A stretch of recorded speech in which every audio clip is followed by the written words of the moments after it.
It doesn't require thousands of hours of practice. All it requires is that you master the skills of eliminating variables in your swing. And those skills are like 3 things. Does that make it the easiest swing ever? Because these 3 things end up becoming one thing. Watch this. One of the things that seems impossible in golf is this idea that you can be consistent week to week without a whole lot of practice. I mean, you can strike that ball beautifully without doing much range time. I'm here to tell you that this can be a reality. See, I spent most of my life as a touring musician and a golf instructor. Golf instructor during the day, touring musician at night. I didn't have a whole lot of time to practice or play. I had to keep my swing in shape while still working all the time. And thankfully, I found a swing that wouldn't allow me to screw up as badly. It's like the screw-up-free swing. I call it the zero timing swing. And today we're going to look at how you can have a swing that doesn't rely on variables. We'll look at eliminating variables so that you can take that 3-week cruise and immediately go back to striping the ball just like you did before you left. This is especially helpful for those of you who are coming out of the off season too. So I haven't hit a ball. You know how I do this. I don't hit any balls to start my video sessions. So no practice swings, just a little bit of stretching. Let's see what happens here. I've got my setup. I'm just gonna take a swing. I mean, this happened last time too. Get over it, and then the gunshot. Pureed ball striking. That's like Italian sauce right there. Oh, spicy meatball. Now, what in the world did I do to stripe that ball? Well, I built a swing that eliminated variables. We have to start our ball striking journey around contact first. After we build in contact, we're gonna get tons of power. And after we do that, we're gonna control where the ball goes. First thing, we have to get the lead arm straight. The lead arm must be straight because it controls a lot of your contact point. So if I just have my lead arm straight like this, and I make swings with it back and forth without shifting, the club comes into the ground the same spot every single time. So the first thing I do in my setup, it shouldn't be a surprise to you. Did you see this? Did you notice this? Right there, boom, it's straight. The second thing, good impact. Talk about those hands being ahead of the ball at impact. That's what creates that lovely mash right there. Look at ball divot. Oh, that's so pretty. I could look at that all day long. This is almost like presetting impact, isn't it? Lead arm straight, hands ahead. Other thing, my right arm's tucked in. Look at that, impact, right arm's tucked in. So I'm eliminating the impact variables from the setup. Well, we can just check that off the list. I am no longer thinking about that. Thank you, I'll take the cruise ship now. And so just with these variables, I'm not gonna make a huge swing, but just taking out these variables, if I kept this whole relationship right here, and just swung, look at it, it's a divot, it's a ball divot. The sound it's everything you want. You can have it your way, Burger King. You know, it's just like that, you can have it that way. Another thing to help eliminate variables, we just don't worry about shifting around. You know, you'll see stuff out there. You gotta shift to have more power. Third swing of the day right here. But I'm here to tell you, you don't need to. I mean, I'm gonna take my weight shift out of this swing.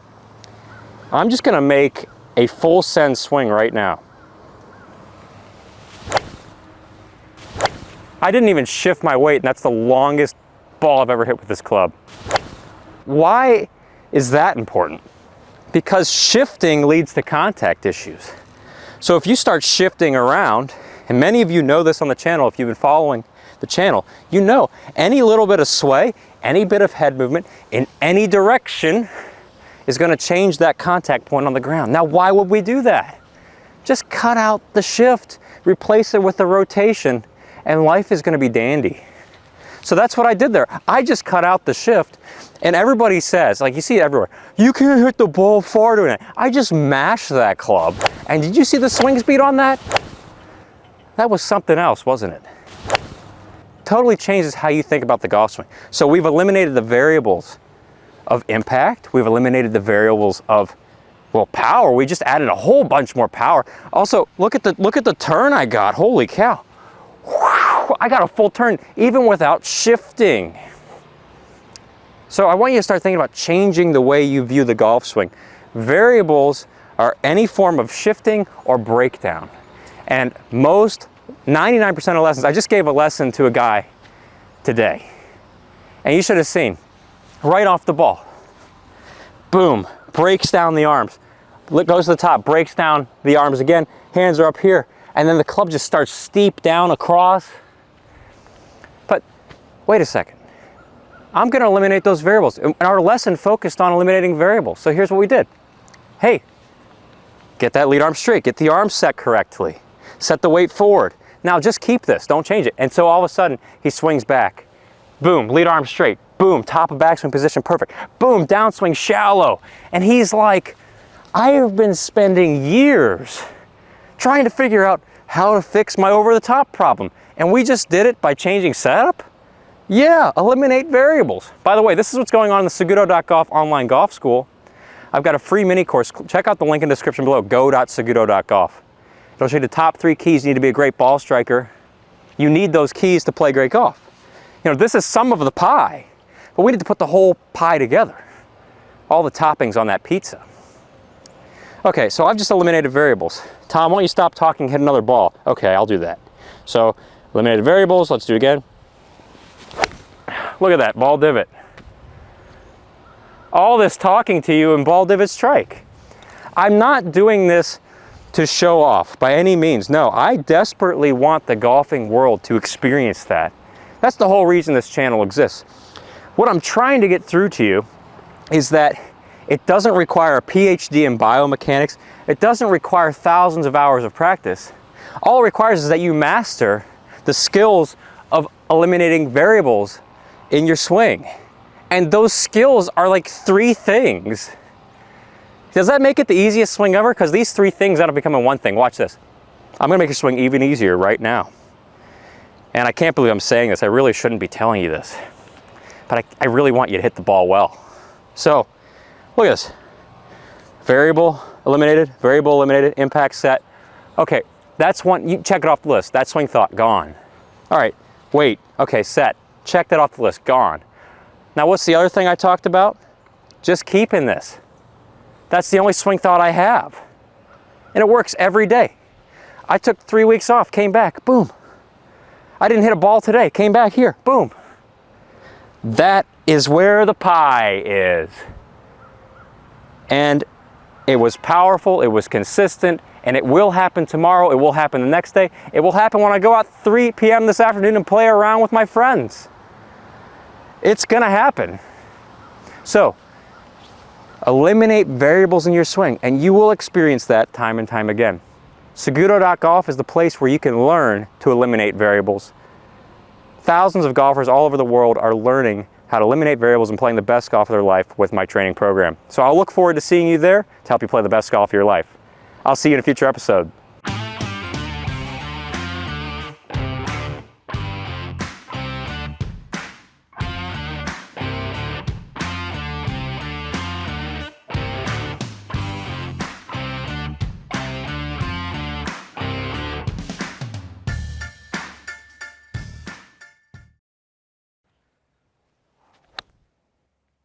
Breaking it in. There is one thing you can do right now to dramatically improve every aspect of your golf game. And this simple tweak right here is going to make you a much better ball striker. We're talking about getting connected today and why connection is so important. Connection is just simply this, getting your arms glued to your body. Now, some of the greatest ball strikers of all time, like Ben Hogan, for example, emphasize connection in the golf swing, getting this connection in here, because it helps you be a consistent golfer. Just look at what this does in the golf swing. So if I want to be consistent, I want to take the club back and through the same way every single time. So that means backswing and downswing pretty much on the same path. And if I can do that, I'm going to hit the ball so well, I'm going to love this game. That had a really nice sound to it. These irons, wow. So you're watching that swing right there as I take the club back. You can see that my lead arm is glued to my side and my pec there. and my trail arm is glued against my side here. And I'm trying to keep this glue throughout the entire golf swing to give me the same backswing every time. But there's also a beauty of getting this in the downswing. You're going to love this part.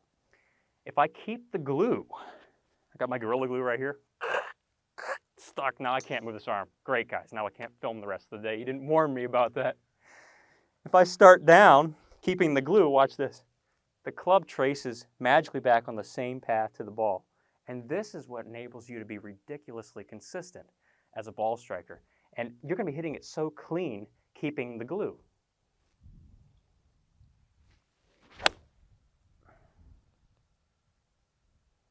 That sounded good. So how do we keep this glue throughout the golf swing without taking Gorilla Glue and just getting you stuck and you'd be like this all day? Well, it's so simple. And pros have been doing this for centuries. You just take a little bit of your shirt. I'm assuming you're wearing a shirt right now. We're going to just take it and tuck it in against your armpit. And when I do this, I get a little tucked in. I want to feel like I'm keeping that tucked in part of my shirt stuck against my body. Watch as I swing around my body here, keeping that glue. Boom, perfectly connected. Boom, perfectly connected. And another thing you should be feeling when you're doing this is that your body is starting to engage. So your swing is no longer this all arms. Your swing is not this float and fly away chicken wing thing. Ew. No, your swing's going to look immediately pro. Get it glued. I feel the shirt stuck in there. I swing my shoulders. Body works the way it should. The backswing, body works the way it should in the downswing. Now, it doesn't get any easier than that. If it was any easier, I don't have an analogy for that. I don't have an analogy for that. It just doesn't get any easier than that. So I just keep it glued, right? Get the shirt in there. That took me all, what, 3 seconds? Colton, will you say 3 seconds? Yeah, he's saying about 3 seconds, like 2 seconds. I got it glued in, and then I just keep the glue. The shirt stays in. And there it flies. And it looks awesome. The ball is just destroyed. And then we do it again because that's so much fun. Get the glue, tuck it in, I set the glue, I swing the shoulders. Torched. Can I get an amen from the people in the back? Ball's going so long. It's insane. It's insane. Tell me a better 3-second tip to improve your game. I don't know of any because this gets the whole swing working. Let's just do it again. This one may have worked too well. I shouldn't be telling you guys. Keep the connection. Send it.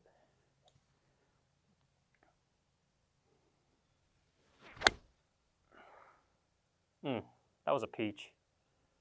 The swing is just automatic when you get, so think of your connection like being automatic.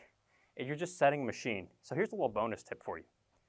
When you get connected, you got the glue in here. This glue doesn't change. The lead arm, you got this glued against your side. This doesn't change. One other thing you shouldn't change, your lead arm. If you want to strike a beautiful divot in front of the ball every single time, just keep this arm straight with the glue. And then you see the shoulders magically move the club around the body on that same path, back and through, enabling me to strike on the center of the club face every single time, and enabling a nice crispy KFC divot right there, time and time again. It's the best feeling in golf. You'd swear it's cheating. So all we do is get connected. What are you guys going to do? You're going to get connected. We'll glue the shirt in. I keep the shirt in, and then I swing.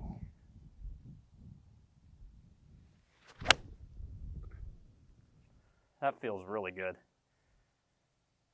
What do you guys think about the sound of that? Is that something else? Well, I'll tell you what. I don't know what else to say. Like, this is so simple. My video team's probably thinking, Tom, you got a better script than this? This is about the worst script I've ever heard. There's no script. There's just pure ball striking. So this is what's going on. I got a free mini course that shows you how to do this step by step. There's a few other things you need to do. Check it out, go.saguto.golf. It'll help you learn the top 3 keys you need to be a great ball striker. And there's tons of drills I just put in there to help you perfect hitting the ball and launching it to your target with that same sensation. Now here's another gold nugget to take with you in your ball striking. One of the big bonuses of keeping this glue in here, this Gorilla Glue against your side, is that it prevents you from flipping. You know, this disease where you're swinging into impact, everything disconnects, and then you're just doing this, and it's basically a top shot, a thin shot, it's a low roller, and there's no power. It's the most unsatisfying shot in golf. Well, this connection forces you to get the club into this position right here, parallel to the ground. The trail arm is still tucked in and glued against my body. Look at that glue. That's outrageous. It's the same as it was at setup. I've got it so glued, and as I swing into impact, keep the shoulders moving, boom, there's the ground. Boom, there's the ground. Boom, you see how the consistency of hitting the ground goes up 1,000,000%, versus if you're sitting here disconnecting and flipping, I have no idea where the club's coming to the ground. It might not even hit the ground. Chunk, duff, whiff, then just want to quick golf through your clubs in that pond. No, unsatisfying. So keeping the glue, boom. Keeping the glue, boom. And you'd swear it's magic because it happens every single time we do this. Keep the shirt in. One last big bonus. How many bonuses? Everything's a bonus about this. It's like 3 seconds, and then I collect all the winnings from the lottery. Just fill out the form, and we'll give you $1 billion. That's really what it feels like. So I keep the tucked in arm, the downswing. It never goes over the top. Ooh. Look, that's disconnect. Disconnect. Never gets wide. Keeping it in, stays tucked, and the club stays shallow. It never goes over, it never goes down, it never goes flipping. You just gotta love it.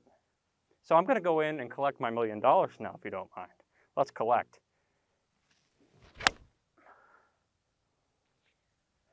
Cashing checks. Let's collect my second. We're gonna fill out the second form. Oh yes, I would like to fill out another form for $1 billion worth of golf shots, please. Yes, keep it tucked. That's outrageous contact. You hear that sound, it's like whoosh, whoosh. Keeps the glue.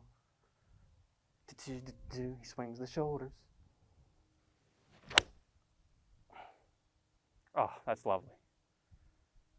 It is going to be a great day. So go out there, be connected, and you are going to play the best golf of your life. Thanks for watching, and I'll see you in a future episode. Tackle this drill.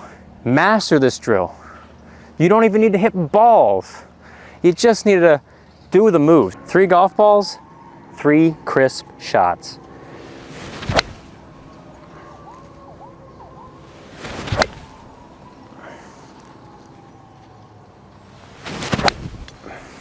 All in the same spot. In today's video, you're going to learn an incredibly simple practice routine that is changing golfers' lives. Just takes a few minutes, and by the end of the routine, you'll be able to do that right there. Have mastery over your contact and your ball striking. And this little routine will train your body to move the club in a way that doesn't require a whole lot of thinking, and it just starts building all of the habits you need to be a great golfer. So the first thing you need to know about great ball striking, we're going to do this simple drill right here. Whenever you get set, make sure your weight's more forward. Then take your hands and push them a little bit more forward and get your elbows close together. Once you've done that, you are setting up a machine for good contact. From here, if I was to just swing my shoulders, I would strike the ground and hit a divot after it. That's ball turf all day long. And I can say that with certainty because when I do those things and I make little swings, weight forward, I get the elbows together, that club is coming to the ground predictably in the same spot after the ball. So there's a beautiful divot. And that's the first part of this drill that's going to change you from inconsistent contact to awesome contact. That's like stairway to heaven right there. It's beautiful. And the solo at the end. So you first build in this weight forward, arms straight, elbows together type piece, hands forward. The second thing you need to do as part of the drill is learn how to train your body to swing the club to crisp it. And that's coming from the shoulders. And if we use the shoulders correctly throughout the whole swing, we are going to find the ground after the ball. So what you need to do is, this one's kind of easy. Think about, if you are set up with your spine tilted towards the ground, when you swing back, you should keep your shoulders turning around the spine tilted to the ground. So it's like my shoulders are turning around a fixed hub. The spine just stays tilted and my shoulders move on a tilted angle. When I do that with the club, you see the club finds the ground. Don't tell the superintendent, by the way, that I'm doing this, making divots on his lawn. So the club is finding the ground. If you ever have trouble with contact and you're finding not enough ground, then you need to look at this first, getting enough tilt. So we're getting our shoulders to turn on a tilted angle. How do we feel that? I've got a really simple swing thought for you. We're building it into our 3-minute drill. Point your front shoulder at the ball. You're gonna see I keep my tilt to the ground. So this shoulder at the ball. Boom. I'm keeping my tilt. Arnold Palmer loved this one, by the way, because it was so simple. He used to think, front shoulder at the ball. He played some pretty good golf. And if you watch any golfer on TV, you're gonna see tilt.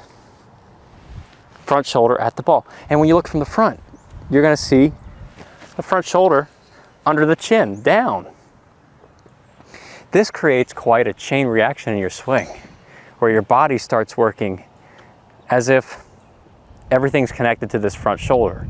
And that's why I love it so much, because the second I start moving this shoulder down, my whole body just moves. Watch. Shoulder going down, hips start turning. My shoulders have turned more. And then on the downswing, I could think of it opposite, try and get the right shoulder under my chin. Boom, hips start turning. Shoulders are turning, ripping through the ball, and the hips are just unloading. Amazing amount of speed through impact. But I'm keeping that tilt. Backswing, I got the tilt, and downswing, I'm keeping that relationship throughout the entire swing. That's key for good contact. I can't talk about that piece enough, because keeping your relationship, it's like in life, a good relationship, it's harmonious. A bad relationship, you end up on Dr. Phil somewhere. Yeah. So you've got this front shoulder pointed more down at the ball, and that's keeping your tilt. It's giving you a bigger turn. So we put this drill together, it's so simple. Front shoulder at the ball with a good setup. I've got this setup, weight forward, front shoulder at the ball. What do we do on the way through? Just swing the shoulders. Just get front shoulder at the ball and then trail shoulder ripping through. It has to move past the ball. I'm not going to change anything else in my swing. So, right here, front shoulder at the ball. I'm keeping this entire unit intact, and I'm just gonna get front shoulder at the ball, trail shoulder through the ball. You can see, trail shoulder went through the ball, front shoulder was down, and I had a crispy strike. So that brings me to the last part of the drill, which is really important. And you want to stick around for the end, because I've got some other stuff I got to talk about that's going to make you a better golfer too.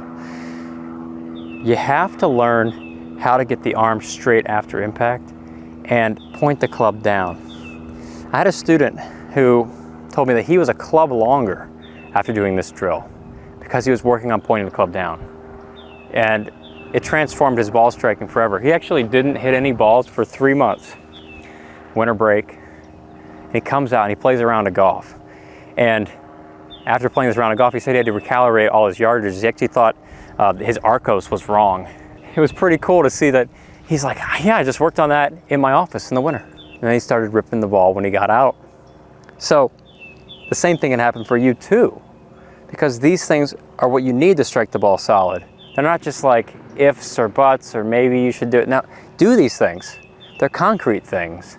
There's no guessing here. The setup is designed, for a good contact point, so why would we change that? And the way we keep it all together is we turn that front shoulder down, and I rip the right shoulder through. Now when I finish, you might notice both arms are straight. Whenever you're hitting something with any force and you want to give it all you got, the action of hitting can be likened to a throw in golf. If I got a basketball and I'm swinging this basketball back, and then when I hit, this is extremely powerful. I feel wind, and I feel there is a lot of force in that move. You can actually see like, I can't even see my hands, they're moving so fast. It's like a blur. And when I combine that with my shoulders, the shoulder down, and then right shoulder through, whew, I've got a whole bunch of speed on the front end. And you want to try and create as much speed as you can right here, not necessarily back here, but if you can create tons of speed out front, you're going to hit the ball a lot farther here.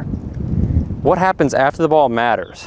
So when I try and get faster to here, you're going to automatically get faster to the ball. And that comes through this hitting action. And what we do is we get both arms firing to straight.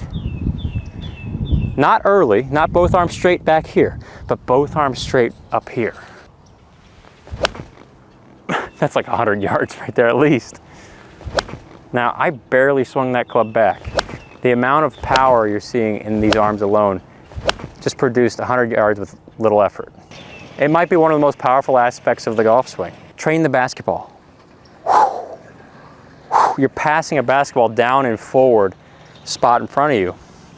And when I pass that basketball, I'm getting both arms extended and the club's angled more down. The problem comes in when you start trying to flip your wrists, or if you extend the arms early, you flip and your weight falls back. So getting this drill down comes from weight forward, good setup, hands forward. Then I push the lead shoulder down and I rip the right shoulder across. So I'm thinking shoulders, and the icing on the cake is just keep the arms straight. And you will flush it. Not down the toilet, of course. You'll flush it down range. And this is exactly what I'm teaching in the Saguto.golf online golf school. I've got a free mini course, go.saguto.golf. Teaches the top 3 keys you need to be a great ball striker. This drill is a fantastic starting point. And there's some other pieces that you'll need to build in for your specific swing, and that's what I teach in the school, is you learn how to build your swing, the swing that works best for you, that's most powerful for you. Tackle this drill, master this drill. You don't even need to hit balls. You just need to do the moves. If I spent 3 minutes of my day, what is 3 minutes of your day? What is 3 minutes of the day? 24 hours times 60, that's 1,440 minutes in a day. Let's just say roughly 8 hours of work and 4 hours of recreation or free time that you have to do other things. That's 0.4% of your day. That's not even 1% of your day. And you could be shooting a lower score, hitting the ball farther, just off of 0.4% of your day. I hope you're still watching, because this part's the most powerful part of the episode. 3 minutes of this. Elbows together, hands forward, weight forward. Master the shoulder turn. Without a club, you could do this without a club in your house. Shoulder under the chin. Push it down. Get it moving down as you turn your shoulders to the top. Good. And when you start on the other side, the trail shoulder under the chin. Boom. You got it. Now finish. Look at this. I have both arms extended straight, my weight's forward, and my thumbs point down. Use the thumbs. The thumbs will point down. That's kind of like the club angling down. No club, just doing this for 3 minutes. What is that, 10 swings? Maybe 10 swings like this, nice and slow. Just 10.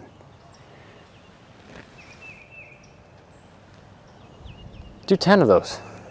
Do 10 of those. The world is getting so obsessed with instant gratification. This is as close as we can get for golf. Then grab that club. You see how I'm striking the ground.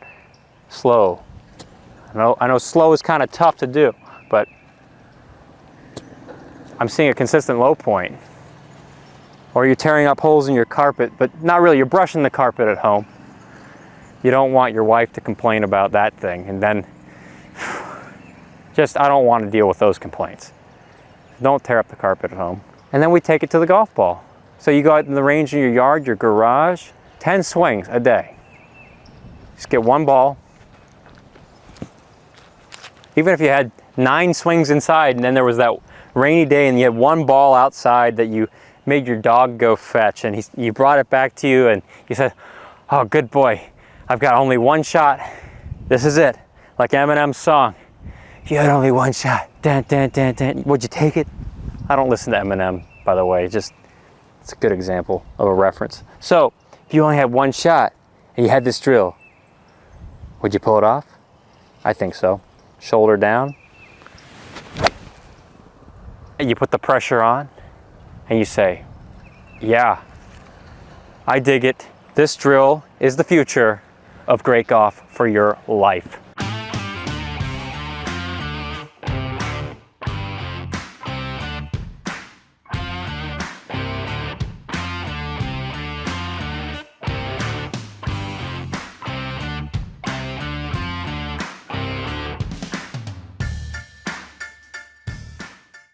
We're all busy. We all got stuff going on in our lives. We might not have all the time in the world to devote to practicing golf like a pro golfer, but we want to hit golf shots like a pro golfer. How do we end up getting over a ball, swinging, hitting it pure, but still have a life in the process? Well, here's the story of how I was able to become a pro golfer on just 50 balls or less per week. My first story of becoming pro and really hitting the ball, like that light bulb moment that goes off, hitting the ball really solid, involved a simple 5-minute golf lesson where I hit 10 shots.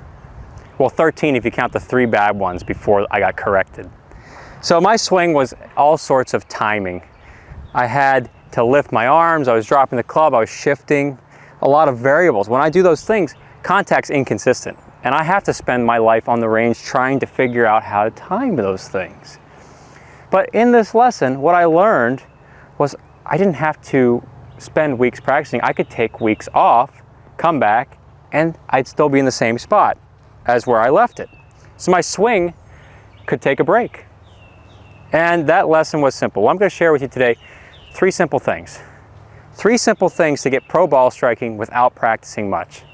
And really, it might be a 5 or 10 minute range session a week. Like, that's all you need because you got other things going on. The first thing is contact. If I wanted to play great golf consistently well, I've got to strike the ground in the same spot every time.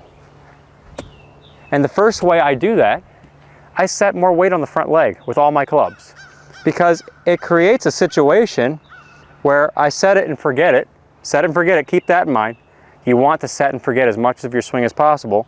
And I just swing my shoulders and there's the contact point on the ground. So then when I get over the ball, I set it and then I swing. And I'm guaranteeing a strike with the ground. I'm guaranteeing something very crisp. It sounds great. And I can do this shot after shot just by setting it there.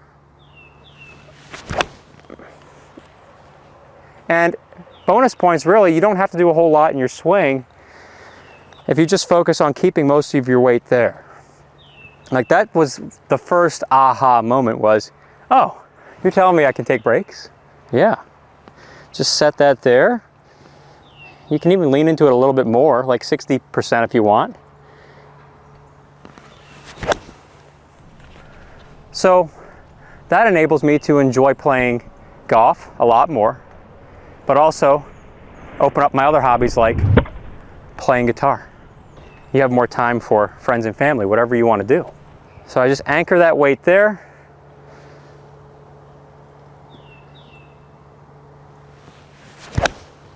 And I swing and it's crisp. So you're not seeing a shift or a sway off the ball because then contact's compromised. It's over. You can't do that. No timing. No timing allowed. All right, next thing. Next part of that little 5-minute lesson, like I said, I hit 10 balls in this lesson. 13, 3 bad ones, then I got corrected, I hit 10, and the pro said, all right, go back to work, because I was an assistant pro at the time. Swing the club around your body instead of up and down. Okay, so I was doing this, very up, out, very steep over the top. If you change your path from being here to instead here, that's like a 20-shot swing for any hundreds or 90s player. The second you get there, overnight, you practically wake up in the 80s, high 70s. You could. That's what happened to me. I was shooting like anywhere from 89 to 95, trying to become a PGA member as a freshman in college, and I had a swing that I could never count on until this. So now we focus on the hands moving deeper around the body. And when I get here, it's like I'm presetting a powerful downswing because I am. It's not just like I'm doing it, it's because I am doing it. And so I focused on swinging more around the body on an arc. instead of going out and up, I go around and I let I started feeling my body open up. I felt this effortless sensation of the hip turn and the shoulder turn, and it was harmonious. It was just nice. So I get over it and I focused on in here, in here. And the ball just explodes. And then while I'm working on that, I'm trying to figure out how, son of the face again, it's awesome. I'm trying to figure out how to hit the ball straight. Well, the ball was flying straight in that lesson, but how would you figure out hitting the ball straight? You wouldn't try and roll the hands over. Stop trying to time. Get rid of the timing. So you watch when I swing through these shots. When I finish, you see the club face staying very square around the body. And a great example is that, watch this finish here. It's really straight, it's incredibly straight. And you see the face and the hands after impact like this, and not like this. So what have we just eliminated? We've eliminated the variable of shifting, we've eliminated the variable of contact. So we've created one contact point, and then we got the second piece, the other variable. Where am I gonna go with my downswing? Well, instead of going up and down, we go around the body, so the entire body works together. That keeps you from shifting. And the third thing is I keep the face square, which is required for hitting a straight shot. I keep the face square by ensuring that I don't release the hands after impact. Instead of releasing the hands and turning them over, I'm just gonna keep the shoulders moving through the strike and try and keep the club face parallel with my spine. I know, it's different. It's different. But when the norm of golf today is that it's expected for you to work hard, it's expected for you to go out and spend hours practicing, this all seems so contrary to that, because it is. The reason you're working so hard is because you have a swing that's built on timing. You could go out and play a 4-hour guitar gig 3 nights a week, because I currently can do that, and still have this going. If that's possible,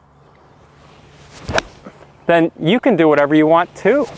And it's not like the pros are not swinging this way.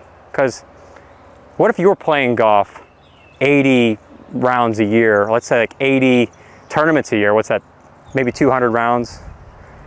I hate doing math on TV. It's a lot of golf, week to week. You do the practice round, you got the 4 rounds, you're playing a ton of golf, and you're on the road. Do you really want to swing where you gotta wonder if it's gonna show up? No. You want a swing that's gonna show up, so what did they do? They set the weight forward, and throughout the swing, they're gonna keep their head in place, consistent contact. So, weight forward, head in place, consistent contact. And then what? We don't wanna work so hard, we don't wanna hurt our bodies, so next thing we work on power. We swing the club around the body. So then, around here, we're just gonna swing the club around the body instead of up and down. So this requires 2 things. Now we're gonna check it out from this 45. This is really deep. And by deep, I mean, all I'm trying to do is turn my shoulders on a tilted angle. So we're swinging the club around our body, and I've got my shoulder under my chin. I just point the shoulder at the ball. I try and feel like this. It's not actually that, but I try and feel that. So I'm trying to turn my shoulders on a tilted angle to the ground. That way I keep my relationship to the ball, and it guarantees a crisp strike with the club moving around my body. So I got power, consistency, accuracy. That's what I'm training up in my online golf school, SagutoGolf. You learn how to build a swing like this, so you don't have to spend all your day whacking balls or going out to the course with uncertainty. This produces certainty because my schedule's busy. I teach lessons all day. I'm making videos, communicating with Saguto golfers all over the world. There isn't a lot of time to get out here and practice. And then there's the time to go play guitar and time to eat. Saving the world from golfing disaster means that I can't get out here and hit a lot of balls. So I probably hit maybe 50 balls. Sometimes I hit 50 balls a week. Sometimes I hit 0. Sometimes I hit 150. And you ask my student, Derek, you know who you are. Derek is trying to be a pro golfer. Now he's practicing like a pro golfer and he's getting deadly good. But this one day, I went straight out to the first tee with this swing. No warm up, lace one right down the middle. And then I proceeded to birdie the par 5. I should have just walked home. That was it. What was it? It was just the same 3 things.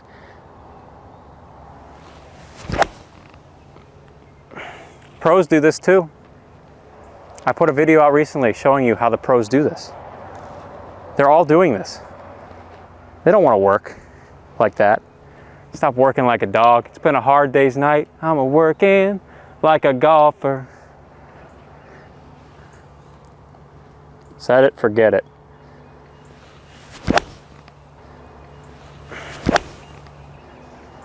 Wow. I know, you might say based on the quality of those strikes that I must hit 200 balls a day. No, I don't. You can ask Derek. I just stick to these things every single day.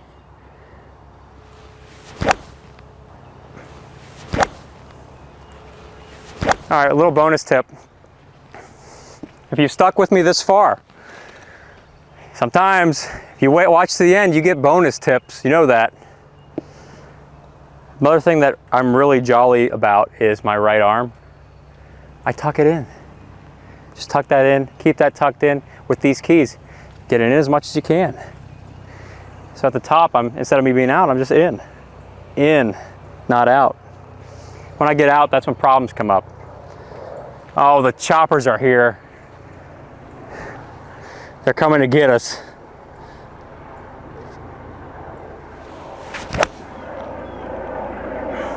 Every single one of these balls is landing in the same spot.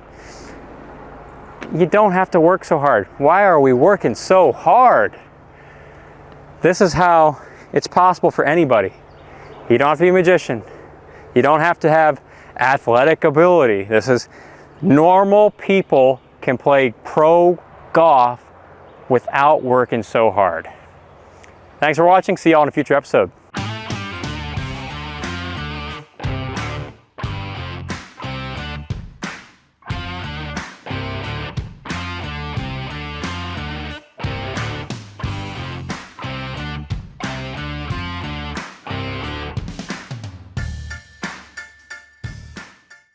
I don't care what your swing looks like. If you can do this simple 3-minute practice routine, you're going to see tremendous improvement in your ball striking. And it comes to us from the best ball striker of all time, Ben Hogan. Ben Hogan, famous for doing this drill, and it helped solidify his swing to create excellent ball striking shot after shot. Every great player who's ever lived is going to go top of backswing, and they're going to get into here. So whether they went, they're here. Whether they went, they're here. And I even saw a guy recently. There. The position we're trying to get into is this throwing-like position, a sidearm throw. And we're going to start down here at the arm. If you think about skipping a stone, slinging a stone down range, this position right here is identical to that position when you are skipping that stone down range. And what Hogan got at was if you could think about golf being a sidearm throw. So you see I'm standing up straight here, and if I did a sidearm throw, you see the club shaft. It's doing the correct movements right into impact. And you'll even see at impact, sidearm throw shallowing and then impact, look at that. That's very powerful. I'm not just going, no, slinging it and then plowing through it, driving this thing through the ball. And that's what makes you really good, is you're hitting powerfully, you're pushing out to the ball. And so when I think about how the best way is to practice your swing, you see horizontal like this. Sling, sling, sling. But then watch what happens when I tilt over and do the same thing. Huh, that's different. Do you see the arm? Look at that arm and that hand. I've got relationship to the ground, so I'm not standing up, not throwing this away early, because if I was skipping a stone and I wasn't really skipping it, if I was doing it incorrectly, I'd be throwing this ball straight down into the ground. But I got to think about slinging targetward, slinging this way, not slinging down. The difference is huge with a club. Sling targetward, sling down, stand up. So here's how we build this little practice routine. You start from a slinging position. So we're going to start from where we've slung it into impact. What does that look like? Well, it's my trail arm entirely tucked in as much as possible. And then what do? Instead of us trying to go out and then sling under, instead of us getting loopy, we're going to clean up a lot of variables. Just keep it in like this. Take it back, and you're going to then sling to the target. And when I release this hand, I'm extending my hand fully just to give you the idea of this chain reaction of power. Boom, I push the arm out towards the target as I'm slinging the pebble across the lake. And I'm pushing the hand fully straight. And you can feel the force of that hand, like some Bruce Lee karate. Or doing this with a club, it's really helpful to get the feeling of sling, sling. And I feel that same thing right there. I'm pushing the arm to straight after I've slung it in. It's the sling and push. And it's the exact same motion that I just made up here. I tilt it over. The only difference is it feels, when you're tilted over, it feels like this arm's rotated beyond capacity. It feels crazy. When you're up here, it doesn't feel so much. But now down here, it's different because I'm tilted over. So I'm really slinging it under and towards the target. I got this horsefly in my ear and I'm still able to do it. And then what happens when we start taking this up to two hands? Well, take your feeling out of other parts of your body. Just think about backswing being shoulders oriented, and then think about this sling motion with the right arm. So the right arm's tucked in, and then I'm going to sling towards the target, sling it towards the target. When I finish, I'm not turning the hands, remember that. We're not just rotating the hands. That's not powerful. We're pushing, boom, to there. So look at the hands. You see after impact, this idea of a release, powerless release, powerful release. I know it looks close, but the difference is huge in what you're applying to the ball. Here, slinging it, and then push. As I push, look at that. I'm not consciously turning the hands over. It's the motion of the shoulder moving towards the target that changes what this looks like. So instead of it being a conscious twisting motion like a screwdriver, it is a shove of the hand towards the target aggressively. Keep my tilt and sling it. I could not hit the ball towards the target like that and that crispy. I could not hit it like that with one hand if I was doing that. I wouldn't have the ball going towards the target at all. I would prefer that you kept this in the whole swing, but you could do whatever backswing you wanted as long as you slung it into here. Sling it, slung it, slung it. Is that even a past tense of sling? So we're gonna do that here, slinging it. Doesn't that just have some ring to it? Marry me. Wow. You are not gonna find a crisper sound. Watching this, hear the wind.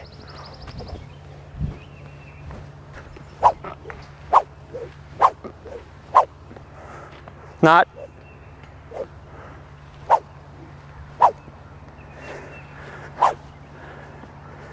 I've been sufficiently amped up. Sling it.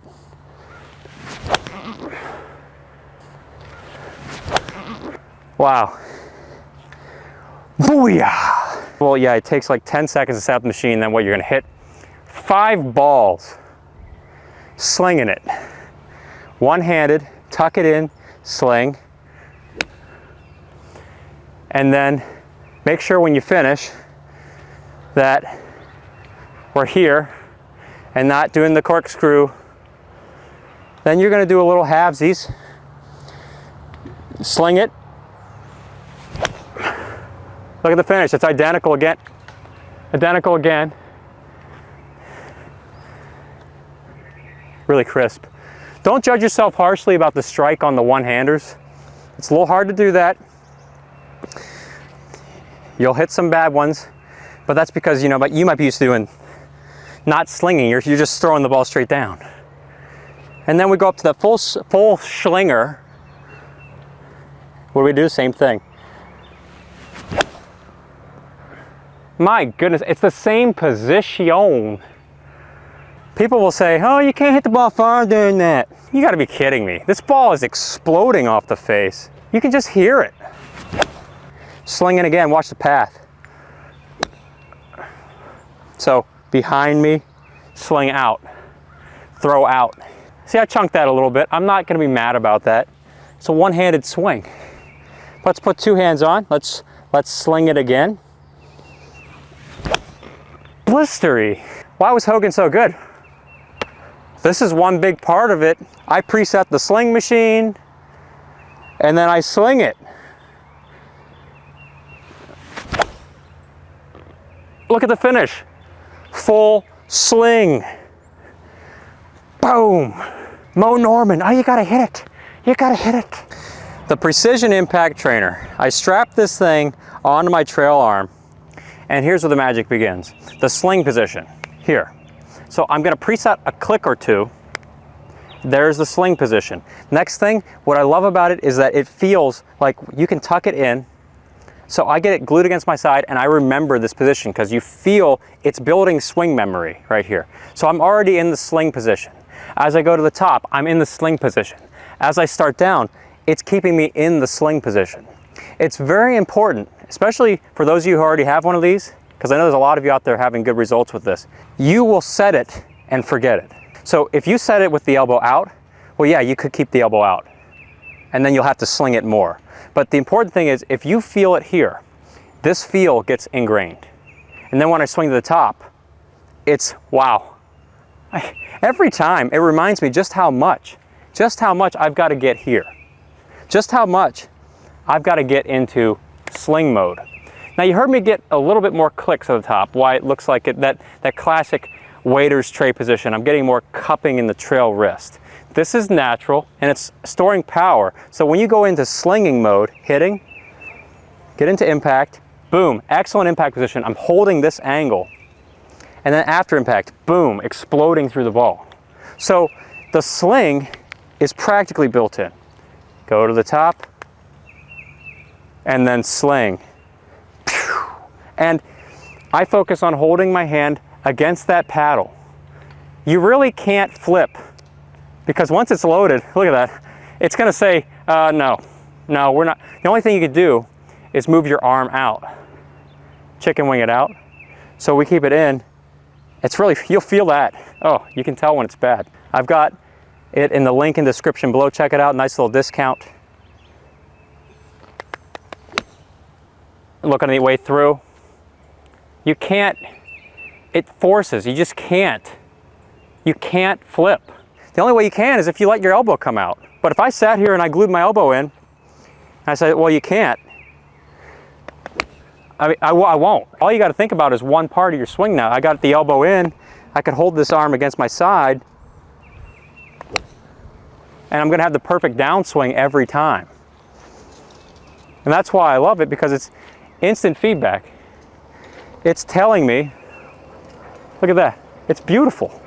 That's the angle I had after. It's telling me exactly how to approach the ball. Well, this is gonna get interesting. I'm really feeling this arm tucked in.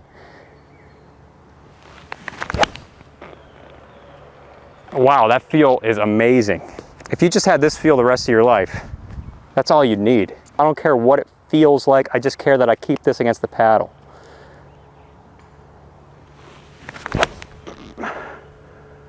That was awesome. That one felt like nothing. That was air on the club face. The magic begins in what my arm now feels like. It feels exactly what Precision Impact said. It said, oh, I feel like I'm wearing it right now. Okay, we're there. Okay, I feel this paddle, imaginary paddle against the back of my hand. Oh, there it is. You gotta be kidding me. Every time. I did an episode recently about how I was struggling with my right arm, and that's really the make or break point for me. So the arm comes out, but I put that thing back on. I had to take, what, 5 swings? Or not really, I took like 2 or 3 full swings. and I'm back to where I should be. There's the precision impact molded in my hand.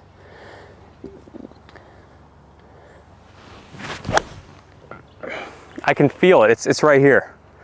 Absolute incredible training aid. Okay, now last thing I want to talk about, you should stay around for this part. So this idea, the hands turning over, or even the forearms turning over, this is not happening. The only time this happens is if I'm trying to hit a bad golf shot or really hook the daylights out of it.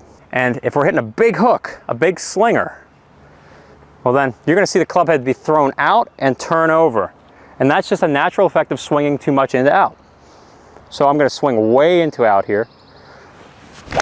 And I hook an 8-iron, like, that is substantial. That's a big curve. So if I wanna hit it straight, what I'm gonna do is not focus on that, but rather sling the club down range like this. So you're not seeing the arms and hands turn over. You're seeing this optical illusion. It looks like it's turning over, but it's not. Sling, push, aha. See how you're seeing the back of my right hand, my trail hand? Yeah, you're seeing the back of that hand, but you're not seeing the arms turn over. So I'm not actively turning the forearms. I'm going to plow this through the ball.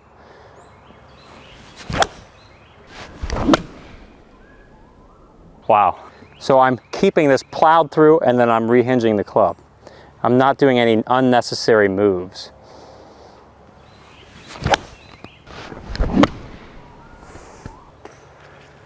And that, SagutoGolfers, is a well-executed golf shot. One more shot of this release. It's an optical illusion. Don't let it fool you. I kind of paused it there just to show you where I got, and then I finished. Isn't that dangerous? Thank you, Precision Impact. Thank you, you're welcome. Actually, Precision Impact just says you're welcome every time you swing it. There is a massive torching going on out here, and it's all thanks to Ben Hogan and the simple sling technique.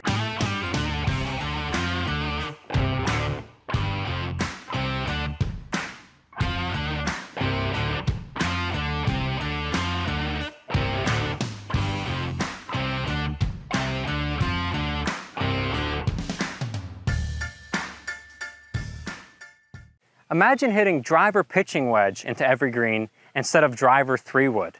Wouldn't life be so much better? You'd be making more birdies and pars and shooting the lowest round of your life.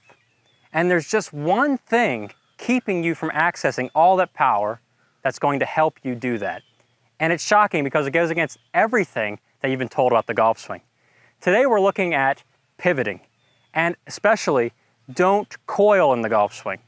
A lot of golfers are taught that they need to wind up, make a big wind up and coil around their body. So as they swing back, they're keeping the trail leg flexed, my right leg staying really flexed, and I feel this tension build up through my right side here, all the way up through my lower back.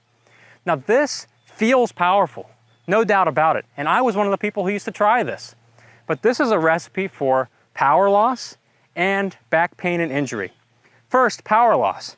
Well, if I want to hit the ball far in the golf swing, I don't need to do a whole lot of shifting and lifting.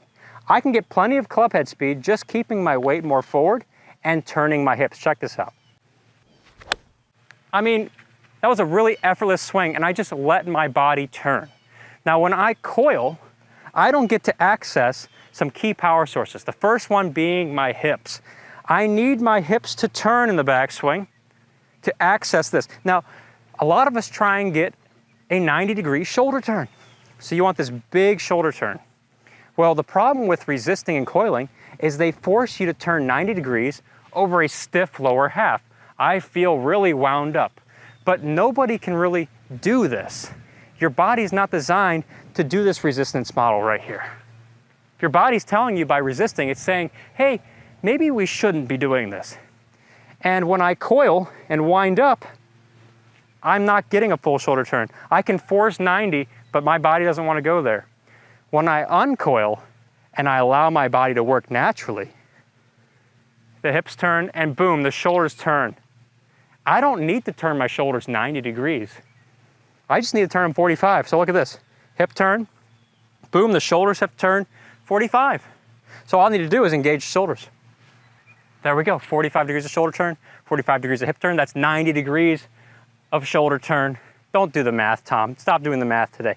Well, we're gonna uncoil to get more speed. So watch the shoulders move. And there we go. I just let the shoulders move freely. To uncoil, you do the opposite of resist. You allow. So to get the power of the hips, you just have to work on straightening the trail leg. I'll just work on getting this leg more straight, not locked, but just straighter. And as I straighten this leg, my body's allowed to move freely through the swing. Another thing we look at when you start coiling, how this affects your backswing negatively. So if I keep resistance here, a lot of times golfers who aren't flexible enough, they'll stop about here. They can't really swing through the ball. They feel all stuck. And what happens after this is they try and reach for more power. This comes in the form of 1, a sway, or 2, a breakdown of the arms. So you're really just fighting your body, when in reality, you need to allow your body to work. I've seen golfers that are like 90 years old coming to me with the sway. Just recently, a 91-year-old golfer, he was swaying. And then we opened up the hips, boom. He got this big backswing all of a sudden. A backswing the same length as any tour player. So once he works on uncoiling, he started working on weight forward and allowing the hips to turn. And then he starts sizzling the ball much further. And it feels great on your body. You don't want to swing in pain.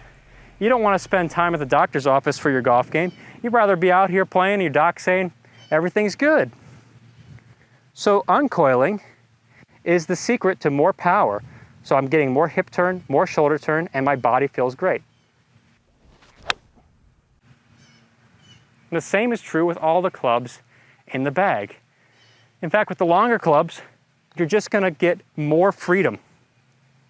So the longer club gets, the bigger the turn, the more hip turn, the more shoulder turn, the farther the ball's gonna go.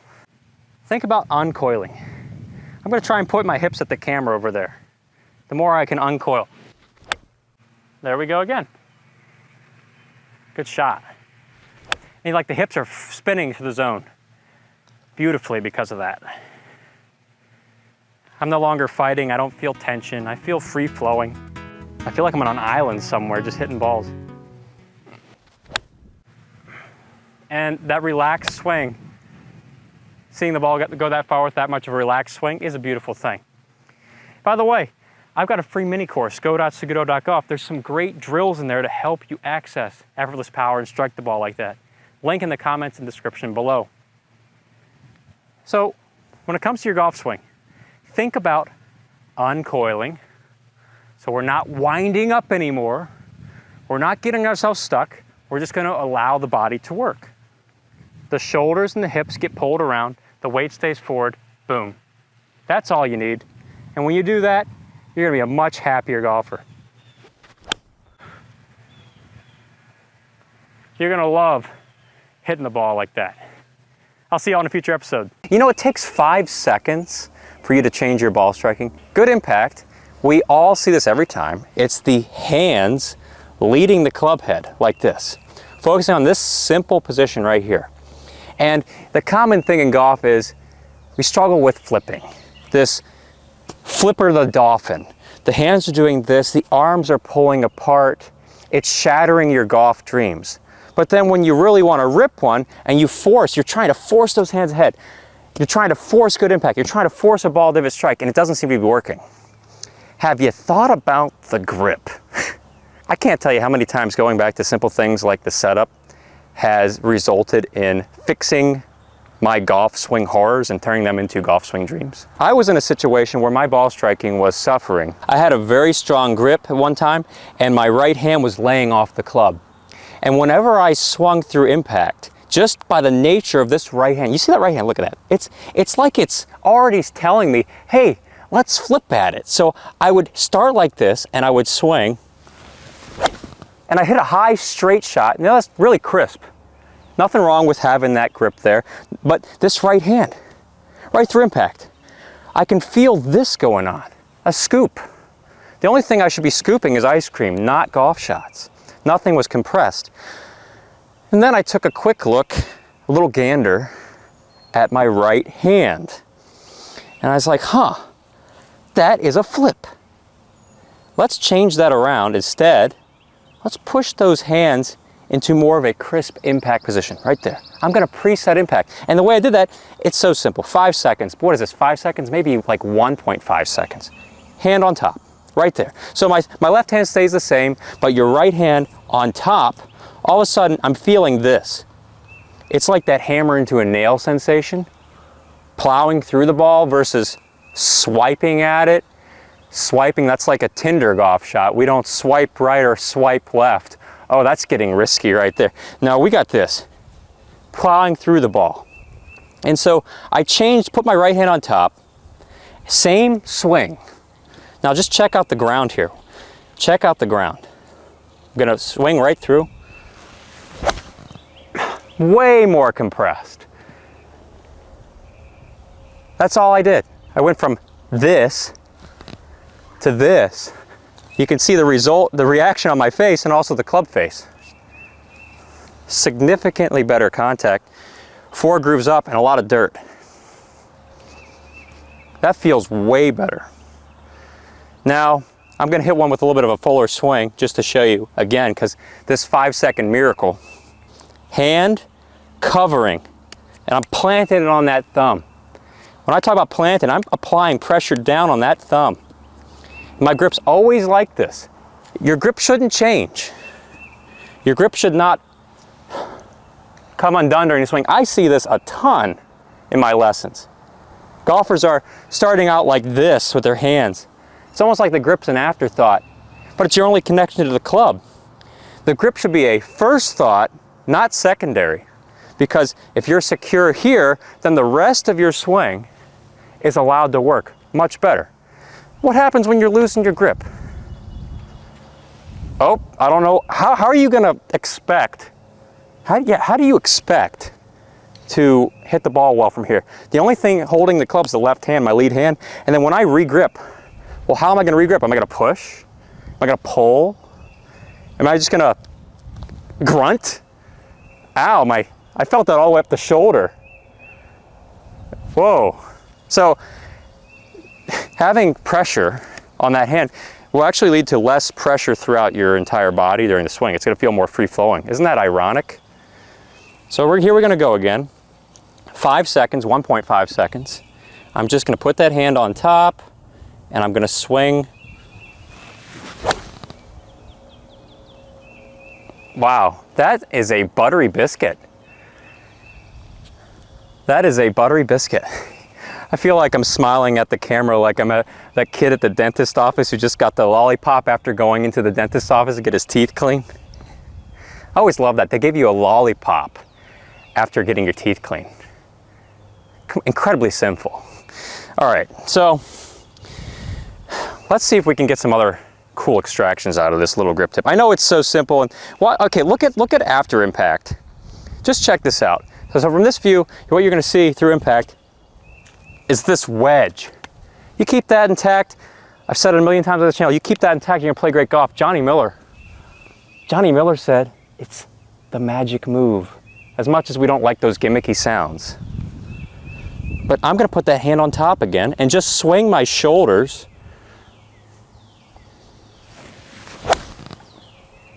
Oh, that was torched. It's like a spring-loaded cannon vault. Boom. Unreal. Unbelievable. Like that song, it's unbelievable.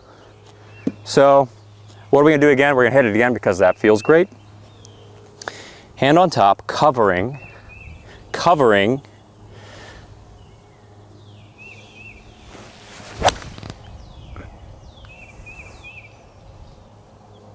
I could do this all day long. That hand on top, what a difference in the feeling of the strike.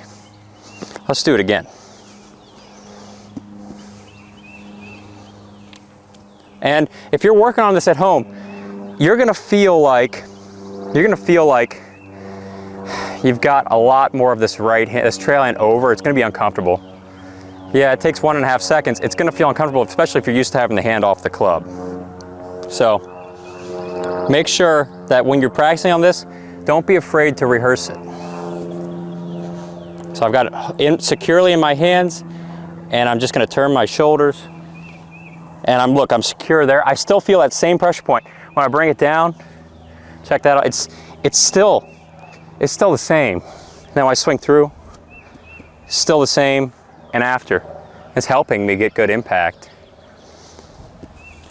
Let's do another one.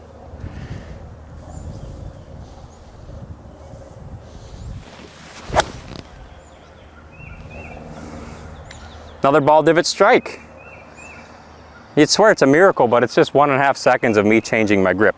You know, if you want to create strikes like this, I got a free mini course, go.saguto.golf. It shows you the top 3 keys you need to be a great ball striker. This is a great way to get started. You start feeling some great shots. But if you really want to put everything together, get started into my free little mini course. It is a fantastic way to build a body-friendly, powerful swing.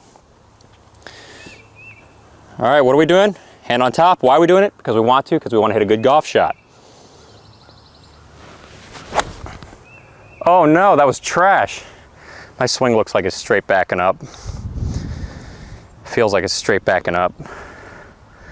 Just hold right there, cameraman. I lost my mojo. That's better. That's better.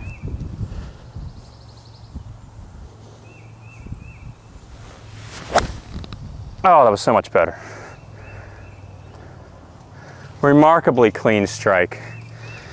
It's unbelievable.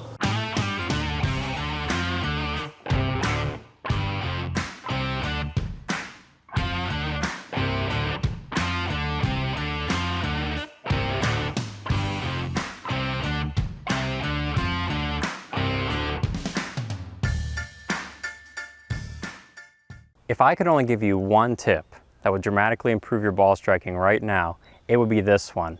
Tucking your trail arm as close as you can into your body. There's so much magic to doing this. It's going to fix your slice, it's going to fix your woods, your irons, everything. Bad contact, you name it. When you get that arm in close to your body, it tells your golf swing to make great ball striking happen. Shot after shot. Oh, that feels good. And I didn't do a whole lot of thinking because I'm talking to you on camera. Be able to swing like that and hit a shot like that, you know, most of the time you'd think it'd take 7,000 swing thoughts. But no, all I did was set this in and forget it. So why is this arm so magical? Well, for one, it stores power. So when you fold this arm, I'm fully loaded here, and then I explode this power on the golf ball. For two, it gets the wrist hinging without thinking. Look at that right there. Sometimes golfers try and keep their arms too straight. They don't get it tucked in. They don't get any wrist hinge. 3, takes care of the backswing. Got it tucked in, backswing takes the proper path. If it flies away, well, I don't know where these arms are going to go. You don't know where the club's going to go, so you don't know where the ball is going to go. 4, downswing. Keeping it tucked in, club goes on the proper path into the golf ball. If it flies away, club goes over the top. Steep. How many of you deal with that problem? I'm sure there's quite a few dealing with the slice issue. So we could end this whole problem today by just getting this arm tucked in. And lastly, the flips. Well, if you're flipping these hands through impact, my arm has to disconnect from my body to do that. If I just keep it in, boom, boom, there's the shaft lean. That stuff you're trying to get by doing all these superhuman moves, you don't have to, just keep it tucked in. Boom. So what do? You tuck the elbow in, and I'm saying elbow, not just arm. I'm talking this right here in as much as you can towards the target. You're gonna connect your arm against your side. And when you do that, it's probably gonna feel pretty weird at first. Now I'm super glued. Now as you swing, you just keep that super glue in there. So I'm going to do my shoulder turn. And I'm going to do my shoulder turn back to the golf ball. It's like I'm trying to keep an L shape in my arm the entire way. And by doing that, the club will respond beautifully. All the pieces of the swing will happen the way you want them to. and you don't believe me, try it right now. You should be doing it right now. What are you waiting for? This is going to change your life.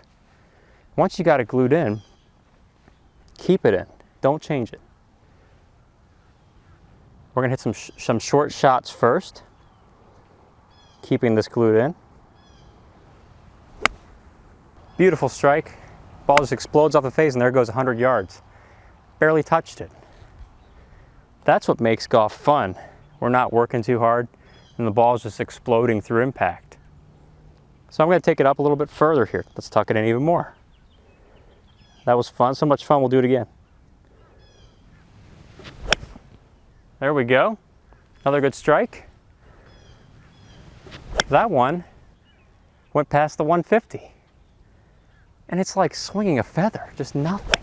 Because the arm is doing the work for you.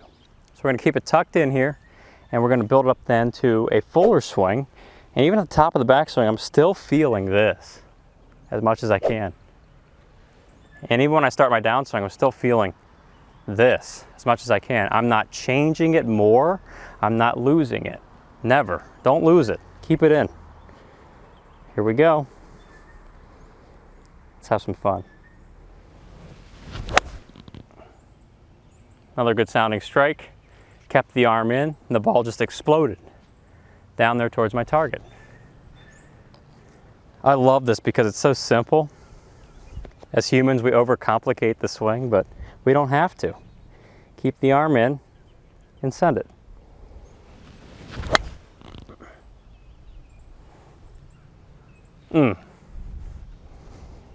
Makes you want to hit more golf balls.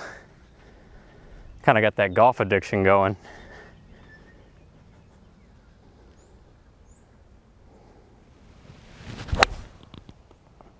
There it goes again. That's awesome. You're going to love it. You're going to be a new golfer because you went from elbow out to elbow in. And it's not going to take weeks, it's going to be instant. It's going to be like 5 minutes and you're a new golfer.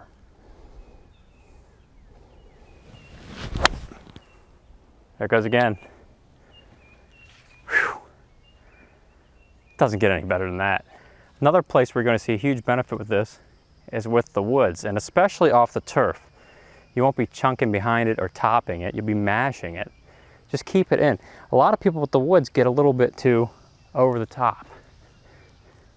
And they flip at it, and the ball doesn't go where they want it to. So what you got to do, just keep the elbow in. Never let it go. Never gonna give you up, never gonna let you down. Keep that elbow in and smoke it.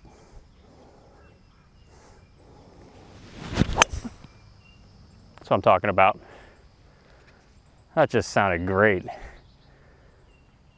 That was zero effort too. Zero. And it's a hero. Just like that Greek food, I love that stuff. Freshly cut mutton. Or veal, not mutton. Get the veal.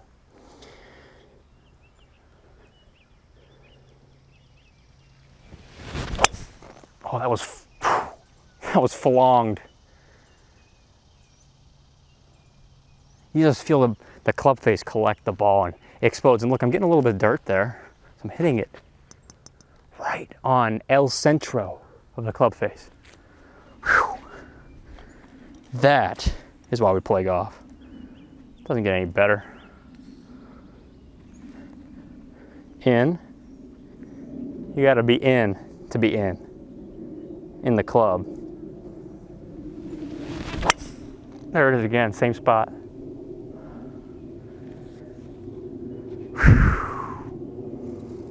Works with the driver too. Can't hit driver today. Driving range is kind of capped at 280 and I don't want to hit all these people over there. We don't want to call in that artillery strike.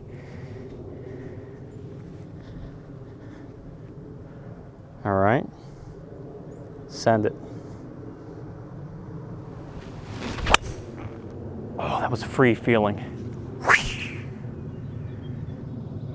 You have more confidence in your swing too when you're doing this because you feel like you can go at it. Now, I'm not trying to go rush into it. I'm just letting the swing happen. Shoulders back, shoulders through, and keep this glued in. Now, that's what's going on in my online golf school, SagutoGolf. It's a complete golf swing training program that gets you doing this stuff shot after shot.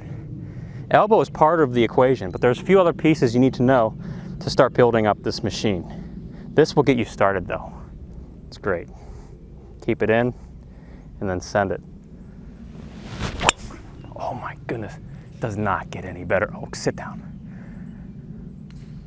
Okay, thank goodness these are range balls. It's getting a little close to the people on the other side, so we're gonna put this down before the cops get called. And we're just gonna go back to my iron, yes. Whew. Back to the iron. It's going down there and, oh, thank goodness it's a range ball. It's getting close though. All right, what are we doing again? We're keeping the elbow tucked in. Why? Because it's fun. Why? Because it makes golf worth playing. Golf is life. There we go. Oh. We could do this all day. You don't have to be a pro to start feeling that. You just have to tuck the elbow in. If I got my elbow out, you would not be seeing strikes like that. You'd be seeing duff central, just duff, duff, left, right, left, right. No, tuck it in, straight, straight, straight, little baby draw, tons of power. So thanks for tuning in today. Get that arm tucked in. Check out Saguto.golf. You'll start playing the best golf of your life right now in a simplified program, and I'll see you in a future episode. Let's say you don't have a lot of time to practice. You got an upcoming scramble, league match, something's going on where you got to play some good golf, but you have no time to practice. The key to playing great golf lies in your ability to minimize variables. So what I'm going to show you today is a way to swing powerfully and consistent without having to hit thousands of balls. Maybe just 10 balls here. I think I got, yeah, that's about 11 golf balls or 12 golf balls on the ground here. And in just 10 balls, you'll be striping it, and we'll even break the driver out, really whack some too. The key of minimizing variables starts with contact. Contact is determined by, do I stay over the ball or do I shift or sway? Your lead arm determines contact, and if I swung my lead arm back and forth and I kept it straight, you'd see the club coming to the ground the same spot every time. That is a must-have in golf for great ball striking. So if I wanted this lead arm to continue doing that, which I do for solid contact, I have to do a couple of things. One, I've got to focus on keeping my weight forward. So I'll set my weight forward and my lead arm straight. You all know I've done this a million times on the channel. I've shown you this, but this is truly the essence of a zero practice person. If you didn't want to practice and you wanted to play amazing golf, this is what you're going to do. You set this lead arm straight. You keep the weight forward. If I swing the lead arm, I could tell you it's going to be good before I even take the club back. I already know that is a variable that I have eliminated in my swing. And it doesn't matter how many times you see that piece, that component. It's always helpful to see and be aware of where this is during the entire swing. If it breaks down, contact could be anywhere. So for those of you who don't want to practice, if you're not having much time to practice, you got to focus on keeping this lead arm straight and anchoring the weight on the front side. This will produce solid contact. We've eliminated the variable of contact with lead arm straight and weight forward. We're going to kick it up to the next level of this little drill. The zero practice swing involves another piece. If I want to keep this arm straight throughout the swing, I've got to keep my elbows close together. So I imagine that I am pinching a volleyball, a softball. Actually, I really like that softball. It's a little bit narrower. And by getting those elbows close together, I am now able to control my swing with one thing. So instead of thinking hands, arms, what is the body doing? What do I do with my feet? What do I do with my brain? Instead of thinking, which is driving you absolutely nuts in the swing, we eliminate all thinking by getting elbows together, because elbows together now allows you to swing the club around your body without having to tell your body what to do. There's no more micromanaging. The power of elbows together is it says to the shoulders, hey, shoulders, I want you to control the swing, and I'm going to go hands-free. I'm going to take out all my thinking. You'll see what happens the moment you get the elbows just nudging right in there, close together. Now I've got this powerful unit. The only thing, I can feel both shoulders moving the club back and through. all of my awareness is on my shoulders. And it's beautiful because I feel my hips turning, I feel my body responding, so I'm not thinking about what to do with the body. And this goes for backswing and it goes for downswing. What I'm about to show you is one of the most powerful concepts in golf swing history outside of controlling contact and eliminating variables. But before I do, you just got to do this little drill first. I said no practice. I've hit one of my golf balls. I got to be careful how many golf balls I hit here. I got my lead arm straight, my weight forward, elbows together. I'm setting the weight forward. I just want to feel shoulder back, shoulder through. So left shoulder back, right shoulder through. If I did that, it keeps the variable of contact. It eliminates that variable. It doesn't keep it. It eliminates that variable. So there you go. Another crisp, solid strike. I kept my elbows together, which allowed the lead arm to stay straight in the backswing, straight into impact, and straight into the follow through. At no point is the lead arm allowed to break down. That is allowed to happen because of elbows together, weight forward. So for those of you who don't want to practice as much and play great golf, and all your friends will be shocked that you're able to pull this off without practice, yes, this is what's going on. This is the essence of great ball striking. The same would apply for your driver too, and we're going to get to that. But the most important concept known to man that I'm about to unveil to you is what to do with the shoulders in the backswing for a really powerful backswing. And since you're not practicing much, it's got to be simple. So I've eliminated all swing thoughts with elbows together. You actually don't have to think much about the shoulders because elbows together just intuitively means you have to swing the shoulders like this around your body.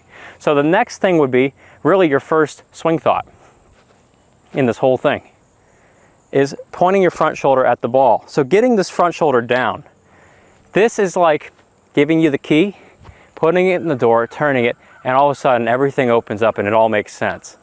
So as I swing back, my shoulders need to turn on a tilted angle towards the ground because golf is played on a tilted angle. There we go. My front shoulder has to stay more down. My front shoulder can't be level unless I wanted to top it all day long, which I will not waste the golf ball topping this one. Maybe you've experienced that annoying shot. We don't need to go there. No, I need this to stay intact. So you can see, extend down, and then there's my tilt that I have to maintain. By pointing my front shoulder at the ball, as I swing back, it acts to keep my body's tilt to the ground, and some really cool things are happening here. It is just dripping with powerful golf swing magic. It is the hips, man, those really open up. I get so much turn out of these things. I feel like I turn like an owl turns its head, like full 360 right there. And the shoulders, because of those hips, wow, I am turning so much more, and I'm turning on a tilted angle. So the key of great golf lies in this tilt. If I was to lose tilt, it would change where the ball is struck on this face. If I keep my tilt, it's in the center. If I keep my tilt, I started with the ball in the center of the face, and when I return from keeping my tilt, there it is, right smack in the center. Right there. Now, watch when I lose my tilt, watch this. Oh, now you see the heels coming off the ground, and now the only thing that's striking the ball is what? Oh, that's the hosel. That is the dreaded S-word shot. Or, if you're somebody who changes your tilt in the swing, you level out and then you tilt down a lot, well, there's a toe shot. So you've got to be careful with this tilt. It's got to be consistently turning that front shoulder down all the way to the top in the backswing and keeping the shoulders tilted to the ground into the downswing. And if I keep my body in this tilt, I'm going to hit it on the center with tons of power because I just showed you all that wonderful turn I was getting. So what you need to do is think front shoulder down. That allows you to turn more, and you're going to hit a really solid golf shot. How's it going? Pretty good. I gotta ask. Yeah. YouTube? Yeah. I was just talking to my girlfriend about you literally an hour and a half ago. Okay, so the coolest thing just happened. A Saguto golfer was just pulling by, and he stopped by to say hello. So really cool to talk to him about the golf swing a little bit. So where were we? We're hitting a golf shot. I'm thinking about shoulder turning down at the ball, and I can really feel this shoulder is going not just down at the ground, but it's going, I'm saying, down into the ball. You can see when I attach this club there. Whew. So my focus is elbows together and mastering the shoulder. If I don't want to think about the golf swing the rest of my life, I would just do that. Shoulder down at the ball. And it's going to be floored. That allows for an incredibly centered strike. And I really mashed that one. It hit right there. You see the dirt's just scattered all over the face. That one felt tremendous. Dare I say, the more you can get the shoulder down, the crispier it feels. The interaction of the club against the ground is spiritual. It's an out-of-body experience the more you can go down with that shoulder. Yeah, of course there's limits to it, but 99% of you are coming from a background of being too level, based on what I'm seeing, so you can really afford to dip that shoulder down more. And with the elbows together, keeping your tilt, it's a centered strike. I'm hitting it right on the center. You don't need much practice to do that. The practice is really optional here. All you got to do is point this at the ball. Wow, it's automated. It's an automated swing. Just push the autopilot button, get some snacks out of the back of the plane. And we could do this all day long. We could just be out here, because what have we just done? We've eliminated the variables of the swing. All variables, contact variables gone. And then with tilt, I eliminated yet another contact variables. Now I'm hitting on the center of the face. And you want to add that power element in. You're talking about power. Well, you saw what happened when I moved this shoulder around. It just got me turning a ton more. And that's what makes life feel effortless in that golf swing. That's why it feels so powerful. It's not just tilt, but it's the pointing of the shoulder at the ball, and I just let the body react. You're working too hard if you're telling your body to do a lot of things. Your brain's working too hard, your body's working too hard. Automating the swing starts with elbows together, weight forward, and point that shoulder down at the ball. You can see it's a pretty effortless, smooth looking swing. That ball is just taking off. And from the down the line view here, what you're going to see is me keeping my body's tilt. So pointing that shoulder at the ball means that my spine, which is tilted to the ground, is going to keep that same angle, that tilt. It's not spine angle, I'm actually tilting. So my body's tilt to the ground maintained by the front shoulder moving down. Let's maintain some tilt here. Get that shoulder moving down. That is the most majestic thing. It never gets old. All right, now I'm running out of golf balls, partially because it's so addicting and I'm gonna end up hitting my entire supply. We really only needed to hit 2 golf balls here. Golf swing addiction aside, I've hit at least 8. So we're going to the big dog, the driver. All right, so you don't practice a lot. You don't have much time to do anything with the driver, so just some basic pointers with the driver. You want the ball more forward in your stance. Think lead heel. I'm doing elbows together again. And what am I still doing? I'm still doing lead shoulder at the ball. Now, because I'm farther away from the ball, I'm pointing my lead shoulder farther over here. That means your shoulder isn't going to be like this with a driver. It's not going to work. No, we got to turn our shoulders perpendicular to the spine to keep that relationship. So the relationship with a driver is easier to maintain in the sense that there isn't as much tilt. But I still tilt. You don't have to think about how much to tilt. Let this shoulder tell you. I set it here at address, and I just point this shoulder at the ball. And because the ball is more forward, this may help you a little bit more. Point the shoulder here. Imagine you're pointing at the spot here, so we get the turn. Don't try and point it at the ball here, because my shoulder's gonna stop there. That's gonna give you some more speed along with this. So I'm gonna get set. Remember, I haven't practiced in a while, so all my buddies are watching in the scramble. It's the member guest. I've traveled 1,000 miles, I'm jet lagged, and I'm stepping up on this first tee. I got my elbows together, my weight's forward with the driver, and I just want to point that shoulder at the ball. Everybody's like, come on, hit the ball, Tom, hit the ball. Oh, wow, and the whole group says, what the heck was that?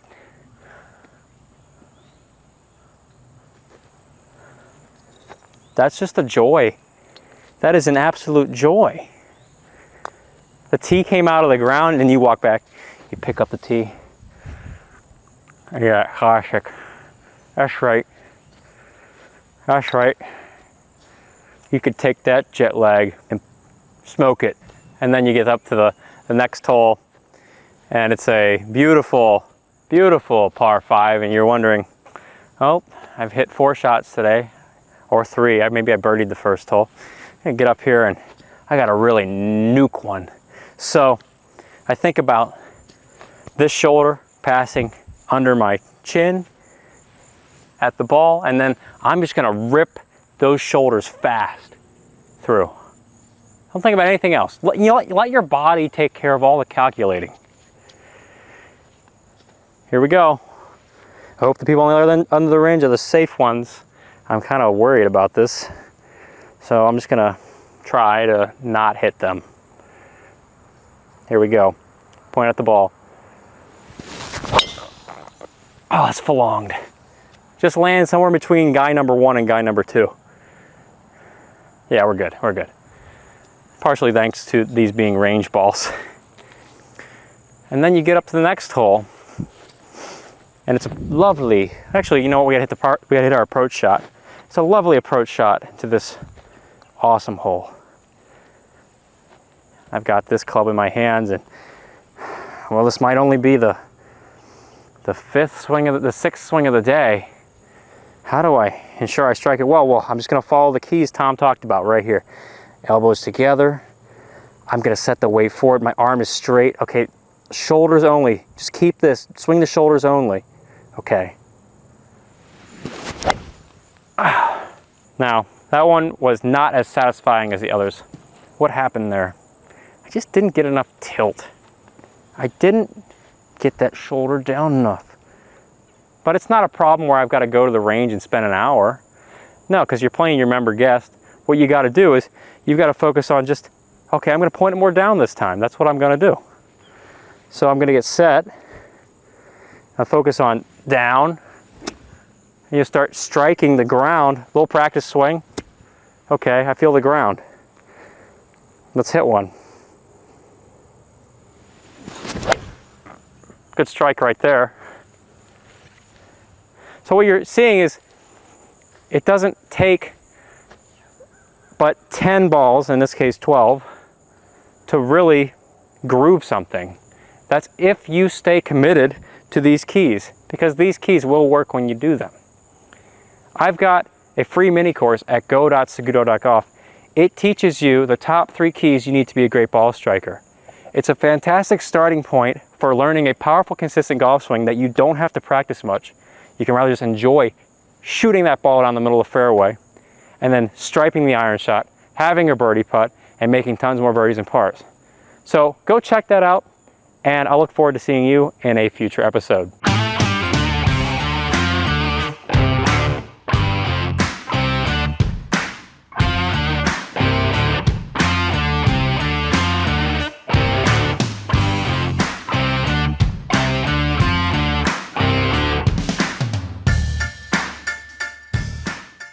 I've got a really simple tip that is going to absolutely get you mashing the golf ball shot after shot.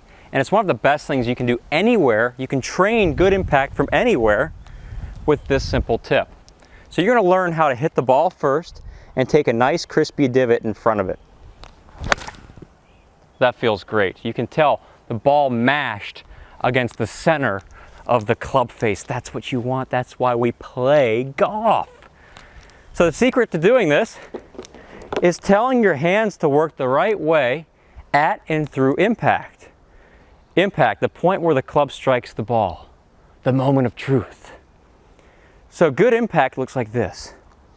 Hands leading the golf ball, hands ahead, weight forward. Most amateur golfers do the opposite. This is why you're so inconsistent. Weight back, and usually the hands are scooping or flipping or turning. The hands are just very active. So we've got to do something with the hands, change your program to get you being super consistent. And that key is this. We're doing nothing with the hands. I want you to, instead of turning them over or scooping them, a lot of activity there means a lot of variables there. So a lot here, a lot there. I don't like that. I want one result, crispy, every single time. You can do that too. So when I set up near this ball, good impact is here. Now we take those hands, we move them through impact like this. The arms are straight. The club face is not turning over so much. Take the club and get rid of it for a second. You need to feel this first. Hold your arms straight out in front of you, get into your setup. You should be able to clap your hands together. It's like you're holding a volleyball or a basketball. And you're going to move these hands through impact like this. So no windshield wipers, no turning of the hands, no scooping or windshield wiping. None of that. Just take that basketball, move it towards the target. When you get to this position, you should be able to clap your hands. Your trail palm is angled towards the sky, so that's your right hand palm for the right hand player. Your lead hand palm angled down towards the ground. They're parallel lines. So I didn't turn the hands over. I didn't scoop. I just kept them moving forward. This will change your ball striking immediately. Because you're not doing all this activity. What you find is if you do the same move with the club in your hands, the club drags along the ground. You take a divot in front of the ball. Yeah, you can see that divot right there. I'm scraping this grass. Mashed potatoes right there through. And my hands are still in that same position. So I've got one point of contact and it's in front of the ball every single time. Divot in front of the ball, not at or behind the ball. Always in front for solid contact. The best ball strikers are always doing this. Here's the drill. Go ahead and set up to an imaginary ball first. We're basically going to do this with a club. That through there. Drag that club along the ground and through to here. Look what the club's doing. No rolling of the hands. The club face looks like this.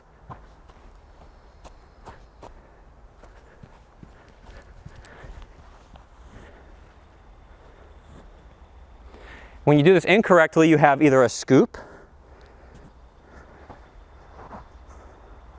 or, and that's a flip, or a roll. So you see the club face is now really closed, or the toe of the club is either vertical or pointed more closed than that. But when you do this correctly, club face angles a little bit differently, doesn't it? It's like the club face angles slightly to the sky, not horizontal or at the ground. So now you've got this feeling, dragging that club along the ground. Just go set up to the ball, do the same thing. Drag it through with the ball there. When you finish, check out your position. Is that club face in a good position? Yes. I can still clap my hands together. They're still parallel. They didn't turn over. No windshield wipers. Do the same thing again with another ball. I don't care where the ball goes. I just want you to get the sensation of what it's like to drag the club through impact with good form. There. Nice. Now note that I'm not doing flipping or scooping, nothing with the hands. I'm just moving the shoulders through the shot, hitting through the shot. Here's what happens if I flip. Oh, I gotta go pick up that ball now, that's frustrating. I almost missed the net. Here's what happens if I roll my hands over. Try to be active. There's actually not a lot of power in flipping or rolling the hands over. You can tell I get more power.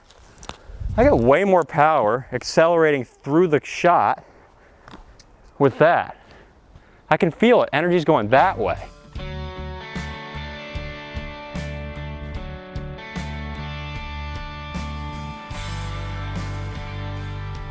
Now that you've done this awesome little drill that you can do anywhere, we set up with the ball and we try and recreate this same sensation. So drill it like this, drag the club through the grass,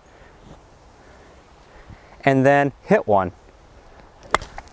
Really short chip shot, powerful chip shot. Some of those chips could go 50 or 70 yards because you hit them so solid. Let's do it again. Drag through, hit one. Woo! I love that feeling. That never gets old. Doesn't matter what shot you're hitting. That nice crack off the club.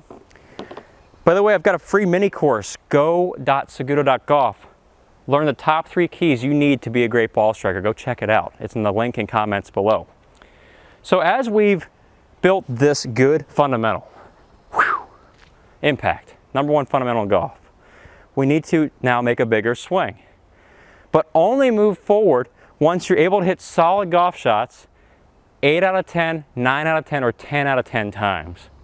Because you need to master this. Once you've done that, it's time to graduate. It's the same thing. Take the club back, and as you're swinging through, we're dragging through the shot. You know, it kind of reminds me of a hockey player. I don't play hockey, but I know when they hit the ground with the stick, they're actually hitting the ground and then flicking the puck. Well, to me, it's almost like the club's hitting the ground and dragging through. So it's like hockey in a way. Let's graduate up into a 3/4 or fuller swing. So you take the club back further, dragging it along the ground. There we go. Swing.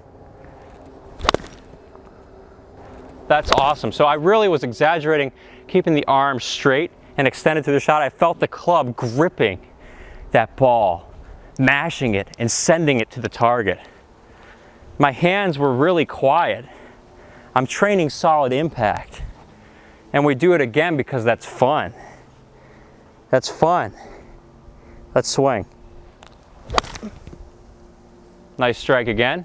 Ball first, divot. Dragging that club along the ground and through the shot. And if you're hitting the ball so much more solid, comment below and tell us about it. I'd love to hear how this drill's working out for you. So then we get to the driver. You do this with the driver, yes. The rules do not change with the big dog. It's the same fundamentals. You still hit through the ball. You still have to hit through it. You still got to keep your arms straight. Weight's got to stay forward. Let's just do it because it's fun. You don't need to necessarily drag the club along the ground, but that's what it's going to be like through impact. Full extension of the arms. You're going to hit the ball so much more solid doing this through the bag. So we set up and we do that. A murderous cut. That sounds like artillery. Whoosh, just blasting away. That ball might land in the next county over there. Then we do it again because that felt great. Through it, go through it. The only way out is through.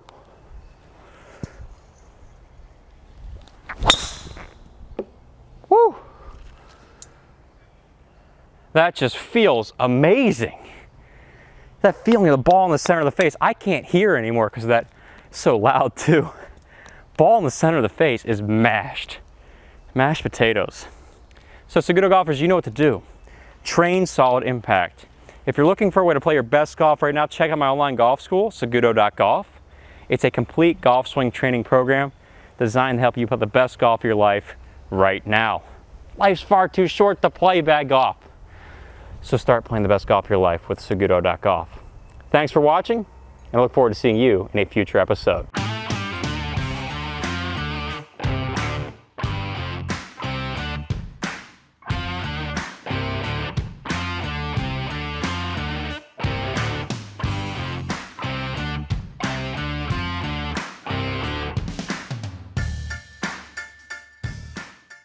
I've got something really cool to share with you today, and that when I started doing this little routine, I haven't had a bad round since doing it. Now, fingers crossed, I'll keep going that way. But what I love about it is it's so simple. You just do it 5 minutes before your tee time, and it presets your swing to fire correctly. Great golf is played on a tilted angle. When I swing the club around my body, it forms this diagonal line, a tilted circle, right? If I keep the club on that tilted circle, I have a really good chance of striking the ball well. Nice, high, far, straight, beautiful baby draw, and it just happens. And if you want your swing to just happen without doing a whole lot of practice, you just get the feeling of what it's like to keep the club on this tilted angle, on this diagonal line. And the thing I've been practicing, it's so simple. You don't even need a club. In fact, 5 minutes before your tee time, usually what you're doing is you're running in, getting some toast cheese crackers, going to the bathroom, checking in for your tee time, and then you're running out there to the tee. There's your buddies laughing at you on the way, and you get to the tee, and then you swing. That's about 5 minutes right there. So while you're running to the tee, just do this. Just this. What is that? What is that? When I had a club, halfway back, I'm here. If I'm feeling this, I've got a great backswing, and I'm already presetting a great downswing. And all I did was, standing up, you're not going to believe how so silly this looks.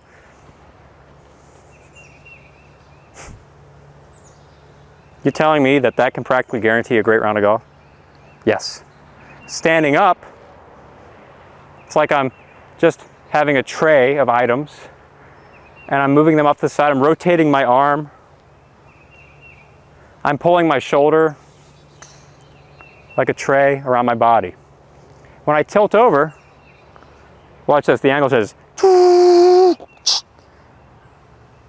ha-ha. And then when I add the club, aha. And right back to the ball. And that took me 0 time. So really it's less than 5 minutes. But if you just did 10 reps of this, you could guarantee a great swing path. I feel the path of the club. So I get over the ball. I'm presetting this. I'm feeling this. And you know, you might want to do this as a pre-shot. Just get up to it and do this. And then, after you've pre-shot, you sling it. And it flies high, far, beautiful, delicious. The contact feels great. And look at the divot. The divot's nice. The divot's nice. It's shallow, it's not too deep, it's just right, not too expensive. It's bacon strips, not pork chops. So I feel this, and I swing.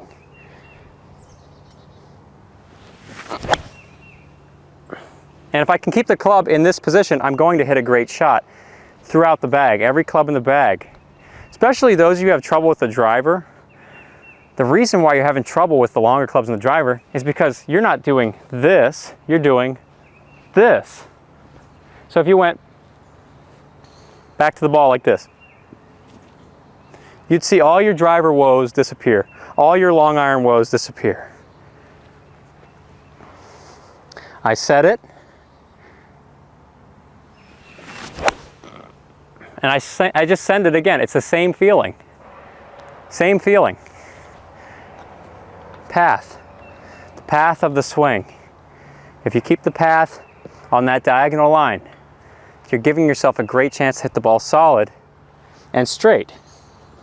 Because problems and other issues, like with ball flight, ball curving too much, that's all coming from when your path is too much in, out to in, or in to out. But we put it just right on that little diagonal line, it flies straight. It flies beautifully straight.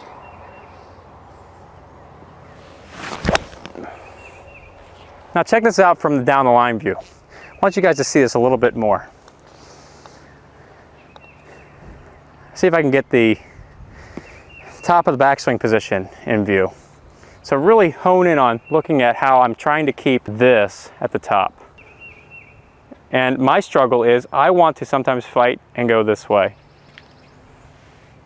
And then it's like, oh, I gotta shallow it, or I gotta push it down and across. That's tough. So watching this arm, it's gotta be here. And that's why I love this, just doing it before I play. I don't even need range time. I can just do this to feel it. You're seeing a very straight ball and a shallow shaft at the top. So I'm keeping it on path. And how long could we do this? We could do this all day long. Keep it in. Got a horsefly bugging me and I'm still hitting it. Cameraman says I'm not shallow enough. I believe him because I'm fighting it. That's probably better. Look better? These little things, they add up. Oh, that was nice. Cameraman, he's got my back. It's a great feeling when that happens. Here we go again. In. I gotta feel that. I gotta feel that. There's no place like home.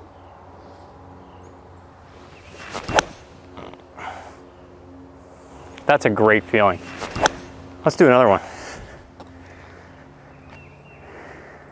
I think that's much shallower now.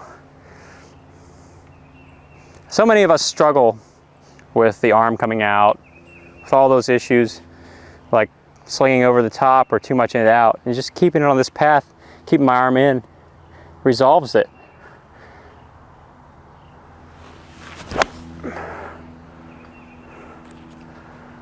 Oh, that's a great feeling. So if you can just take a little bit of time out of your busy schedule before you play, and going to that register, getting your toast cheese crackers, running to the tee. Just take 10 seconds, preset it. You'll play some great golf.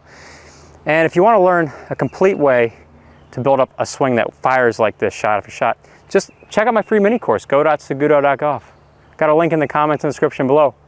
It starts building a body-friendly, powerful golf swing that hits stuff like this shot after shot. So we don't have time. We don't have time to do all this work. We got lives. We want a swing that works, and pros do this too because they want to cheat the system. We all do. We all want to cheat the golf swing so we can enjoy life. I want to play guitar. What do you want to do? You got your golf and then you got something else? You can do more of that.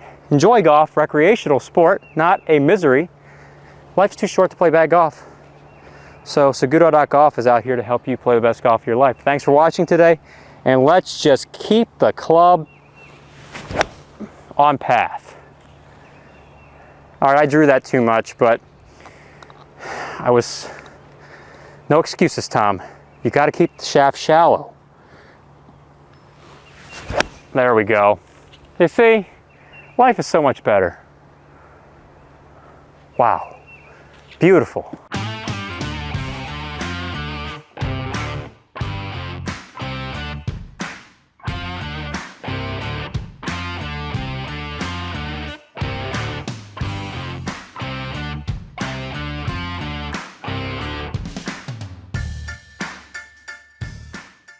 You can improve tons faster from home than on the range. Save yourself the bucket of balls. We're gonna dive in and do an amazing drill that's helped thousands of my students play the best golf of their life. Students have actually gone on to have incredible rounds and rack up tons of birdies just by doing this drill a few minutes a day. We're gonna work on getting some more power in your swing, some more consistency, all by training your body to move in a few simple ways. So we're going to begin with one of the most important pieces of the swing, and that is engaging your body, eliminating thousands of swing thoughts. Let's just erase that right now by thinking one simple thing: elbows together. So when we get our elbows together, this creates structure in our swing. It allows all the pieces of the swing to happen by removing lots of the variables such as hands and arms. A swing that is powered by the body, meaning the shoulders here and the torso and the hips, those bigger muscle groups, is a lot more consistent than controlling your swing with, let's say, moving the hands and arms. We can move the club in any different direction. That means any different result. So to really engage the body, elbows together is your first step. Now, when you do elbows together, it's so important that you get your upper arms connected on top of your chest here, not off to the sides, not like we're doing some sort of T-Rex penguin thing. No, we get connected, but we get it more on the upper chest. So you see how my elbows are close together, like I'm squeezing a softball or a grapefruit right in there. What I feel is an incredible connection between the hands, the arms, and the shoulders. Now I feel the upper half of my body is in control of the swing, just by getting my elbows together. You may notice that it feels a little bit rigid or stiffer in your arms. That is normal, especially if you're someone who's coming from short arms. So the first thing you really need to feel is like you're pushing away, like you're pushing against the wall right there. So I push my arms straight out in front of me. Both arms are extended to straight. I really want you to get this feeling, because this sets up the rest of your swing. Nothing else in this drill will work until you get this concept. So we have the elbows together, and then I've just got my right arm tucked in. So my forearm facing at the sky, and now I'm just going to get my hands clasped together. You may recall this from the episode I did recently with Tegan, beginner golfer. She did a phenomenal job. Elbows together was the thing that got her striping it immediately. Now all we need to think is left shoulder passing the chin for the backswing, and right shoulder passing the chin for the downswing. And something I want you to focus on while you're doing this is listen to how your body responds to these movements. So I no longer want you restricting your body during the swing. Allow your body. Don't think restrict, think allow. Where the body wants to go is where it should go.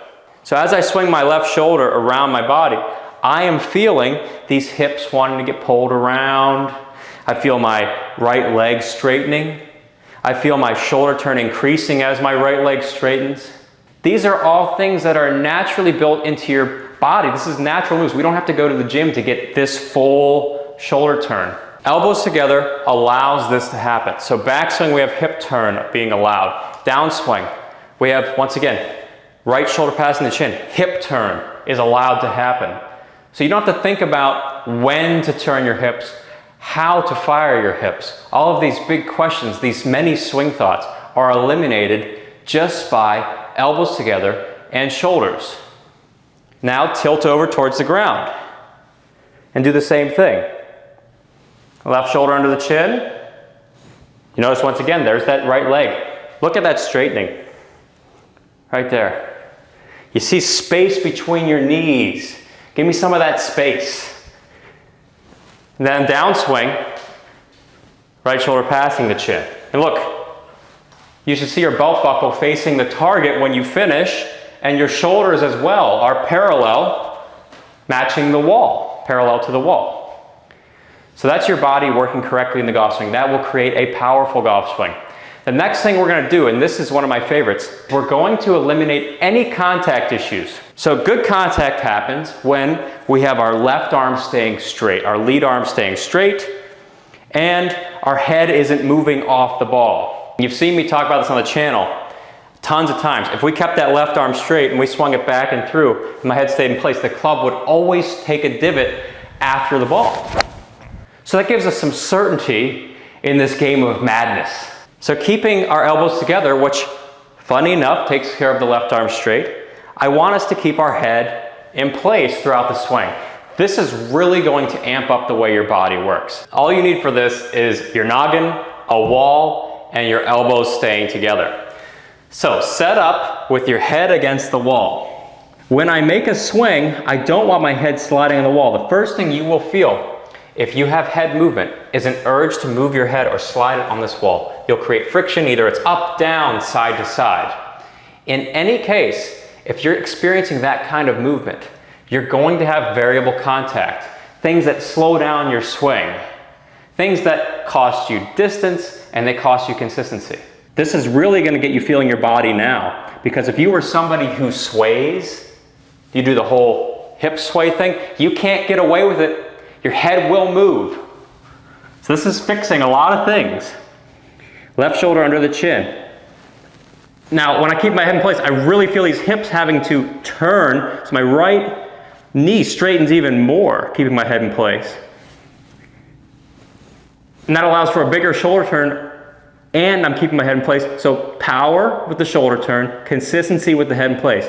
Downswing, it's the opposite. Right shoulder passing the chin, head staying on the wall. You might notice how the shoulders are the faster movers here. This is good because those shoulders are where that speed's gonna come from. The hips are enablers.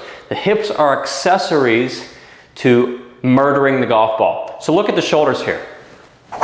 The faster I can get those shoulders through, the faster I will swing. Think about creating speed top down.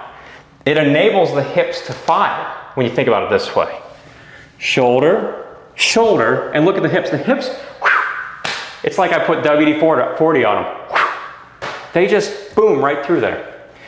Contact fixed, power increased. So head on the wall, elbows together. We're not stopping there. I want you to stay tuned for this next piece. It's the most important piece of the entire lesson. And when you get this, this is the score dropper. This is the thing that's going to get you making more birdies. And it's going to put the power, the consistency, and the direction control all in one. In fact, it's the one thing that's going to fix your entire swing. You know, swing plane, I'm swinging over the top. I'm too steep. I'm flipping at impact. My arms are pulling apart. All those things can be fixed with this right arm. Take a look at this. So my right arm, my elbow is pointing a little bit more outside of my body here. So the elbow's over right around here. Think about my finger. Now I'm going to rotate my elbow to be under. This in turn gets the elbow pointing straight down at the ground. Look at what it does to the club. It shallows it. The arm is facing the sky, and once again the palm is still facing the sky, but I'm gripping the club. Now watch me add my tilt to the ground for the golf swing. Oh my. This is amazing. You ever think, you Ben Hogan aficionados are gonna love this one. Look at that, that's the Hogan shallow position at the top. This is the position that is the most efficient way to hit a golf ball, bar none. If you're here, you can go right back to the ball. Look at that, it's direct. The club just goes right to it.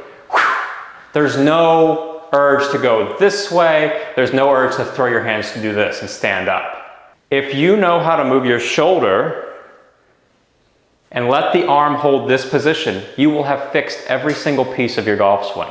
That's what I talk about in the Saguto.golf online golf school. In fact, if you click the link below, go.saguto.golf, you can get my free mini course. It's an entire 17 video mini course, 45 minutes of content, showing you how to become a great ball striker.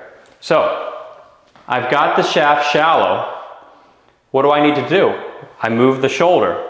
The right shoulder continues to move past my chin. Look, I'm not even thinking about the club here. We can think too much about what's going on here when you realize that all of this is going to happen with some basic body movements. It is a weight that has been lifted off the shoulders.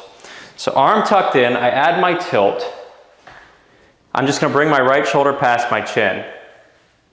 Look at it staying shallow. I'm not even looking at the club. I know it's shallow because my arm, I know my arm is still in this position. It will never go steep. It never goes steep. Like if I'm starting on level, this is what it looks like level. It's like a baseball player almost. When I add the tilt to the ground, it's the same. The right shoulder gets past the chin. My hips are responding by turning anyway. I'm not thinking about it. Into impact. I still have my relationship to the ground. I'm not standing up. Keep the right shoulder moving. Past impact. Boom. So you have just mastered power, contact, direction power contact with this shaft angle. This is the golden nugget. You know, where's the direction coming from? Where's the control? How do I hit straight? I'm going to start a setup like this. So I want the club face to return to this position. The key here is that it never changes. Keeping my elbows together, so my left shoulder under my chin. It's the same angle as I had here at address. And then swinging back into impact, same. Through impact, same. So no hand rotation required here. No assembly required. Now I'll do the same thing with tilt. I get my front shoulder under my chin. I'm square at the top. I get into impact. If the right shoulder gets past my chin, boom, I'm square. It's controlled by the shoulder. Watch the shoulder moving towards the target is going to square you up. There's no need to do any of these sophisticated hand manipulations to hit the ball. And you're gonna hit it a lot more powerfully than you would if you were trying to time your swing or turn your hands in the swing. I love to do this drill with my good friend, the Precision Impact Trainer, because it helps me keep my arm tucked in and it helps me feel what good impact needs to be like. If this angle is maintained, you will never flip ever again in the golf swing. Now I'm just gonna give it a couple clicks. This is really going to emphasize the feeling the arm needs to have throughout into impact. So this arm tucked in, the right shoulder pulls this around behind my neck. I feel like I'm throwing a baseball with my right arm, but my right arm is tucked in, so it feels like I'm doing like a frisbee throw with the right arm. Then I take my right shoulder to the top, and this precision impact is fully loaded, and it's the same angle. Keep the back of your hand against that. If you don't have this device, you can still see the angle. Just keep that in mind. Now I'm going to take my right shoulder towards the target, and what will happen is the magic of impact and squaring the face. So this is what it looks like level. Boom. Look at that. Level. This would be solid impact right there. Top. Your palm is 45 degrees to the sky. It's not pointing at the camera, and it's definitely not over-rotated. This is as much as I can rotate my arm, so I'm not overextending it. Right shoulder moving towards the target. Come down to impact. My palm is now facing at the camera from this position, or away from my body. This position about 90 degrees away. Keep the right shoulder moving. That gets the hand now pointing at the target, so I am square. But I'm also creating great impact. Look at how that hand is still firmly against that pad. Precision impact forces me into good impact. I can't flip this. I'll try and flip, but it won't let me. Even after impact, you're still keeping this angle, which is a trait you see among the best ball strikers in the world. That means you're hitting powerfully like this through the ball instead of hitting like this. The difference between an amateur and a pro is that pros are hitting like this through the ball, and amateurs are often spending time doing this, chopping down. Driver. This is where things tend to feel quite different. Same swing, but because the driver's longer, I don't have as much tilt to the ground. But what I'm going to do is I'm still going to do elbows together. So the club travels a little bit more around the body with the driver because it is longer. It's on a shallower, flatter angle to the ground. Irons are like this, drivers like this. So left shoulder under the chin.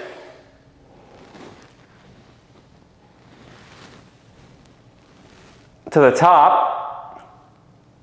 My hands are behind my right shoulder, and I'm still in the same positions I was with that iron. And I start down. The club is behind my hands. Keep the right shoulder moving. Squared impact. Keep the right shoulder moving. Square on the way through. So it's the same swing, just a different angle to the ground. Different tilt, because it is a longer club. These things will enable you to crush your irons and bomb your driver. You're definitely going to be hitting it longer. You're definitely going to be hitting it crispier. And your buddies in the cart are going to be so jealous of you for outdriving them and wondering how you got this good this quickly. You tell them, it was just a 5-minute drill I did at home.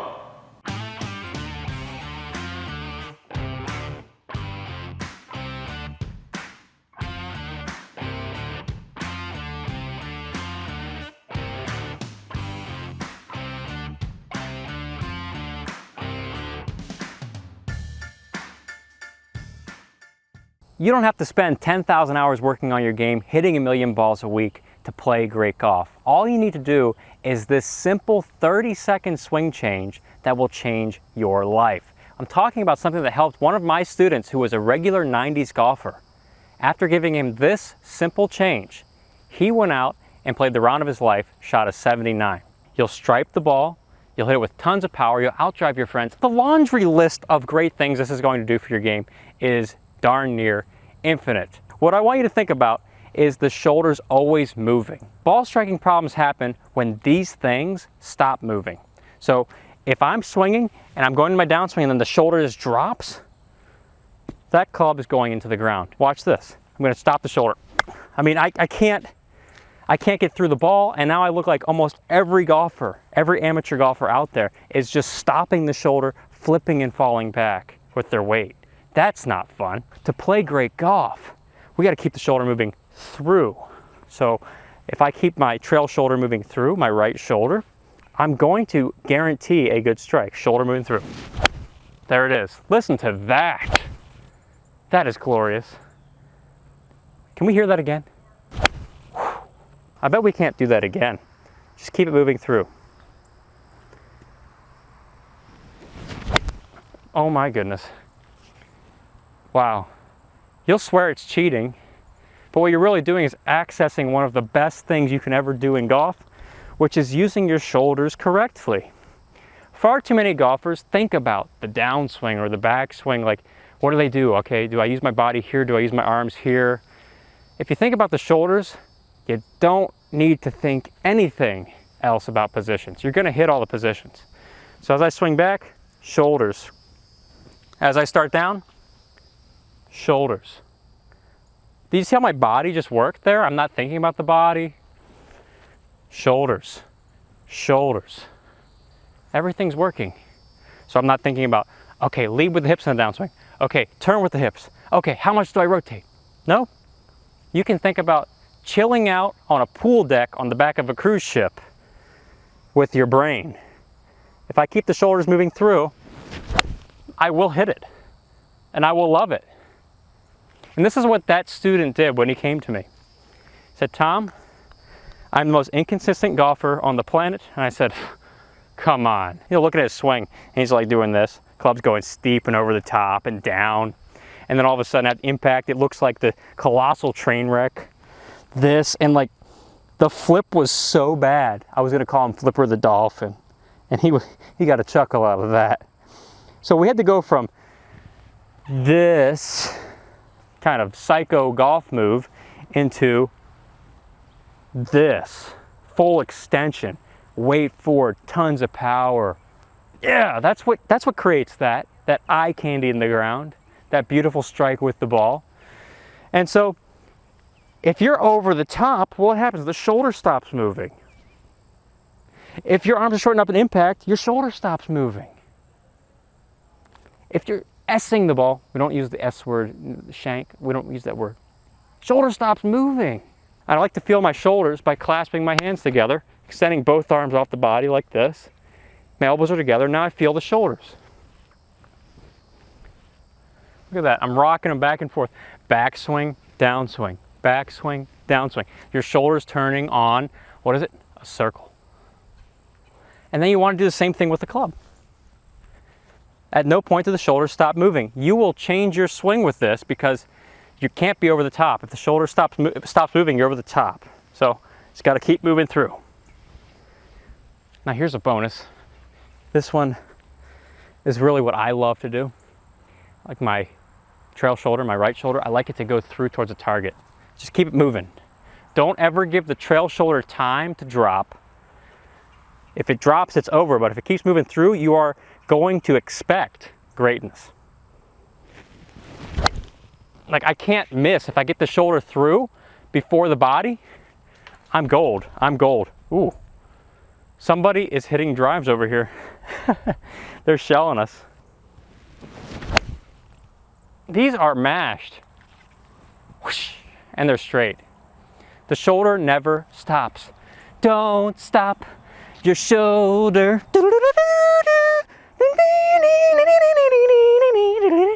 Yeah.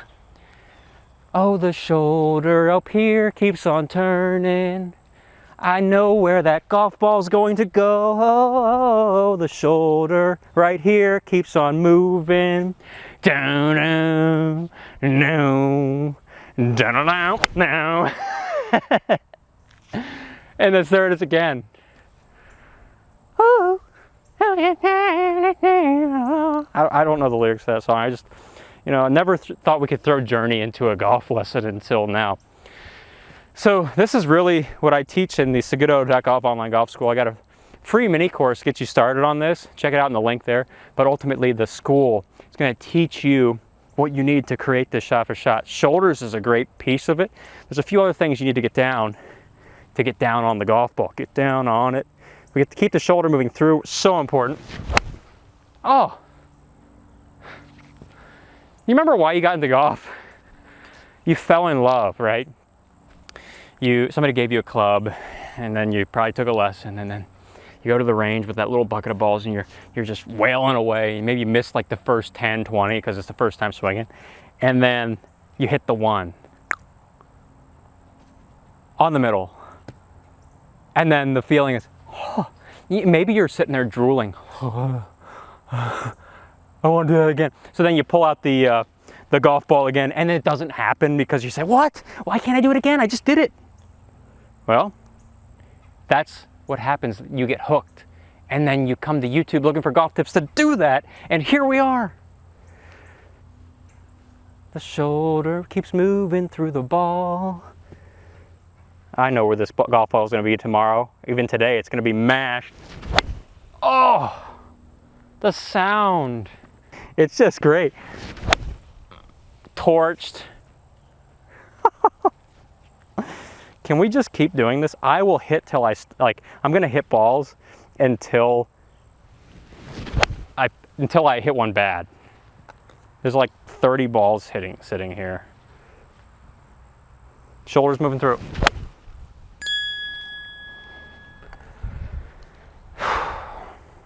And it's not a chore, it never gets old. Set the shoulders, move the shoulder. These are all flying the same spot. Shoulders moving through. There it is again. It's almost laughable, the consistency of getting my right shoulder to move towards the target. And it changed that student's life for the better. He's now playing the best golf of his life after 30 seconds.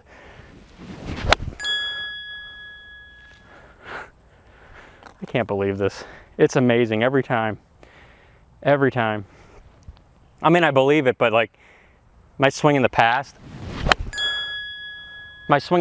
used to be just like most golfers on YouTube. Hit, find it, not really satisfied. Hit, miss, hit, miss. It just never felt great. And then I settled on this swing system, and life has been a joy. We're still hitting ball first, still hitting it solid. The shoulders keep moving through. Shoulder to the target. It's the only thing you need. Shoulders back, shoulders through. We are creating a nice line.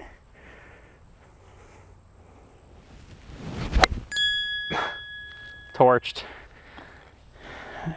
It's pretty effortless too. I mean, I'm just kind of hitting these, sending them. Oh, the slightest thin, but still ball first. You can play with that. Oh, the slightest thin. Does that count as a miss hit? Nah. So slight. So slight. Oh, we'll get it back right there. Beautiful. Create the line. Create the line. Get in the line. Create the line. Shoulders through.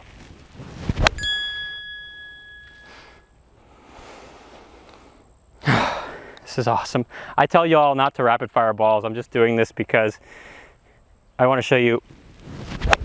Oh, there was my miss hit. I'm talking though. Should we really count? I want to show you how consistent this is. How much I'm really thinking is zero. I'm just getting shoulders through. There we go. Wasn't talking on that one. Sometimes I can hit when I'm talking, sometimes I can't. It's like that whole, do you breathe in or out when you swing? Okay. That one was thin. I don't know how many shots that was, but kind of rushed through that. Golf doesn't have to be this wasteland of, I'm searching. I'm searching. Come on, pure golf shot, where are you? Where are you? I'm searching for you. Oh, my love. Oh, you're in the tree up there, my love. So far away, there's a great chasm between us. Oh, golf gods, please give me your daughter to be my queen, the pure golf shot. And the king's like, just get your shoulders through, bro, and you could get up there and get a pure golf shot. Golf is this lovely soliloquy, this pursuit of perfection. You want to get like Shakespearean, it is between the lover and the beloved. It really is. I mean, we're chasing after this. That is my lover or beloved. I'm not getting into that too deeply.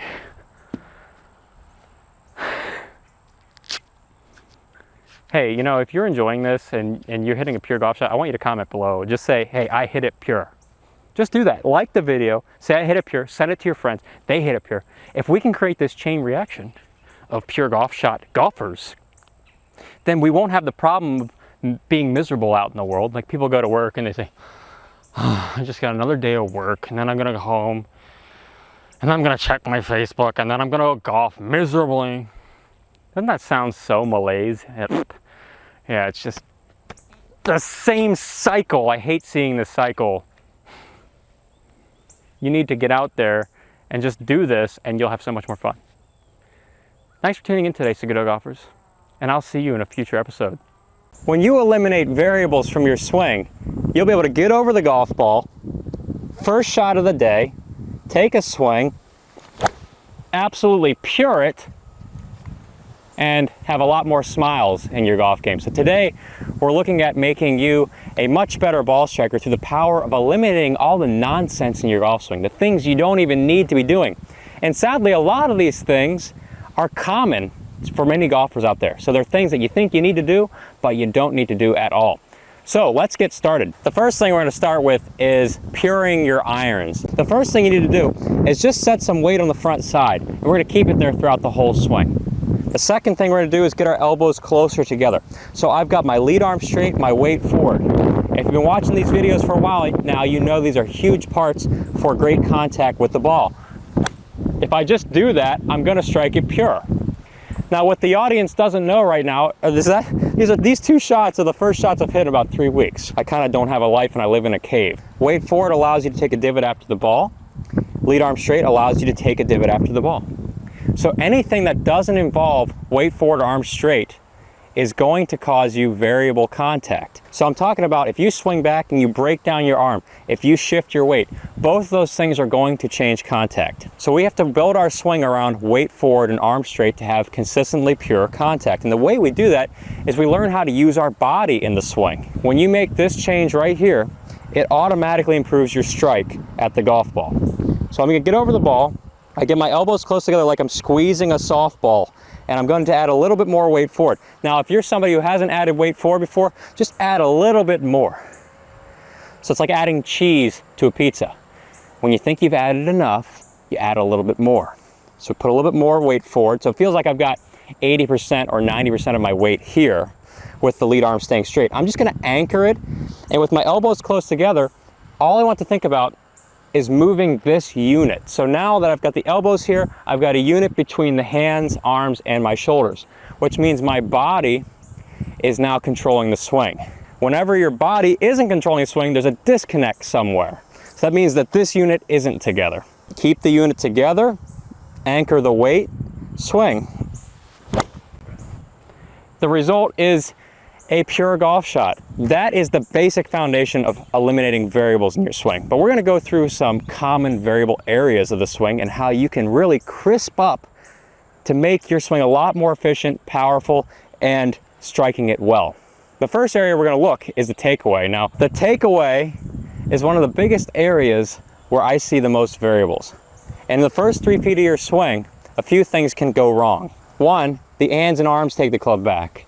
Two, you're focused on rotating the club toe up or rotating your hands. Both of these things affect your ball flight and your swing tremendously. First, the rotating of the hands, that's going to cause your ball to start in many different directions.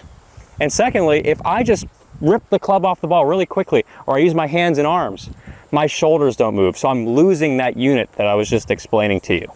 We never want to lose that unit. Keep that anchored in your mind. When you start your swing, the first thing you need to do is eliminate hand action, unnecessary hand action. because it gets you pulling your arms off the ball and not using your shoulders. I like to think a few different feels for you here. The first one is my right elbow higher than my left. When I'm keeping the right elbow higher than my left, it forces my shoulders to get engaged. What happens with a lot of golfers who will rotate their hands and get a lot of unnecessary variables in the first part of their swing, they'll look like this. They'll disconnect their arms from their body. The lead elbow gets above the trail elbow. So you can see that my right elbow is a lot lower versus I want it higher. And when I keep that right arm higher, my left shoulder starts moving back. So both shoulders move back. You need to look for this checkpoint in the first part of your swing. Are your shoulders moving? Don't think about the hands, arms, club. Think about the body here. Are the shoulders pulling the body back? Another thing, keeping the club face quiet is huge, and that goes back to your hands. So simply moving my hands moves the club face angle. There's your start direction. You want to hit it straight, pay attention to this one. I think we all want to hit it straight. When you start back, that hand should move. You see how when I take this thing back, I'm really just doing this. Nothing's changing. That's the feel right there. That's the move. The club face angle always stays the same. Now when I add the tilt to the ground, that's where it looks a little different, but it's the same move. So I'll go down here, I add the tilt, it's the same. Perfect your takeaway by thinking right arm higher than the left in the first few feet of your swing. This gets the unit staying intact, swinging the club around your body. Nice strike right there. Next thing we're gonna look at, this one's not talked about a lot, that halfway back position in your swing. You can see a lot of things with golfers who slice or hook the ball. We can fix them at this point. If you look at where your club face is positioned halfway back, if it is pointing back at the camera, meaning too far away, it's too closed. If it's pointing the opposite direction, it's too open. I see this one a lot because there's a lot of golfers out there slicing the ball off the planet.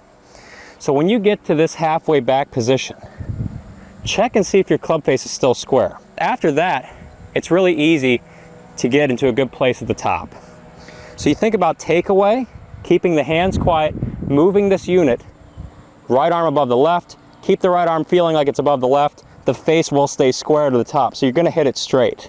Now we're gonna look at some of the variables at the top of backswing position that could be ruining your game, and we're gonna eliminate them so you don't have to work so hard. One of the things that a lot of golfers do is they try and coordinate vertical movement with horizontal movement. They try to coordinate lifting of the arms with turning their body to get into a backswing position like this. The problem with that is, you guessed it, coordination. We don't have time to time. So what if you could get into a great backswing position without using a whole lot of coordination? Well, it is possible when we have this unit intact. So as I'm swinging back, I'm going to keep my front shoulder pointing more down towards the ground. By doing this and keeping the unit intact, you'll see that the club goes up and in. So there's that vertical and there's the turn without having to do any of that with your hands and arms. So continue to take the club back, pointing your left shoulder down, down, down, down, down, down, down, and watch the body turn. That's happening automatically. And watch the hands go around the body. So we're in a really good backswing position here without much thinking. Eliminate about 7,000 of your backswing thoughts right now. And it's a great swing thought. I love using this one when I'm on the course. I'll think, point the front shoulder at the ball. And it's crispy again. That's pretty remarkable, isn't it? That we can have a repeatable golf swing, powerful golf swing without a whole lot of effort. Now, the next thing we'll look at is the downswing. What do we do in the downswing? There's a lot of different pieces you'll see out there. Do we fire the hips? Do we start down by trying to pull the club or drop the club? How do we get back to the ball? And one of the ways I love to eliminate variables is I don't want to think about any of those things. So what I like to do is I tuck my right arm in at setup. With my right arm in, it automatically gets the club in a shallow position. So look at this right here. This is the visual. If we just swung from this position, you would never get over the top. You'd never need to drop the club. You'd never need to think about when to fire your hips. Everything will happen. So taking the club, put it in a shallow position like this, and swing your left shoulder down. There's the backswing. Now, starting back to the ball, I want you to think, send your right shoulder towards the target. If you keep it in this position, you are going to stripe it. We want the club, when you start down, to be behind you here. We never want it to go over. So keeping the arm tucked in at setup leads to the arm staying tucked in into the downswing here, never out. I like to practice this one slowly, and this eliminates a ton of errors because I don't have to think about where to drop, when to start turning my hips. The magic is when I get my right shoulder moving around, those hips just go. So I'm going to hit slowly and show you how this arm in versus this arm out works. So arm in. Look at that. You see how my arm is still pointing away from me? If I let this arm go out, now it's pointing towards me. Let's hit a ball slowly. That feeling right there, see how I'm hitting out to the ball? Versus if I let my arm get away from me in the downswing, it's down, it's steep. Yeah, I took a divot there after the ball, but that wouldn't have much power in a full swing. And you can see the difference between these two swings on a full speed level. Arm in versus arm out. Here we go. Arm in. Just look at the difference in the swings. Arm out on the way down. Oh, it's going way off to the right. I had a student come up to me or message me recently. They said, Tom, I'm working on getting my arm tucked in, and they were working on it. They were really trying, and they were still getting some space between their arm and their body at the top of backswing. So when you feel this arm's tucked in, just know that it might not be enough. He was feeling this, but he was still here, was still out. So a great way to work on this is just take a glove, place it under your right arm, encourage it to stay tucked in. So when you swing to the top, you're here, and when you start down, it stays there. Or if you were to swing steep, it falls out. You can even put a T in there to get even more ruthless with it. And the last thing we're gonna look at is how do we hit the ball and hit it straight repeatedly. This piece plays a huge role in how crispy you hit the ball, how straight you hit the ball. We're looking at the hands and the wrists. So as I've got this unit, I'm swinging into impact.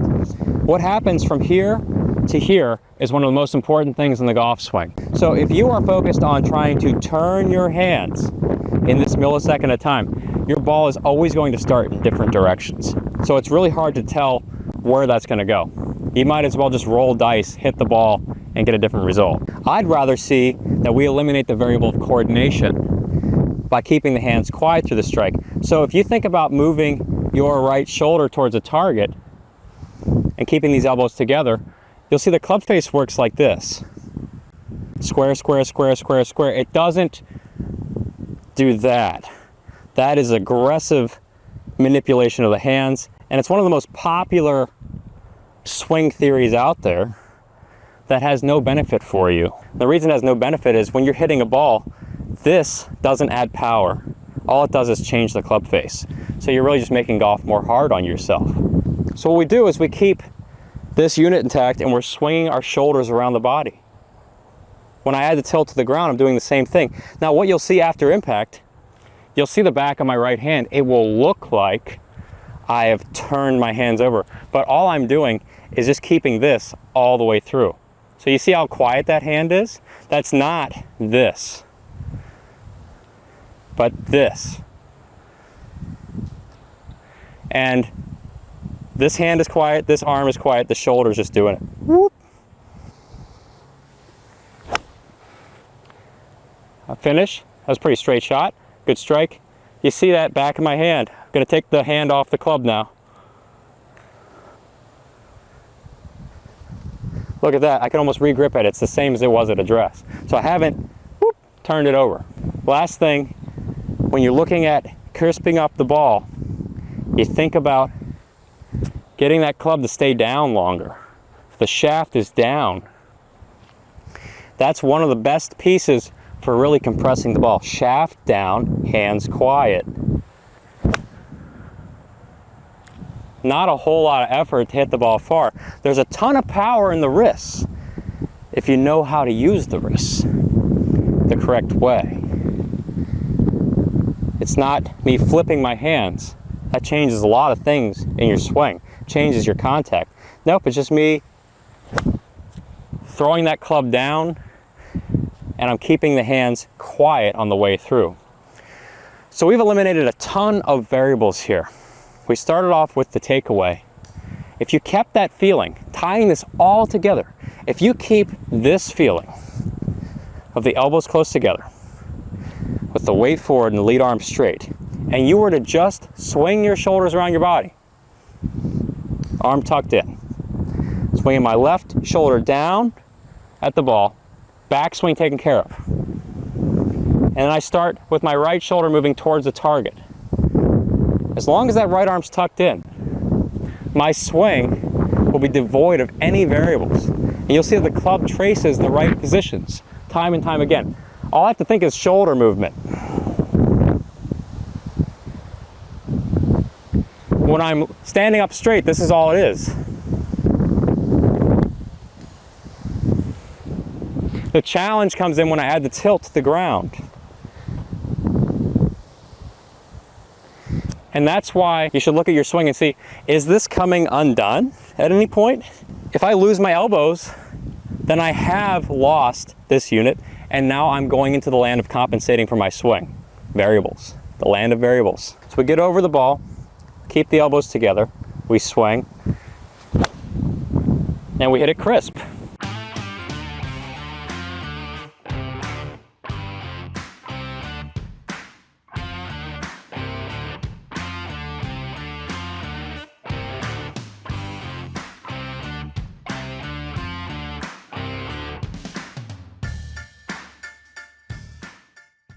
I was playing golf with my friend the other day, and he was just struggling with thin, thin, thin, fat, thin, thin, thin.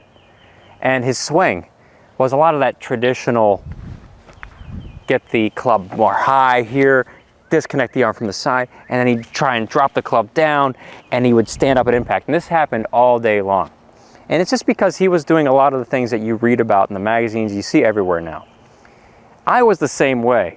And my golf game didn't start improving until I changed to this new way of swinging, which made it easier to hit straighter, farther, and strike ball first and take a nice crispy divot after that. We're looking at changing how you view the golf swing to something that's a lot more powerful. And that first thing is this, the idea of a vertical swing or an around swing. So common golf instruction will tell us that we need to get very vertical. So take the arms up, get the arms higher. And then in the downswing, we got to drop and we've got to swing through and hit hard. And that all feels great because, you know, I feel a ton of power here when I get those arms higher and, you know, dropping the club. Yeah, that feels powerful. I'm doing something. But in reality, it's more of a mess in practice because you're working on timing a lot of things. Lifting the arms, dropping the club, hitting the ball. That's almost like going up to a computer, hitting Control-Alt-Delete, and then hitting delete all your data and just shut down the PC. That's what it does to your golf swing. And I was stuck in this limbo land of, okay, lift, drop, hit, and time. And you'd hit thousands of balls at the range. But it all changed one day when a pro came up to me and said, hey, why are you working so hard? Why don't we just start going more around? And I was like, well, that sounds so strange. That sounds against everything I believe. And he's like, just hit it. He saw this. It was wild. And instead of working my body so hard, switching to something much easier, which is more around my body, using my body better, we switched to this. And the ball just, what a difference in the strike. You start feeling something that's like butter on the face. It's like a marshmallow hitting the club and then springing off. It's a s'more at a campfire it was perfect. So around, there's so many benefits, and today we'll look at just a few ways to create this in your swing. The first thing is get an idea of where your left arm, your lead arm is going. So if your lead arm is going vertical, what are you gonna get? A couple things. If you're working on going more up, you get this tendency to do the flyaway elbow, so there's a variable. Got to close that at some point if you want to hit it well.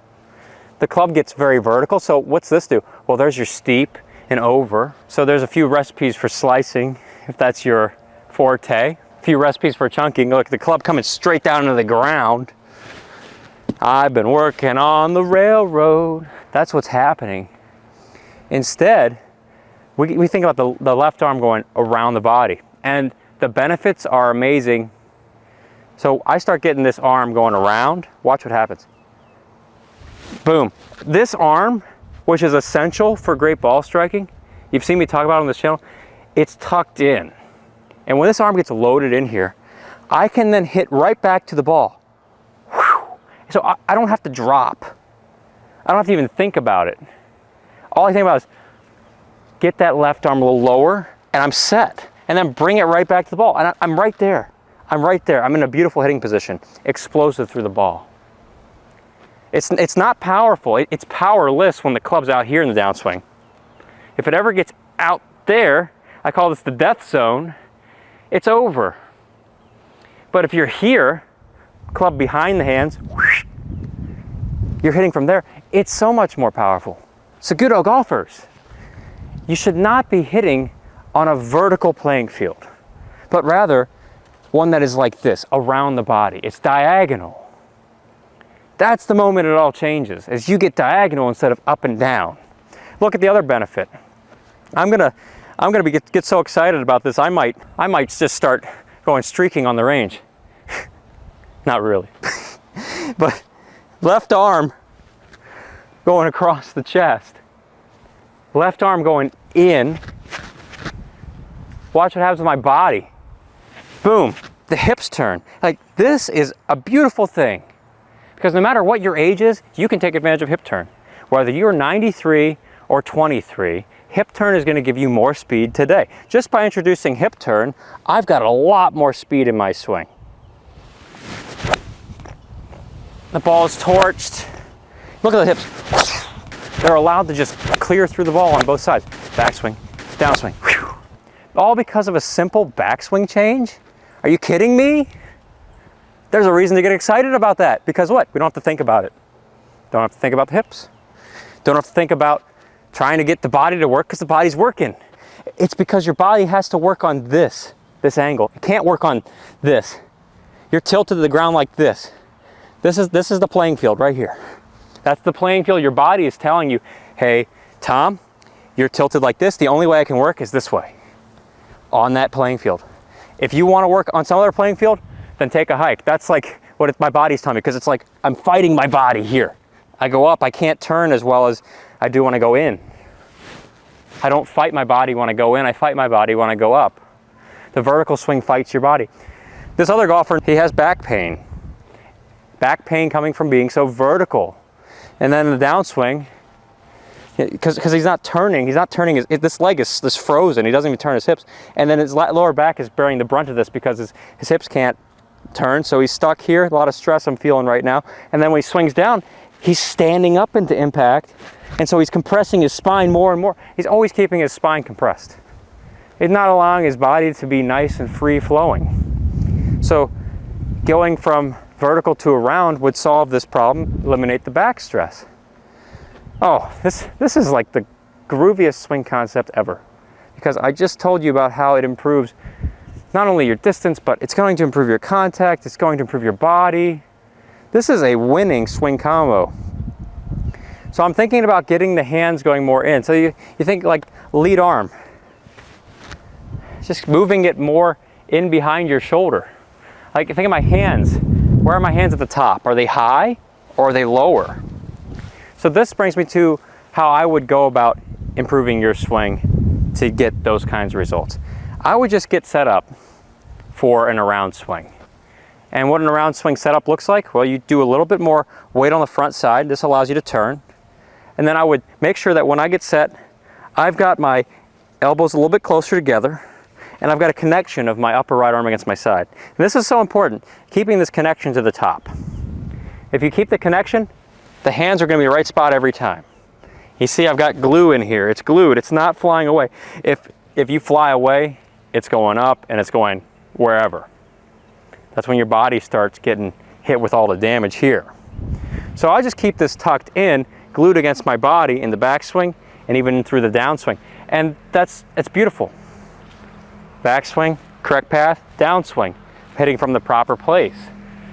Every club in the bag. Wow, instead of thinking about which swing I'm going to use for my driver, my 3-iron, my 5-iron, my 7, my 9, my wedge, instead of thinking about what swing to use, it's already built into the machine. So this club right here is going to work on its path that's built by determined by the right arm being tucked in. So it's already determined. Like, all I got to do is swing. And that path is already determined right there.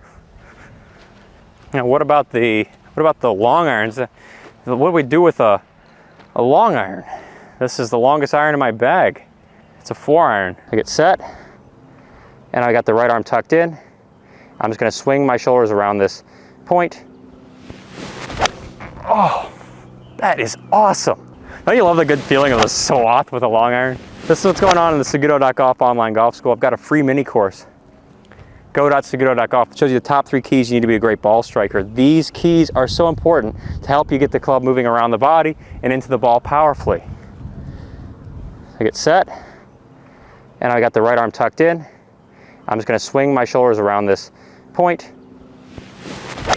Oh, this is truly euphoric. Every day doing this is your new existence. I can't do it when I go high arms. I can't hit my longer clubs. You find it's hard to hit your longer clubs. You're setting yourself up in a position that you can't hit the ball from a powerful place. Here's where you got to hit your long clubs from. But if you're getting here, it's over. The relationship is over. I'm sorry. Now you just love that sound. In. In is in style.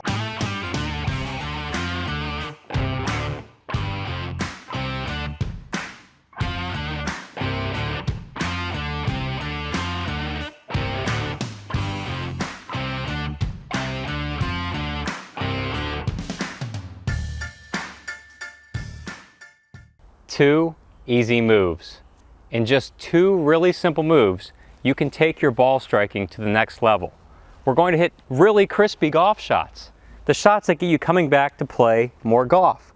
The shots that feel really solid on the center of the face. And who doesn't want that? That's why you're here on YouTube looking up golf tips. You want to play great golf. So what do we need to do to play great golf? Objective number 1 in the golf swing is to have the same point of contact every single time. You know that feeling of the club hitting the ball and then taking a nice divot after it? That's the feeling that we are so addicted to as golfers. You want to do that every single time, and that's what the pros do. The best ball strikers demonstrate that every single time. These 2 moves get you that feeling every single time. Why? Because it's proven to by science. I need 2 things to help me have this club come into the ground and strike the ground with a nice crispy divot every single time. And they are the weight staying on the front side and the lead arm staying straight. They're so simple, right? But hear me out. If I place some more weight forward, this helps me to keep my body over the ball for clean contact. You see, if I stay over the ball, this club is going to return to the same spot every time. And what I mean by over the ball is that my head's not shifting off the ball in either direction. So we're really keeping a steady head. And if you remember the recent episode I did with Nicklaus, he mentioned keeping your head steady. One of the most important things ever in the golf swing, probably the most important thing for solid contact. And if you haven't seen that, go check out that episode. It's really powerful. So the weight forward piece is helping me keep my head in place. That club comes in the ground the same spot every time. Then magic piece number 2, lead arm straight. this lead arm is what's going to control a lot of your consistency of contact. You see, if this arm stays straight, it's going to make you a robot. This club will have to return to that same spot every time. Think of a compass. You're drawing a perfect circle, like in geometry class. And you draw that perfect circle. That one arm can't change its length, right? Because you want the perfect circle. See, if the arm was changing its length, it'd be up here, maybe too long. You know, too long, you chunk it. Too short, you miss the ball. But if it's the same length every time, you have the same contact point every time. You've got the perfect circle being traced. So good contact will happen when you keep your weight forward, your head staying in place. So that's the weight forward piece over the ball, covering the ball. And then secondly, keeping that lead arm straight. So how do we do this? Well, I've got a fantastic drill for you. We're just going to do it right here, right now, because we want this feeling right now. Just go ahead and set up and favor the front side with your weight. 55-45 is great. It could feel like 100. It could feel like 120. It could feel crazy on the front side. Once you've got that set, just take your lead arm, extend it to straight. Now this arm should never bend. The way you have it here, the length that it is right here, should be the same at the top and on the way through to here. That is critical. Look at my weight when I do that. The weight doesn't sway, shift. No, in fact, the weight just stays in place. So if you can keep the weight in place and swing the lead arm straight, you can do this drill really well. You can have solid contact. So keeping my lead arm straight, I'm going to pull it back to the top of backswing. I'm not hinging my wrist or anything, just really basic right now. We've got to start slow. To the top, and then I've got my weight here. So you should stop and check and see, hey, where's my weight? Is my weight forward? If you got a mirror bonus points, you can see that if there was a shift, you would feel, or you'd see this hip moving this way, or your hips would move in the opposite direction away from the target. So they need to stay towards the target throughout the entire motion here. I want you to feel like you just lock this into place. Like there's a cement block right here. It's a great feeling. Hey, you can't go anywhere, leg. So if I got that feeling right here, and this arm staying straight, bingo. This arm, I like to think of it as it's just rocking back and through with the drill here. Just so you can get the sense that, hey, if I swing back and I don't change where my weight is, and I just keep this arm straight, just let it go through, you'll get a feeling of this club's coming right there into the ground. And where's that? It's in front of the ball. KFC every time. Crispy contact. Then once you've got this sensation, let's just set up to a ball. I don't care what the result is here because we're doing one arm swings. But I just want you to get the sensation of the same thing we just did here. Weight forward, bring the arm back, and then let it flow through. Let's do it again to get that same feeling. Weight staying forward, arm straight. That was pretty crispy. Once again, not really concerned about contact. I just want you to get a feeling of this arm being straight, the weight staying forward. Life's good when you can do those two things. Once you've done that enough and you got really good at it, what you need to do now is check out my free mini course, go.saguto.golf. It's teaching you the top 3 keys you need to be a great ball striker. Then we kick it up a notch. Bam! Some more heat in the kitchen. We're gonna get 2 hands on the club, but you want the same feeling. You're gonna put your feeling in the lead arm and the weight left, the weight towards the target. It's just a short, powerful chip shot, chip/pitch shot. Wow, you know, you might find that some of these go about 60, 70 yards when you hit them really solid. I'm not joking, I'm swinging really easy, but the solid contact is so good on the face, the ball's just exploding off the face with no effort. So you want to start small. We're building up with 2 hands. You're getting this feeling. Contact is really good. By really good, I mean you're feeling that KFC, you're feeling the buttery mashed potatoes, and you're doing that at least 8 out of 10 times. You need to do that 10 out of 10 times, ideally, but at least 8 out of 10. Don't move forward until you've done 8 out of 10. Then we kick it up a notch and do a fuller swing. What happens? What changes? Nothing. Nothing changes. We're just gonna do a regular swing, focusing on both elements. Now it's gonna feel weird for a lot of you because you're used to, as you go back, swaying this way. We're used to maybe even breaking down the arm. Two things that kill golfers' swings. So we have to do the opposite. Weight staying forward and keeping that arm straight at all costs. This is a direct order, soldier. You must never shift off. You must never break down the lead arm. I'm trying to make a great recipe here. If you know you can never do those things because it's a direct order, Tom said to do it, you can't do it. I'm watching you out there in the audience. I watch you. If I see anybody doing this, which go to a driving range, you'll see it everywhere across the world. It's everywhere. I don't want to see that ever again. Especially if you're watching this channel, it won't happen to you. So we're going to swing. This, I'm concentrating wholly on this, and it must never go this way or this way. Don't change that. Those two things are indispensable. Just a crispy mash on the center of the face. I'd like to order a 2-piece chicken, side of mashed potatoes and gravy, maybe some sweet corn. That was really good. Why don't we do it again? Because it feels great.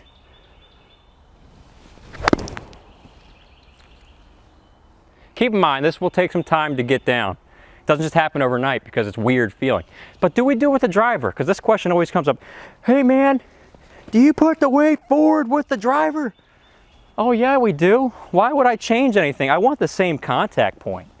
I don't want to change the swing either. What's all this nonsense about changing your swing for different clubs? I wish we could just take a bucket and chuck that out the window. Okay, contact point, the same. Swing, the same. Weight forward, lead arm straight. Life is good. Don't change your swing for different clubs. Here we are again. Notice the weight forward. My head's in place. It's not over here. It's not back here. It's just staying over the ball. I know the ball's there. It's ball position. Head is over the ball. It's centered. Okay. Weight forward. Lead arm straight. That is probably in the next county. And you know what? We do it all again. Why? Because that's direct order. You have orders to hit it crispy. And the way you do that is these two magic things. Okay, that was fun. Let's do it again. Not even thinking that much because it's gonna happen. It is so beautiful. Spicy meatball. All right, so you know what to do. These two things are magic for you. If you're looking for a way to play your best golf of your life right now, check out my website, Saguto.golf. It's a complete golf swing training program designed to teach you all the moves you need to have a golf swing that will just hit shots so crispy clean. Shot after shot after shot, the shots that keep you coming back. You can hit that shot every single time. It's not rocket science, it just happens when you have the right information to work with. So thanks for tuning in today, and I'll see you in a future episode. Have a rockin' week.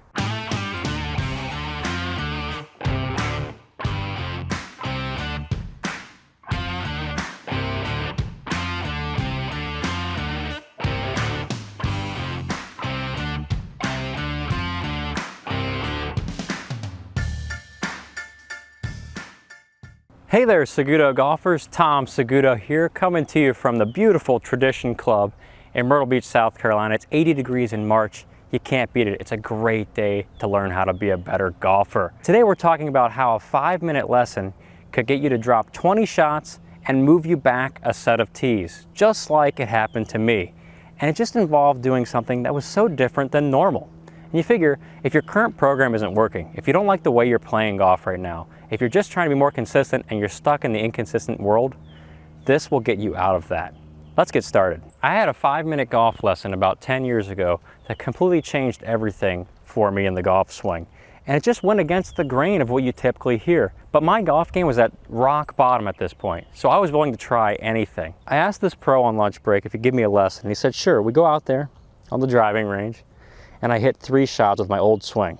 Lift my arms up, chop over it, hit some slices, some hooks, some pulls. It looks ugly. After 3 shots, he says stop. And I'm like, finally, something good to fix this misery. Just put me out of my misery. And he says, I want you to stop shifting your weight, and I want you to stop lifting your arms. And I was like, huh. Every single golf magazine I read said, make sure you load into your trail side. Make sure you get those arms higher. Golf lessons I took in the past, load in the trail side more, arms higher. Make sure you drop the club. All those types of things.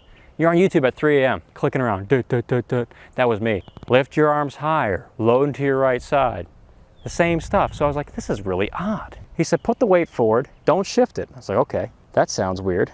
So I put 55% of my weight on the front side, and then he took a stick and he put it right here. He said, don't touch my stick. It's electric and it will shock you if you touch it. I was like, okay, that's fine. I don't want to touch it, but it was really weird. So I'm trying to get the hands in here lower.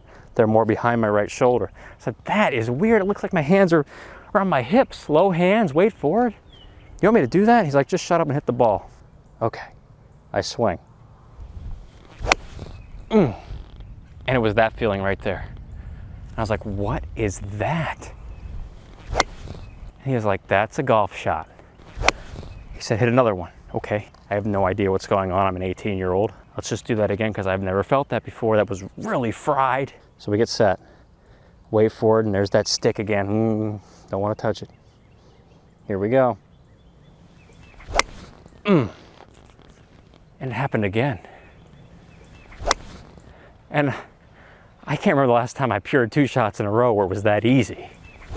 So then he says, all right, lesson's over. And I was like, what? What is that? So I went to practice this stuff, and it was the same result, time and time again. I practiced for like 3 minutes because of lunch break. Go out, hit a few balls, I'm like, huh, I'm not hitting the slice, I'm not hitting the pole, the ball's going straight, and even the driver too, which I thought was gonna be bad, was going higher and farther than it was like 20, 30 yards farther. What happened? Why is it that when I did the George Costanza approach of doing the opposite of what I've been told, that the ball started exploding off the face and consistent golf was finally achievable? Naturally, you can't help but be a little curious when you start playing golf like that. That's the opposite of what you've been told, and all of a sudden the opposite is what's working. You're just getting over the ball and you're swinging and you're getting predictable results. Ball first divot, ball first divot. So we talked about the fundamentals. And what was fundamental really wasn't what I thought the fundamentals were, you know, like grip, stance, posture, alignment. Those are important, but fundamental number 1 was not that. It was actually being able to hit the ground in front of the ball. Crispy divot every single time. Weight forward. So setting the weight forward allowed me to keep my body centered so there's not shifting my contact point all over the place. I would shift and I would get my head moving a little off the ball, and that would always result in my contact point being behind the ball unless I shifted enough back to it. Why would I play that kind of roulette? I was doing that. So I was hitting the ball all over the place because of that. So you change it from shifting to just staying over it. Ball starts getting hit first, divot in front of the ball. That's a great feeling. It's addicting too. And you do it time and time again because it always works when you do it. If you want to feel this, you just simply put more weight on the front side and don't scare yourself. Don't be shy. If you're inconsistent, it's because you're shifting around. So weight forward, swing the shoulders. There's my contact point in front of the ball again. In front of the ball again, and again, and again. Those are words you don't often hear in golf, again and again, and again and again. Usually hear, we're going down to David Faraday here at the 5th hole. Yeah, he looks like he's in a miserable spot. You're hearing the announcer's voice saying, oh, he's in the woods. No. Oh, he chunked another one. No, we're not hearing that. We're hearing, oh my goodness, he crisped that thing. So you just do it again and again and again, and it's never boring. Because that's why we play golf. So you start by keeping the weight forward. Then you start moving on the power element, the consistency element of the hands in. Getting the club to move more in around you instead of so high. Somehow we got this idea of we swing the arms higher, we're gonna hit farther. But you look at the best players, they're all swinging in. The lead arm is moving inward on the shoulder line, sometimes a little above, but it's in this general area. The best players, even DeChambeau, the longest player, we should never leave him out of the equation. He's got the hands very much in. And he swings at like 133 miles an hour. You could look at Chris Gotterup, another really long player, probably longest player on tour, swings at 133 miles an hour. He's got the most weight forward at the top. You look at his knees. This knee is down a ton. Top of backswing, this weight is forward a ton. The most hip turn, the most weight forward, the most power. It's really consistent. So not a whole lot of shifting, basically zero shifting leads to a consistent contact point. Then once you got a consistent contact point, start working on getting the power element of the hand swinging in. This stuff's not new. All the best players swing the club more inward. There's not a huge lifting of the arms and dropping anymore. It's far too tough to time that. We'd rather just get our arms in the place where we're gonna drop them to. Right back to the ball, boom, boom. It's plenty powerful because swinging the club in accesses the power of a circle. That's why nobody kicks in a straight line. You don't see kickers taking it straight back. It's a waste of energy. You see them kicking from an angle. Golf's the same way. We kick the ball with the club face from an angle. So the hands in part, I focus on alignment stick and I put it on the ground inside the golf ball. And I try and trace that line with the club while setting up square to this line. So my feet are parallel to this. I just trace that line with the weight staying forward, and I've got myself a nice little consistent practice station. Good strike. Not a huge backswing. You like that sound too.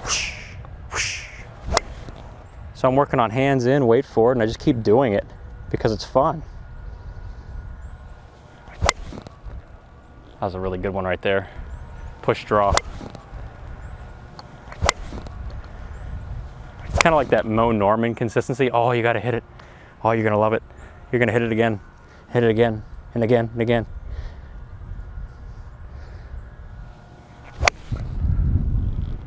Oh, that felt good. And you just want to keep doing it. Using the station, hands in, never shifting my weight.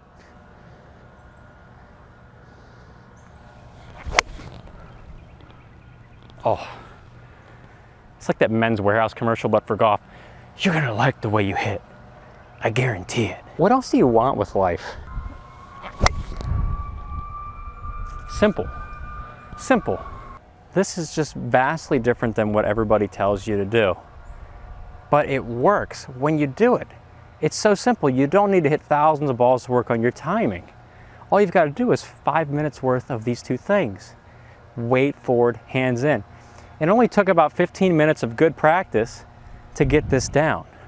Yes, it felt different. Yes, it felt weird. Yes, the weight forward felt like, oh, it felt really weird at first. But you look at the camera and it's right here. Top of backswing, weight still forward. Impact, weight forward. Oh, the hands in, yeah, that felt weird. Oh man, it felt like it was down here, but look at the camera, there it is. Just like the people on TV playing golf, making millions of dollars. That's cashing checks for your golf game. If you want to start cashing some checks, at least feeling the crispy KFC, put the weight forward, swing the hands in. You're gonna like the way you swing. I guarantee it. So consistent. So consistent. Works with every club in the bag.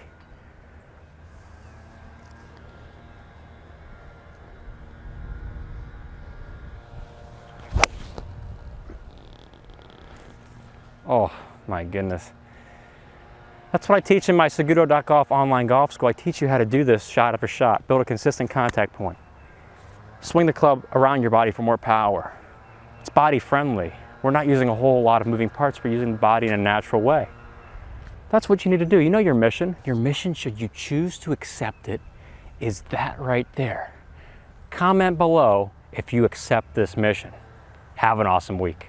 I can't believe I'm saying this, but it's been about 3 weeks since I've touched a golf club or hit a ball. Christmas festivities going on, family gatherings, that sort of thing. I'm gonna hit this ball and see what happens.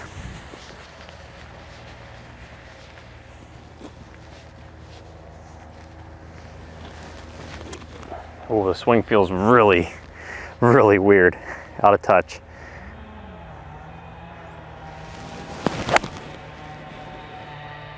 Would you look at that? Ball first, divot strike. You know, this is one of those things in golf that is kind of like the impossible. You think that you can lose your swing, or your contact's gonna get shot to crap if you take a break or any type of vacation. And while my swing felt really weird because I hadn't touched the club in so long, I was still able to hit the ball first, take a divot, nice and crisp strike. So today, I want to talk to you about creating a chunk-proof machine where you will only know how to hit the ball first and never hit behind the golf ball. So we'll talk about the things you need in your swing to never chunk it again, and also how you can prevent chunks from ever occurring in your swing, ever. So let's get started. If you want to be able to strike the ball first and take a divot after it, the first thing you have to learn in your golf swing is to minimize variables. So variables are things like shifting. If my body's moving off the ball or towards the ball and my head is always moving around, my contact point on the ground is going to be affected. You see how this is just a roaming contact point. I want you to think about purely contact point here. Where is this club coming into the ground? And everything that revolves around doing this awesomeness, think about purely contact point. So shifting, that's a variable. Another variable in the swing could be like lifting your arms, having to drop the club, having to reroute the club, swing the club in different directions. All those types of things require timing. And I don't want you timing your golf swing either, because that's a big variable. So if you want to do this time and time again, here's my second swing ever since taking a huge break. I was still able to hit ball first and take a divot, despite my swing feeling completely out of whack from not practicing in a while. And that's because I've minimized variables. So the first variable we have to minimize is any type of shifting or swaying. So when I get over the golf ball, you notice how I'm very centered. It's like my body is stacked on top of it like boxes, shoulders, hips over the knees. There's no drastic lean one way or this way towards a target, because both of those things are going to change my contact point. When I get over the ball and I'm like this, stacked over top of it, and I swing, there's my contact point on the ground in front of the ball. And if you were to just focus on one, staying over the ball, avoiding any, instead doing this, that club will come into the ground the same spot each time, or at least you greatly improve the chance of you striking the ball first and taking a divot after it. So here's me just staying centered over the ball. And that's another really pure strike. Now I feel my swing starting to come back. That feels great. The second thing you need to know is what's the other variable that controls contact. So that would be your lead arm. And your lead arm, if it stays straight throughout the entire golf swing, you're going to create a divot on the ground just in front of the golf ball. So assuming I stay centered over the ball, keep the lead arm straight, the club will always bottom out in the same spot. Always. Isn't that nice? That we can have the word always in golf, we can have some sort of predictability. It comes down to lead arm straight, staying over the ball. So to stay over the ball often comes in the form of feeling a little bit more of a weight forward. So putting some weight on my front leg, keeping the lead arm straight. And when I focus on just keeping that lead arm straight with that weight staying forward, don't do anything else. I hit the ball first, take a divot. That's because the golf swing's a circle. So this is my low point of my swing right here. If I keep the lead arm straight, the weight staying in the same spot, that low point will be in the same spot. Predictability, chunk-proof machine. So there's 4 pure shots without having hit a single ball in 3 weeks. I used to think that was impossible until I started doing these things. The next thing we need to look at is you're gonna wanna add some power. Before we add power, think about your trail arm now. So your trail arm also affects contact. If I swing into the golf ball and this arm straightens early, that's called early extension. And that's when you'll start flipping and the weight's falling back. All those things are gonna lead to thin, fat shots all day long. So what you need to do is keep the arm tucked in. If the arm stays tucked in and the lead arm stays straight, there we go. Good impact position. And I'm staying center of the ball, so I've got one contact point. So I've got the trail arm tucked in, lead arm straight, a little bit of weight forward, stay centered over the golf ball. I hit the ball first. Now that one was a little thin. My first slight mishit of the day. We got one better than that. Stay over it, trail arm tucked in, lead arm straight. There we go. Very solid strike right there. So what am I doing? I'm minimizing variables. I've eliminated 3 huge variables already. The first one was shifting. So you don't see me doing any moving my head off the ball or towards the target. Instead, you see my head staying in place and my shoulders turning in a circle. So there's no big shift or sway. Second thing you see me doing, you don't see the lead arm breaking down at either point in the swing. That's going to keep this contact point the same. The last thing you see me doing, you got the trail arm tucked in.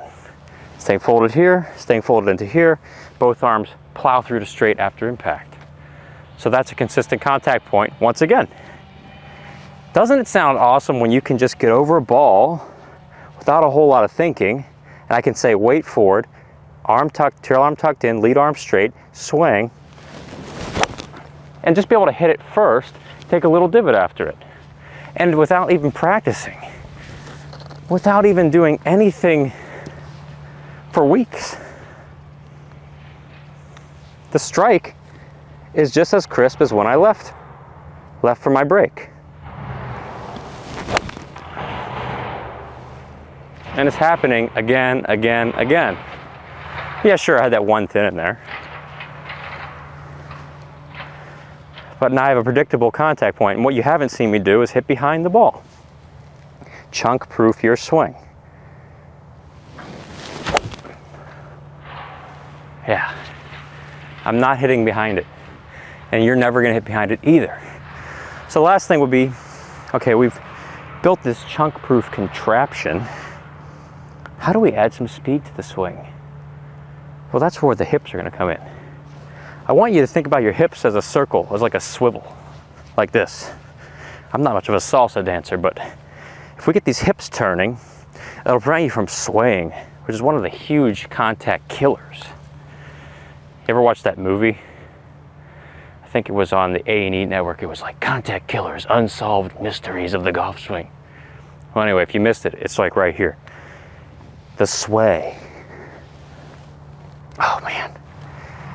That's a straight up chunk. That is a foul. Throw a flag. So the way we stop that is we have to get rotational. Think about your golf swing as being rotational instead of linear. When you do this, it emphasizes the point that the golf swing is a circle and that you're keeping this contact point intact. So right now I'm focusing on turning my shoulders, backswing, downswing. And when I do this, I let my hips turn. So I let my trail leg straighten, let my lead knee kick in towards the ball. I feel nice and light and fluffy. Check this out. Look at that. Look at those soft, easy knees. Your knees will feel great, by the way, because they're not doing a whole lot of work. So when I allow these knees to work, nice little swivel. Swivel back, and then shoulders explode through the ball. The hips will explode through the ball. Yeah, that's a lot of power. Doesn't matter what club in the bag. So here we go. Let's allow a little bit of swivel in these knees. That's tasty. You can hear it too. Whoosh, still in the air. Easy, effortless swing, chunk proof. By the way, I've got a free mini course where I'm teaching golfers how to do this. You can check it out the link below, go.saguto.golf. 3 steps, 3 top ball striking keys you need to know. I've got some of my best drills in there to make you an even better golfer. So we're staying light and fluffy with these knees, lead arms straight. There it is again. There it is again. Look at this line. 3 weeks off, and we still come back to this. I was really worried about filming today. I was like, man, I'm not gonna have anything to give you guys. Maybe my swing will it be there? Because, you know, I still struggle with that stuff from the traditional swing, where it's like, I used to practice, hit 1,000 balls a week, and then if I didn't practice one day, it was all over. But then with this swing, it's like, okay, I can go on that cruise ship for 3 weeks. I can come back. It's like I never left. I can do the whole, was it Bruce Litsky with the banana thing? Go fishing. You could do that too. There it is again. I love this swing. Just based on the fact that it's really low maintenance. It's so powerful. You'll play great golf. You don't have to worry. You don't have to be consumed with, is my swing gonna hold up? No, we don't have to worry about that. So today you've got the skills required to be a trunk-proof machine. What I expect to happen now is that you're gonna go out there, hit the ball first, take a nice divot, have a ton more fun. So thanks for tuning in today, and I'll see you in a future episode.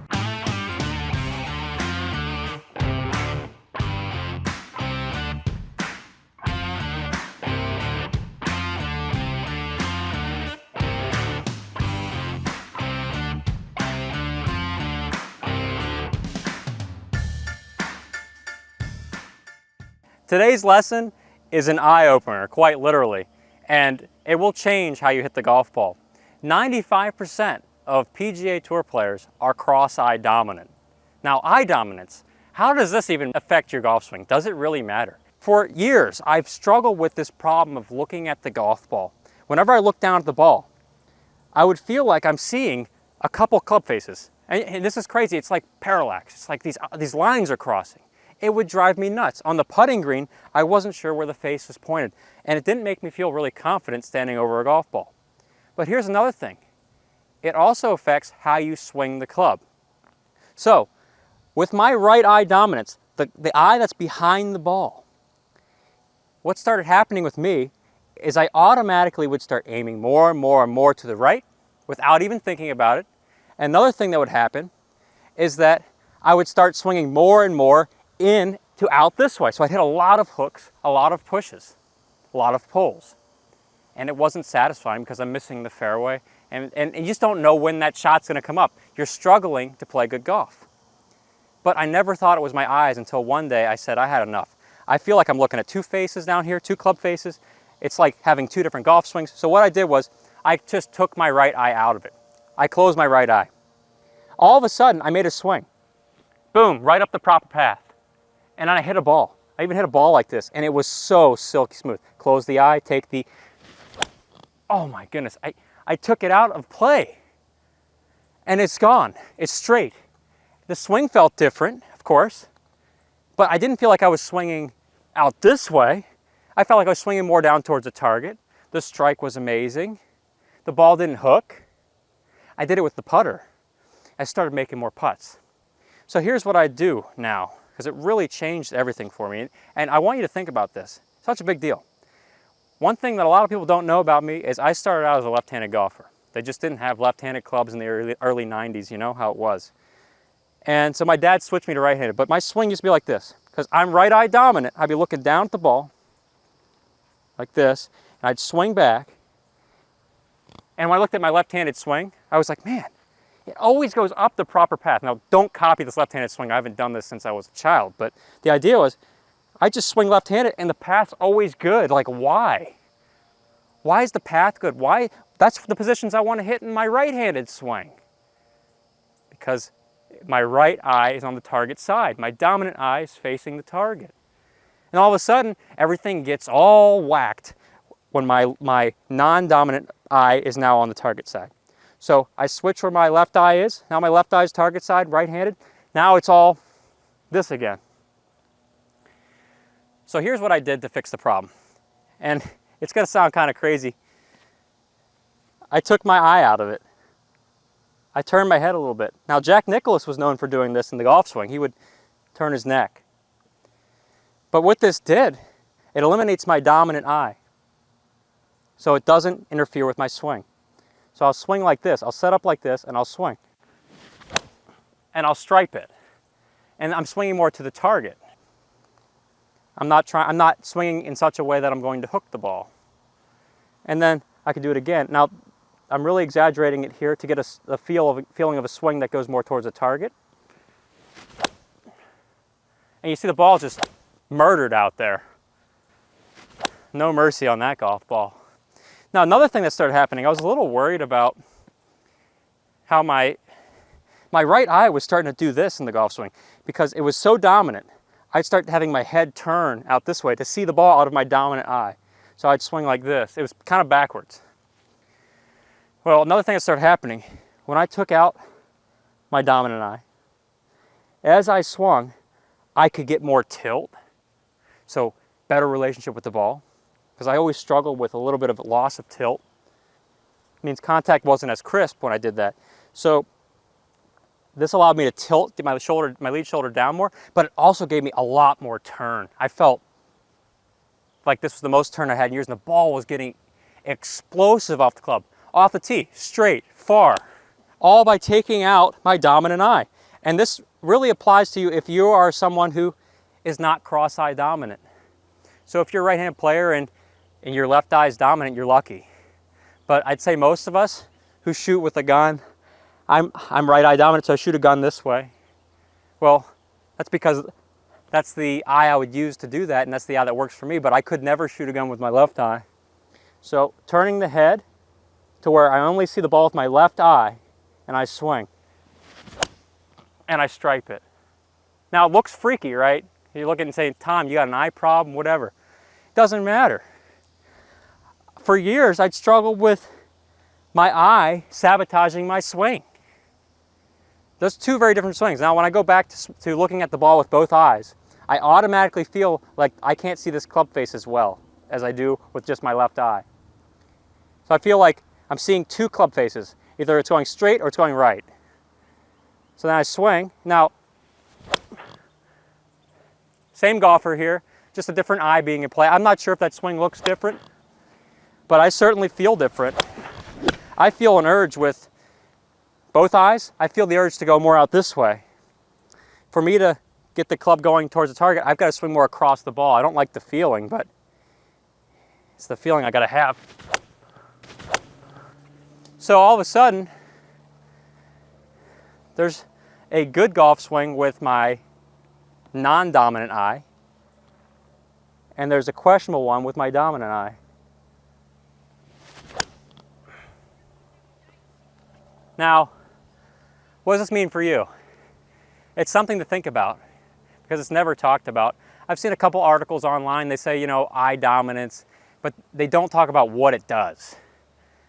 And if you're somebody who has a dominant eye and it's on the non-target side, like me, if you're right-handed and your right eye is dominant, this could be sabotaging your golf swing. It could be why you're slicing the ball. It could be why you're struggling with your swing. Because the moment I took my dominant eye out, the swing was fine. But the moment I introduced it again, the swing got crazy, or at least it felt like it was out of control. I couldn't see the club as well.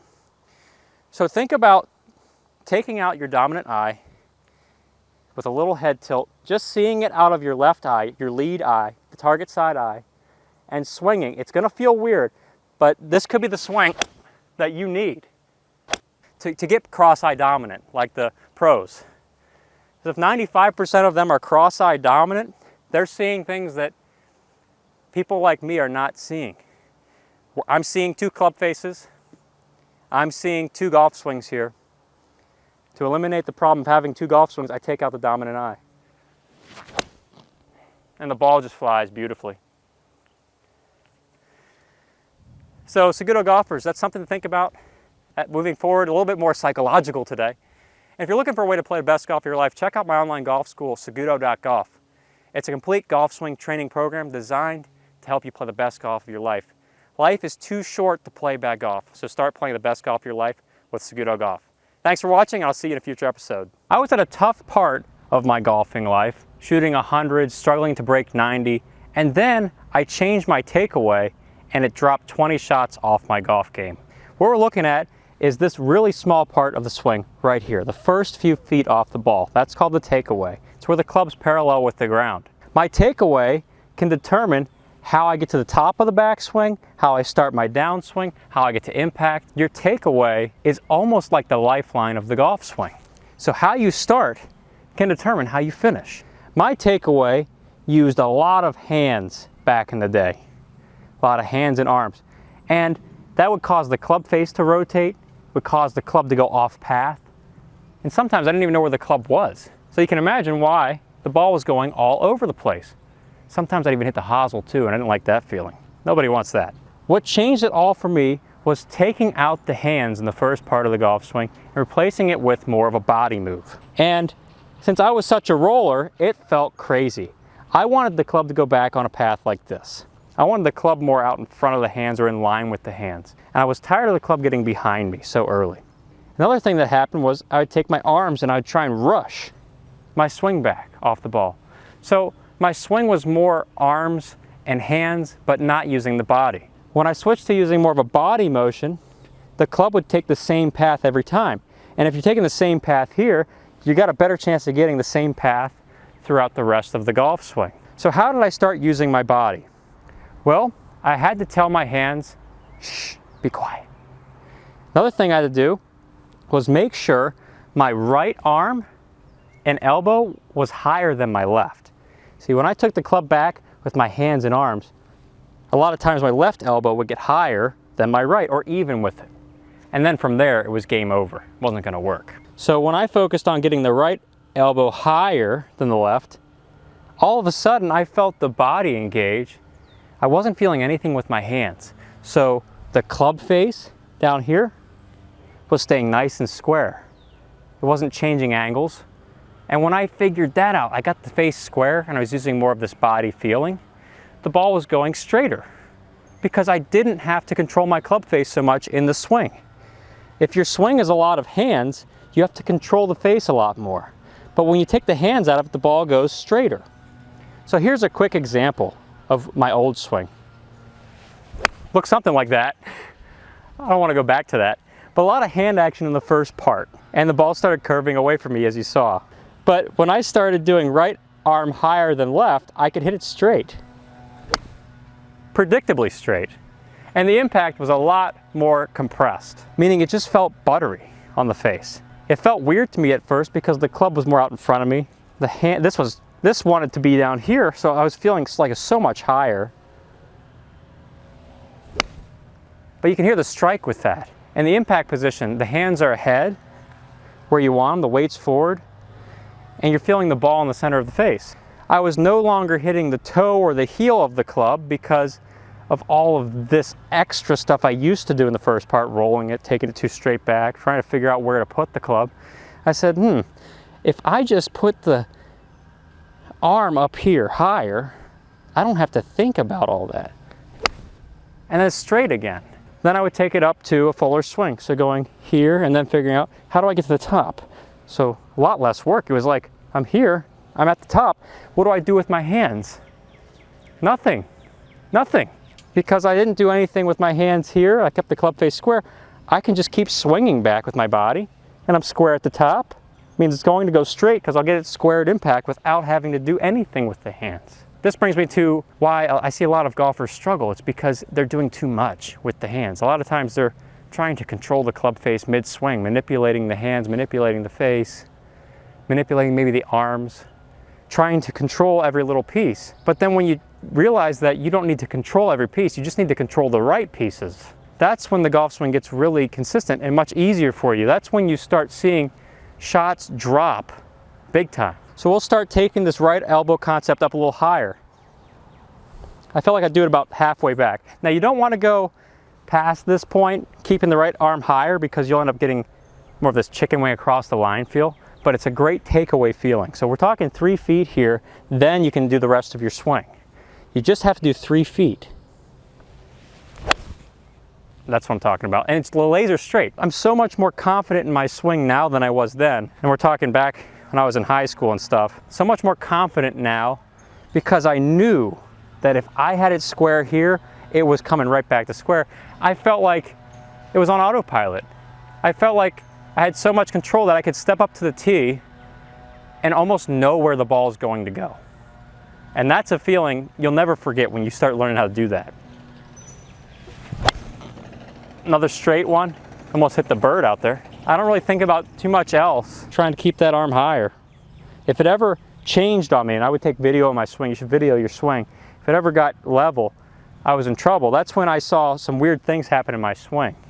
My body stopped working. So the next part I want you to do with this, we're continuing on getting you to drop about 20 shots, because it can happen. Thinking the body gets pulled around versus hands and arms. So once you start the right arm being higher, you should feel the hips start to turn, but most importantly, the left shoulder going down.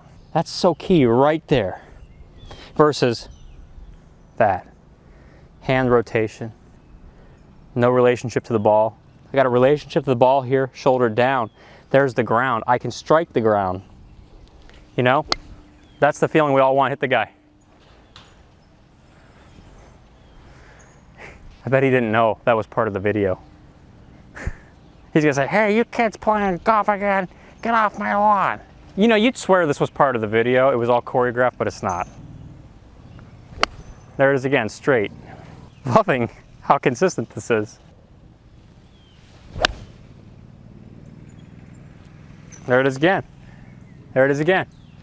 Why? Because we set it automatic in the first part of the golf swing. And then I feel the body get pulled around, I feel the left shoulder going down. That's when you start seeing shot after shot after shot is nice and crispy. Pulling that shoulder down. There's my backswing. Keeping the hands so quiet, right arm above the left. You're gonna love it. That's what's going on in my SagutoGolf online golf school. Students are coming in, building their swing step by step, to hit crispy shots like that, time and time again. It's so much fun. Saguto golfers, thanks for tuning in today. Keep that right arm above the left, and you're going to see some delicious strikes with the golf ball. I look forward to seeing you in a future episode. Have an awesome week, keeping it nice and smooth. That feels good. Hey Saguto golfers, Tom Saguto here. And today we're talking about how to get that really smooth, easy, Max Homa, Fred Couples-like tempo, but still get the ball to catapult off the club with a nice, easy swing like that. That sounds awesome, right? Well, how do we do it? What's the secret to getting really good tempo while still hitting the ball far? Because it kind of feels like it's opposite, right? You feel like to hit it far, you've got to grunt at it. You got to try and hit it. But the trick, instead of trying to muscle up the ball, is to hit the center of the club face every single time. When you hit the center of the club face, the ball just goes farther. And if we do that, we don't have to worry about swinging harder. We just have to focus on a couple things right here that I'm going to show you. The first thing is this. Make sure that your backswing stops and your downswing has a starting point. I see so many golfers trying to rush through their swing. Like their downswing starts somewhere in the middle of their backswing. Or like, I'm gonna be quick to the top and I'm gonna pull down hard, I'm gonna hit it farther, but you find that you end up hitting it a lot less distance. What you've gotta do is get a definite backswing and downswing. And the way we do that is to feel our shoulders. So my shoulders in the backswing, my shoulders in the downswing, and I let the body follow that. So I don't have to think about, when do I turn my hips? When do I fire my hips? When do I bring the arms down? Don't worry about that. You're thinking too much. I can see it right now on the screen you're watching. I can see what's going on in your brain. You got too many thoughts. No, just do this. Get rid of the club for a second. Hold your arms out in front of you. Now with your arms both straight, the only thing that can move the arms is the shoulders here. So I've got a backswing, full, and a downswing, full. And I can feel when the backswing stops and the downswing starts. Backswing stops, downswing starts, and finishes right here. Then with the club in my hands, I want to get the same sensation. I get my arms straight, so you're really getting those elbows together, arms straight. And when I swing back, backswing stops, downswing starts, downswing finishes. So then we do the same thing with the golf ball. You get set, you make sure there's a definite stopping point to your swing, and then you know when to start down. We're not confusing the two. We're not trying to go to the top and then figure out what we're going to do with our hips and stuff. No, just think about the shoulders. Downswing to take care of itself. Nice and slow here. We're going to go about 30% speed, and 30% for you is going to be like -50, because I know that you're going to want to rush. So we're going to feel like -50% speed the whole way. Nice and slow. Okay. I want to get that sensation of a backswing stopping point and a downswing starting point. Don't worry about the result. It's like a 20% swing.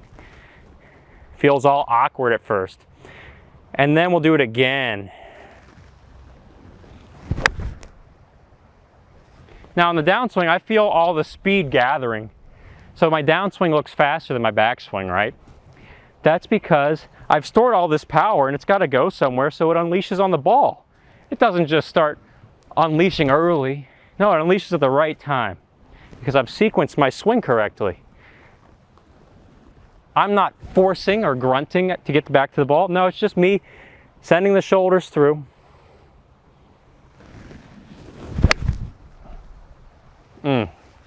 You'll love it. Whew. All right, so now that we got that feeling, we want to take it up a notch. So this is really going to help you. What I've got here is the lag shot swing trainer, and this is going to teach me how to never rush my golf swing again. It's got a really weighted club head and a whippy shaft, and you can hit balls with it too. So when I do the swing with the elbows together and I'm just shoulders only, the lag shot feels nice and light. This weighted head, if you try and rush your swing at any point, it will stop you.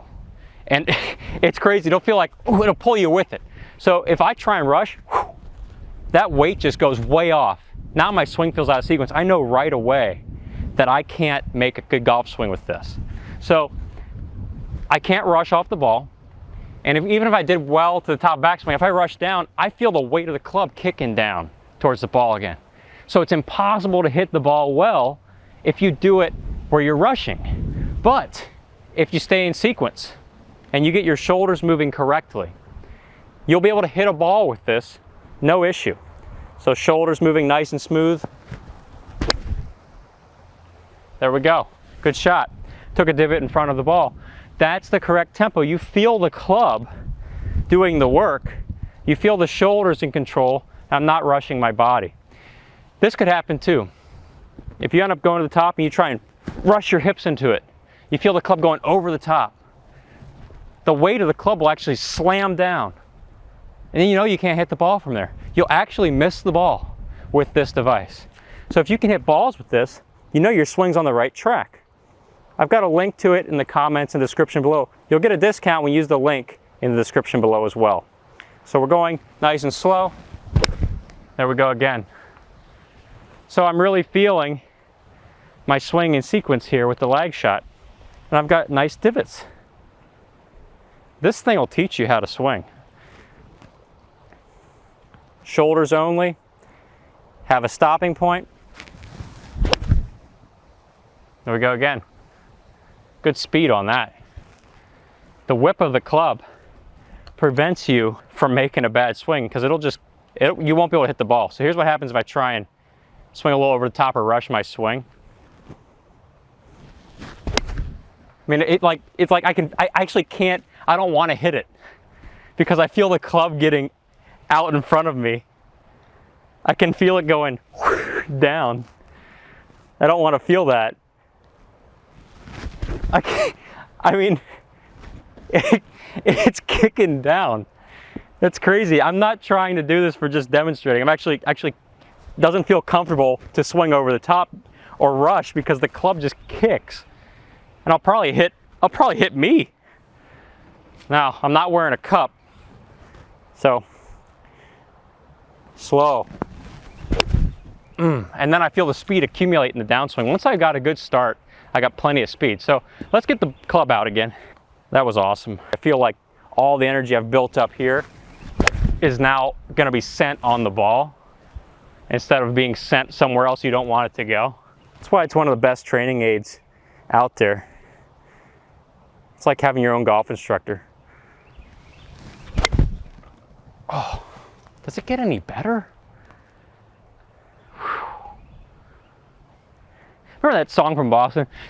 Smoking, smoking. I can't remember the lyrics, but I just remember the smoking part. That is smoking. That is smoking. Makes you want to do it again and again and again and again and again. Golf addiction is real. Oh, I just chunked it a little bit. What happened, Tom? What'd you do that for? Oh, it's okay. We'll get it back.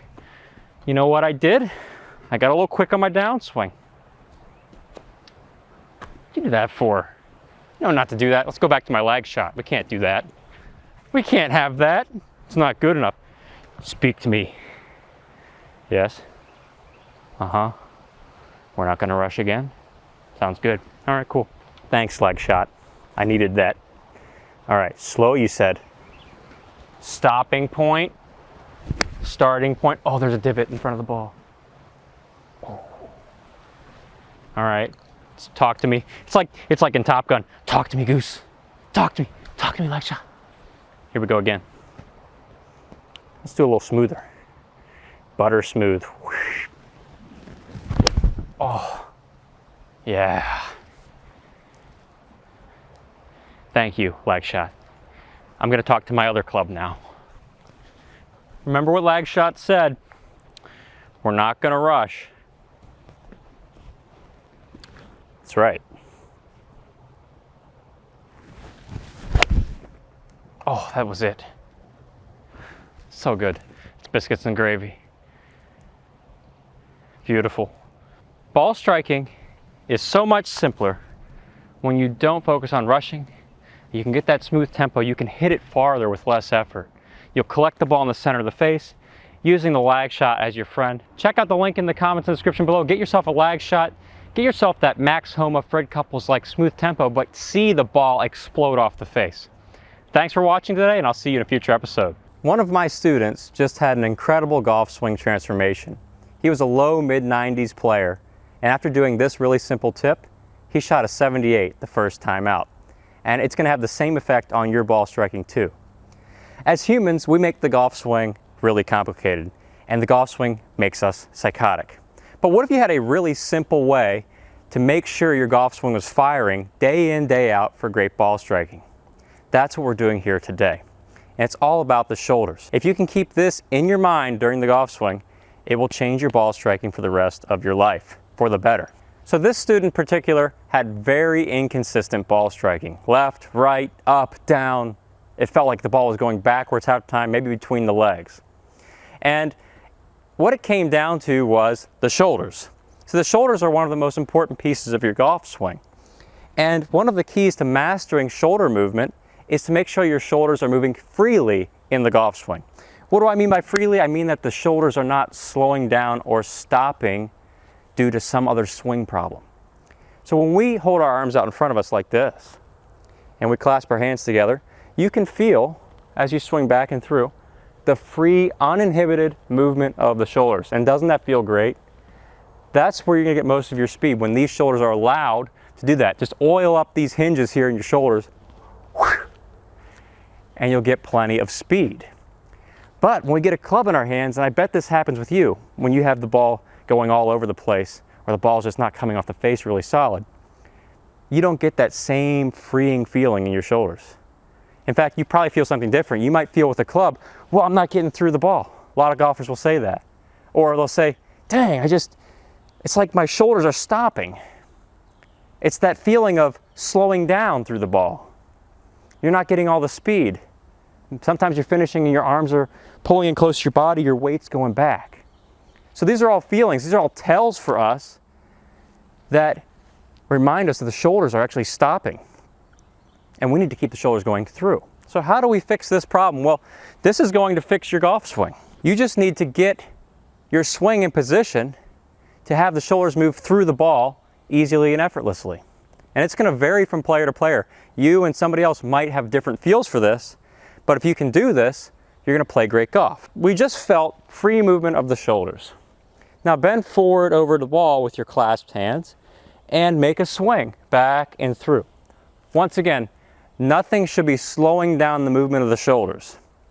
What happens when I swing over the top or chop down at the golf ball? You'll know what it's like for the shoulders to stop then, because as the club's going down, this shoulder stops and it's like I freeze up at impact. No bueno. So we've got this feeling of backswing, downswing, the shoulders moving freely through the hitting area, the entire golf swing. Even from this tilted angle, you should be feeling the same amount of freedom. With a golf club in our hands, we need to feel the same level of freedom. So as I swing back, the first thing you should do is make sure your elbows are together, your arms are straight. So we have our shoulders connected to the arms and the hands and then the club. That's that clasped hands feeling. And when I do this right now, I'm seeing the club move through the zone, but most importantly, feeling the shoulders, they're never slowing down. So starting small here, back and through, we just start here so you get the feeling of free movement of the shoulders. Just a short little chip pitch shot. My shoulders are moving the club, and I'm not feeling them slow down. The only time you feel them slow down is if you chop down into the ground like this with the club. You're losing power and consistency that way. So I didn't feel anything slow me down there. It's a 100-yard 7-iron chip shot. Pretty powerful, right? That's because my shoulders got through the zone. If I was doing this even at a chip level and my shoulders stopped, you'd see a great difference in these numbers. My shoulders stopped right there, and because the shoulder stopped, the club wasn't allowed to go through. And even in your full swing, the same thing will happen.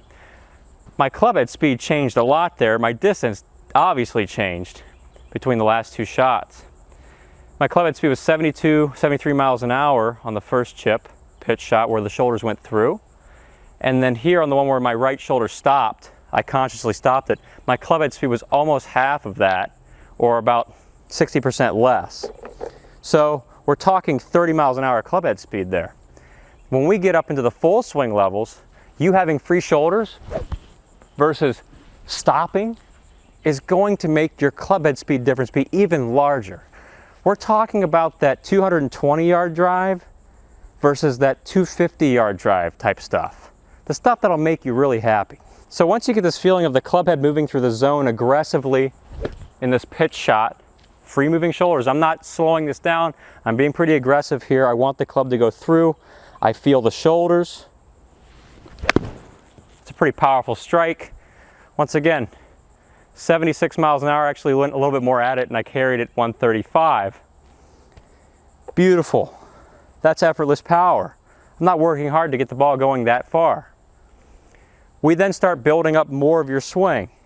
So we would take the shoulders farther back, and then you've got the challenge of swinging through, feeling the shoulders stay on their free moving path.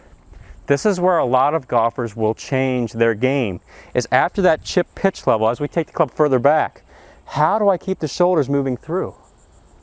Well, the first thing you got to do is make sure your path is good. Your path's probably going to change with this.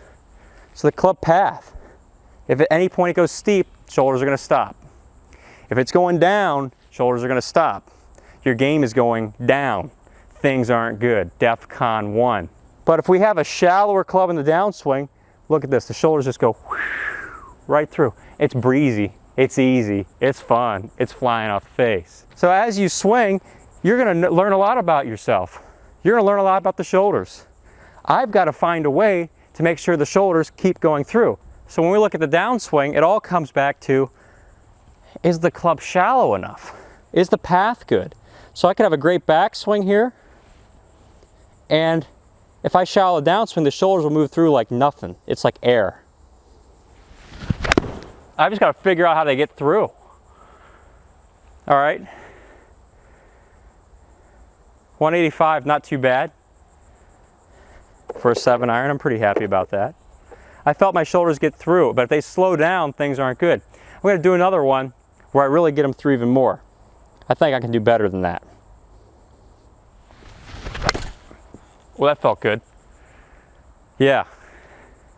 Oh yeah. So on my downswing, I'm very conscious that the club does not go steep first. Actually keep it shallow to allow the shoulders to go through. Swiveling. By the way, learning these techniques is something that I teach in my SagutoGolf online golf school. But I've got a free mini course, the top 3 keys you need to be a great ball striker. Go.saguto.golf. Check it out in the comments and description below. You will get yourself on the path of learning how to get these shoulders to do that free-flowing motion. Okay, on this one, I'm going to do what I see a lot of amateurs doing, the shoulder stopping. My right shoulder is going to stop firing, the club's going to get steeper. We'll see a difference in clubhead speed on this one, I'm sure of it. Actually, I had to stop it, really slow it down. That's 77 miles an hour with a full swing. Now, I'm going to go steep on this one. I'm going to try and drive the club down and chopping. This will really stop that shoulder.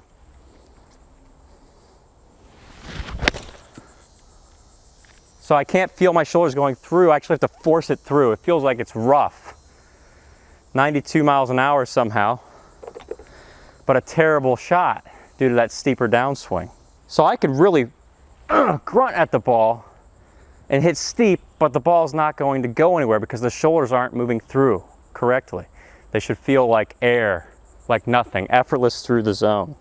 Let's do another steep one. So I'm feeling that shoulder stopping. Carries are not going anywhere near where they should because I'm hitting too much down with my club. Let's get those shoulders going through now. Let's have some fun. Oh, does it get any better? Yeah. You just feel the freedom. I feel free. You know where I've seen this get really powerful too is with the D-river. We want the shoulders to keep moving. This is every club in the bag. I don't want to feel them stopping, so I've got to do a little practice here. Feel them. All right, there's my swing. I can really get through the zone nicely there. Then we apply that same freedom to the ball, that free shoulder feeling. Woo! That was a rocket. Perhaps slightly low on the face. Let's free up those shoulders again.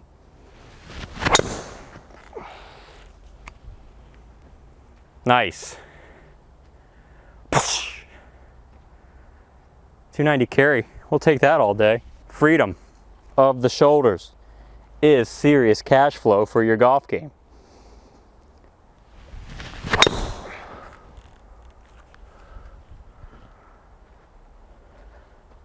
You hear that?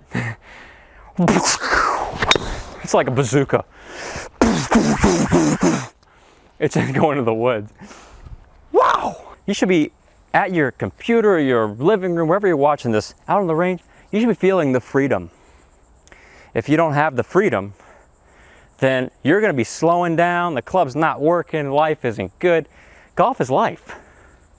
And golf is most fun when we are hitting the ball like that. So what I want you to do when you focus on your game is free up those shoulders. It transformed my student. 92 to 78 is a life change. He's playing the best golf of his life right now. So you can do that. I've also got that online golf school, Saguto.golf, that will help you do that. You can check out in the link in comments below. Life is too short to play bad golf. So start playing the best golf of your life with Saguto.golf. Thanks for tuning in today, Saguto golfers, and I look forward to seeing you in a future episode. Have an awesome week.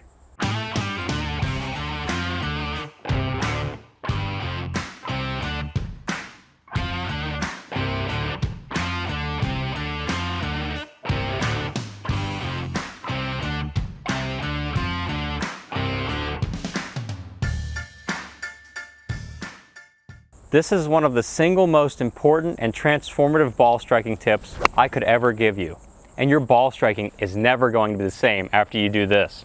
So it's a super simple tip that's going to get you mashing the ball, that addicting feeling that keeps us playing golf. One of the keys to great golf ball striking is being able to have a relationship with the ball. And your relationship's important. This is a relationship. My spine is tilted towards the ball. This is no relationship. My spine is not tilted towards the ball. I'd be a baseball player here. I'm a golfer here. When we swing with a relationship to the ball, and we keep this relationship, that allows the club to make contact with the ground, which is what that really good feeling of the club hitting the ball, taking the divot. It feels like butter on the club face. But if you don't have a relationship with the ball, oh heavens, I want a relationship. I want the ball to do what I want it to do. But if I don't have a relationship with the ball, well, how's that relationship going to work out? It's going to be a flawed breakup. It's just not going to work. So my relationship without the ball looks something like this. I can't get the club to make contact with the ground. No divot, no bueno, no crispy, nothing feels good. A lot of golfers don't have a good relationship with the ball, or they'll start off with a good relationship till about here, and then they'll gradually start to lose that relationship to the top of the backswing. So how do we keep our body's relationship to the ball in the entire golf swing? It's as simple as thinking about your spine and keeping it tilted. But it's even more simple if I give you this awesome swing thought. Point the front shoulder, your lead shoulder, your left shoulder if you're right-handed, at the ball. When you swing to the top with this, it's going to blow you away. If I try and get this shoulder to point to the ball, like there's an arrow on it, look what happens. I keep my body's tilt towards the ground. All great ball strikers keep their bodies tilt towards the ground. And it's one of the things that makes them great. So if we look at a category of all great ball strikers here, you're going to find that there's tilt in every single one of these photos. So the lead shoulder is down at the top of the backswing. This applies to all of your legends. This applies to golfers today. It's going to apply to golfers tomorrow because you need this secret sauce for great ball striking. So we take this arrow on the front shoulder, we point it at the ball, the lead shoulder is down, life is good, because now my backswing is set in a very powerful position with a relationship to the ground. So I can now strike the ground for a nice crispy divot. When we do our backswing nice and slowly here, you want to gradually keep tilting or bringing that lead shoulder towards the ball. So what we're doing here is we're really just tilting, but the feeling is this shoulder at the ball. So as I continue to swing, my tilt is increasing. My lead shoulder points at the ball more and more and more to the top until you're in a full side bend towards the target. Full side bend meaning this. Now it looks crazy when I do this in front of you. You're like, that's not the golf swing, that's not the golf swing. But it really is. From this 45-degree angle, you see the tilt, there it is. But from the front you see, oh look, it's a normal golf swing. So it's not really something new. It's been around forever. It might feel very weird. You can expect this to feel weird if you don't have a good relationship with the ball. So when we start making swings with this, do it very slowly and just get the idea of trying to get this shoulder to point down, down, down, down, down, and then hit a shot. So I really want to feel and train my backswing to get this tilt concept more and more. You know what's really nice about it too? If you've got a lot of swing thoughts and you're confused on how to hit positions in the golf swing, you don't have to think about positions with this. It's very intuitive. As I tilt that lead shoulder towards the ball, this club automatically ascends to the proper position. So I'm not trying to move the club independent with my hands and arms. No, I don't want to do that. Like you don't want a whole lot of variables. Because the more things you have to control in your golf swing, the harder it's going to be for you to be consistent. You will have ball striking consistency because you don't have to try and do all these moving pieces. Try and do an equation while swinging the golf club. That's really what you're doing. That's your golf swing on drugs, essentially. Remember those old ads? This is your brain. This is your brain on golf. So this is what you want. What you don't want to do is move it all around with hands and arms. Just let this shoulder point to the ball. Boom. Done. No thinking about the backswing. Done. Hits all the positions. What else do we need in life? Well, you need a good downswing thought, do you? Because we need to get back to the ball. So with a downswing, don't really think too much about this. Don't overcomplicate it. Go to the top. We're set. Just hit the ball then. Just give it a whack. Just hit it. Send it. So when you do that, it just simplifies the whole machine. Okay, I'm getting that feeling for more and more tilt. While you're doing this left shoulder at the ball awesomeness, I've got a free mini course that's going to teach you the top 3 keys you need to be a great ball striker. Check it out in the link in the comments below, go.saguto.golf. Show you how to hit shots beautifully, like that every single time. What I don't want you to do is your head to go towards the target at all. I don't want you dipping this way. I want you keeping your head in place as you point that shoulder at the ball. Because if you dip your head towards the target, well, that introduces some other things. That's too much tilt. So I'm pointing the shoulder at the ball. Really simple, very powerful. And I can really feel that club gripping the ground after the ball. Divot, ball, divot, ball, divot. You'll be able to do this repeatedly, shot after shot, no matter what club. So does it work with other clubs? Well, yeah, we're gonna get there. This is the short iron, the 8 iron right now. It's hitting the center of the face. I love that. That's a good feeling. Got the 3 wood. How many of you out there struggle with topping your woods? You raise your hand, you're like, yeah, that's me. I top my woods like every round. You know that one of the main causes for topping is losing your relationship with the ball. So we just don't lose it, keep it. So as I swing here with the tree wood, I'm gonna keep my body's tilt towards the ground. That's gonna allow the club to brush the grass in front of the ball. We don't need it to dive in the ground, bounce off the ground. No, but you still want to make contact with the ground. It's just like a little bounce off the ground with the 3 wood. It's a longer club. So I get set, and then I'm gonna think about the same things. I want this shoulder to point at the ball. Now it's not gonna be as down as the 8 iron because it's a shorter club, but it's still gonna be down. I'm still keeping my tilt. Does the same thing happen with the driver? Oh yeah. Point this shoulder at the ball and you will have a ball. Great strike right there. Really seamless swing, effortless, powerful on the center of the face.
peppering the center of the club face. That is KFC right there.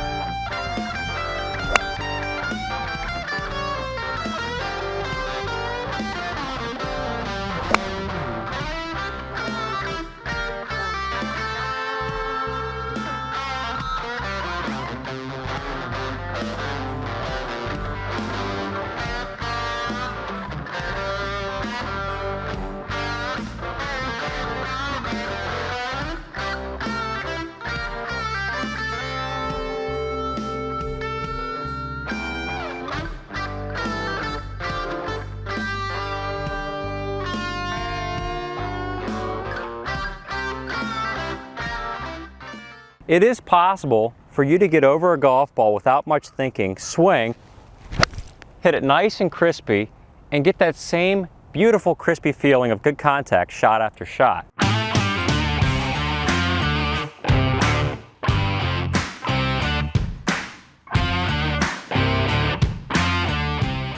A lot of golfers come up to me and they tell me this right off the bat. I'm thinking way too many things in the golf swing. I'm thinking about what my hands are doing here. Then I've got to move my arms here. Then I've got to move my wrists here.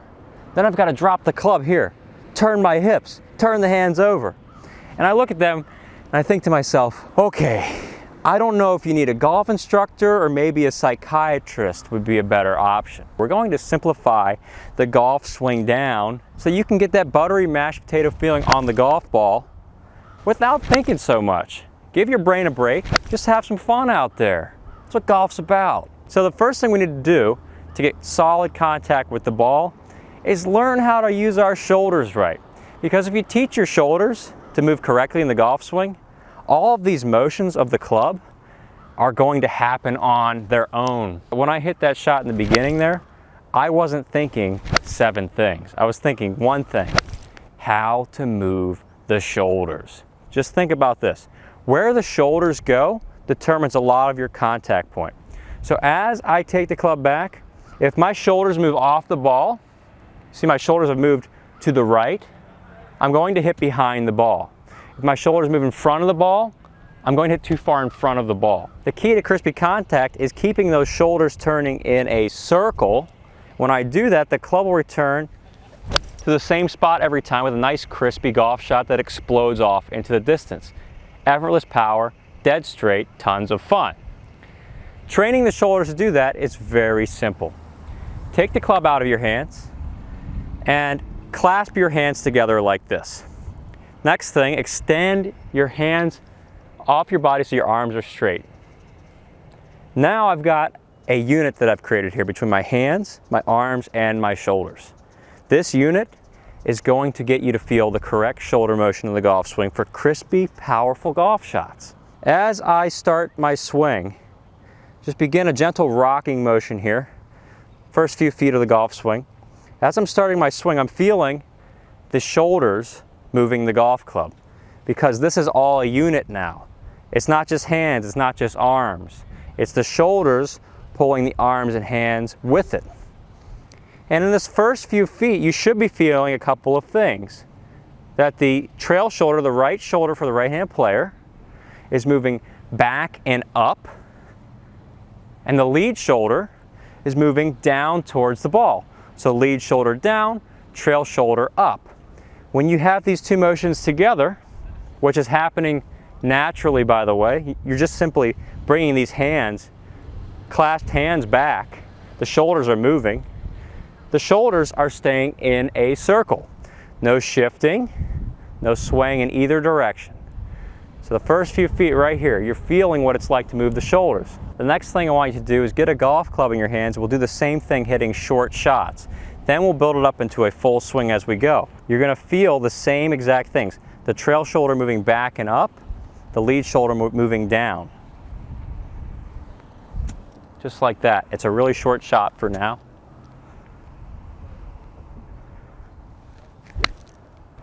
Good crispy contact. When you're doing this, the arm should remain straight on both ends of the swing, just like you're doing with this drill right here. The next thing we need to do is build this up into a fuller swing. So take the club, put it down for a second. We need to feel what the shoulders are going to do after the first few feet. So what's going to happen here? The same exact thing. You're going to continue to bring that clasped hands further and further back. And so what's happening here is the right shoulder is moving more and more back and up behind you, and the lead shoulder is moving more and more down. So you take those clasped hands as far back as your shoulders will allow. You should also be sensing that about this point to here, that your hips are turning more. So I've got more hip turn, that's a power source. I've got more shoulder turn, that's a power source. I've turned my shoulders in a circle, that's for crispy, buttery contact. So we got 3 winning recipes right here. Now we need to build that into the golf swing. Feeling the same exact thing.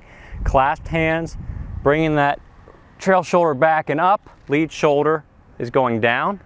They're both working together like that because the clasped hands get you feeling that. My arms are straight, my elbows are together.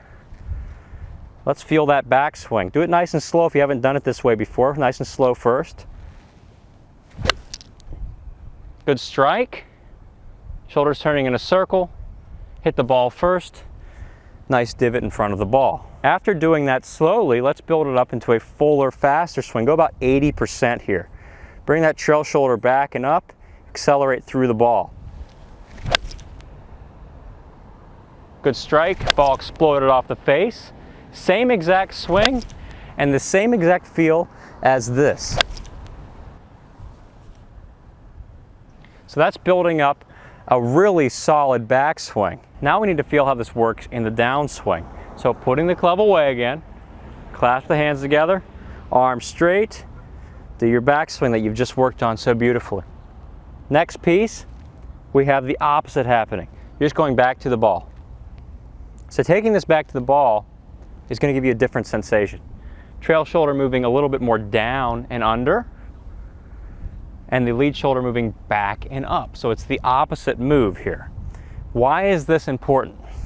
Well, a lot of you out there are chopping at the ball, so we're seeing this type of motion. That's why you're hitting the ball off the planet. It's not consistent. So for you to feel good, crispy contact with the ball, you need this trail shoulder move more under, like this. When I put a club in my hands and I do that motion, trail shoulder moving more under, look at the path of the club. The club stays behind me here. The club doesn't go over and down, it's going under. Just feeling the same thing I'm doing right here. When I do that in the downswing, I've got the right path. Club stays behind me. I hit a really effortless, powerful, easy shot out there. As you continue through impact with this feeling, you should feel the shoulders move through impact to where they're almost out racing your hips. So now I feel that the trail shoulder is under my chin and more out in front of my body. The lead shoulder is more up and behind me like this. When you do that motion, the hips turn really fast, cracking a whip of speed through the ball. So that's extra power that you now have in your swing, extra effortless power. The shoulders are all doing this for you, by the way. Isn't that nice? Just one swing thought. So let's do this nice and slow. I'll work on clasping my hands back into the downswing now, through, feeling the hips finishing, belt buckle at the target. Right there, pointing at you. Trail shoulder more in front of my hips, it feels that way at least. Lead shoulder up and behind me. By the way, you don't have to think all these thoughts, I'm just narrating what I'm feeling. All you have to do is really just clasp your hands together and go back and through. You should notice the hips are responding to this. Your hips have swiveled to turn because the shoulders. Hips are pointing at the target now. Hips don't turn immediately. We don't swing the club over. Life's a lot simpler because the hands are clasped together, shoulders are working, moving the body the correct amount. Now working on the through swing again, just so you can see this better. Clasp the hands, bring them through, bring the shoulders through. The hips are turning automatically in response. Belt buckle points more at the target. Center of my hips here points at the target at the very end. So we're not spinning our hips out. We're actually using the shoulders to propel the hips through. Same thing happens here. Do a really short swing. Shoulders back, through. Allow the shoulders to tell the hips what to do. It's a great rhyming poem, by the way. So you see how I finished there, weight forward, belt buckle at the target. These are not swing thoughts, they're just feels.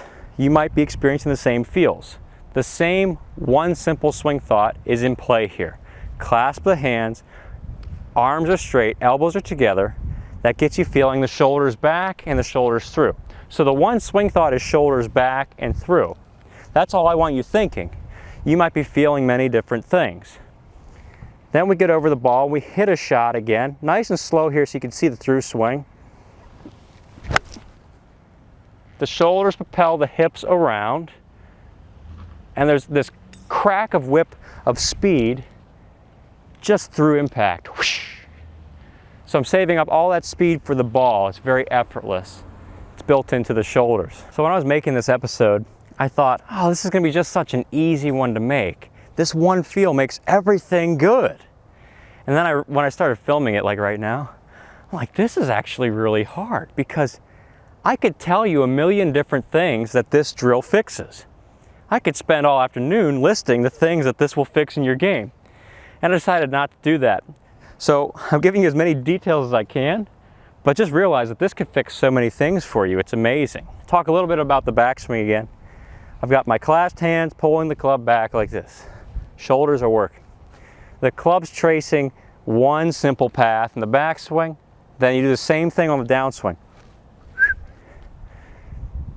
One simple path on the downswing. So none of this chopping nonsense, no extra moves, not a million swing thoughts, it's just shoulders. It's really simple, really simple. So many benefits to this. Shoulders back, shoulders through. Bam.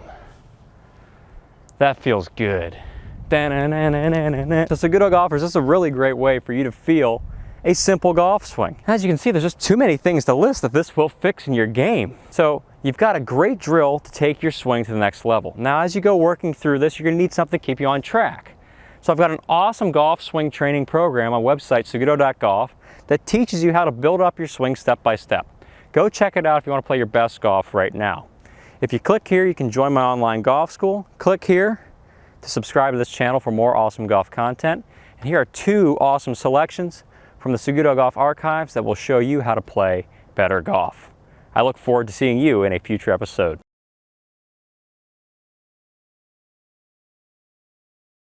When you imagine ball striking perfection, you probably think of a PGA Tour player or maybe even Ben Hogan just striping shot after shot on the driving range with that buttery smooth, easy looking golf swing. And a lot of golfers think that they can't get to that level of ball striking because they don't have enough time to practice. But that couldn't be further from the truth. In today's video, I'm going to show you the simplest golf swing technique ever that I've seen. And we're going to be basing it off of Ben Hogan and one of my new favorites on tour, Harold Varner III. Most golfers have too many moving parts, and that's why you're confused. That's why you're here on YouTube looking up golf tips. So you're going to take the club back, you're going to lift the arms, you're going to rotate the hands, you're going to do a whole little dance back here in the backswing. And then by the time you get to the downswing, you're like, yeah, I'm going to do some more dance. I'm going to drop the club, roll the hands over. It's just far too confusing. So we need to take that out and enter in the Hogan, Harold Varner type of golf swing mindset. Today we're just going to think about getting rid of all those moving parts, making the golf swing very simple. And I want you to visualize club path. When we look at Hogan or Harold Varner, and I think their swings are the simplest swings in golf history, it's almost like they take the club back and it stops nice and short here. That's the first piece, and then they got a second piece, the downswing, and the club just travels right back on that same line into impact and through. It's just 1 and 2. They hit the ball beautifully, they mash it, they move on with their life, and they play some more golf because it's fun. So we need to think about club path. You're probably used to doing too much in the golf swing. All that stuff. So take a handy dandy alignment stick or golf club and do this for me. I want you to lay the club down on the ground for a target line. And then the second thing I want you to do is get another club or alignment stick. And we're going to lay this down just slightly inside of it. All right. Target line, that goes through your target. This line is the line you're going to trace the club on. So just think about the golf swing like this. You've set up to the ball beautifully. You're going to swing the club on this line right here, the inward line. Just keep swinging the club back on that line all the way to the top. Once you get to the top, you're done. There's no thinking, no extra movements. You're just taking the club back on that line. So here we are, and boom. I all of a sudden look like Ben Hogan and Harold Varner. I didn't do a whole lot of thinking either. Isn't that amazing? Okay, backswing, done. Second thing you're going to do is the downswing. So we're here. Now how do we get back to the ball? You just return it the same way you brought it back. So we're here. Now you got to get back on that line. The club head's got to get back on this line. As soon as you can ingrain that feeling, you're going to have the easiest golf swing ever. And it's going to work. So back on this line, through on the same line, then you follow through. It's really quite simple from a backswing and downswing perspective. And when you see I hit that shot there, I didn't do a whole lot of work. Ball just kind of jumped off the club. And the swing looks short and sweet, but it's got a whole lot of power. So this is really the first part of mastering the golf swing, understanding the path of the club. Ben Hogan, Harold Varner, they keep it so simple. The path is very close together. It's just a back and through path. This line and back on the same line.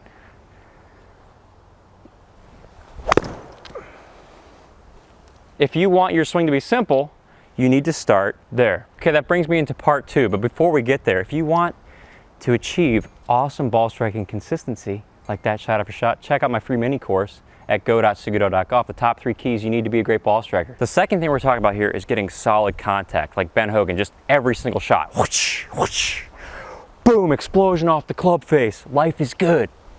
So we need to do that by getting this key.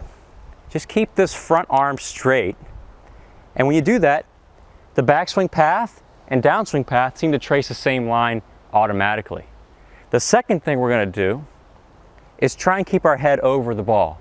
So no big shifts with your body. We're not shifting our weight back or forward, really just trying to stay over the ball.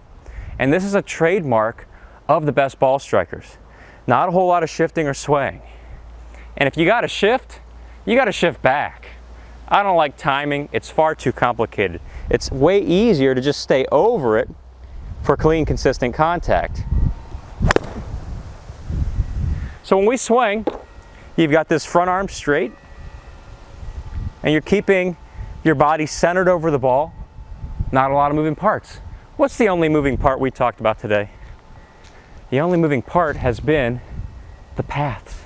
The backswing path, whoop, the downswing path, whoop, right back on the same line, the same path. It's the same swing every time. That's how you get consistent. That's how you start becoming deadly on the golf course. You start becoming that ball striker. Everybody says, oh, that's that person that hits the ball perfect every time. So we're over the ball. I got my backswing path, my downswing path. I'm over the ball. I'm not shifting or swaying. We try and create that same path. Ball explodes off the club face. You hit it right on the middle. I don't know if you could see that, but there is a ball mark right there on the middle. It's quite awesome to hit the ball there. It feels like mashed potatoes and gravy. And what do we do next? We do the same exact thing again because it's so much fun. That's why we play golf. I've got my paths back and through.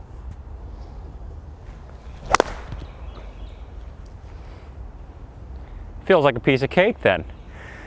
Then I can play golf without thinking so much. I can play golf having more fun hitting the ball. The feeling off the club face is buttery, crispy KFC. Life is good when you do this. Just looks so simple, it feels so simple. All right, so we're gonna take this out to the driving range in just a few moments, so stay tuned for that. You're no longer being a complicated golfer. You've entered the world of simplicity. Life is good. You've got your target line. You've got your club path line. Swing the club on the club path line all the way back until your swing stops. Then you swing the club through on that club path line all the way back until the get to impact and then through. From the front, we stay over the ball, no big shifts or swaying. You know that's gonna cause you to have bad contact. So we just stay over the ball with that same path back and through. You should find you take a nice divot in front of the ball. That's the secret to being simple and having a really easy golf swing that repeats shot after shot. Let's go to the range.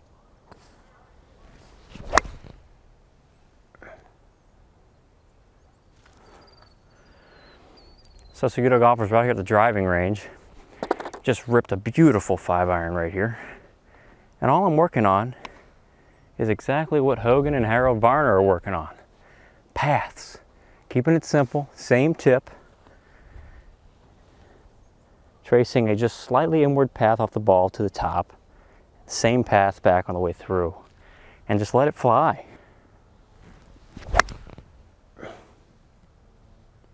Another crispy KFC divot. Been really hitting them right on the middle too. Right there. You feel the grass indented on the center of the club. By the way, this is what's going on in my SagutoGolf online golf school. People are learning through a simplified golf swing training program in a step-by-step process how to do this shot after shot. Oh, it's so beautiful. I fell over, but it's so beautiful. Dang, that felt good. I don't teach you how to fall over in the golf school, but I'll teach you how to do that. Shot after shot. Working on our paths.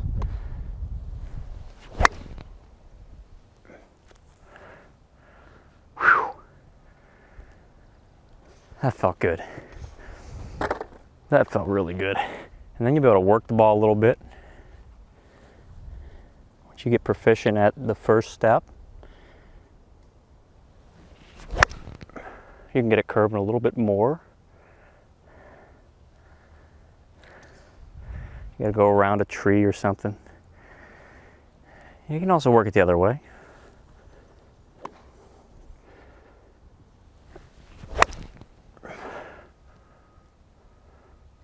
Little carving cut there. Bigger draw. Really got to rope one around an obstacle.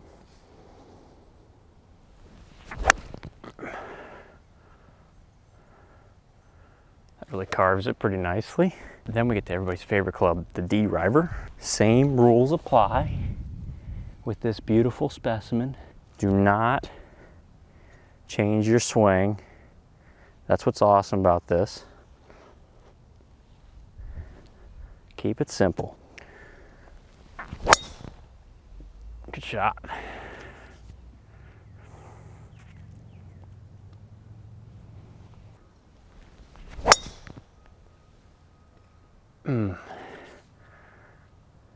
That's saucy. Sometimes with the driver, your path can be exaggerated. You really got to be particular about it.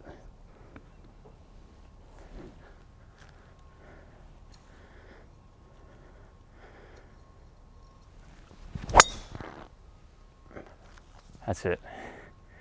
That's it. Beautiful.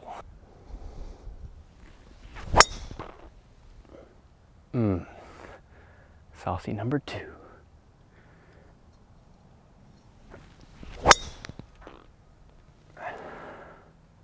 Even saucier than the last one.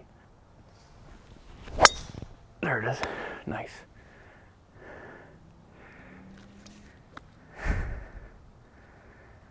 All right, Seguto golfers, you know what to do. Keep the golf swing simple.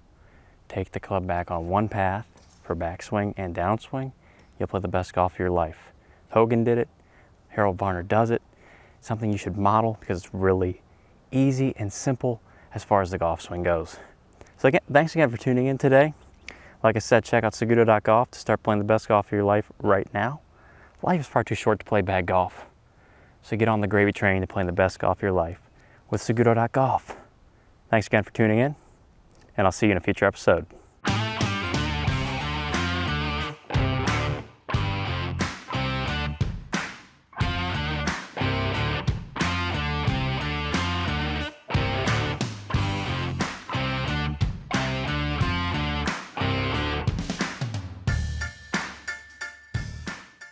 There are times when golf can feel like a 9-to-5 job. You're just standing there looking at the clock, waiting for it to be over. And coincidentally, the average golf score is 95. But wouldn't it be nice if instead of working from 9 to 5 on your golf game, you started working from 7 to 2? 72? That's a much better number. What you're going to learn today is the exact lesson I would give someone to go from 95 to 72 and play the best golf of their life. Now that was a refreshing golf shot. The first thing you should do with any golf swing is work on improving your contact point, and that starts at the setup. When I get set up to the golf ball, you might notice a few different things that help me to crisp it every single time, and it feels great. The first thing is I'm standing over the ball. I'm not leaning away, and I'm not leaning towards the target. Staying over the ball is one of the foundations of striking the ball solid. If I stayed over it, you see my shoulders, hips, and knees, it's all like boxes on top of each other. If I just stayed like this throughout the swing, the chance of me striking it pure goes up immensely. There it is again. And so your first thing is get over the ball. Just get over it. Don't get away from it. Don't lean away too far. The second thing you notice in my setup is this lead arm. Look at how it's nice and straight. It's not bent. The arms aren't pulled apart like this. Rather, they're nice and together. So I'm over the ball with my lead arm staying straight. The lead arm staying straight is going to allow me to have the club hit the ground in the same spot every time. And this is one of the biggest concepts that golfers need to learn, is how to control this contact point, how to know what moves the contact point.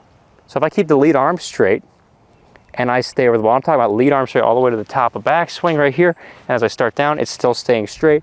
As I get into impact, it's still straight. After impact, it's straight. Keeping that intact throughout the swing is going to improve your contact point a ton. So I'm just going to keep that arm straight throughout the swing and stay over the ball. So recipe number 2. And there's ball first and divot again. Great control over the contact point. The next thing you're looking at for my setup is my right arm. My right arm's not out, because if it gets out, then I start flipping at the ball and having some bad contact. So we tuck that arm in with the lead arm staying straight. This is going to control a ton of my swing, which I'll get to in a little bit. You're seeing from the setup here, I'm building my entire swing. So my weight, I'm over the ball, I got my left arm straight, my right arm tucked in, and from here I just swing. Once again, a crisp strike. And then the last thing we'll look at with my setup is my hand position. Look at the hands, they're forward. You know what good impact looks like?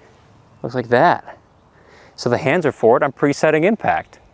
So I'm telling the club to hit the ball first and make a nice crispy divot after it.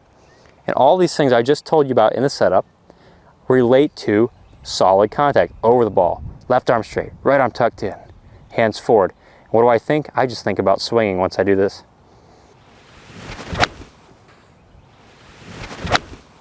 So I've done a pre-flight checklist of a few items. Once I get over the ball, my pre-flight checklist is done. All those setup points right there, I just work on doing the swing. The next thing that I would do to get your handicap dropping like crazy is learn how to use the body in the swing. So how do we swing the club? We have to learn how to use the shoulders. Instead of just trying to control the hands and the arms, figure out where I want the arms to go. That's many different swings at one point in time. How could I get the same result? I can't get the same result there if I'm trying to control a million different pieces, like conductor. To get your swing to work with less variables, we just simply do a few things. One is connect your upper arms against your sides. So now I've got this machine. It's like hydraulic powered. My shoulders are now controlling the machine. And then I get in my setup and I just use those same shoulders. I was about to say shame shoulders, but use the shoulders like that. So now instead of my swing being up and over in all these places, I have the same path every time. Back, through, back, through. And what's that look like with the club? It looks like this. Back swing on the proper path, down swing on the proper path. And am I thinking any psychotic things or like extra manipulating moves or in-depth angles and whether the gravitational pull of the earth and the moon and the sun is going to affect my swing? No, none of that's crossing my mind. That's a lot of stuff to think about. The only thing that crosses my mind then, after a good setup, is using the shoulders like that. So how do you think about the shoulders? Well, front shoulder under your chin, front shoulder under the chin. Boom. What are we doing in the downswing? Then my right shoulder, trail shoulder under the chin. So when I get my shoulders working, your entire body's going to work and the club's going to trace the same path. This is where the power comes in. I've got the power. So I get over the ball with my lovely setup and I just shoulder it. I'm shouldering it all. And you look at my backswing, you see the left shoulder gets under the chin, and then the downswing, the right shoulder gets under the chin. And it's like a mirror image. It's backswing, downswing, and it's free moving. You know, if at any point you have those shoulders stop moving, you're going to see contact issues. That's the #1 cause of golf swing drudgery in this world, is this shoulder stops. Ooh, club goes straight down on the ground. You hear that thud.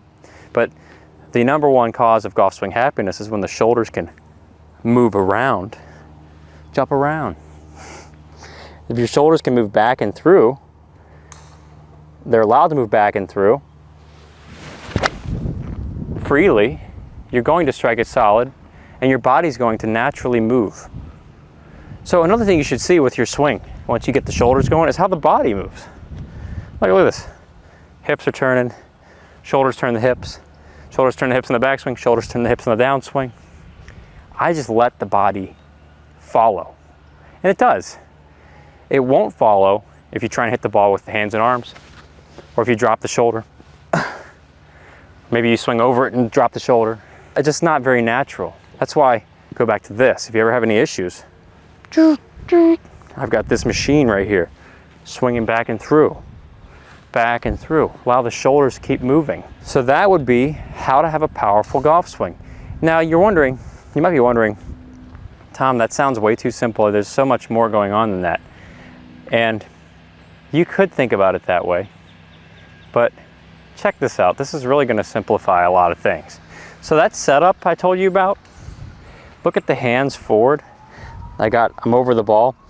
A lot of your swing is taken care of right here. I've got a good relationship. My spine's tilted towards the ground.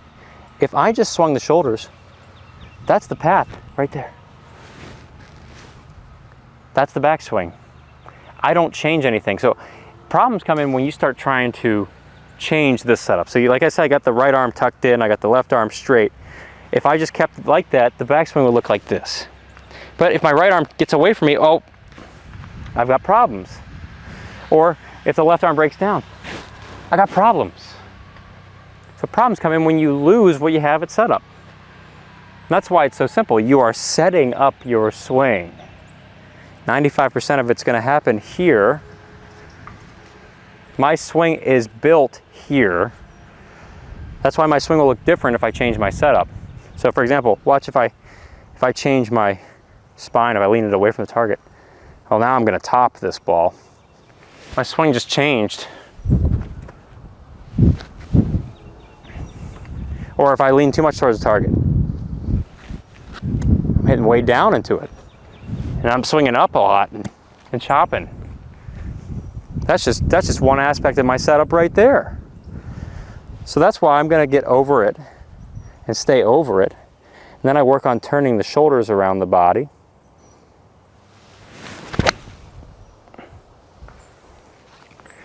So you'll find that your swing is built in the setup.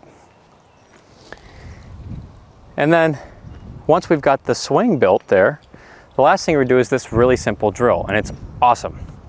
All I want you to do is focus on a couple things. One is keeping your weight forward. Two is swinging the shoulders. If you've seen a few of my episodes, I took a guy who had never played golf before. That's an episode I did back in August of 23. He never played golf before. He was one of the cameramen. He comes out, I set him up this way, he swings, he hits his first shot ever crisp. And that's just because of the setup and then turning the shoulders. So I've got this set up here, I've added a little bit more weight for it. I'm just gonna swing my shoulders. And when I finish, I'm stopping short here. I'm stopping short so that you can see that if you had good impact or not.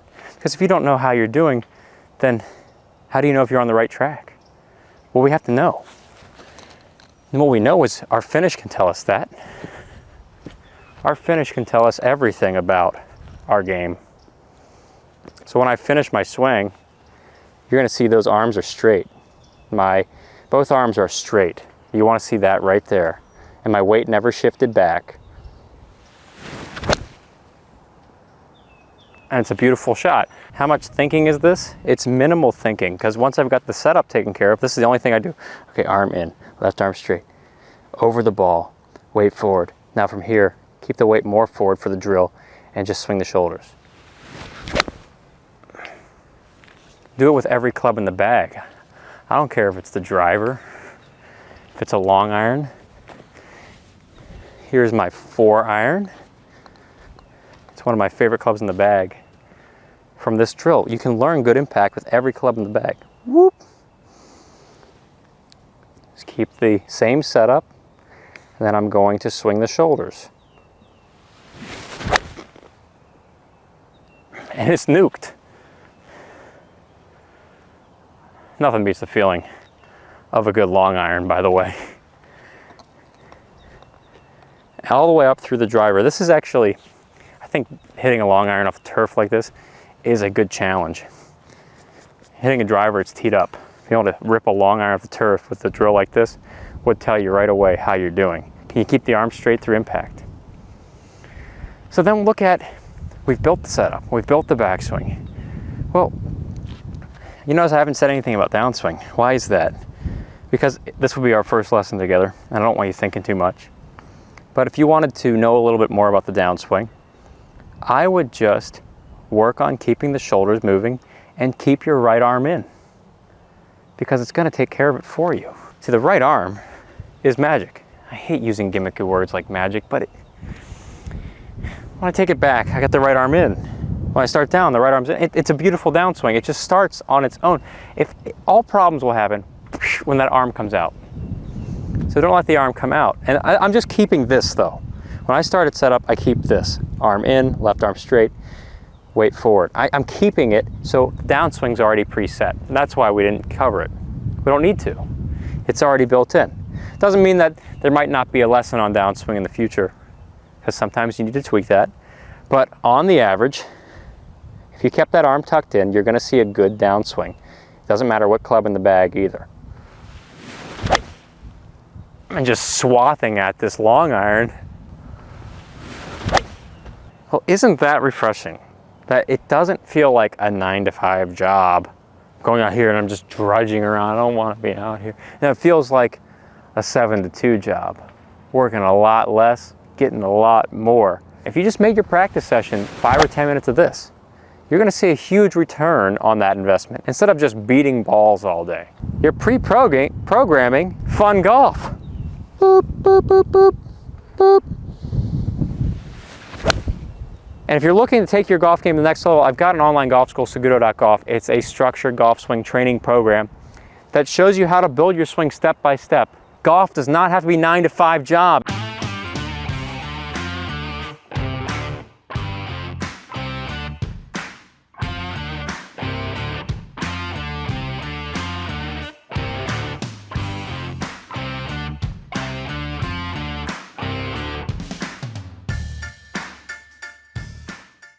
I'll see a lot of golfers from time to time who are really fast in the golf swing, like they're trying to get the golf swing over with in the backswing. They're really rushing this piece right here, and it's causing a ton of problems. One, you're not getting enough power. Two, you're probably being really inconsistent. And so what I want to do today is change your ball striking from that old, inconsistent, not fun, into something that's really powerful. And it's such a simple transition. All we have to do is teach yourself how to complete the golf swing. And it sounds really crazy, but if you do this really simple thought, this really simple piece, it's going to make your golf swing more effortless, powerful, consistent, all those good things. Here's what I'm talking about.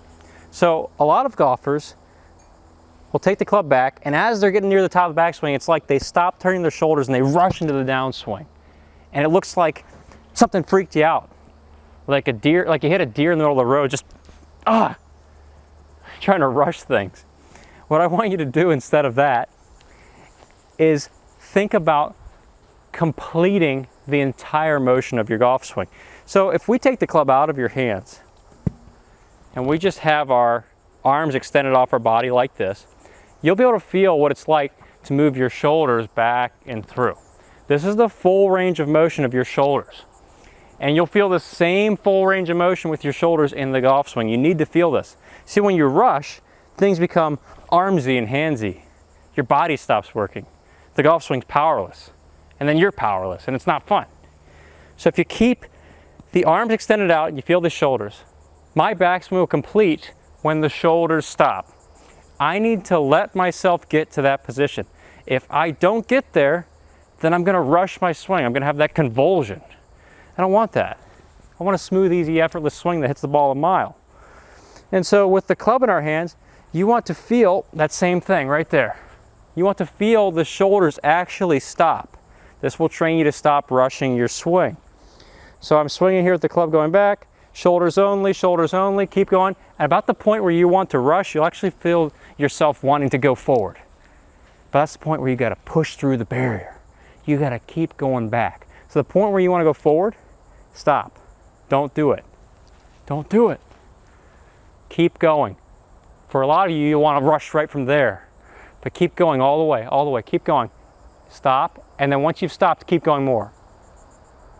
When you get to that point where you're about to fire forward, see if you got more in the tank. I bet you do, because you're used to rushing your swing. You're used to convulsing. Then when we hit a ball here, you want to take the same concept. You want to keep going until you actually have completed the full range of motion of your shoulders. So we must keep going. Go to the point where you usually stop. Stop there. You'll know where that is because you're used to doing that.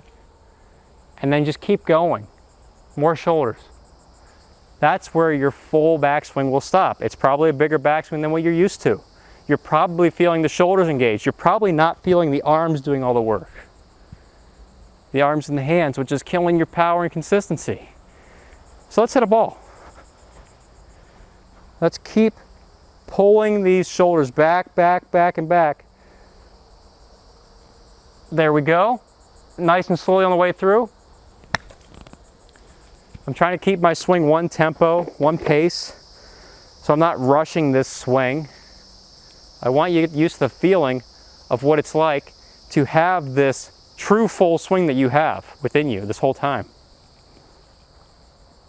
So just keep swinging those shoulders back to the top and swing through. Probably feels like a different backswing, doesn't it?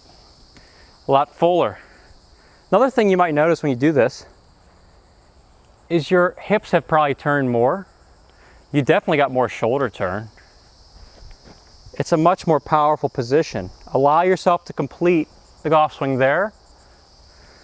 Don't rush through. Good strike. Don't rush through it.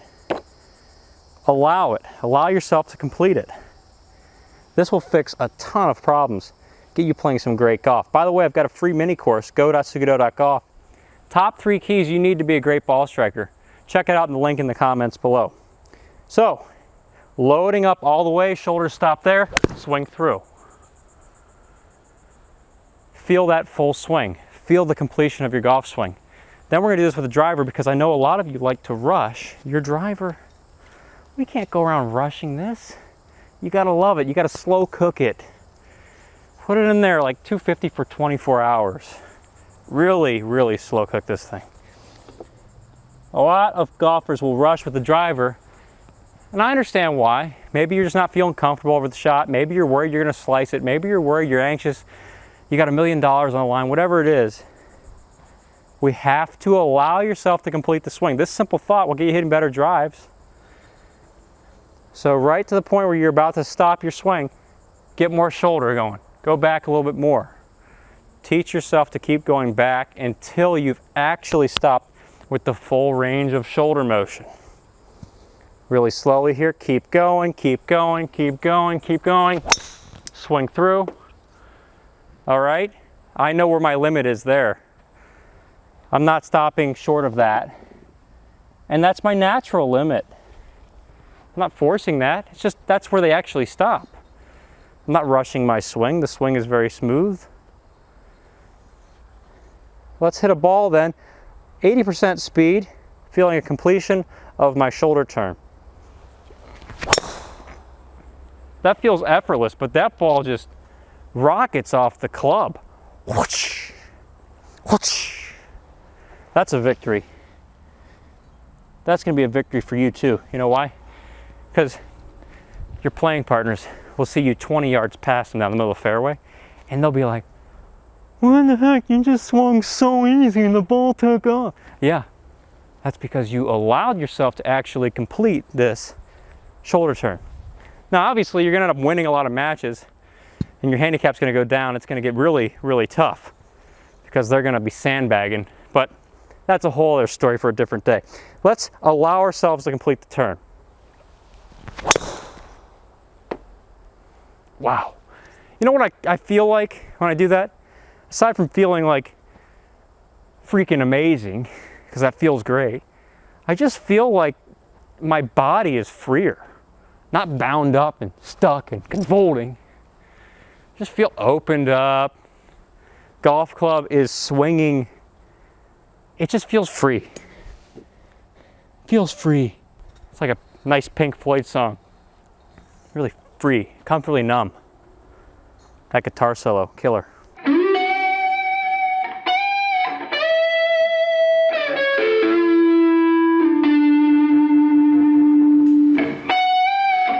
Okay, we're just keep going. That's my stopping point. That's all I got. That's all I got. With my shoulders. Remember, not the arms or the hands. We're not doing that. Shoulders. Shoulders.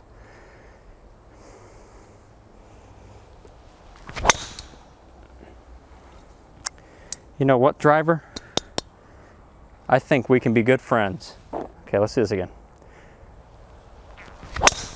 Oh, that felt good. Just the full wind up in the pitch. Swung on and hit the deep left. And it's hard, it's far, it's gone. So Seguto golfers, you know what to do. Allow yourself to complete your backswing. It's one of the most basic things you can do. Hit the ball better. We're not rushing, we're not convulsing. Free flowing, complete it. That's my limit. Then back through. Don't ever rush a good time. And that should be the golf course. It should be a good time striking the ball, having a lot of fun like that. So if you're looking for a way to play the best golf of your life right now, check out my website, SagutoGolf, complete golf swing training program designed to help you play the best golf of your life. Life is far too short to play bad golf. So start playing the best golf of your life with SagutoGolf. Thanks for watching. See you in a future episode.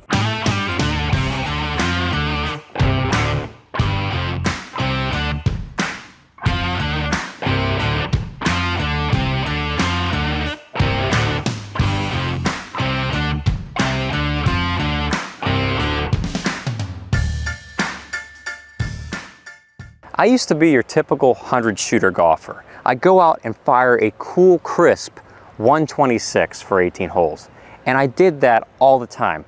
I was spending a lot more time in the woods and in the lake, kind of like Crocodile Dundee, instead of spending time down the middle of the fairway. And it might surprise you that you could drop 20 shots in 4 weeks when you learn what I have to show you today. Just some simple swing changes.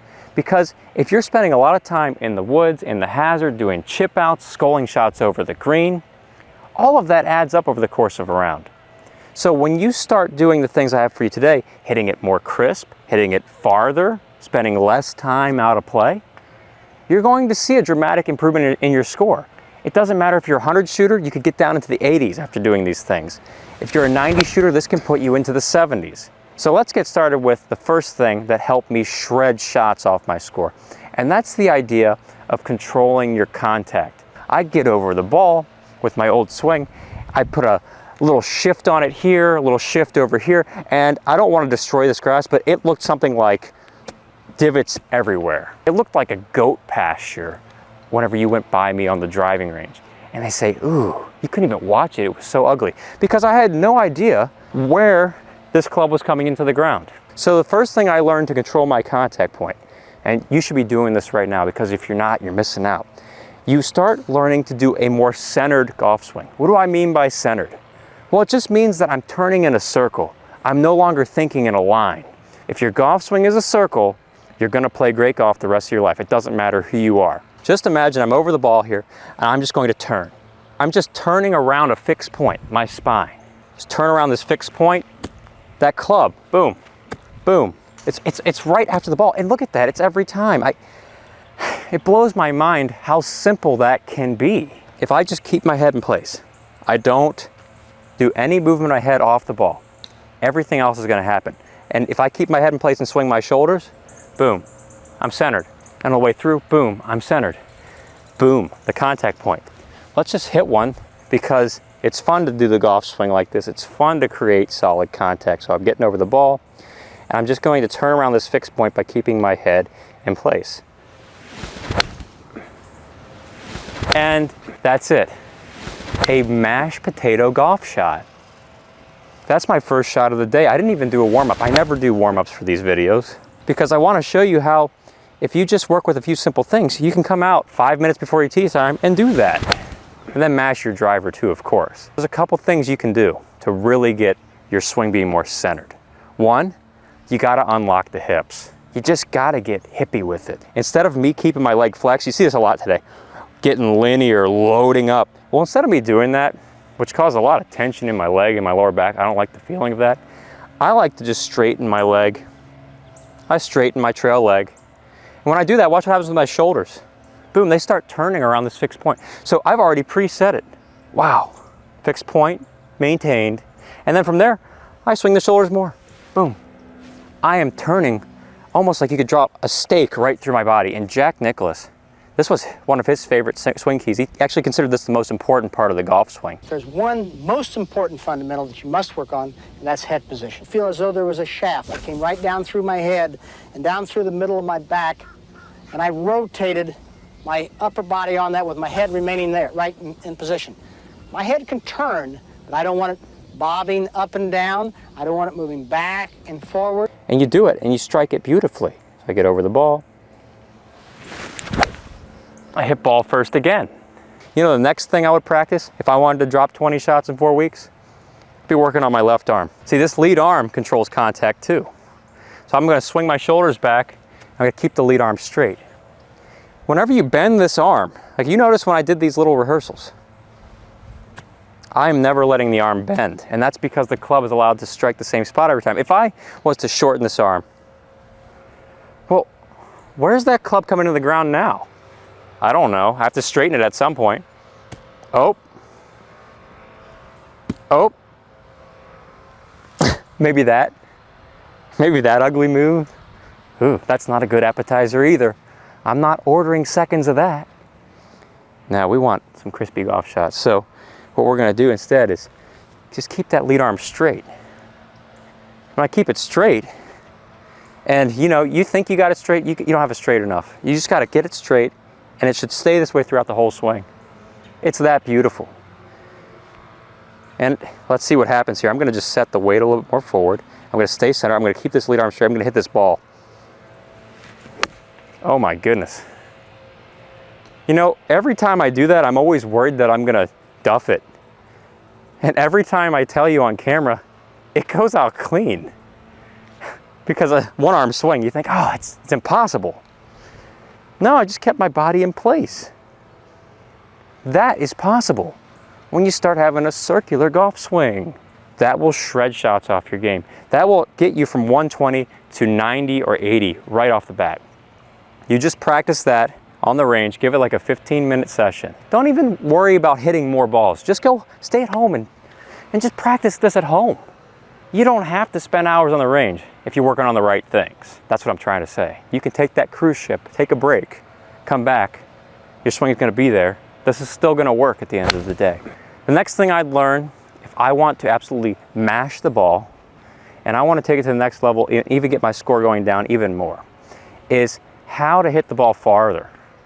Because if you're hitting it shorter, you still have to do that second shot on that par 4. Maybe you're in a spot where you've got to hit 3-wood every time from the fairway just to get to the green.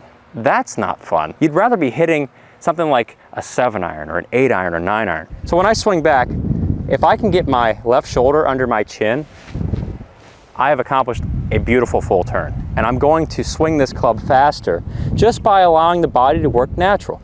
So just get that left shoulder under the chin. Let's do it. Let's send it. Oh, that had a lot of speed. There is some zip on that ball. Stayed near a long time. So we're compressing it and we're hitting it farther, more power, and beautiful ball striking. We have not hit behind the ball once here. So we've got a crispy clean contact point and we've got a nice far golf shot that's going to be a lot of fun to hit.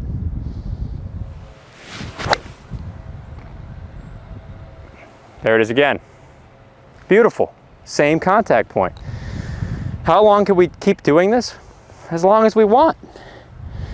And it's not because I'm a pro. These things started happening immediately when I made these changes. Just like day one. Day one was like this. Day 3000 right now is still like this. It doesn't take a whole lot of practice. You just need to practice the right things, working on the right things. So set it, shoulders, let's turn the shoulders. Let's hear another mashed golf shot. Oh, that's so beautiful. The sound. And this is what I'm teaching in the SagutoGolf online golf school. I've actually got a free mini course at go.saguto.golf that shows you the things you need, the top 3 keys you need to be a great ball striker. Learning how to do these things more specifically. Golfers who join SagutoGolf see an average improvement of 9-shot improvement in under 12 months. It's amazing what golfers are doing with this simple system. And that ball, it's just a mashed potato. And when it just sounds like a bowling ball hitting a car door. Not that I've ever done that, but it's like got a crack and a bowling ball hitting a car door sound. Okay, so the next thing, and this is for those of you who are saying, Tom, yeah, I've already dropped into the 80s and I want to get into the 70s and lower. Well, I got something for you. So you've been hanging out with me here. I appreciate you hanging out. We're doing some awesome things on this driving range at Tradition Club right now. Once you get really good at controlling contact, you've got some more distance off the tee, we've got to learn how to hit the ball straight to our target. This is going to keep you out of the hazard. You ever wonder, like, when I was shooting in the hundreds, I might hit 3 or 4 balls out of bounds. So yeah, you got the stroke and distance penalty right there. But then you also have the penalty of re-teeing, and maybe you're in a crappy spot off the tee, and you got to hit a chip out shot, and then you got to hit another shot. Maybe you score your shot over the green. That adds up being 10 or more shots over the course of a round. So hitting it straight is going to keep you out of trouble with the law of golf. That's why we work on keeping the club face square. So whenever I finish, I've got a great drill for you. Whenever I finish my swing and I'm working on direction, look at this club face here. You see how it's pointed a little bit 45 degrees to the sky? It's not up like this, it's not turned over. The reason why is that I'm keeping the club face extremely square in the swing. And by extremely square, I mean I am keeping the angle that I start with here at address. I'm keeping this all the way to the top backswing. I'm not changing it. I've got the quietest hands. And this enables me to know when I get over a shot, I got a great idea of where the ball is going to go. It's kind of like the shot is already hit before you take the swing back. That gives you confidence. That's a great feeling over a golf shot. So keeping the face square, what do? I just work on keeping the hands quiet. Don't turn the hands. So if I turn my hands in the takeaway, I'm open. And then when I get back to the ball, I'm open. So I gotta like turn my hands and then somehow the downswing turn my hands again. And that whole idea of getting more speed doing that, all I'm doing is this. There's no speed in that. You know, there's speed in the opposite. There's speed in hitting like this. Just try it for me. Go to the grocery store, get a can of peaches and just chuck it down the hallway. That's gonna go pretty far. Then try and do this with it. Well, that does nothing. Where's the momentum going? Boom, to the target. Don't do that with a can of peaches, but you get the idea. So we're gonna send our momentum to the target with quiet hands. So when I swing back, I don't change my hands. I don't change anything with my hands. I'm swinging my shoulders. Keep swinging my shoulders. Boom, I'm square. When I start down, keep swinging my shoulders. I'm square here. I'm square at impact. I keep swinging the shoulders through. And look, the face is now 45 degrees to the sky. It's square. It's square. It's the only time you want to be a square is in golf. It's a good time to be square. So I'm going to practice hitting some shots where I finish like that, just right here, just to see where the club face is. And I want it to point square. So I get set. I'm going to swing my shoulders on the way back. And I feel that face staying very square on the way through. The ball is going to start much straighter. I always run into problems. I used to try and release my hands and really turn it over a ton. And that would lead to nothing but left or right because I was always timing my swing. If you want to be great at golf, and you imagine pros, they don't have time to time. And if they don't have time to time, you don't have time to time. You think in a pressure situation, you're going to count on this happening at a microsecond of time? This is the start direction of your ball, and you want to determine that start direction by doing this through impact? I'd rather do this. Ooh, that's shiny. Good shiny object right there. That's called a trophy. That is winning. Because you're hitting your targets so often, you're hitting greens, you're making birdies and pars. So you keep it square. Be square. Keep the face quiet. Keep the hands quiet. Swing back with the shoulders. There it is again. There's birdies right there. Tweet, tweet. Hear that one in the woods? The bird going tweet, tweet. If you do these things, you learn how to control contact, and we covered that, you got more power, and then you look at how to keep the face square and downswing. What else do you want? That is a 20-shot swing because you're in the fairway, you're longer, so you're hitting more greens, you're pars and birdies. The chance of you making a par and birdie goes up. You can do this.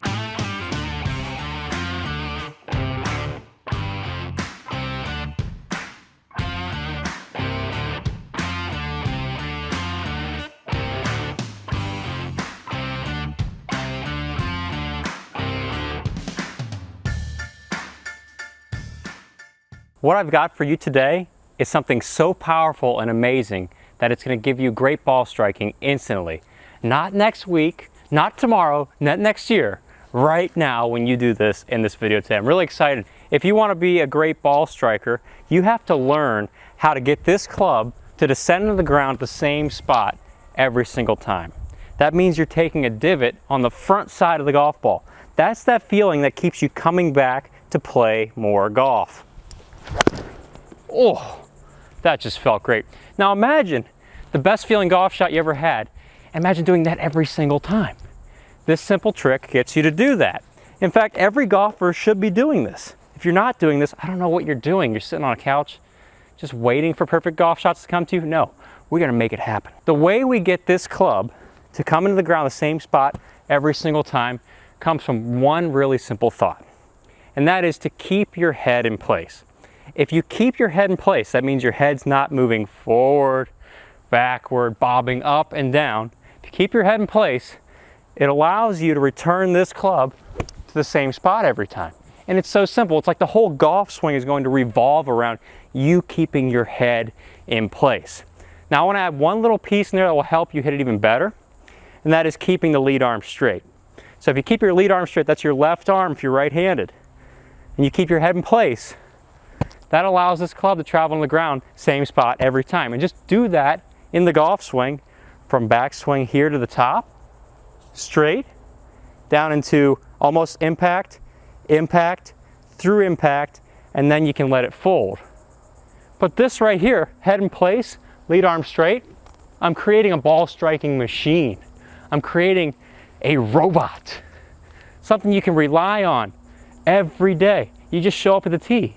And it's like, oh my goodness, 5 minutes before I have tee time, I didn't warm up. I've got nothing. You show up and you're like, you know what, I do have something. I've got my head in place, I got my left arm straight. I know the club's gonna come into the ground in the same spot. So instead of having that whole flip out before you're around on the first tee, because you know it, you're like, oh, I'll get to the range 30 minutes before my tee time. And obviously it never happens because you end up talking to your friends, you skip the range, and you're like, oh, I forgot. Don't worry, this will get you out of jail. This is your get out of jail free card for the golf swing. So keeping that in place, lead arm straight. Money on the face, right there. In fact, we just hit it right on the center. You see that wear pattern? Right there? That's what's happening because I'm keeping my head in place, my lead arm straight. When we look at what Jack Nicklaus tells us, I don't care how many of the fundamentals in the game of golf you work on. If there's one most important fundamental that you must work on, and that's head position. I like to feel as though there was a shaft that came right down through my head and down through the middle of my back, and I rotated my upper body on that with my head remaining there, right in position. My head can turn, but I don't want it bobbing up and down. I don't want it moving back and forward. My head goes down, then my weight goes to my toes, so I have to shift back to my heels. If I move my head back, then all of a sudden I have something that's going to have to throw myself out of balance to come the other way. The most important thing in the golf swing is to keep her head right there, dead still, feel as though there's a shaft down through your head, and you just keep it right there and revolve right around that area. he takes it a step further beyond what we're talking about here. He says that his entire body can revolve around this post, like he's taking a stake through his head. And that stake, which I don't recommend doing that because you might hurt yourself, but imaginary stake we can do. As I imagine this stake, and I can use my body then, instead of just picking up the club with the arms, the hands and arms. Hands and arms is inconsistent. Body-centric is consistent. You saw what I did with this left arm here and this head in place? This is being controlled by the body, the shoulders. It's not just me picking up my arm and dropping it down. No, you can see my body's working, head in place. So it actually frees up my body to make a much bigger turn, more effortless golf swing. Talk about swinging easier, hitting farther. I don't know how much more magic we can put into one tip. And I just told you consistent ball striking, effortless power right here, freeing up the body, less injury. This is what's going to get you playing great golf. By the way, that's what I got a free mini course that's showing you how to do this. Go.Saguto.golf, check it out. It'll teach you the 3 top keys you need to be a great ball striker so that you can just get over the ball and do that shot after shot. So we're keeping our head in place. We've got our lead arm staying straight. You're feeling great contact with the ball. Your body's being freed up. This is really the secret sauce then. The head in place piece. If you just want to feel your head staying in place, a lot of you are going to have a moving head. So a lot of you are going to be doing this. Your head will move off the ball. Then you've got to move your head back to the ball to make contact with it. That's a whole lot of guesswork. I don't like a swing where you got to guess. I'd rather have a swing that you know that it's going to work. Not just maybe, but then yes, it works every time. Maybe, I don't know. Chuck the clubs in the lake. Go crazy. Maybe go crazy. That means we got to kick it up a notch with a little bit of a drill here. Take an alignment stick, place it in the ground. And I want you to place it in the ground so it's directly over the golf ball facing you. And I want you to stand in such a way that the stick goes right through the middle of the ball. And then when you're practicing your swing, use your dominant eye. So for me, I'm right eye dominant. I'm closing my left eye. And as I swing, I want to see that this stick stays through the middle of the ball the whole time. So when I do that, my head cannot move backwards or forwards. Closing your eye is necessary for this because if you have both eyes open, you can kind of guess it. You need one eye. So as I'm swinging, the head's perfectly in place. I'm feeling my body in control of the motion, the shoulders. My lead arm is straight. I'm over the ball. This gives me the best chance to return the club to the same spot every single time here. Beautiful divot, crispy contact through. It just doesn't get any better than that. Do we do it with the driver? You bet your bottom dollar. Let's do it. The driver. If you watched the recent episode maybe a month ago, you know that you got your driver's license because you can hit the driver really well doing this. I've got my head in place. I've just got a little bit of a different ball position. So look, my head's here, ball's there. I'm not going over the ball like this. You just want to keep your head where it is. Listen to Jack Nicklaus, hear that voice in your head. Keep your head steady. The barber pole right through your head. The stake right through your spine, through your head. So there I am, I'm centered still, into impact, good impact, through. I'm still centered, my head is still got that stake right through it. So we do the same thing here with the driver. If you want to hit the driver really solid on the center, this is what you need to do. So I've got the ball in a good spot. I'm just going to keep my head where it is and swing. That was awesome. Right on the center. That's like a freshly baked pizza. You just want to kiss it. Same thing again. Over the ball, head in place, nothing else changes. The whole swing revolves around this point. The whole swing. It makes the golf swing so easy. Head in place. Boom. Love it. Love it. You know what's cool too? It works every day. This information works when you do it. That means you got the same swing you can bring out the course every single day. There's none of this, I wonder what's going to show up today. Oh, I woke up on the wrong side of the bed, maybe it won't show up. Or I went on vacation for 3 weeks, I bet my golf swing is gone. No. Chuck those negative thoughts out the window, replace them with positive, concrete information that works. If you've been shifting off the ball and your head's moving like some gyroscope, no, we're changing the program here. You got your head in place and you'll be able to return this club to the same spot every time for clean, consistent contact. Just keep it there. Oh, that was nuked. I could have shot a deer in the woods with that. Wow, we'd be eating deer meat for days. So Seguto golfers, you know what to do. Just keep your head steady. Mimic Jack. Take the stake, drive it through yourself, imaginary. And another thing, if you want to play the best golf of your life right now, check out my online golf school, Saguto.golf. It's a complete structured golf swing learning program designed to help you play the best golf of your life. Life is far too short to play bad golf. So start playing the best golf of your life with Saguto.golf. Thanks for tuning in, and I'll see you in a future episode.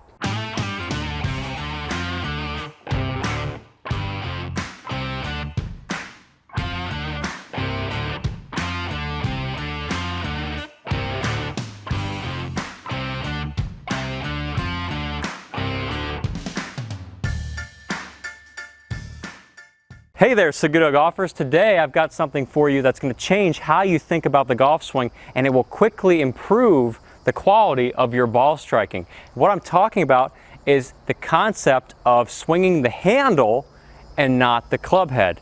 Most amateur golfers, meaning most of you in the audience, you swing the club head with, maybe you're not thinking about it, but you're swinging the club head and not the handle. And all the pros swing the handle. Let's think about the golf swing for a second in terms of a hammer. So get yourself a hammer. Here is a lovely sledgehammer. When I take a sledgehammer into a nail, the only part of the hammer that makes contact with the nail, or the only part that should, is the head of the hammer. If my hands make contact with the nail, ooh, that's gonna hurt. It's gonna leave a mark. I don't want that. Very painful, and it probably won't even send the nail into the wall. So in the golf swing, we have a similar thing going on here. We got the club head, we've got the handle. We grip the handle, we hit with the club head. But you need to think about the way you use a hammer. When I use a hammer, I'm not thinking about hitting the nail with my hands. I always think about hitting the nail with the hammer. And most of the time, you're not even thinking when you're doing this. You take a hammer into a nail, boop, there it is. You just hit it. But for some reason, we get this golf club in our hands, and then our brains go haywire and we start thinking too much about what to do with this thing. We've been doing this for far longer than we've been doing this. And yet we seem to struggle with this more than we struggle with this. We don't even struggle with this. You could probably just go hit a hammer into a nail, no problem. So when you grip your golf club, keep the same focus. This is the handle, this is the hammer head. Why does this matter? Well, what happens when you swing with the club head? You get all the ugly things you're doing right now. Golfers that swing with the club head try to hit the ball, meaning when I say swing with the club head, I mean your feel is here, not here. You need to feel the handle, not the head. When you try and use the head, it's kind of like putting your hands out here and swinging down to hit the ball like this. But with a hammer, you do the opposite. You've got the handle, and you're bringing the handle to the ball, like this. There's a big difference in those two paths. Did you see that? If you didn't see that, let's rewind it. If I put my hands at the head, and I try and hit the ball from the top of my backswing, that's the motion I will make. But if I put my hands on the handle, the club head follows the handle, and you start to see the path that the pros make in the downswing. If you want a solid golf swing, the club head needs to approach through the middle lower part of your back here at this point. If you're over here in the zone of death, you can kiss it goodbye. It's slicing off the planet. The club's going straight down to the ground. You're chopping wood. Putting my focus in the club head leads to me trying to hit from the top. Hit from the top of my golf swing. If you're hitting from the top, you're trying to hit the golf ball from here. Steep, boom, chop. So you put your focus on the handle like you would with a hammer. The club head follows the hands. Look at that. The club head is following the hands. The hammer head is following, lagging behind the hands. If I had a nail in the ground here and I had to drive it in the ground towards the target, I would swing the hammer like this. I would never once say, oh gee, I might as well hit from the top. It wouldn't make any sense to do that because I've got to drive the nail this way into the target. So I have to have the hands leading the hammerhead in order for the hammerhead to hit the nail. So the hands, the handle is what I am swinging, the head is following. If you've been thinking about the golf swing as putting your hands where the club is and swing over the top, this will get you swinging into out, shallower path, and you'll be ripping the ball so much better. If we look at the difference in impact positions too, you'll see that if you hit from the top, the club goes steeper and over, and then your reaction is to shorten up your arms, flip, and fall back. Because as the club goes down, you have to shorten up your arms to hit the golf ball, or else the club will go straight into the ground. So over means I got to pull in with the arms, and then when I pull in with the arms, I can't keep my weight forward. I've got to pull the weight back in order to make contact with the ball. It's a dang miracle you make contact when you do that. But if I swing the handle leads, I have the club head following into here, and that impact, I have a totally different impact position. Because the hands are leading, the club is following, that's my natural impact position. This is your natural impact position with a hammer and a nail as well. The hands are leading, the club head follows. The hands are leading, the club head follows. I want you to go to bed tonight saying that to yourself. The hands, the handle is in charge. The club head is submissive to the handle. The club head follows the handle. Then we start hitting golf shots with this mentality, and it will change the way you hit the golf ball in a so much better way. If I start thinking handle, I am not going to try and hit this way. I want the handle leading. So we have to get the handle ahead of the club head.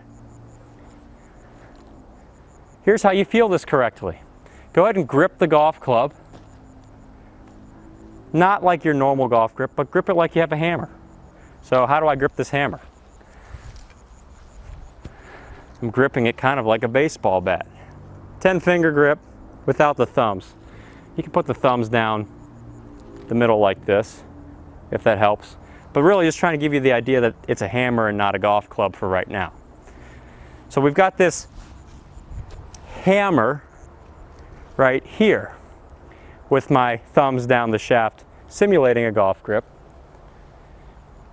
And if I want this hammer to go into the nail, this is what I want you to feel. Taking your grip, go ahead and point the club back towards the camera, or it would be opposite end of your target. Okay, so I've preset this. What I want you to do from here is take the hands and move them toward the target.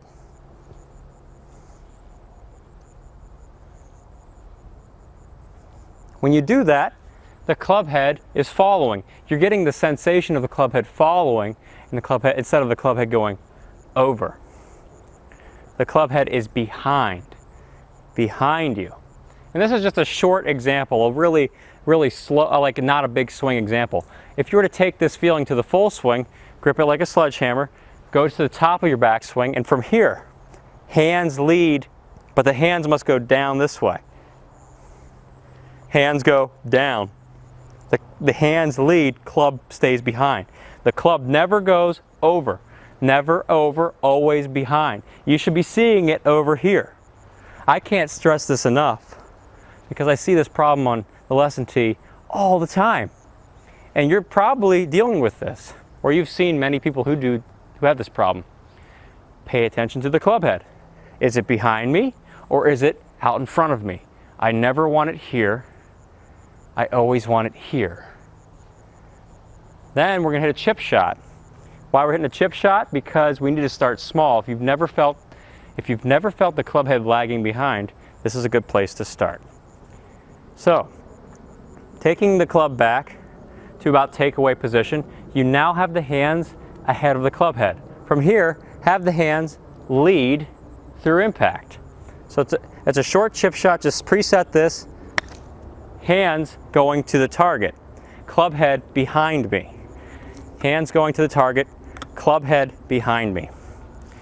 Let's do it again. Put the club here. The club head is behind. Hands going targetward. The hands are simply just going this way, as if they're on a line. The club head will follow. You have to trust it. Okay? Club head behind. Now, we're going to do a really cool drill to help you get this even more. So this drill is one of my favorites for feeling the club head lagging instead of going over, and understanding how the handle should work. We're leading with the handle, the club head stays behind you for powerful, consistent golf shots. So, imagine that your arms are spaghetti noodles and they're really nicely cooked. They're so noodly and loosey-goosey, yeah. And you got these spaghetti noodles. So when I have spaghetti noodles on the golf club, it's almost like I can feel the weight of the club. There's no tension, whatever, in my arms whatsoever. No tension, as if the club head moves the arms. Well, if I kept this loosey-goosiness and I was making these little short chip swings, what lags behind the hands when you do this? The club head. Because the arms are so light in tension that the club head, the weight of the club head has to stay behind them in the downswing. So I was really loosey-goosey here. I have no choice but to have the club head lagging and the hands staying ahead. So we take this into a half shot, a little bit further. You can really see I'm loosey-goosey here. So you can feel the club head behind you. Maybe a half shot, 3/4. That's where you want to go with this, is 3/4. You want to feel the club head behind you. So I'm really lagging the club back. It's almost like you want to drag the club off of the ball to where the hands lead going back. This is an extreme situation. The hands lead going back, the club head follows. The hands lead going down, the club head follows. That's how you really feel the club head staying behind for solid contact. If you're somebody who is over the top, you will have never felt this before. If you've been steep your whole life, you've been feeling over, over, over. You've been feeling club head first, instead of handle first, club head behind. Then we hit some shots, really loosey-goosey. I'm not caring about the result. This ball could go in a couple different directions. That's not the point. The point is that you feel the club head behind. I know when I do that, the club head's staying over here. I can actually feel that happening because of the weight. Dragging the handle back first, dragging the handle through, handle back, handle through, handle back, handle through. There's many different ways I can explain this to you, but it's the most intuitive way that we learn how to hit a hammer into a nail, except we apply it to a golf club. And it makes perfect sense because the golf club is just a hammer. That's all it is. I mean, we call it a golf club, but it's just a hammer device for hitting a golf ball. Lag it back, handle leads, handle leads. The handle must always lead for compressed golf shots. How are you feeling right now about this? Does it make you feel kind of weird? If you're saying it makes you feel weird, good. Because that tells you you made a change from probably swinging the head over. Ooh, that would, you see that? That could have been bad. Ooh, about 3 inches from destruction. Okay, so another reason not to swing the club head, another reason to swing the handle. Loosey-goosey, handle leading, club head lagging. Handle leading, club head lagging. Leading. Woo, that was nice and crispy. This is a golf lesson I wish I learned when I was starting out because I wanted to always hit from the top. And then when I was looking at a hammer one day, I'm thinking, geez, we just should swing the handle like we swing a hammer. The club head's always behind me. So here we go, loosey-goosey. Handle leads, handle leads. Handle ahead of the golf club, handle ahead of the golf club. You see that change of direction? The handle is always ahead for this drill, and you want the handle ahead in the downswing anyway. That's the proper path. Let me take it up to about a 3/4 swing. We'll kick it up a notch. Handle, handle.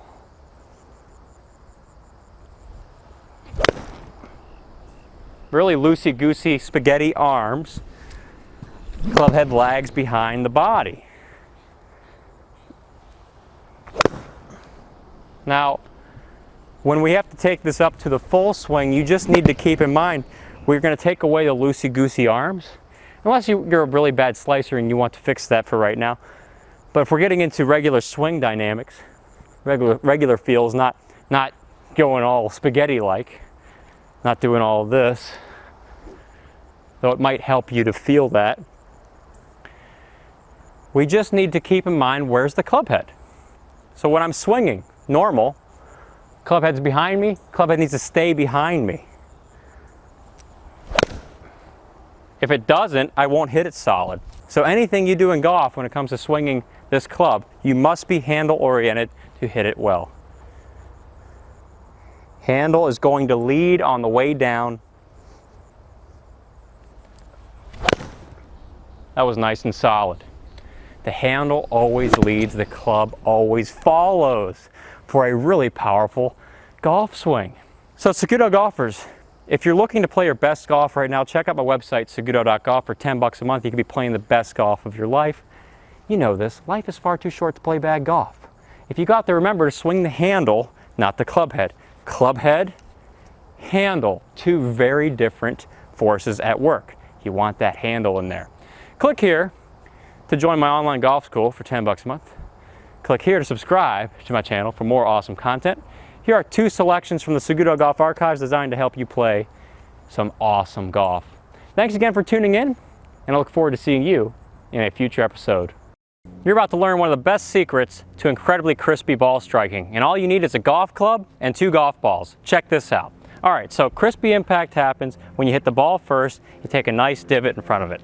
I've got a yellow ball right here, I've got the white ball, I'm gonna hit the white ball, but I want the divot to be on the front side of the white ball. So there's a nice crispy golf shot, just like that. You see that? That's what we all want. That's why we play golf. It feels great.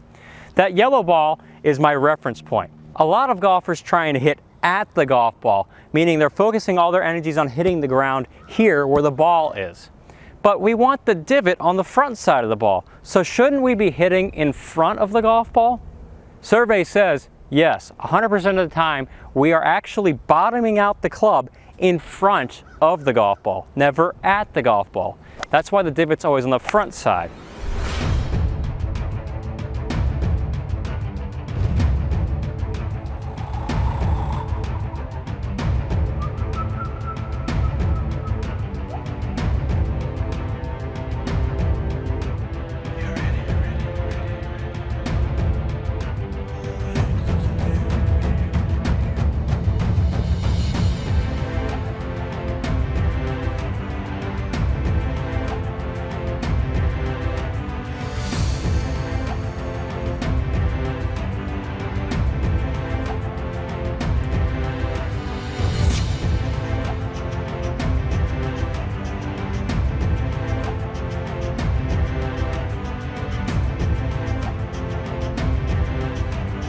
A great tip and a great thing for you to visualize is you take that yellow ball and you take the white ball, and I want you to imagine that the point of contact on the ground will always be directed at that yellow ball.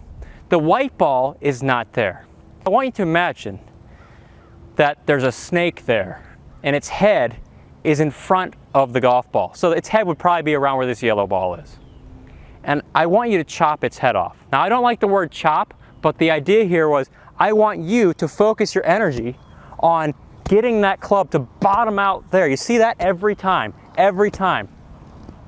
Because when I do that, I'm compressing the ball. I'm feeling buttery, crispy, KFC contact with the golf ball. That yellow ball is the head of the snake. All of your effort gets directed towards the head of the snake. So I focus on making the divot here, here.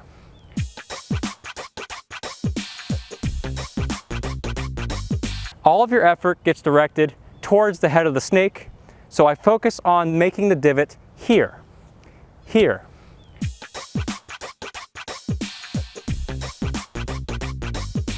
Little disclaimer, you don't have to push your hands ahead, be like this. I'm not pushing my hands forward, I'm focusing on just simply thinking about the snake. I'm actually throwing the club down and forward. Throwing the club down and forward. You see my wrists are impact here? They're pointing down. I'm pointing the wrist down, pointing the shaft down at the ground. I'm not pushing the hands forward, but rather pointing down.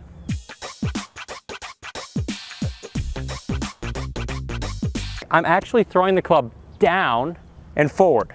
Throwing the club down and forward. I'm pointing the wrist down, pointing the shaft down at the ground. I'm not pushing the hands forward, but rather pointing down.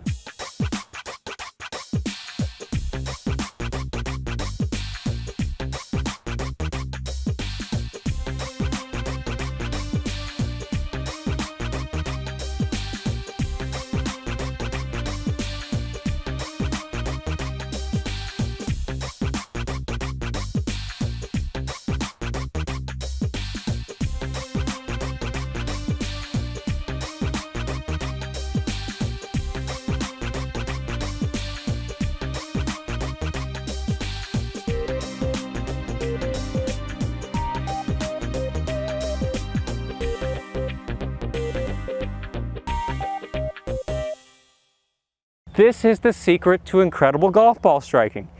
And when I focus on that spot, that yellow ball, I envision hitting here, not here. If I hit at the ball, I'm just going to hit thin or fat shots. This is the spot I want my divot to be, so I'm going to focus all of my energy on this spot right here. Chop the head off of the snake.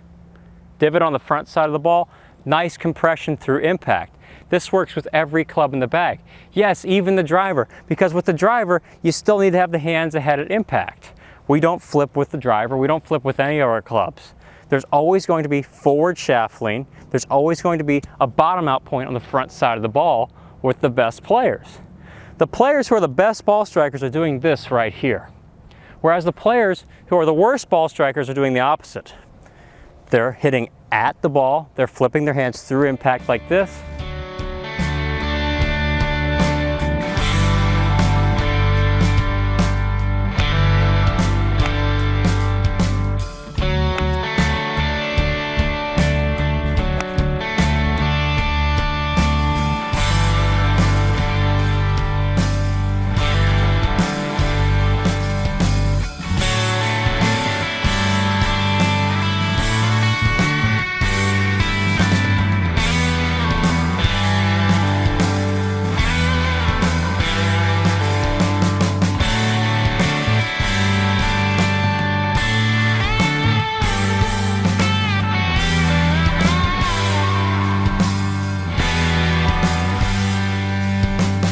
If you want to take this to the next level, I strongly recommend you check out this video right here.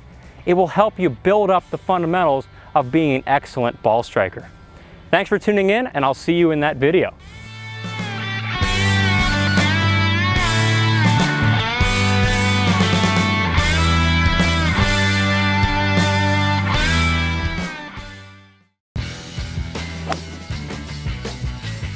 A lot of speed there. You can hit the ball. You can. I hate all these generic YouTube buzzwords to get the psychology of the viewer. You can hit the ball great. Let's just cut to the chase. If you just do what I'm about to tell you in today's video, you're gonna hit it far, straight, all the stuff that you hear at the beginning of every golf tip YouTube video. But there's something different about this one because you don't see this one on YouTube. What we're talking about is how to move the body in a unique way to get the club to sling through impact at a high rate of speed straight to your target. So I'm gonna get over it, get into this position, and boom, rifle it. That seems like 3 steps, but it's actually gonna be a lot simpler than get over it, get into this position, and rifle it. We're looking at the golf swing from a different perspective. And when you can get the club where I'm talking about to slingshot it through impact, ooh, the rifling will happen. The first thing we look at when striking the ball really powerful, that position you saw me starting from. I begin from a centered position with my shoulders, hips, and knees. With my shoulders, hips, and knees in a straight line. And when I keep my body over the ball, this enables me to take a divot after the ball. So when you get set up, make sure your elbows are together, your body is over it. We're gonna swing from this over position. But the second thing, this is the biggest. We need to learn the magic tilt formula. And we're gonna get the club in this awesome position. So to hit the ball well, we've got to have tilt to the ground because we start with tilt here. We've got to have tilt at the top, and at impact, we keep our tilt, and through impact, we keep our tilt. This is a necessary non-negotiable for playing great golf because it helps us hit the ball in the center of the club face, allows the club to strike the ground, optimizes power, all those good things. Everything you want comes from tilt in golf. So we look at tilt first, but the second thing is, what is the arm doing and what's the club doing? So when I get to the top, I want the club in a shallow position so I can deliver my club right back to the ball. It's the same feeling you get if you were standing up level and you had the club in this position where it's perfectly shallow, not vertical, and we were to swing it back and through on this shallow line. It's really easy to create a lot of speed from here, standing level. But when I tilt over, the feel changes. I'm going to take that same feeling to the top. This is where I'd be if I was level and I was tilted. Now getting into this position is most powerful because when we swing, it allows us to keep our tilt for great contact, and we can swing harder by keeping the club in this position because the club goes on a path that's to the ball. It doesn't go on a path that's straight down. And that requires us to look at the golf swing this way.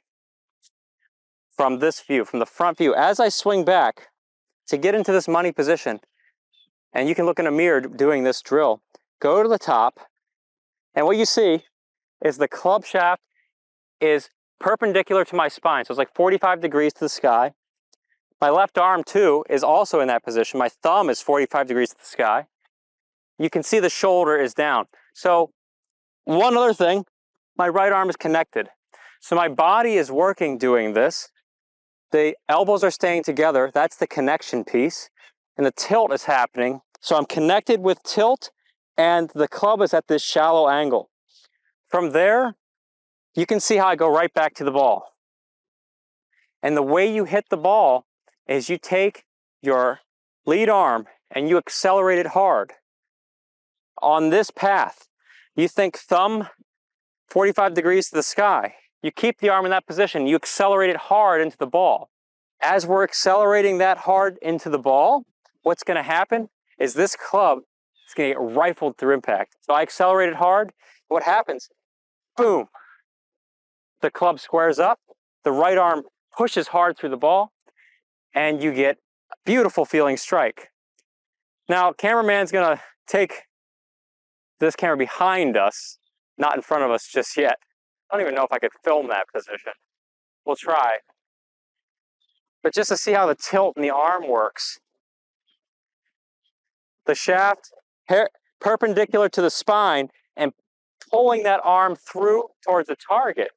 This club just unloads. Don't think lower body. Don't think about where the weight's going. You're just going to keep the weight forward. Don't think about turning your hips. Just think when you get to the top, pull down towards the target. Let the club unload into the ground. It's a sensation like you would have if you took an alignment stick and you were just trying to swing it as fast as possible into the ground. To create a lot of a whoosh out in front of you. I can't do that back here. That's chopping. But the way I do this, get to the top, throw that arm this way towards the target. So you're going to see me get some tilt here. I start with the tilt for the backswing, and then I unload everything by ripping that lead arm towards the target, rifling it.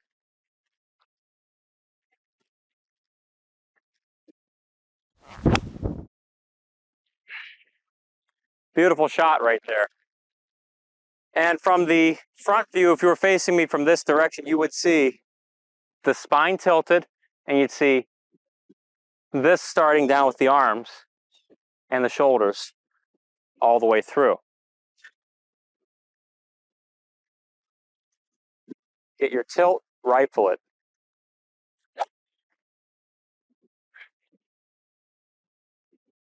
Some feels that are really valuable here. When I say get your tilt, all I mean is I'm keeping the tilt I have here at address.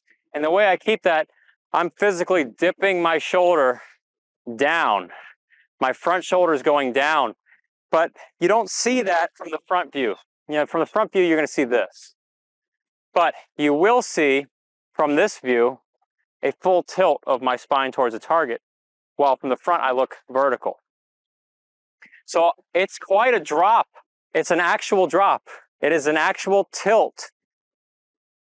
But one thing I will do while tilting, I keep my head in place. So I tilt with my head in place. That keeps you centered for good contact and more shoulder turn. So we're going to tilt, rifle. I'm gradually tilting more till I get the club into this position and I rifle it. You don't have to worry about what the body's going to do in the downswing. When you start rifling that left arm through like this, that club, it starts accelerating and causes the rest of your body to work faster. So it's almost like we're at the top and I say, fling the lead arm towards the target and then let everything else kick and follow behind it. And it goes really fast. You can see my hips turning really fast there, even though I'm not thinking about them. All right, we're going to try one from camera over here a little bit. A great way to show this, once again, you can see the spine tilt. I'm not level. That's my spine tilted there. And then you're gonna see me rifle the arm through at a high rate of speed, and the hips will follow.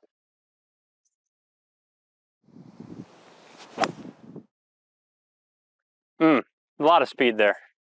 So the feels to create this tilt at the top and tilt all the way to the top, and then rifle that arm through. The rifling of the arm is this way. Doesn't pull down, it's pulling this way. With the tilt, it's the same feeling.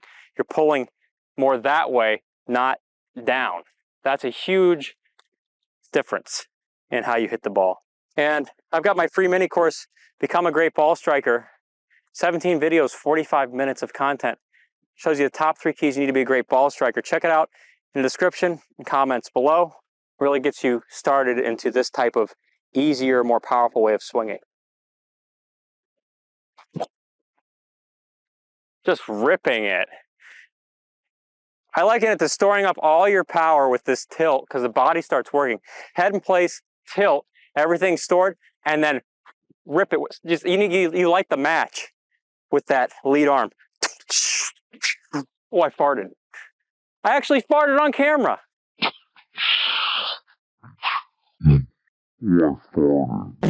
You light the match with this lead arm, and then you rip that lead arm, and it causes everything else to shoot out of the cannon at a high rate of speed. Some of my regular viewers may be wondering, why, after talking about using my right shoulder so much recently, why are we now talking about the left?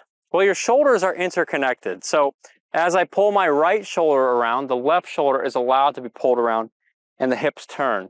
So you look at the shoulders working together, I can move them independently, and I should work on getting them together with the power of my elbows staying together. So if I think, start with my right shoulder or my left, it doesn't matter as long as my elbows are together. See, both will move. Now, in this particular feeling, I like left arm because it helps me keep the shaft shallow. It's a lot easier to keep the shaft shallow with my thumbs like that. So it's just a different feel for the same application.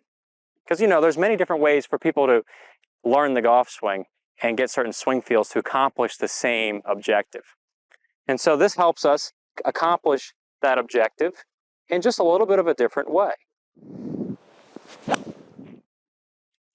Boom. That is a beauty. We could keep doing this all day. I can't describe how important that tilt feel is enough. Like I feel like my head is down here even though it's centered. I just feel like I'm all the way over here, but I know I'm centered because I'm striping it. And when I get that, I feel like the hips are really turned. The hips have gone a ton, all from this tilt head in place. I can just feel the body's working around that point. So this is a really powerful, unique way to look at the swing that allows you to slingshot for tons of power. Keep up the great work out there, Seguto golfers, and I'll see you in a future episode.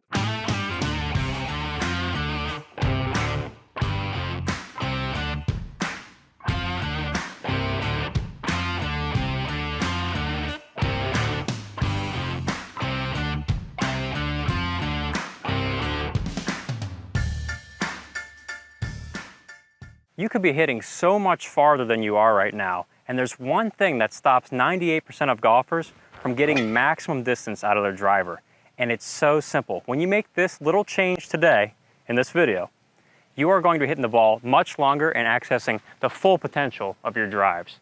So what we're looking at here is the takeaway and how you do your backswing. Your backswing is going to determine how you get the club into a good position to rake this ball in the downswing. So a lot of golfers think they need to swing the club straight back, right? The club's going back in a straight line. And then what happens is they keep trying to swing straight back and they get their arms very high. Now this gets you in a really odd position where you can end up swinging over the top. And this is the distance killer.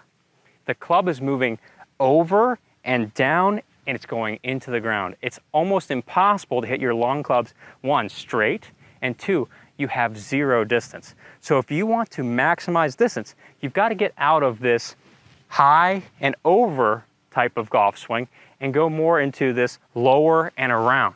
Now, I know that sounds crazy because you've all been taught to go more high with the arms in the backswing. But lower is gonna make life easier. Watch this. When I go lower and around, I've got my hands deeper. And hands being deeper is going to help you get, one, more power, and two, it's going to help you get the club on the proper path in the downswing. So the club stays behind me. It's not going over and down. It's gonna go launching into the ball at a high rate of speed, like that. It's gonna get you a lot more power too, because your body will work better. So how many of you out there, raise your hands, as you swing the club straight back, you start getting your arms high, you start lifting your arms, you might struggle with a little bit of swaying, because the natural reaction of going straight back is to sway, because I'm disconnecting my arms from my body. So this starts to happen. I see this all the time. And then the golfer doesn't know what to do. They have to drop it down this way, or they've got to loop the club this way to hit the ball with any measure of success. Now that's far too hard to coordinate when you got to hit a ball in 1 millisecond of time with any power. So when I get lower and around, I've got better connection of my arms against my body.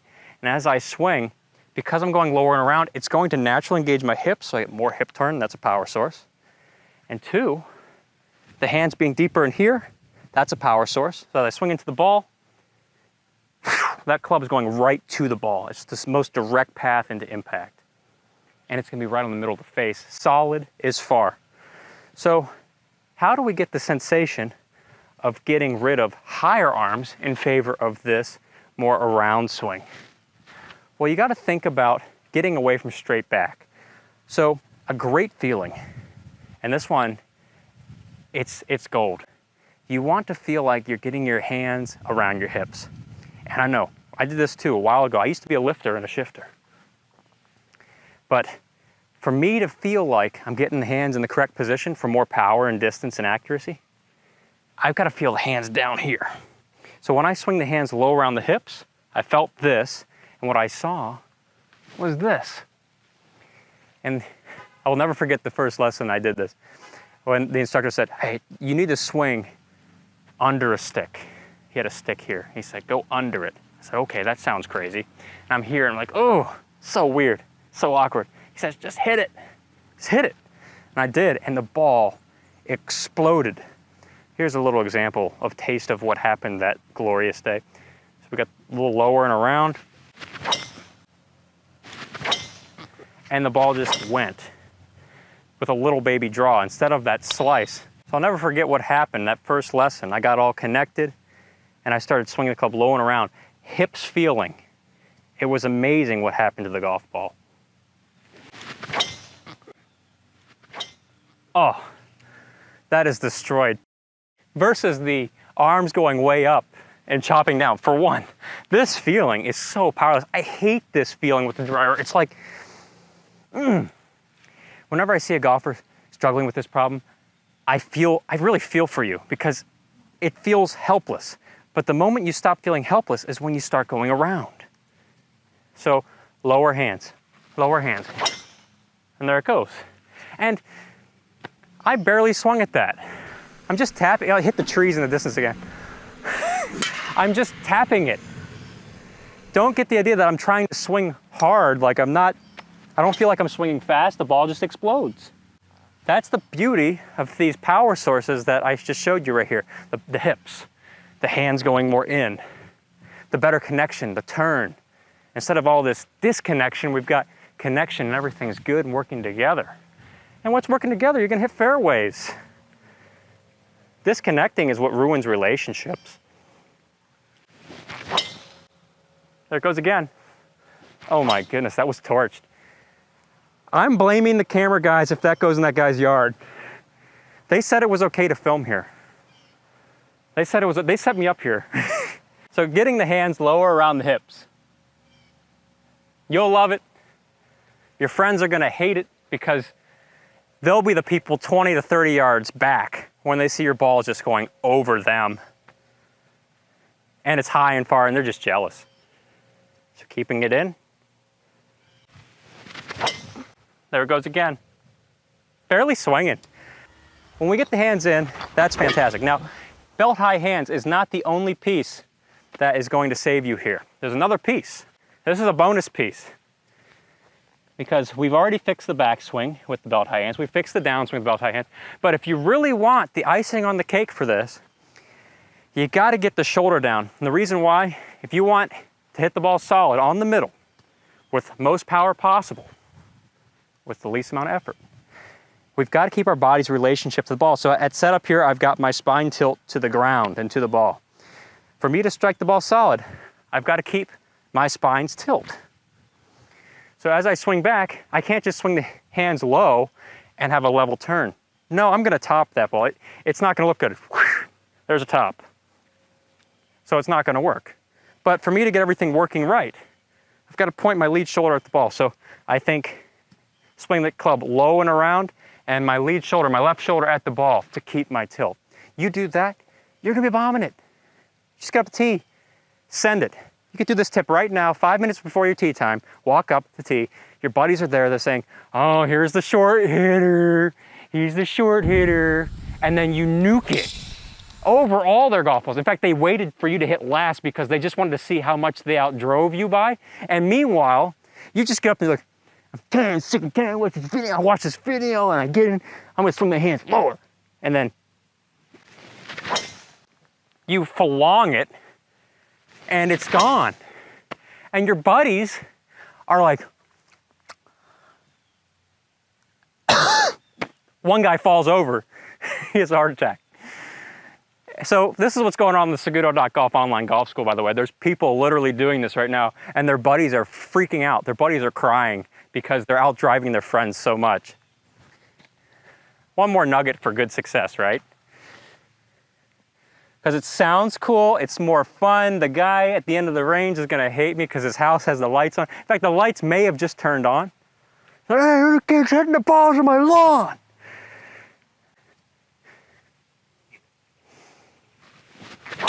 Oh, baby. Oh, no. Sit. That didn't sound like window. It didn't sound like window. It wasn't window. Maybe brick.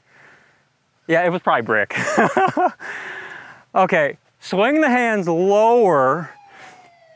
Don't get the cops calling you. I'll see you on the next episode.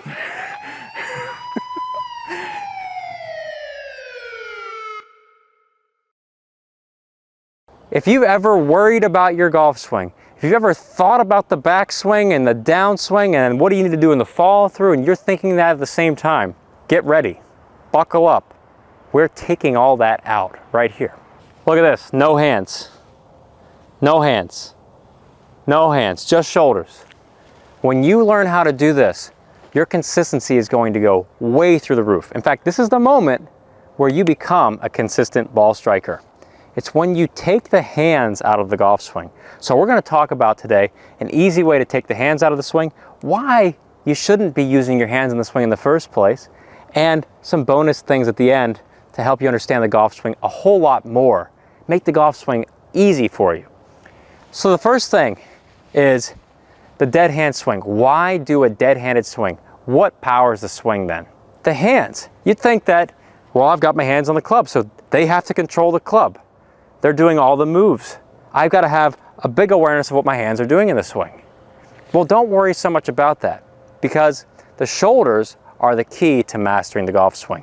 If you think about using bigger muscles, then the other parts of your swing, like the arms, hands, and club, will follow along and trace the same path every time. Why does it matter that you do this? Because if I want to hit the ball to my target, and if I want to do this time and time again while talking to you on camera, I have to learn how to have quiet hands. And that ball is flushed straight to my target. And I was able to do that because I told my hands to do nothing. So looking at the swing, what do the hands do? Why would we use our hands? The hands are the masters of the club face. And when I start here at setup, I've got my club face pointed towards the target. I want the ball to start towards my target. That's why the club face is pointed there. So it's pointed like this. Now, what should I do with these hands if I want the club to go back to pointing at the target at impact?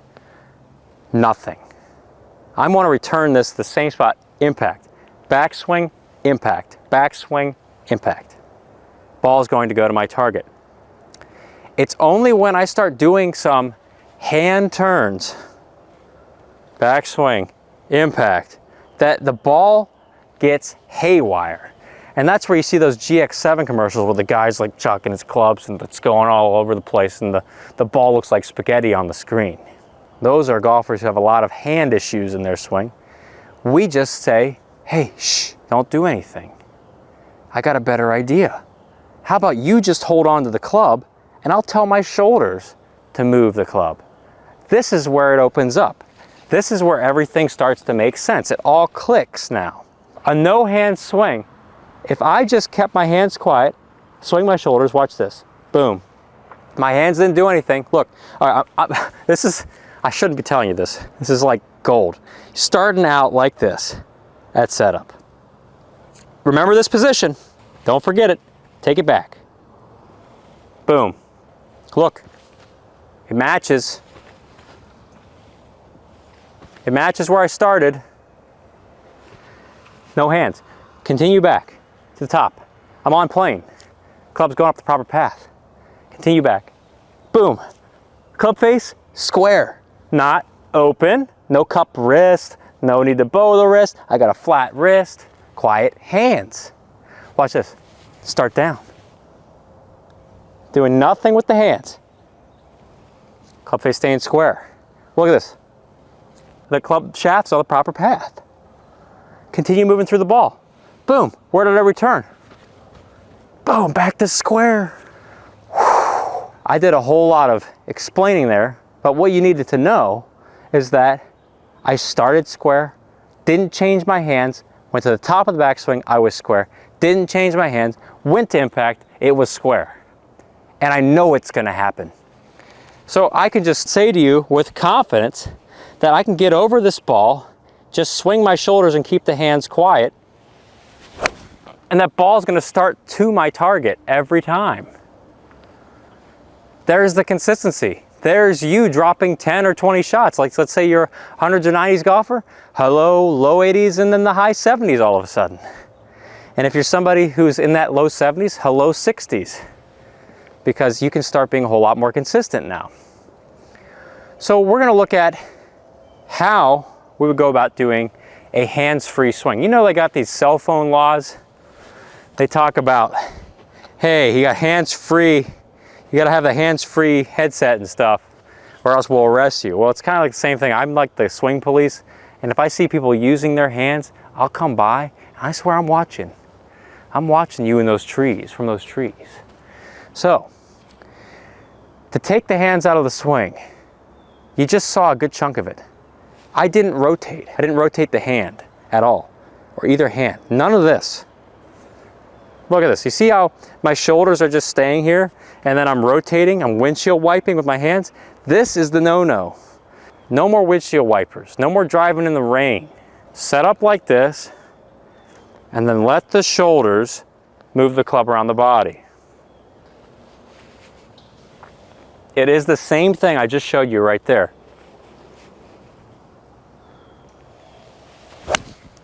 And it's straight again. Isn't that beautiful? That's what I'm teaching people in the Saguto.golf online golf school. Doing that consistent, powerfully, time and time again. Quiet hands. So what are some of the problems with using your hands? And this is really gonna help you make the swing easier so you understand your swing better.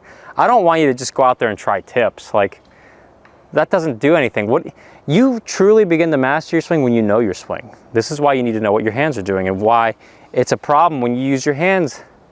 All right, let's say I turn my hands in the first part of the swing. Boom, the club's way behind me. Let's go to the top now. Boom, it's really, really shallow. Some would say that's very flat. What do I start on the way down? Well, I could have the club too shallow and there's a shank. Or I could do the opposite. It's over the top. That's hands. What do? In the first part of the swing, I might have to lift my arms and rotate my hands. Oh my gosh. This is kind of exhausting to narrate all of the possibilities. I could sit here all day, leaving that camera running and say all the possibilities. Hands, hands, hands, hands, hands, hands, hands. I feel like those people, those geese or those seagulls in Nemo. My, hands, hands, hands, hands, hands, hands, hands, hands. Everywhere. It's everywhere. I don't know of a better way to play good golf than just say, no, no, no. I'm not using my hands at all. I'm using my shoulders.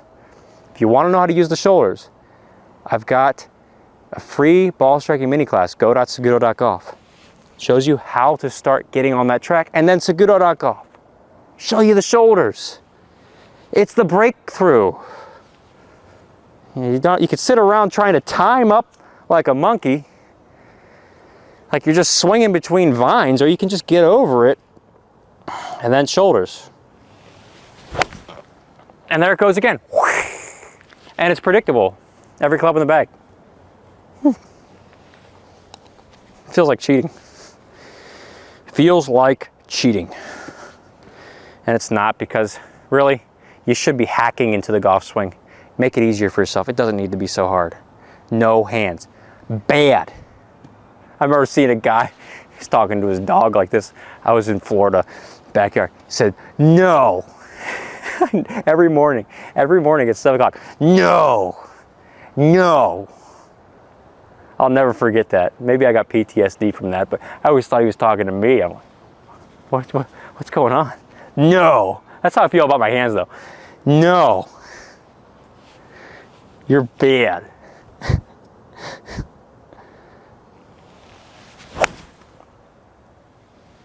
Straight again. Start direction's the same. I used to have the most inconsistent swing on the planet, by the way. Back in high school, it was just a mess. Because I was like this. Ugh. Oh my goodness, this is great. I just love the feeling of a crisp, straight shot. And I love that you could go out and create this today if you wanted to, just by telling your hands to do no. Thanks for watching today, and I'll see you in a future episode.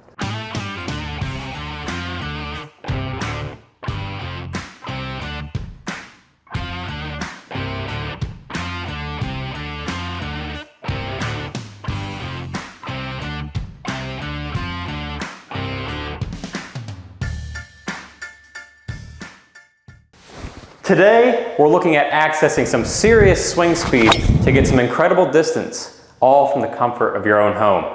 And I use this drill with tons of my students to help them rack up yards on the course and get their ball soaring over their partners down the middle of the fairway. We're looking at ripping the head cover off, stepping up to the tee with confidence, and hitting some straight up bombs. Now, what I've got for you today is something really unique, a different way of hitting the golf ball than you might have heard of. If you've ever struggled with swinging too hard and not seeing the ball go far, this is going to fix that problem today. We're actually going to turn powerless effort into effortless power. The main problem for golfers who struggle to hit the ball farther is they end up swinging the club in a very vertical fashion. So think about this up and down type of sensation. And what this means is, as you're swinging into impact, you're pretty much releasing your power straight into the ground. And this is killing your swing speed. And if you were to just think about it, when I hit a golf ball, I want to hit it with the club going towards the target. But when you are doing this up and down type of movement, it's like we're glancing at the ball like this. So you're not applying maximum power to the ball, you're just hitting the club straight down into the ground. The new way of hitting the ball, you're going to go from glancing, which takes a ton of effort and it's so frustrating, into getting this club to go through the ball all the way to the target. It feels a ton more powerful with your driver and your irons. It really crisps up your ball striking too. So take the club out of your hands. We're not going to do anything to break your living room. Just extend your arms out to straight. We're going to look at the power boosters. It's like our rocket boosters for our swing. The power boosters are the shoulders and the hips. The more I can turn the shoulders, the more power potential I have, the bigger backswing I can create. So this would be a short shoulder turn. This would be a big shoulder turn. When I tilt over towards the ground, you can see the difference. Half backswing, short shoulder turn. Look at your front shoulder and your trail shoulder. You'll see they haven't turned maybe halfway. And then a full shoulder turn. My front shoulder is under my chin, my trail shoulder, my right shoulder is behind my neck. So we look to maximize shoulder turn to create a bigger backswing with less effort. You've got to start by enabling the boosters of the hips. So the hips allow the shoulders to turn. And when I can get my hips to turn and straighten my trail leg, I can create a bigger shoulder turn. My favorite part about hip turn and giving you more yardage, you can get more yards right now just by doing this simple thing. Straighten my leg, I'm turning my hips. I get my belt buckle to point away from the target. It's a nice dance move. My right cheek is going towards the target. You think about getting the right cheek to move that way if you're a right-handed player. Instantly increases my distance. Look at this. Do you see how the shoulders have just moved almost under my chin? So I've got half of my shoulder turn already taken care of from the very beginning, just by including the hips. Now all I gotta do is turn my shoulders. I can go on forever. I feel like I can get an incredible turn from there. So you should be feeling like you've unlocked or opened up your body, which has allowed the shoulders to turn a ton more. That's the first step. As you pull the shoulders around, you should see almost like you're this machine. I've got my two arms out in front of me, and it's like, and you almost can get this sense of the arm staying straight in front of your chest as you swing back. I feel like my shoulders are working together. I don't feel like the right shoulder stays back and the left arm swings. I don't feel like the right arm stays here and the left arm moves. You need both shoulders for this to work. We take this unit, we swing it back for the backswing. So I've got my front shoulder under my chin, and then we swing it aggressively through to get my trail shoulder passing my chin. Watch as I do this really aggressively. Here we go. You want the shoulders to accelerate as fast as possible to start your downswing. So I'm trying to get this shoulder moving all the way over towards the target. This is the eye opener because it's different than the way you might be used to hitting, which is that up and down way. So think of the old way as hitting like this, like that guy in the aircraft carrier trying to tell you to land. It's like this. It's just a chop. But hitting like a chop is weak and powerless. I'm not applying anything to the ball. I feel like most of my energy is going down. But the second I do this with the shoulders, I feel everything going towards the target. Do you see how fast these are moving? I'm not making that. That's just wind created from my arms. That's awesome. That happens from hip turn, and then when I start through, I get the right shoulder passing everything. Now that was me adding a sound effect. When we're hitting a golf ball, we have tilt to the ground. So this is how this concept works when we have tilt. In the old way of hitting, you're hitting like this. I'll show you with the club in a second. In the new way of hitting, you're hitting like this. You can actually feel this sensation. Most powerful feeling in golf is like I'm holding a basketball and I'm passing it aggressively down towards the target. Watch when I finish here. What is unique about this? You see both arms are straight. You see my weight's forward. The old way, you would see chop and the weight falling back, and there's a mishit and no power. Let's add a club for a second. Just take out a wedge, 9-iron, something short so you don't break anything. Turn the shoulder back, full backswing. Turn the shoulder through, full downswing. Add the tilt. Turn the shoulder back, turn the shoulder through. Now you might be wondering, what am I doing to prevent myself from swinging like this? You might say, Tom, well, when I do this, I feel like I want to swing over. Well, that's the magic of what I talked about in my previous episode. If you get the right arm tucked in. So if we get the right arm tucked in and you're just swinging your shoulders, the club never goes over and down. And check out that episode if you want to learn more about it. But essentially, we're starting from a position like this. and swinging the club around the body. So the club will always stay shallow. When I add that tilt, there's the club, it's shallow. So you don't have to worry about this way, because then I would untuck my arm. So I keep the arm tucked in while I do this. And when I get to about this point, I'm passing that basketball. It's the most powerful release of all those things you've just stored up. Hips, shoulders working together, and then you send with the wrath of God that right shoulder through, and then you feel the arms extend fully to straight. I want you to get the sense of that pass. So I am breaking down both arms here just to show you the feel. My right arm is bent, my left arm slightly bent, but when you pass this, you need them to fully fire out towards the target, not down. So we're different here. This is down, this is 2. We're going that way. So you should actually hear this whoosh when the arms go from this bent to then, hear that? That's a lot of speed right there. You give anybody a club and you think about creating the most speed possible, how much of a whoosh can you create?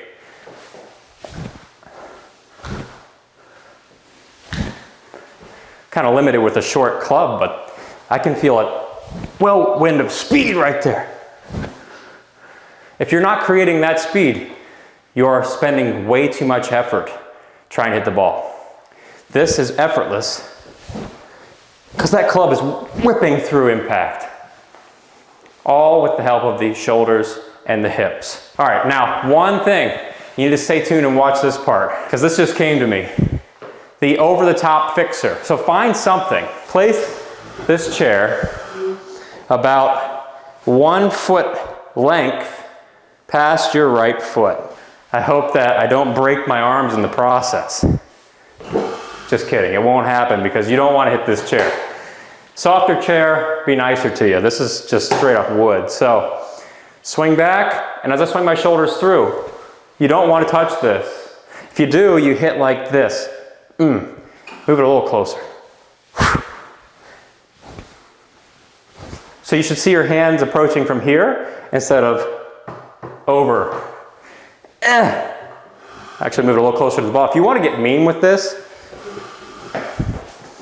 I don't mind going mean with this because I want you to improve.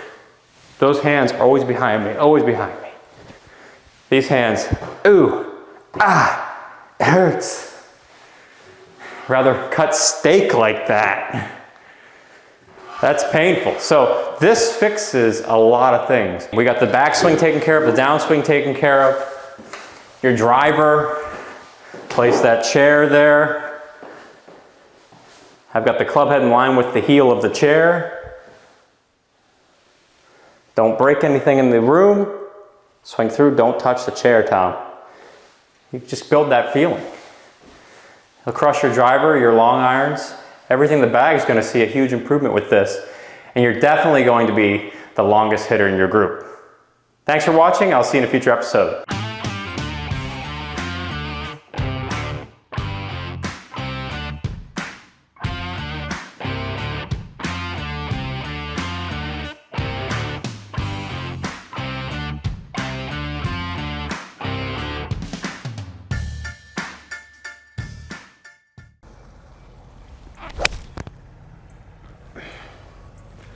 Okay, it's no surprise that all you want to do in this game is hit crispy golf shots. You hit the ball first, take a beautiful divot on the front side of the golf ball. In today's episode, I'm going to show you golf's contact secret, meaning 99% of amateur golfers don't know how to compress the golf ball well enough. You don't get that crispy KFC feeling. And the secret lies in your wrists and the way the wrists work after impact. This is the pro move, the move the pros make to compress the golf ball shot after shot. How many of you in the audience have a contact point that looks like this? You do the good old flip of the wrists, the arms shorten up, the weight goes back, and then you spend half your time complaining on the golf course about why your golf game is so bad.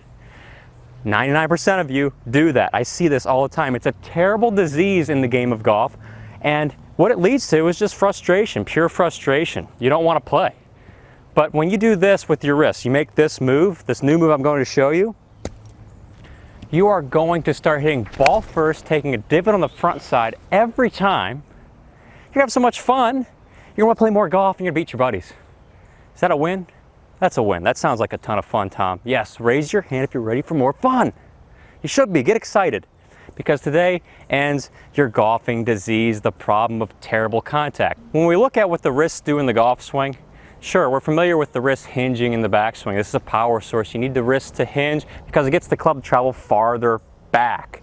A longer backswing with less effort. That's what the wrists do. It makes your golf swing so much more powerful and consistent.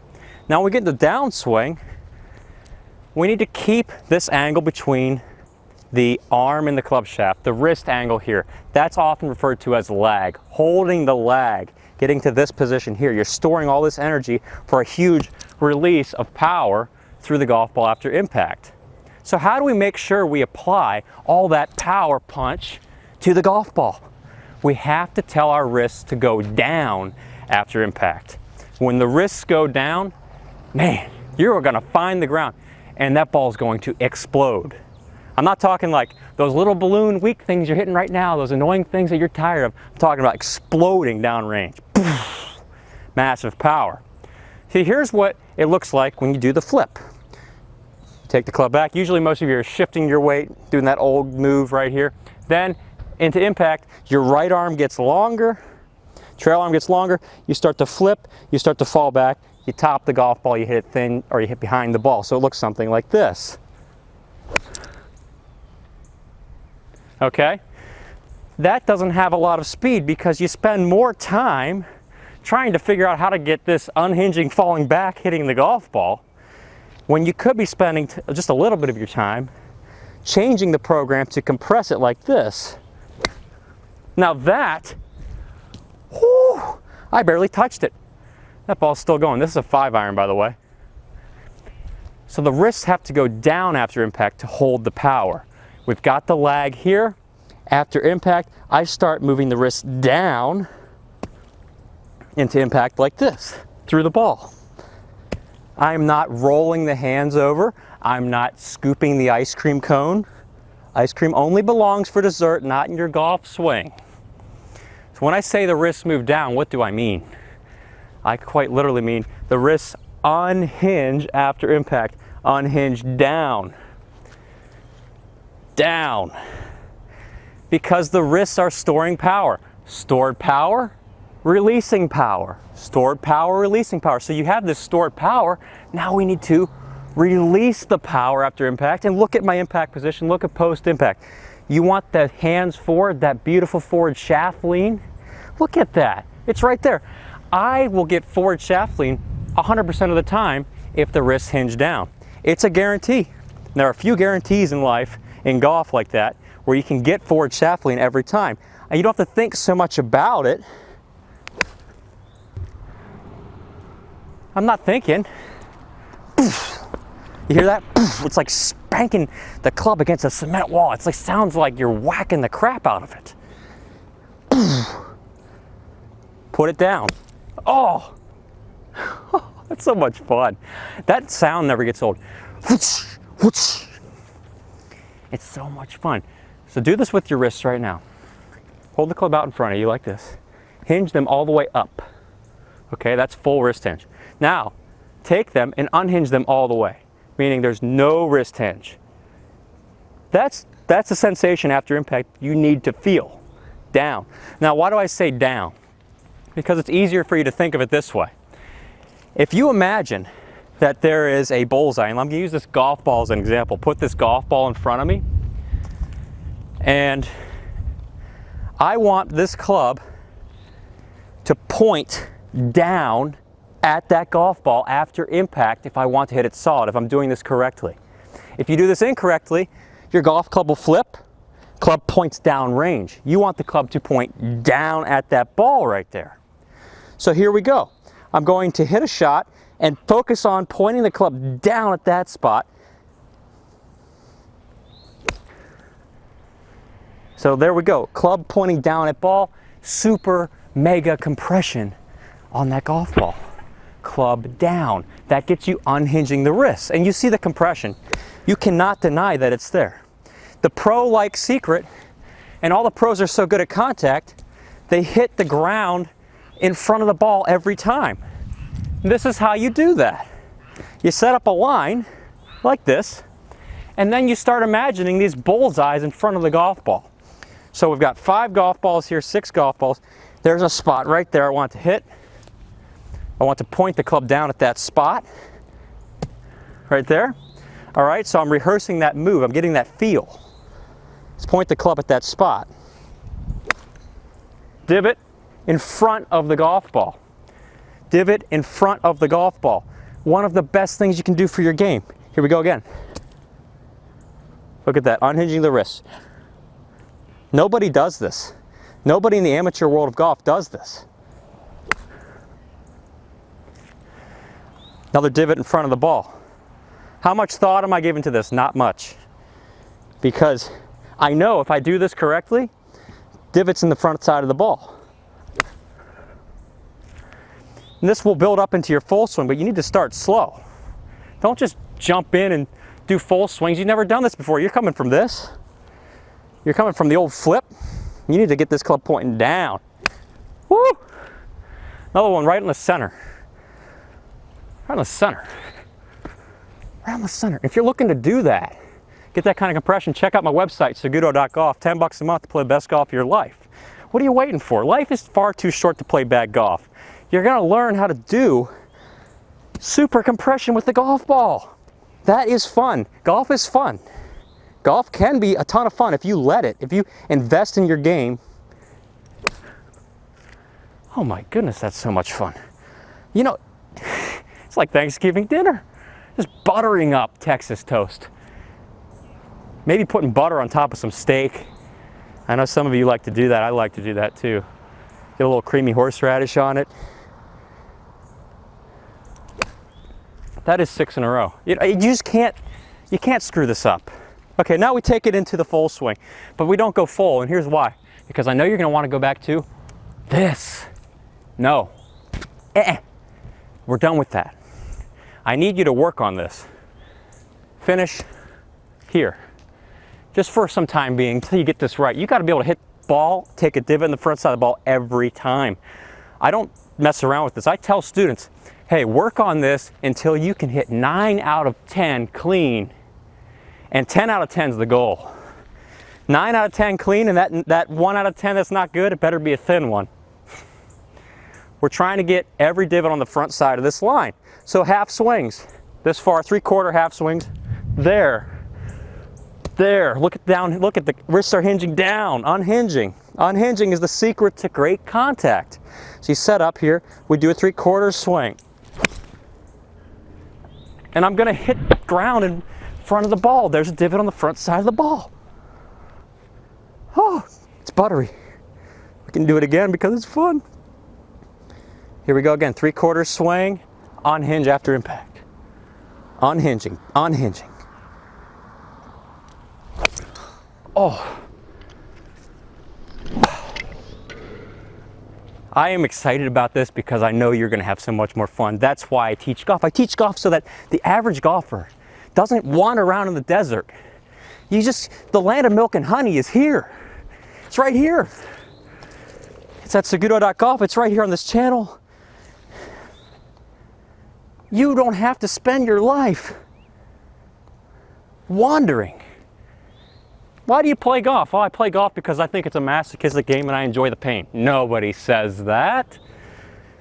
Unless you really do think it's that kind of type of way to play. But everybody says, I want to be more consistent. I just want to hit the ball first. I just want to take a divot on the front side. All I want is a smile after I play golf. Yeah.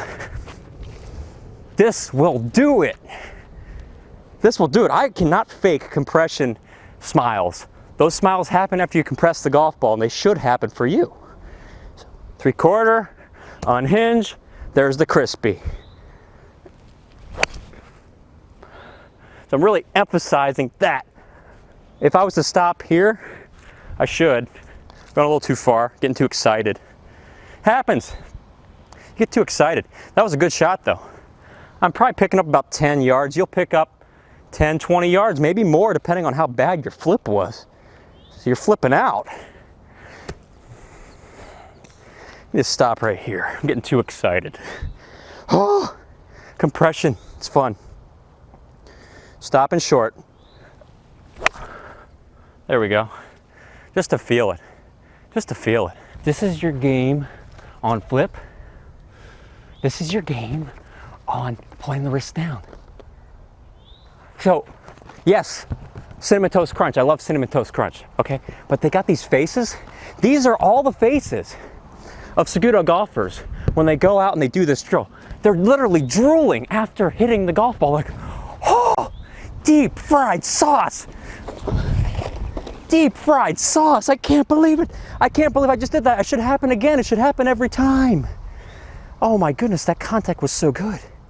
That contact was so good. Surely it can't happen again. It can't happen 2 in a row.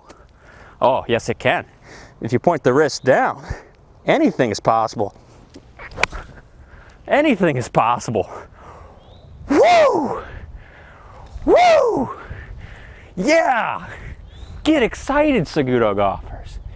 You gotta point the wrist down after impact to compress the snot out of the ball, just like the pros. So if you're looking to do this in your golf game, check out my website, SagutoGolf.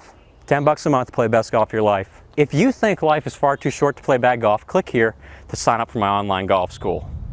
If you want to see more awesome golf content, click here to subscribe to my channel. And here are 2 fantastic selections from the Seguto Golf archives designed to help you improve your golf game. And it's time to turn that frown upside down with some Seguto Golf. Go out there, point the wrist down, have so much more fun. Thanks for tuning in and have a rockin' week. You're gonna have so much fun doing this, hitting good contact, that you can play great golf. Just doing this. Hey there, Seguto golfers. Today I'm addressing the age-old question of what should I really be working on in the golf swing? Are you working on the right things? Do you work on the backswing? Do you work on the downswing? Do you know what you're working on?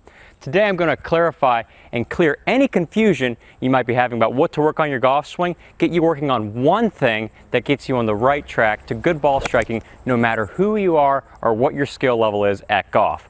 This simply works. And the number one thing you should be working on in the golf swing is contact. Being able to hit the ball first and take a nice divot on the front side of the ball. What you should really be working on is creating solid contact with the golf ball. You'll hit the ball further with less effort if you can hit it consistently on the center of the club face and you can hit the ball first and take a divot on the front side. If you can't hit the ball first and take a divot on the front side, you shouldn't be working on anything else in your golf game. We start here and we continue to make this our top priority. Being able to hit ball first and take a divot, hearing that nice crispy impact sound. So what do we need to do to achieve crispy contact with the ball? We need to do a couple of things. The first thing you need to understand is that this golf club, if you want it to come into the ground the same spot every time, your left arm, if you're a right-handed player, your lead arm must be straight. So if this arm stays straight, it is allowed to enter the ground at the same spot every single time, which means crispy contact for you. So at the top of my golf swing, the lead arm should be straight. Coming into near impact, lead arm is straight. Impact, lead arm is straight. Through impact, lead arm is straight. That is a must-have. If you're not able to get the arm straight, you must force it straight. Trust me, you can't go without keeping this arm straight. You have to do it. The second thing you have to do is think about what you're doing with your weight in your golf swing. Are you shifting your weight? So if you want to have the most consistent golf swing, you shouldn't be shifting your weight, and here's why. The second I make any lateral motion, any shifting, look what happens with my lead arm. It moves behind the ball. You see that right there? It's moving behind the golf ball, which means even if I kept my arm straight, if I keep my weight back, I will hit behind the ball. Inconsistent contact, hit behind it or scoop it and hit it thin. It's a very common problem today. So we must think about where the weight's going. Where's your weight going? Your weight should be staying relatively centered in the golf swing, meaning that it's not doing any shifting or swaying. So you have to start thinking about rotation instead of sway. See, swaying doesn't like rotation. If I rotate, I don't sway. But if you don't rotate, if you lock your hips and your lower body, you will sway. And we don't want that because that's causing inconsistent contact. So when I put these two things together, the weight staying centered, meaning that I'm favoring my front side with the weight and keeping it there, and I've got the lead arm straight, that allows the club to come into the ground the same spot every time, always on the front side of the ball. Divot on the front side, crispy contact all day long. If you kept me here and doing this, I would hit ball first, take a divot all day long.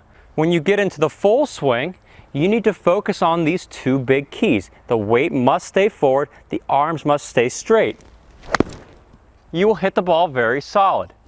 When I go about practicing my golf swing, I'm always going back to doing these two things. I think about, where's my contact point? Is the club coming into the ground the same spot every time? If it's not, Houston, we've got a problem and we've got to fix it fast, because my priority is solid contact no matter what, and it should be yours too. So when you're practicing, don't go through and do a big wraparound finish, especially for what I'm about to show you right here. This is the magic secret, this is the glue, it's just beautiful deliciousness for the golf swing. What you need to do is think about stopping short, meaning that your club, you should stop about here in the follow through. The reason for that's simple. It gets you training good impact. Most people swing through with the wraparound, and that gets you thinking about doing this. So you see the breakdown of the arms, the flipping, the inconsistent things you're doing right now. What you gotta do is think about stopping short. Because when you focus on stopping short, look where my arms are. The lead arm is straight, the weight is forward, and I hit that really solid. So when you stop short, you think about good impact. You don't think about finishing the swing, you're just all about impact. There's another solid one. And you could do this all day long, stopping right here. You're taking all your momentum.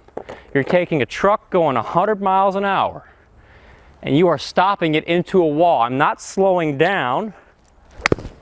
I'm accelerating, but I'm throwing that truck right into the wall, the club head right into the wall at 100 miles an hour. So it's a lot of effort, boom, hitting that wall, stopping. And it's telling me, yeah, I've got some good gravy right here. Look at that. I've got forward shaft lean at impact, because impact's telling you what you're doing in the follow through. Look at that. That's magic. That's magic right there. So a lot of golfers like to practice at home. How do you know if you're doing good contact on a mat at home or you're in your garage? Well, you don't really know. So that's why I love to practice with instant feedback using something really cool. This thing right here is called the divot board, and it has revolutionized my practice sessions because it tells me exactly where this club comes into the ground. There's the ball, and anything where the club makes a mark, it leaves a trail. Your path of the club, so your path could be going neutral or into out or across, telling you everything you need to know about the path of your club, which causes the curve of the ball. But it also tells you whether you hit it on the center, off the heel, or even off the toe. So there's so much feedback right here that you can't get on a mat or just off your hitting balls off your driveway into a net. So I actually use this in my practice sessions in my yard because I need to know where this club is coming into the ground. The best part about this is that you don't need a golf ball to practice getting good contact. You simply get feedback right off the ground. Sure, you can go into your yard and you can practice with just a club and taking nice divots out of your lawn, but I'm not sure your spouse would be too okay with that, or maybe even your HOA, when we don't want to deal with that. So using the divot board allows you to take your divot board onto your lawn, and then you can simply take divots out of the divot board and understand that you're getting really crispy contact with the golf ball. Check that out right there. That's what you need to see every single time. This is what the pros are doing. You hit the ball first and you got a divot on the front side of the golf ball. If you're not doing this, you're going to struggle forever until you can do this. So the divot board allows me to practice anywhere, anytime, getting solid contact with the ball. So what am I working on here? Once again, my weight staying forward. I'm not shifting my weight. My lead arm is staying straight. When I focus on these things, I'm really confident that'll hit the ball first, and I'll take a divot on the front side of the ball. Right there, ball first, divot on front side. Now you don't want it going too far forward. That's about as far forward as I'd be happy with. Like if you start taking divots way out here, you're definitely hitting it thin, so we don't want to be doing that. But look at this. I'm able to practice. I don't even need a ball, and I can control my contact point. So I've got my arm staying straight, and I'm keeping my weight forward, which helps me to have a consistent contact point with the ground. Ooh, that was mashed right there. Check out the divot. Ball first, taking a divot. And all I'm doing is working on those two simple things. You don't have to work on a million things in your golf swing. You just have to get good contact consistently, shot in, shot out. Once you master this, you work on other pieces like adding power to the stroke. But trust me, you're gonna have so much fun doing this, hitting good contact, that you could play great golf just doing this. Lead arm staying straight, weight staying forward. Here we go again. Divot always on front side of the ball, instant feedback. This is so powerful because when you have a device that measures where the club comes into the ground, you don't need a golf ball. You could do this outside or inside your house, even on a rainy day. And I know we love golf so much, we want to get crispy contact all the time, so we practice all the time. I'm working on the right things. I'm working on contact all day long. Crispy, crispy, crispy. If you can do this, and I know you're going to do this correctly because you've got the tips you need to do to create consistent impact right here in this video. Use a divot board or something that can measure club coming into the ground. This is an invaluable practice tool. Now check out this life-changing transformation for one of my students. So good golfers, meet Daryl. Daryl came to me for an in-person golf lesson and he was struggling with bad contact. In fact, he had never taken a divot consistently in front of the golf ball. And like most of you who come to my channel, you're struggling with getting crispy contact. So Daryl struggles with flipping. And this is probably the biggest problem I see in the golf swing among all amateur golfers. The arms breaking down after impact and the club shaft pointing down range like this. So basically you're losing all your power and consistency because the arms are breaking down. Daryl and I worked really hard to get his arms straight after impact to help him take a divot on the front side of the golf ball, hitting ball first, getting that beautiful buttery feeling of crispy impact. So you see me here holding a stick. And the whole idea of me holding the stick here, it turns out that Daryl would overswing in his follow through. So do that big wraparound finish. But for me to get him to stop flipping, I put a stick there and said, don't go past that stick. And what this did is it created some beautiful impact lines. After impact, you see the arms staying straight and extended with the club shaft pointing down at the ground. The first words out of his mouth when he did this correctly were, "That feels extremely weird," which is good because he was coming from flipping, and flipping was comfortable. Flipping out was comfortable. So getting the arms straight and extended will feel very weird. As you can see, he's able to create a divot now in this beautiful rehearsal. So then we go to round two. I keep the stick there, and he is going to hit a ball now with the same feeling. So stick is right here. Don't swing past that stick. Keep the arms extended through the shot. Here is the result. Coming into impact. Beautiful impact position right here. There's this magical thing right here. That's called a divot. That's deep fried KFC contact. And after impact, we also see beautiful extension of the arms and the club shaft pointing down at the ground.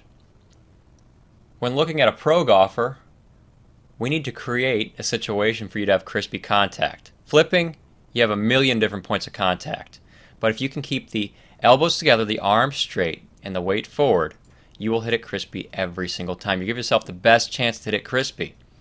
So after impact, you should be trying to get to this position right here, where the arms are straight and extended with the club shaft pointing down at the ground, at least to this point in the golf swing. After that, you can follow through.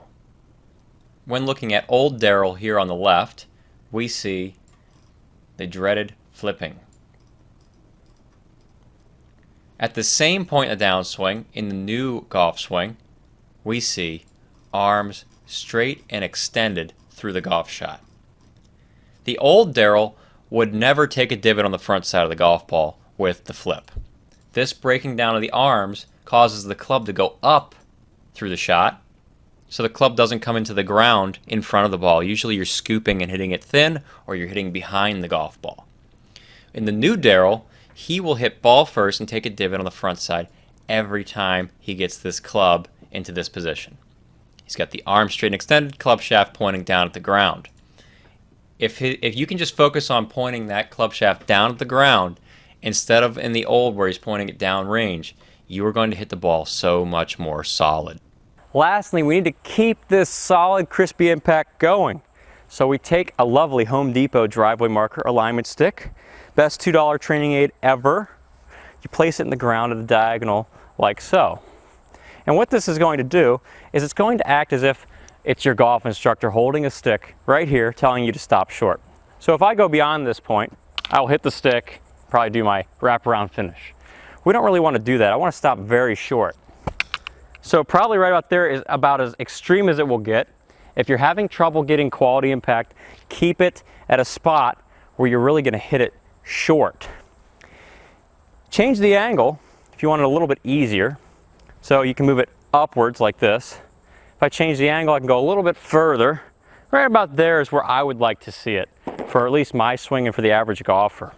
Because that tells you if you can get to here, stopping short, you can see the arms are both straight and then the club is pointing down at the ground. That's what you need for crispy contact. Take a 3/4 swing, stop short. Look, I hit the stick. It's okay to hit the stick. That's just there to tell me to stop so that I can see quality impact, quality impact. So that tells you you're working on the right things. Now what do? We combine it all together so that you can be staying on the right track with your golf swing, even from home. You don't need a driving range. You don't need a whole bunch of buckets of balls to do this. I'm not using a ball. I know the instant feedback's right here with the divot board and with this alignment stick in the ground. So you gotta put it in a spot where it's going to be a threat. You will hit it with the alignment stick, that's okay. Divot board through to alignment stick. The two best things you need to groove solid impact all day long. Here we go, short 3/4 swing. Stopping short. All right, little chunky monkey there. I hit slowly behind it. Oh darn. We're gonna continue to work on it until I get it solid. So something happened where I hit behind the ball just slightly. But you know you're working on the right things because not shifting my weight, arms are staying straight. That's a great poem, isn't it? Not shifting my weight and my arms are staying straight. Here we go again. Not shifting my weight, arms are staying straight. Wow! Did you see that alignment stick? Not a bad shot, maybe a little thin. Where'd my alignment stick go? I stopped short, but not short enough.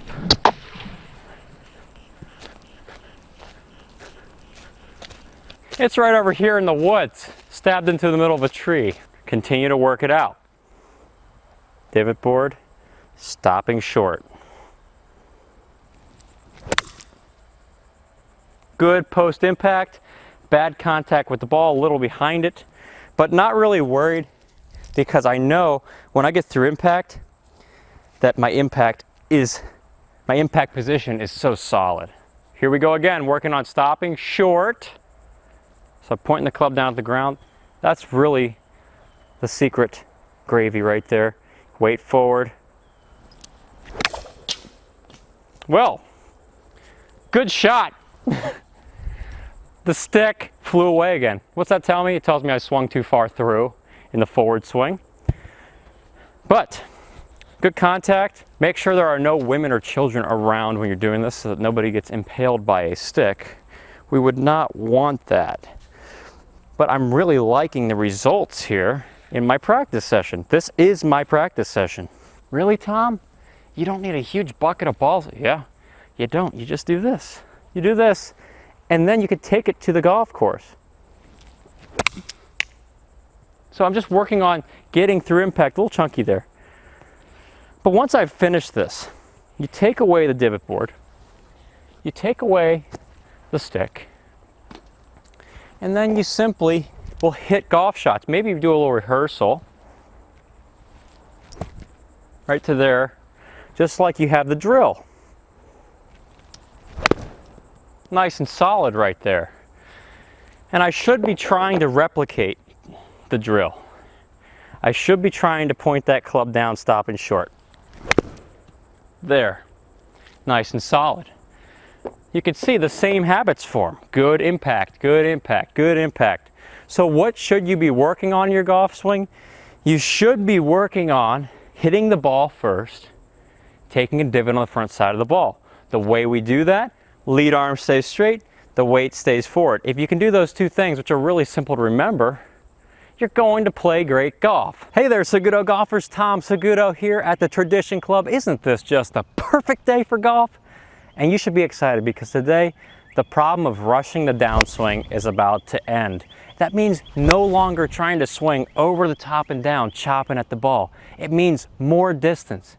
It means tons more consistency. It means your best golf right now if you can just do this 5 minutes a day. Yes, it is that simple. We have to start by figuring out what's causing the rushing of the downswing. So a lot of you in the downswing, you tell me, Tom, when I start down, I just feel that urge to hit. I feel the tension. I feel like my muscles tight up. The key to getting out of that is to first learn how to get your body to sequence the downswing correctly, and it starts with the arm. Most of the time, golfers who struggle with rushing down, hitting hard with the body, and going steep, it's the breakdown of this arm. This arm is so key. The lead arm is so key. Take your lead arm out right now. Tell me you got one. Extend it off your chest like this. If this stays straight and you go to the top of your backswing, that's where it stops. Then bring it down to downswing. That's where it goes. I know where it's going to go when it's straight. The problem comes in when you decide to break this arm, and you might not even decide it. It might have a mind of its own. It feels like it's got a mind. Why can't my arm stay straight? So going up here, breaking down the arm, now all of a sudden, my lower body doesn't know when to start. I'm not really sure where the club is. I'm not as aware. If I start down, well, most of the time I'm going to pull it over because I've got this club in such a loose position with the arm. But when I get this arm here, I can just bring it right back to the ball. I'm so aware of where the club is, just bring it down. Here, I can't just bring it down. I've got to straighten this arm, then bring it down. And that's the problem. Don't look at that. Just don't look at that ever again. So keeping this arm straight is going to help. The next thing is elbows together. Just get those arms straight. Go to the top of your backswing. Keep your arms very straight. Even this right arm. Just push them out to straight so you can feel what it's like to sequence the swing. You need to feel a stopping point here. A lot of you don't feel stopping points. You feel like you're starting your downswing halfway through your backswing. It's like, that's what it's feeling like on the inside.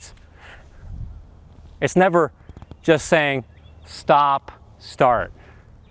Stop, start. It's always like there's an internal struggle there. Arm straight helps get rid of some of the internal struggle. So you've got to learn that when the shoulders stop with the arm staying straight, that's where you stop. Then you've got to learn that now you can start back towards the ball. I taught this 30 handicapper once who had a problem with rushing his downswing. He said, no matter what I try, Tom, I'm stuck. I'm just rushing at it, and guess what? Yeah, he's hitting steep into the ball. He's chopping at it. So I was like, hey, it's okay. Your arm's breaking down, and your weight's going back. Well, let's just change that. Get your elbows together. So he gets his elbows together. He pushes them way out there. I said, feel just the shoulders only. You go back and stop at the top. And I said, in the downswing, I want your downswing to take 10 seconds. He's like, what? I said, yeah, 10 seconds. You have 10 seconds to get back to the ball. You can't do it in 9, you can't do it in 8. So 10 seconds. 1, 2, 3, 4, 5, 6, 7, 8, 9, 10. And you know what he felt instantly? He felt resistance. He felt the fighting inside of himself to try and rush. But now that his shoulders were getting in control, this desire went away when the arm got straighter. So he was feeling like he started down slower, and what really happened was he hit farther. It's so weird, right? That we can swing slower and hit farther. So as I go back here, I need to feel a stopping point, and I can start down. And once I feel that stopping point, the downswing feels like it's taken care of. Because I know I can start down without rushing. I know that all of a sudden I've got a change of direction from here to here, instead of it being everything going at one time. The downswing can be guided by these arms staying straight in the shoulders. Stopping point, through. I have to feel the stopping point for me to go into the downswing. If you don't feel the stopping point, something in your body is saying go before the time it should. Like the Olympics, you know, the runner's going before they shoot the gun off. Something here, so maybe it's the hips saying they want to go. Maybe it's the body over here saying it wants to go. Maybe it's your brain saying, I got to hit it. But the ironic thing in golf is that you got to give up control to get control. Don't try to hit it to hit it. Stopping point, swing. It's a very smooth, easy swing. The ball is just taking off. I feel the stopping point, then I can feel like I start down correctly. But if I don't feel a stopping point, I'm always almost going to push over this way. And it even happens in my swing too. There's that urge to hit. Some of us have the urge to hit. I'm a baseball player. It's an urge that's been there forever. So I have to learn to stop. Stop on the inside. I feel that point and I swing. Yeah, it feels like it gets slower, but it goes faster. You're seeing the clubhead speed. That's the point where my swing feels the slowest, ironically, is the downswing. It feels slow, but I know the club's accelerating. It feels slow because I'm changing direction of the club. It feels like it's slow from here into here, and then whoosh, the rocket kicks in and the fireworks shoot off. Whew. It's so backwards. It's so backwards. I was kind of afraid to tell you about this one because it's so different, but it works so well for me that I wanted to share it with you because it helps me to stop rushing and just focus on what matters the most. The slowest part is actually the fastest part. Starting down slow is actually a club accelerating the right way. Changing the direction of the club in the downswing will change your life. And you can't beat the contact. What else do you want? Start down slow.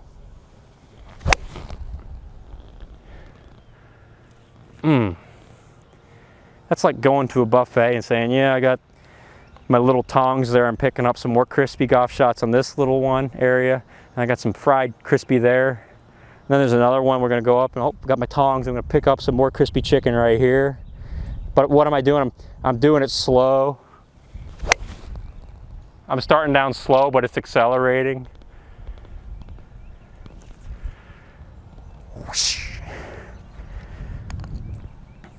I can't believe I'm on my last ball already. That was so much fun. I should not. I need to slow down. Golf addiction is real. Jeez. Slow to start downswing.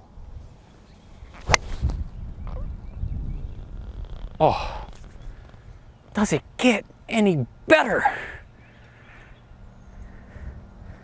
Mash, mash, mash, mash, mash, mash. Should be a song. It sounds like those kids that do those dance parties. They're doing that whole mash thing. I don't get into that. Kind of old school, but you're not going to be rushing anymore. No more rushing. What are you rushing for? You're rushing because something on the inside is saying, ugh, grunt, ugh. You got to tell it to stop. You got to say, no, body. I'm going to slow down and start a downswing, and life's going to be good. You're going to be okay. You're going to get through this. Tell your brain, we're going to get through this. It's weird. We got to get through it. This is just a really fun way to get you hitting the ball so much better. And I'll see you in the next episode. I've got something very simple for you in today's episode to help make the golf swing incredibly easy. We're going to get the club here, hit a crispy golf shot. It's going to fly beautifully to your target. That felt really good. Nice buttery crispy KFC right there. And if you're like me, I'm very detail oriented. I can think too much in the golf swing. Overthink the golf swing to the point where you're just like, I need to put the club here, here, here, here, here, here, here. And then it becomes a million swing thoughts, and then you start forgetting what you're actually there to do. Play golf and have fun. We're actually playing golf swing versus playing golf. You know, it's a lot more fun and relaxing if we can play golf instead of golf swing. So this swing thought is something that has really changed my game for the better, and it's something I started thinking about to make the swing easier. The top of backswing position, the ideal position to make your life easier, looks like this. You see this on TV all the time. The hands are in behind the trail shoulder, the shoulder's down, my relationship to the ball is maintained. You're really here so you can get the club right back to the ball in that magical slot. So put the club here, right back to the ball. And that position is easy to hit if you just create it and forget about the rest of the swing. Here's what I mean by this. Go to a mirror at your house or look in a mirror, take a video of your swing. You need a mirror, it really helps you see your backswing. Place yourself in this position. Okay? So club's angled just a little bit more shallow, club face angle square, hands are in, this position right here. Now remember what this feels like. Hold it for a little bit or try to recreate it. Now think about the backswing this way. There's setup and then there's backswing. There's nothing in between. Because if you think too much, you're one of those people that likes to think about all the little details. It's tempting. You want to think about here, here, and how do we get to the top? Throw that out of the equation because you're thinking too much. It's causing you to play golf swing, not golf. So a great way to think about the backswing and the golf swing in general is it's not really a backswing. It's a back set. It's a back set. You put the club there. You set the club here. Everything else in here, don't think about it. Just set it here. When you do that, you eliminate about 50 million swing thoughts. Then it starts to make the golf swing really easy. Just set it. Boom. Simple. Let's do it again. That was really fun. And you can be assured that it will work for you because you know it's the right position. You build the feel of what it's like to set the club there. You set it, you forget it. Set it, forget it. Set it, forget it. Feel, set it. All right, that's where I need to be. Let's just set it. Oh, creamy mashed potatoes. And boom. All I'm doing is setting it and forgetting it. A set it, forget it golf swing. Set it, forget. You can even do it while talking. You know what I love about this? It feels really crispy. The ball's exploding off the face. And I'm not micromanaging the golf swing. I'm not thinking 50 million different thoughts. You won't either. You're gonna love this because you'll feel so free. You'll say, all right, I can start playing golf for a change instead of playing golf swing. What a relief that is if you're somebody who overthinks. Set it, forget it. Another way to make the golf swing so much easier for you is to check out my free mini course, the top 3 keys you need to be a great ball striker. Just check out the link in the comments and description below, sign up for that, and you'll learn 3 keys to help you swing easier, hit further, consistently, shot after shot. Ooh, what are you waiting for? Set it here.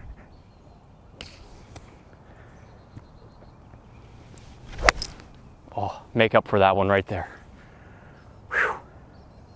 Beautiful. Another benefit of having this type of freedom is that you can swing harder. You get more speed. You're not thinking so much about positions. When you hit something, like a hammer into a nail, you don't think about, I need to move the hammer back here, just the right amount, make sure the hammer face is here, and then I gotta figure out how I'm gonna hit the nail with the hammerhead. No, because it seems crazy to you. You'd just be like, well, here's a hammer, there's a nail, just drive the thing into the nail. And then it all happens. All that technical stuff back here just happened. It's intuitive, boom. Same thing here with the golf swing. You can make your golf swing more intuitive, meaning that it will happen because you have this natural ability to figure things out, like a hammer into a nail. Back set allows you to swing more through the shot because you're not thinking about the swing so much. Back set, hammer it. And I didn't like that one so much, but you know what? We'll make it up on this one.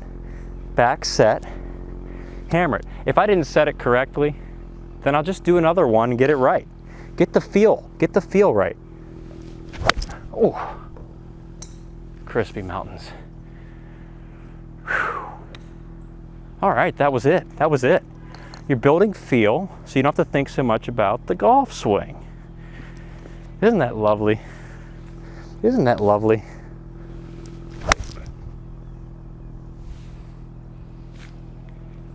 That sounds great. You could do this all day long because you're not thinking so much. You're just like, oh, wow. I just put it right here.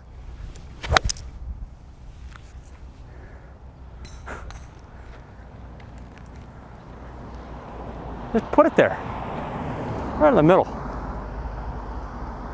Oh, that's why we play golf. That feeling right there, that's why you're playing. You're not playing the putt all day. You're playing so you can hit these shots. You'll hit a lot more of these shots. Set it, forget it. Here.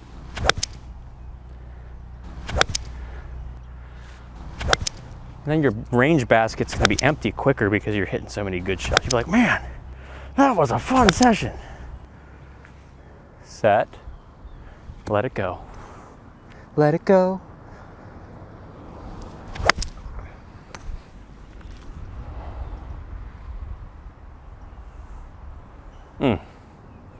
That is beautiful. All right, Saguto golfers, you know what to do. You're thinking too much, get rid of the thoughts. Set it, forget it. Move on with your life, hitting some beautiful crispy golf shots. Now, if you're looking for a way to do this consistently, build up your swing, check out my online golf school, Saguto.golf. In it is a complete golf swing training program designed to help you make the most out of the game you love. All right, you know what to do. Click here to check out my online golf school. Click here to subscribe for more awesome content, and here are 2 fantastic selections from the Saguto Golf Archives designed to help you play your best golf right now. I look forward to seeing you in a future episode. I want to take your golf swing to the next level, and this tip right here is going to do that. A lot of golfers in the golf swing will pick the club up with their hands and arms like this. And in the downswing, they chop down. So it looks like you're out there and just doing this with lumberjack. You're splitting wood in the woods. Your ball's going off the planet. Life's not really fun because golf is life. So to make golf more fun, which makes life more fun, we need to get away from picking this club up and making your swing all hands and arms, all of that, which is very inconsistent, and get it into being more of a body swing. Getting away from the picking the club up and turning to something that looks a lot fuller, a lot better. And some of you might be thinking, well, I can't get there because my body won't let me get there. Trust me, your body's designed to get to that position if you let it. So let's go to that pickup position that a lot of you are struggling with. And I see this a ton of time in lessons. It's almost everywhere on every driving range. Go look for it. You'll see it looks like this. The club just gets picked up like this. It's hopeless. Flip and pick up and flip. That's the worst pickup line I've ever heard. If you want to really love this golf ball, if you want to really smash it, you've got to allow the shoulders to do the job. So picking the club up is no shoulders. You can even see it right here. My left shoulder barely moves when I pick up the club. It just stays right here. But if you want to transform your ball striking right now, you've got to get this shoulder moving that way, across the chest. Whew. That's the difference between you being inconsistent, powerful. And it's such a slight difference. How do we feel the shoulders? Well, you got to get used to the feeling of this whole unit working together. So to feel the shoulders, I like the idea of extending the arms straight off the body, like this. So my arms are perfectly straight, kind of like I'm pushing up against a wall. And I want to keep the arms straight like that, but swing them back so that they point at the camera. So when I do this, I'm pointing my hands at you. Stop in the name of the law. When I'm doing this, my shoulder is moving across the chest. And even this shoulder is moving behind me. See, pickup sticks don't work. There's no turn. And it drives me crazy when I see this because you got all this potential right there. Bring that shoulder behind you. Bring the shoulder across the chest. I feel my body engaging now. I don't feel like my swing is just one giant pick up and drop and it's really powerless. Every golfer will improve from this. You need this to play great golf. You need those shoulders to move like that. If you want consistency, they have to move this way. Of course, you're tilted over, so this shoulder moves more down. But either case, the shoulders are moving now instead of pickup. Inconsistent, consistent. You choose which one you want. And my bet is on you want to be consistent, because that's why you're on YouTube looking up golf tips. So, I want to take this same feeling to the golf ball. And we do that holding the club out in front of us like this. We can rehearse this really well. Just swing the club back while keeping both arms fully extended. That is a shoulder turn right there. That is majestic. No, not picking it up. Don't do this. I see you. I know you're out there. One of you out there is doing this right now, picking it up. Oh, that's my turn. Watch this shoulder. You need to see a mirror. Go to a mirror. Just look at this. Look at this shoulder. If it doesn't move, you're picking up sticks. If it moves, your shoulder is working. Pick up sticks. Squirrel. Shoulder working. Beauty. Perfection.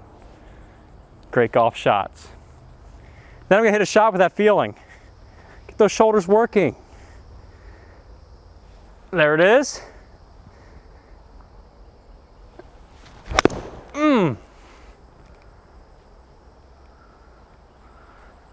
Keep the smile on your face, because you know why. Right in the center. Right on the center. Now what do? Most of you know what I'm going to say next. We hit it again. Why? Because it felt good. That was crispy KFC on the center of the face. Deep fried chicken.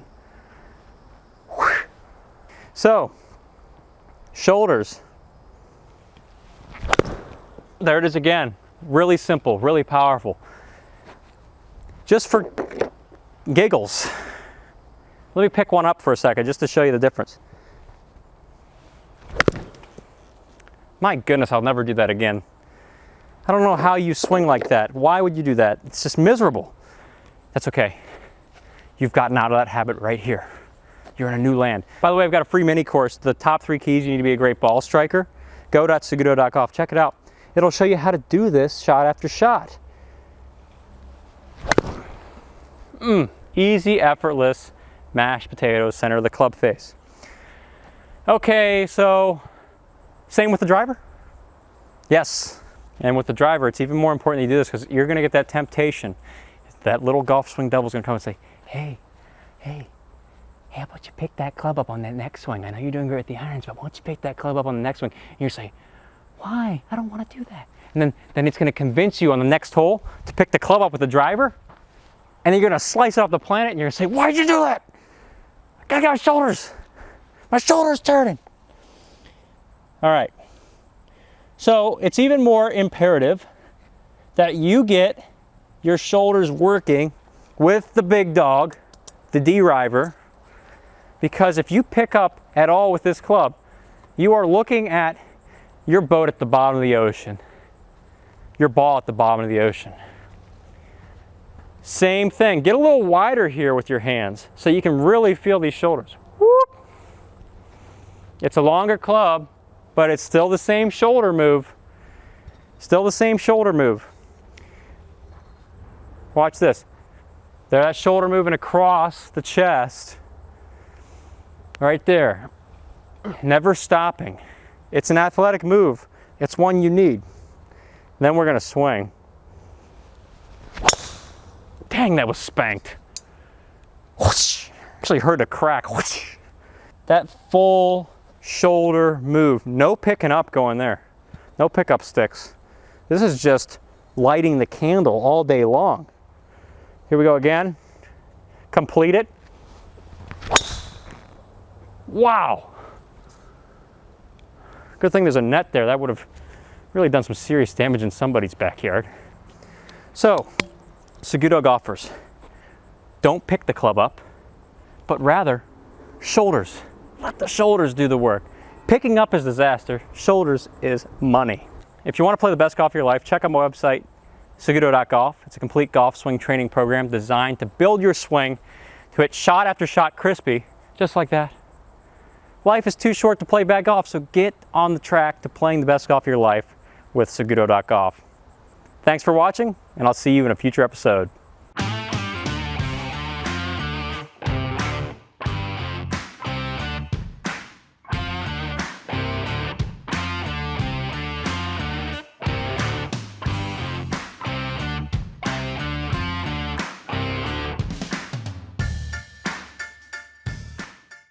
There's one simple change you can make to see an immediate improvement in your ball striking, and nobody's teaching it. Nobody's teaching this gold. And when you do what I'm talking about today, you're gonna see automatic ball striking just like a pro. It doesn't matter what your ability is, if you can master this one concept, make this small change, you will be a great ball striker. We're talking about the concept of weight shift. Now, so many golfers are taught from birth practically that they need to work on shifting their weight in the golf swing into their trail side for power. But this creates a huge problem, and that's why I say so many golfers have this issue. Contact is compromised when you shift your weight. Just check this out right here. As I start making a weight shift, see my hips moving a little bit here? I'm moving more weight into this leg. My body starts swaying. And this is why you have a hard time striking your irons. No matter how much you shift, even a little shift off the ball will result in inconsistency for you. So whether it's 1 inch or 5 inches off the ball, your contact point moves in the direction of the shift. So check this out. I'm gonna swing without a shift first. Keep my lead arm straight, my weight centered. There's my contact point. There's my contact point. Number one fundamental in golf, you've got to master that. If you don't master that, you are not going to play golf at a high level. So when I start shifting, watch what happens to this contact point. I'm sorry, ground. I'm sorry, club. Shift. There's my contact point. Shift. There's my contact point. Shift. There's my contact point. There's no consistency with where the club comes into the ground. In fact, if I shift and I stay back, I'm always going to hit behind the ball. Now, this is a comforting thing for one reason, because it gives us certainty in a game of craziness. So you think about golf being this really inconsistent game that only a few people can play well. That's not true. You can hit the ball really well right now when you eliminate weight shift from your game. Shifting is going to lead to destruction. But the one thing that you need to play great golf is eliminate the shift and replace it with rotating, pivoting. So we're going to focus on our weight staying forward. When I keep my weight forward, just staying centered like this, there's my contact point. Always. And then when I try and do this in the swing, there is a really good chance of me taking ball first and a divot after. And there wasn't a whole lot of thinking in that, wasn't there? It was pretty simple. Golf gets far too hard when we try and do all this shifting and lifting.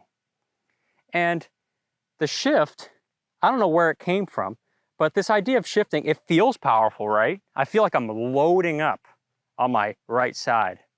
Yeah, I feel powerful, but this creates a lot of issues. So we're gonna talk about some of the issues with shifting weight. The first issue is, one, contact. I just told you about that. The second issue is it's not body friendly and it robs you of crucial power. So the power that you could have in the golf swing, you'll get that by keeping the weight forward. And we're gonna talk about that in a bit, but as I shift into this side, it keeps my right leg locked. And when this leg stays flexed, the longer it stays flexed, oh my goodness, these hips don't lie. Shakira said that. They don't lie, they're not turning. So I start doing this little sway dance. This leg locks, my hips don't turn. I can't swing back far. I'm kind of limited to this all arm swing. So I see this all the time. Most golfers will break their arms down and then they'll chop into the ball. So that's like almost every golfer I see has an issue with either swaying, they're not getting enough turn, their arms are breaking down, you're not getting enough power, you name it. It's all coming back to this. You start with a shift and it's going to end in pain. So since my body's restricted here, think a la X Factor, keeping everything really restricted. This lower half is locked against a upper half. Now my lower back gets stressed, my knee gets stressed, and my hips aren't turning. So you're looking at creating potential back surgery down the road if you haven't already. Here, there's knee surgery, hip surgery, back surgery, it's almost guaranteed to happen.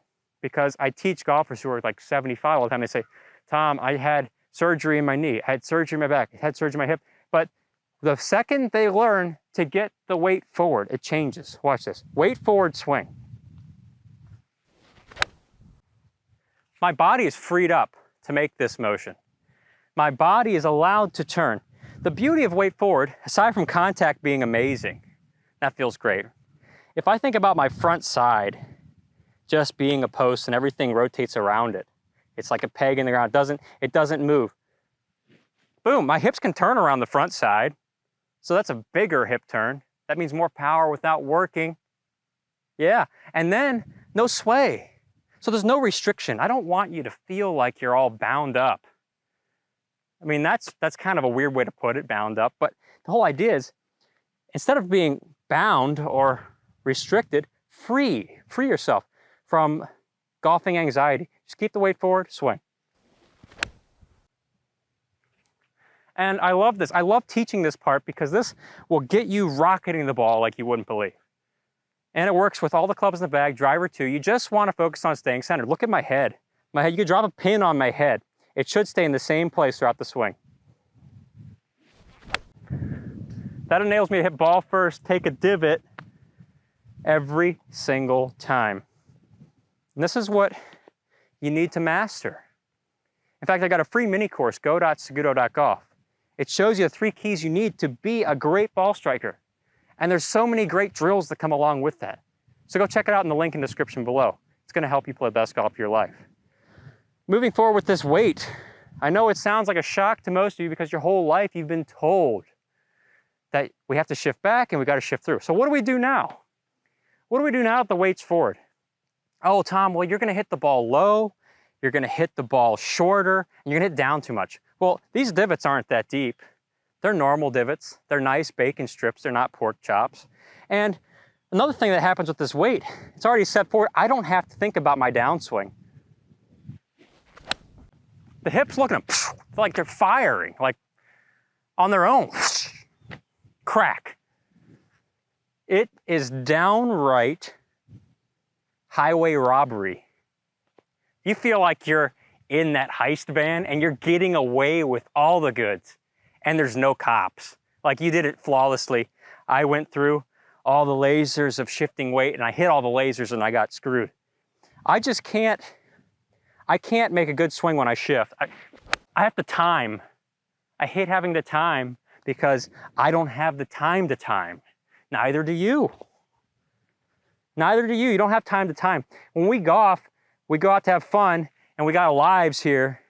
We got things we do with our life. Like I like to play guitar. I don't have time to time.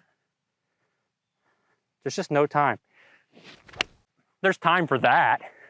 I make time for that when I go to the golf course. So Saguto golfers, shifting is dead. You're gonna get more power, more consistency, more fun by just thinking about a front posted golf swing. You do that, you're gonna love it. Like the guy in Men's Warehouse, you're gonna like the way you swing. I guarantee it. Like, that's the whole thing. Life is too short to play bad golf. So I'll see you in the next episode. Y'all have an awesome week.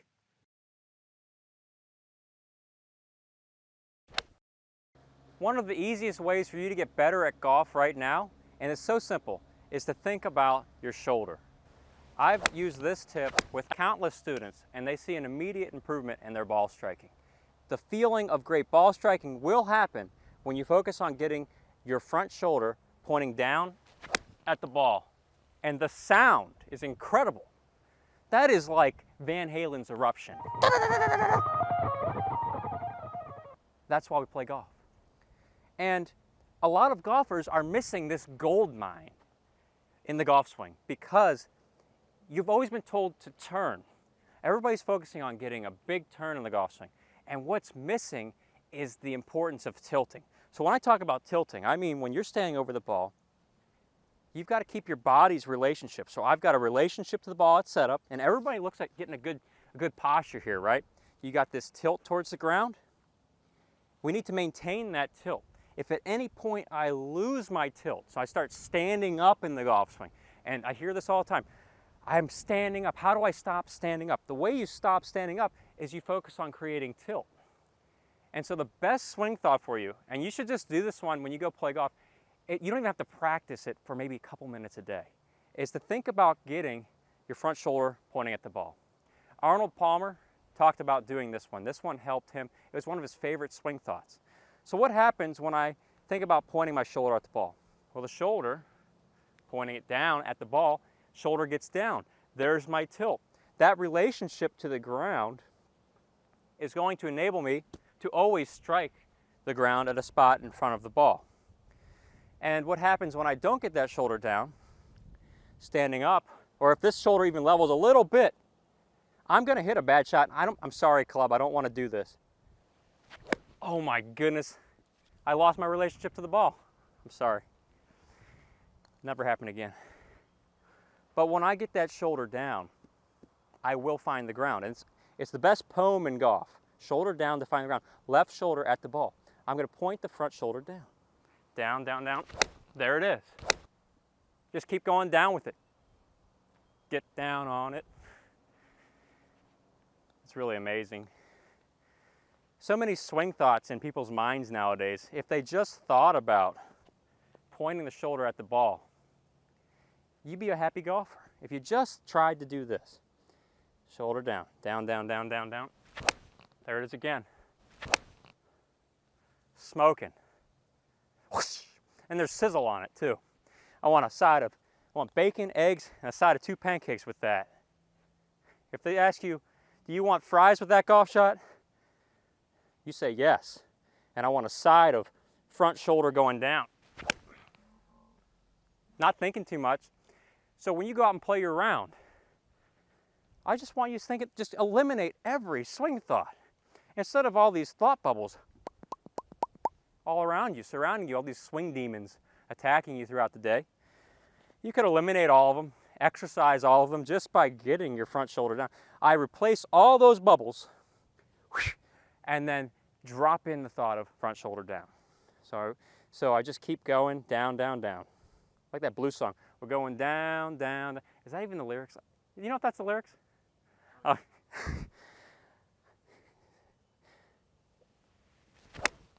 I mean, I don't care about the lyrics as much as I care about that golf shot.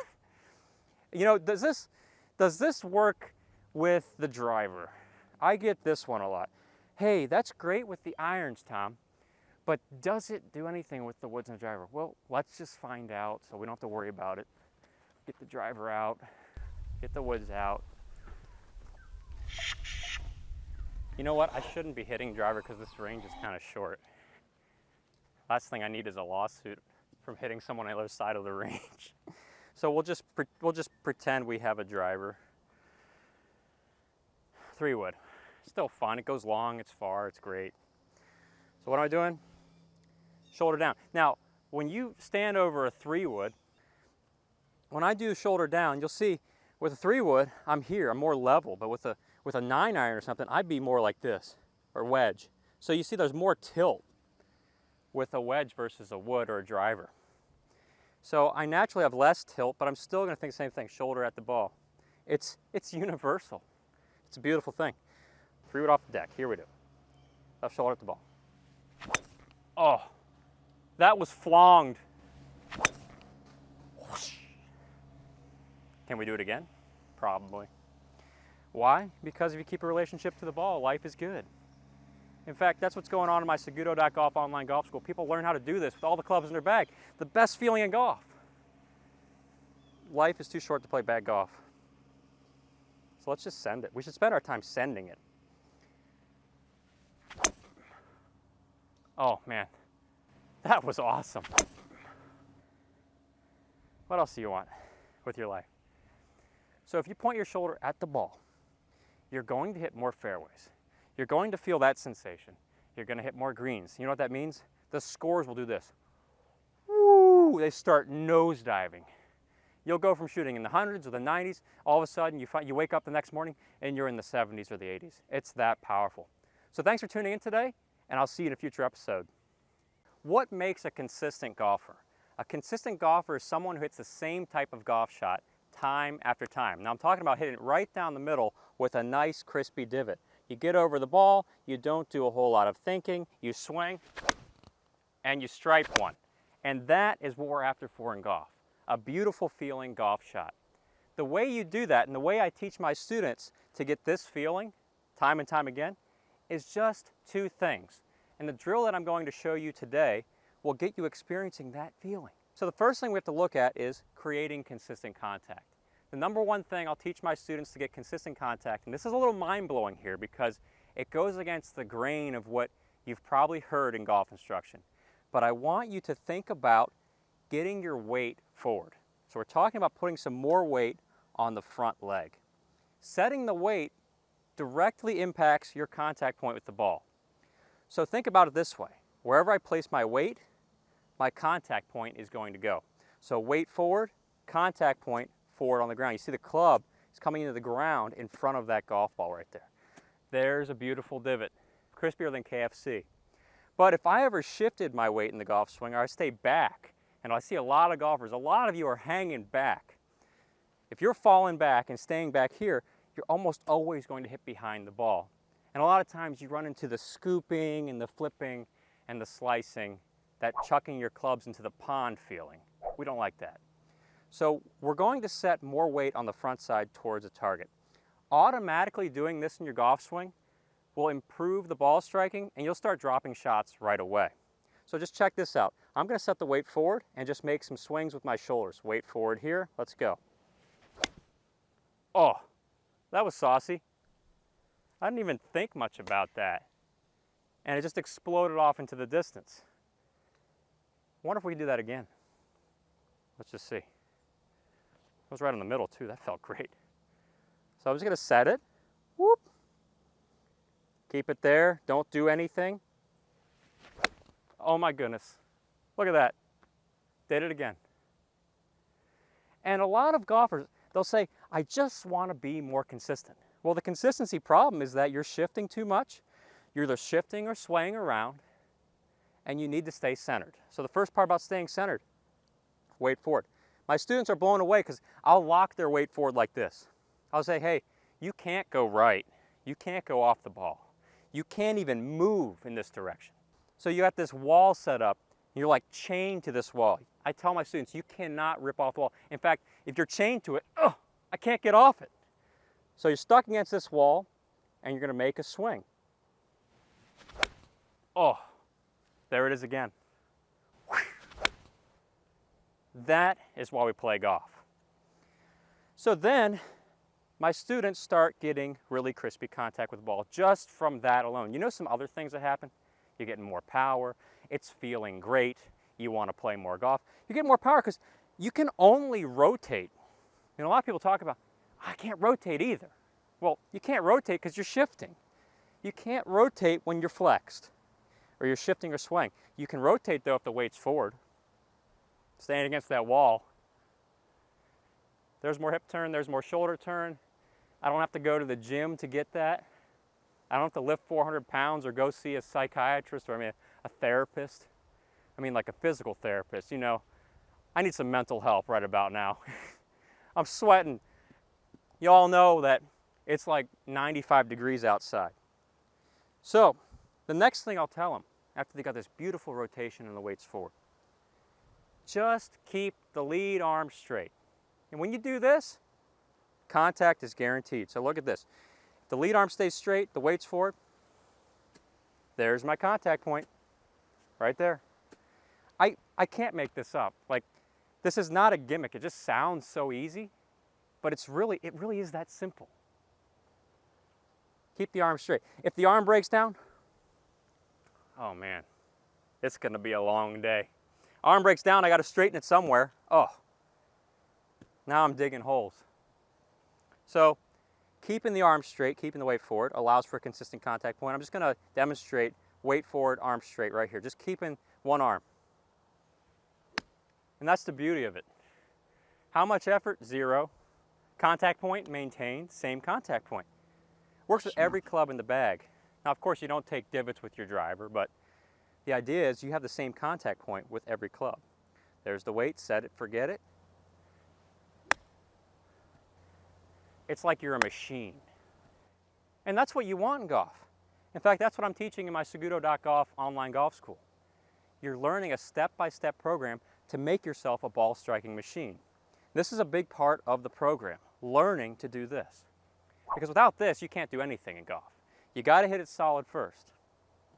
So you can check it out in the link in the description below, SagutoGolf. Life's just too short to play bad golf. So we get the arm straight, we got the weight for it. I'm just going to set it. I'm exaggerating here because I want you to get the sensation. There's the ball and chain to the wall. Whoosh. And I'm going to keep the lead arm straight. And there it is again. Look at that lovely divot pile. Now, I don't know about you, but if I was playing questionable golf, like if I was there and topping it, ball's going all over the place, I wouldn't want to play a lot. But if I was doing that, I'd want to play every day. And you can do that. Two things, wall and then shoulders with the lead arm straight. There it goes again. You'd swear it's magic, but it's just the beauty of physics and geometry. Wow. Hey, what do you guys think about that? You think it's pretty good? Yeah. My film crews, they can talk. I mean, they're not quite mute, but we're warming them up. They're like, yeah, it's pretty good. You know, I was thinking of breaking them in. I was gonna get one of my guys out here to just try this out. You know what, Colton, get over here.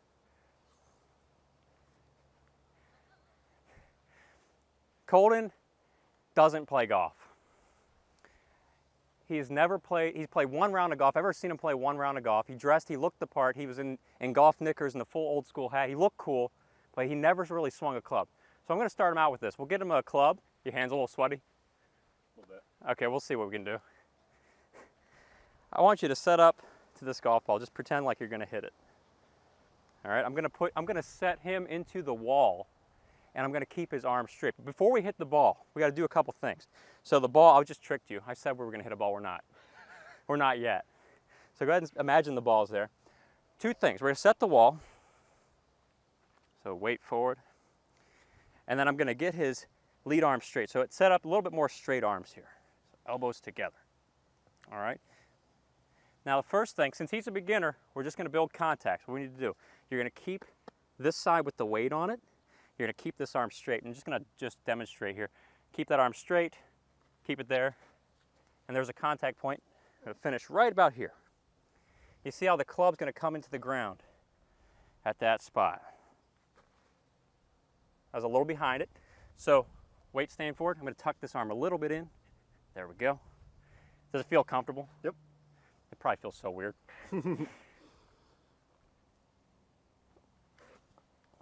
We give him the sensation of what it's like to have one contact point, right there.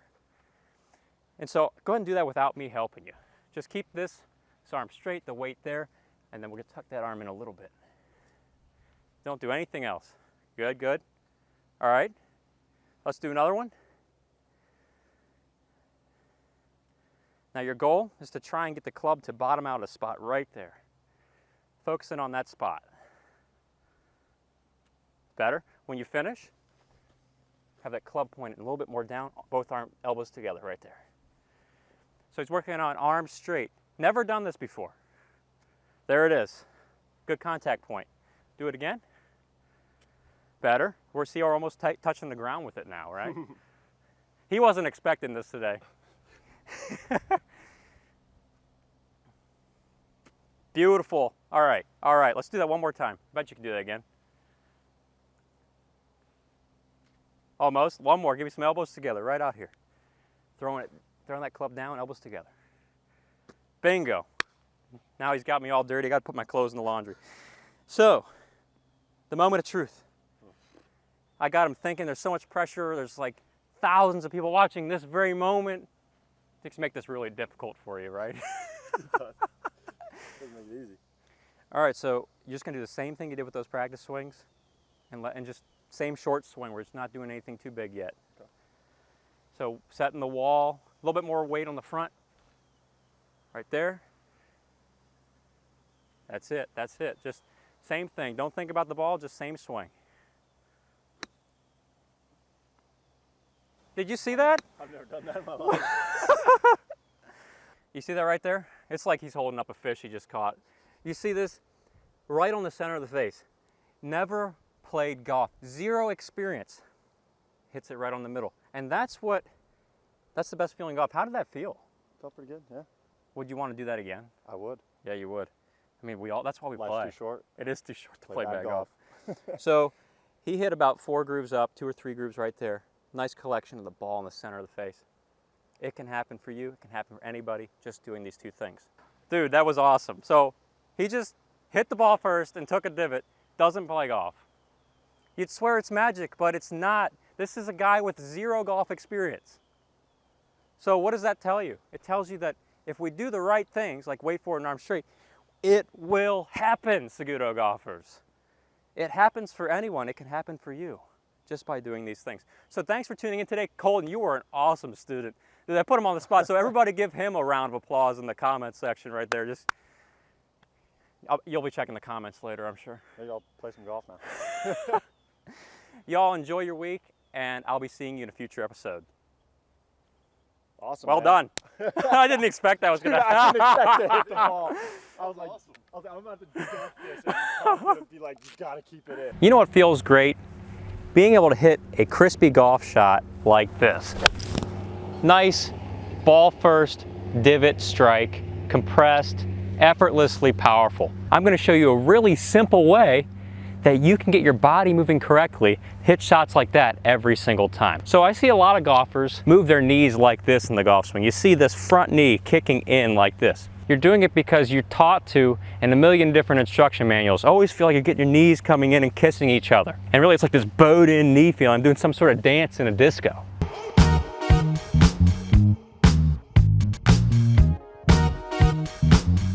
We've got to get away from this pattern, because this pattern right here is the reason why you play like this. Oh, that is brutal. We have to change that pattern from brutal to just darn awesome. Doing something like this.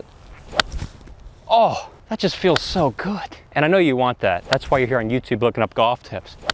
Before I talk about the knees, you got to know this. Clean, crispy contact with the golf ball can happen every single time when you are turning your shoulders in a circle. What I mean by that is, does your head stay in place as you swing? My shoulders are turning in a circle, not shifting off the ball in either direction. This motion allows the club to enter the ground in the same spot every time for crispy contact. That will happen every time. Here is the knee action you need for incredible ball striking. The first thing we're going to do is get our knees bowed out like this, like you're a cowboy shooter. Bowed out knees is dynamic. It allows your hips to turn. It allows for natural body rotation. I could do this on end without any difficulty and without any stress on my joints.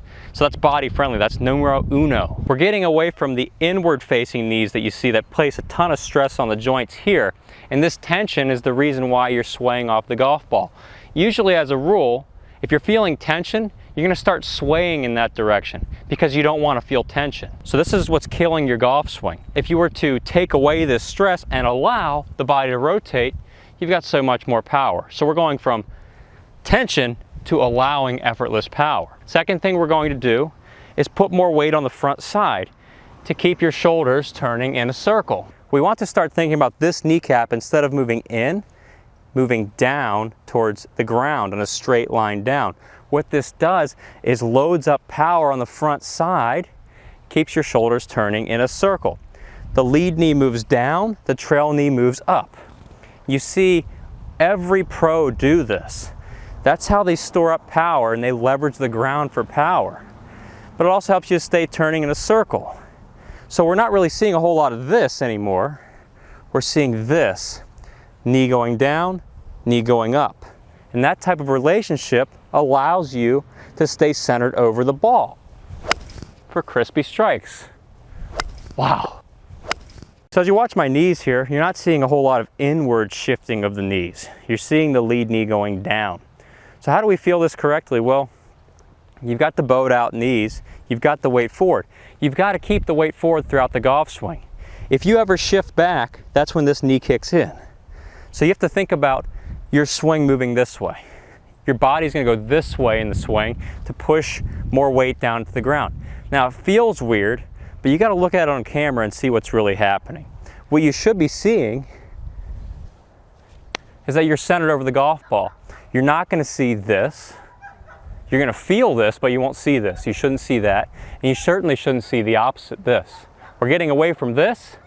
It needs to feel like this to get to here.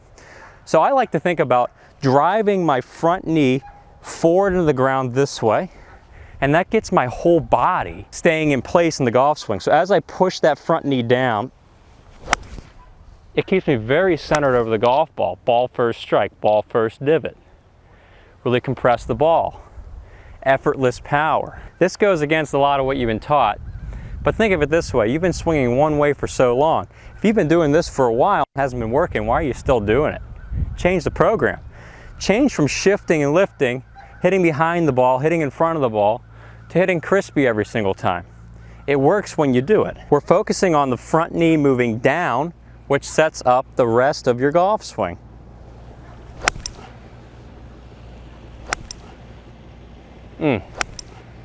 Crispy chicken right there. You need this kind of knee action to really be consistent and powerful. As you start driving this knee down, you're going to notice something else.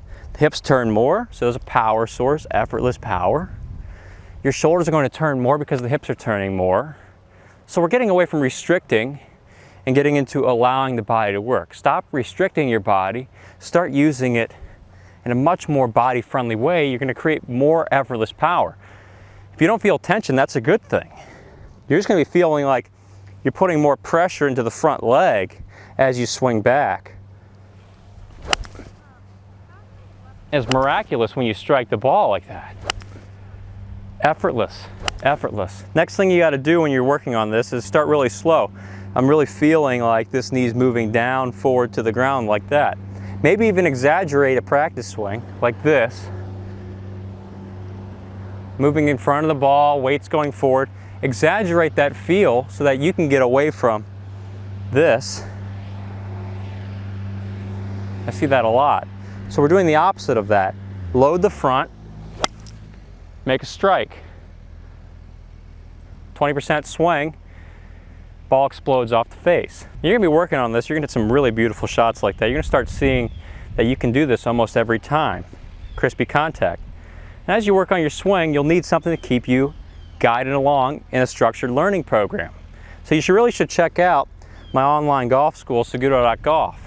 Structured golf game learning program designed to help you play your best golf right now. In it, you're going to see tons of videos to help you build up your golf swing to be able to hit consistently solid golf shots, shot after shot, with power. You can do it while you're talking to the camera like that, not much thought, right? You could start playing the best golf of your life by joining SagutoGolf. So Saguto Golfers, thanks for tuning in today. Start getting that knee work to move more down. Front knee down, back knee up. And when you do that, you're gonna have a golf swing that's powerful, repeatable, shoulders in a circle, and a whole lot more body friendly than the way you've been doing. Get away from ugly and get into fun, body friendly. So you can click here to join my golf school. Click here to subscribe to this channel for more awesome content. And here are 2 selections from the Saguto Golf archives designed to help you play your best golf right now. I look forward to seeing you in a future episode. So maybe you clicked on this video because your ball striking was inconsistent. Maybe you were having trouble hitting the ball left, right, straight. Maybe you weren't even taking a divot in front of the ball. Whatever it was, your ball striking was just meh. But to turn your ball striking from meh into, we just have to think of one simple thing. There's a good chance that in your golf swing, you're falling back, and your weight's moving back, and your arms are shortening up like this. Good ball striking happens though when we do the opposite. The weight stays forward, the arms stay straight. Since you're used to falling back, which is the equivalent of retreating, retreat, fall back through the golf shot, that leads to contact behind the ball, unsatisfying. Contact in front of the ball, which is the most satisfying, yum, yeah, give me some more of that, happens when we think of not falling back, not retreating, but rather the opposite, charge, falling into it, falling into the shot. Teaching your body to go from here to instead here, here, here. So what am I doing? I'm teaching my body to fall forward and down, because you need to train the opposite. When I start thinking about falling forward and down, I hit ball first. I take a really crispy strike with that ball. There's a divot on the front side of the ball. Life is good because that feels great. So how do we get you to fall into it? Take the club out of your hands first, because we need to train what it's like to feel falling into the ball. So when I go to the top of my backswing, I want to imagine that I'm passing a basketball down and forward in front of the ball. I find it helps if you try and pass this to a spot in front of the ball. And it's out here about 2 or 3 feet. And for me to do that, I'm gonna fall forward with the weight. So this knee's moving down and forward, and I'm throwing the pass with the arms down and forward. So what do you get? Weight forward, you get arms straight. It's a great visual for ball striking.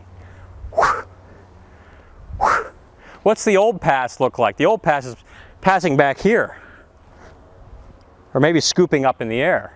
You're not throwing down and through. That's the difference. That's the difference that'll make you a great ball striker.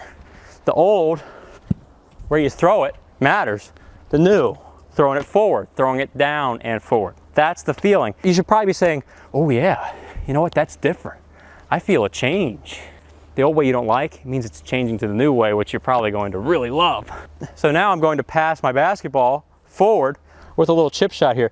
Top, down and forward. Boom, there's my little pass. And that was a very solid strike. I will love that all day long. You can come back for some more. It's a buffet of crispy KFC. Falling into it, good strike. And we start adding a little bit more of a backswing. But nothing changes. I'm here, falling into it. Try and keep your head in place. I'm exaggerating some points, so it looks like my head's going down and forward. That's me exaggerating. I want to feel it. I want you to feel it. But when you look on video, your head should not move. So that's a very important part of getting the feeling of down and through. Falling into it. My head's moving forward and down. My knees moving forward and down.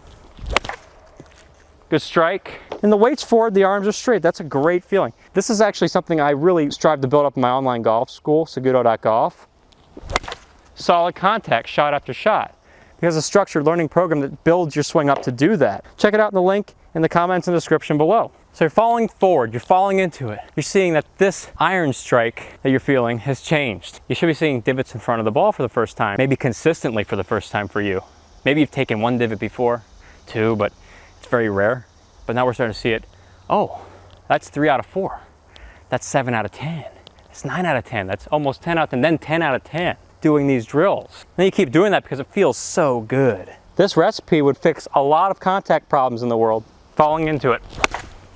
That's a very solid strike, leaving white marks on the center of the club face. That's why we play golf. And even if you have to exaggerate on a hit, now you won't hit it solid, literally falling forward and down. That's the feeling you need to have. You will hit it solid when you get that idea of it in your golf swing, keeping your head in place. So you'll get that solid divot. You'll hit the ball first, you'll take a divot in front of the ball, shot after shot. So Seguto golfers, think about falling into the ball.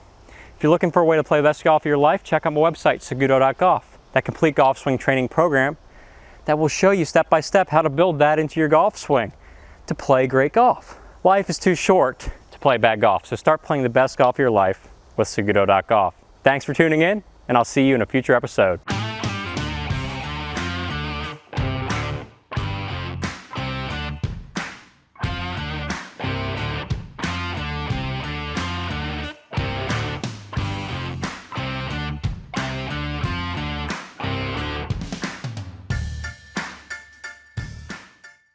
Here is one of the best tips to start hitting the golf ball crispy today. I'm talking about hitting a ball first and hitting a nice, beautiful divot on the front side of the golf ball. Just like that. And being able to do that every single time. What I'm talking about is such a simple tip. It involves your arms. Time after time, I see tons of amateur golfers on this driving range. You know who they are. You watch them in the video behind me. But they're often taking the club back with these arms that get really short. So your arms are breaking down and they think they're keeping the arms straight, But really, the arms are breaking down here, and then at impact they're breaking up like this. You're getting the dreaded flipping and falling back, and more flipping through impact like this. So essentially there's no extension of the arms in the golf swing. But I'm here to tell you that if you want to hit it crispy, I know you do, that's why you're on YouTube looking up golf tips. If you want to hit it crispy, you need to pay attention to this lead arm. The lead arm is the radius of the golf swing. That's just fancy code for, think of the lead arm as your contact point control. If I want to trace a perfect circle and you're drawing a perfect compass, you know, using a compass like geometry class back in school, don't bring back those memories. But if you want to draw a nice perfect circle, the lead arm is that compass arm. And it must stay straight in the backswing. Coming into impact like this, it's still straight. At impact, it's straight. Through impact, it's straight. Then it folds in the follow through. We're focusing on from setup to top of backswing into impact and follow through right to here today. You need to be able to keep the lead arm straight. So look at this. If at any point my lead arm shortens up, I've got the club sitting on the ground by the way, if at any point the lead arm shortens up, it raises off the ground. That's a big deal. If you're not taking any divots on the front side of the golf ball, it's because your lead arm is shortening. Your arms are getting too short. There's no way this club will come into the ground. I have to do some fancy tricks, which we don't have time for all this hoopla about maintaining your golf swing and trying to do all this hand-eye coordination. Far too difficult to be consistent. So if your left arm shortens up, the club comes off the ground. You're looking at thin shots your whole life. So how does this play out for most of you? Well, you start off, some of you have good straight arms, but by the time you get to the top of the backswing, the lead arm breaks down, so you've shortened your golf swing radius.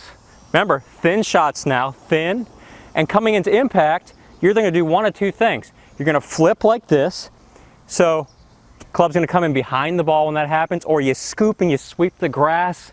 You're always hitting it thin. I cannot play consistent golf from that position, Saguto golfers. I'll never be able to do it. If I'm flipping, that's going to make me flip out. This club comes into the ground a million different places. A million different places. So if I flip, that's a thin shot. And that looks like most amateur golfers out there. Flip, fall back. But if the lead arm stays straight, my radius, if I keep the radius, keep the lead arm intact, straight, it has to return to that same spot, divot in front of the ball. Divot in front of the ball. Look at that. I didn't do anything fancy to make that happen. It's just simple science in action. If this arm stays straight and I do nothing to change where my body's not shifting, meaning lead arm straight, my head's in place, divot's always on the front side of the ball, always. Wouldn't you love to have that kind of certainty in your golf game where you know that club's gonna come into the ground in front of the ball? Meaning you're gonna get a divot every time? Of course you would, because you're tired of the inconsistencies. So this is so simple. Here's the feel I want you to have, and it's changed so many golfers' lives on the lesson tee that I'm starting to think that if this just got out there and you started sharing this around, people would be having so much more fun. So if you're enjoying this golf tip, like it and share it with other people so they can have more fun in their golf game as well. Here's the feel. So you're shortening up your arms, and some of you don't even know you're doing this. You might get to the top and you think, yeah, my arms are straight, Tom, they're straight, and they look like this. I've seen that. I'm on the lesson tee and the guy's like, yeah, I'm really keeping my arms straight. I'm really keeping my arms straight, Tom, I'm trying. And I'm like, I'm sorry, Bill, but you're just not keeping those arms straight. And in the South, they would say, bless his heart.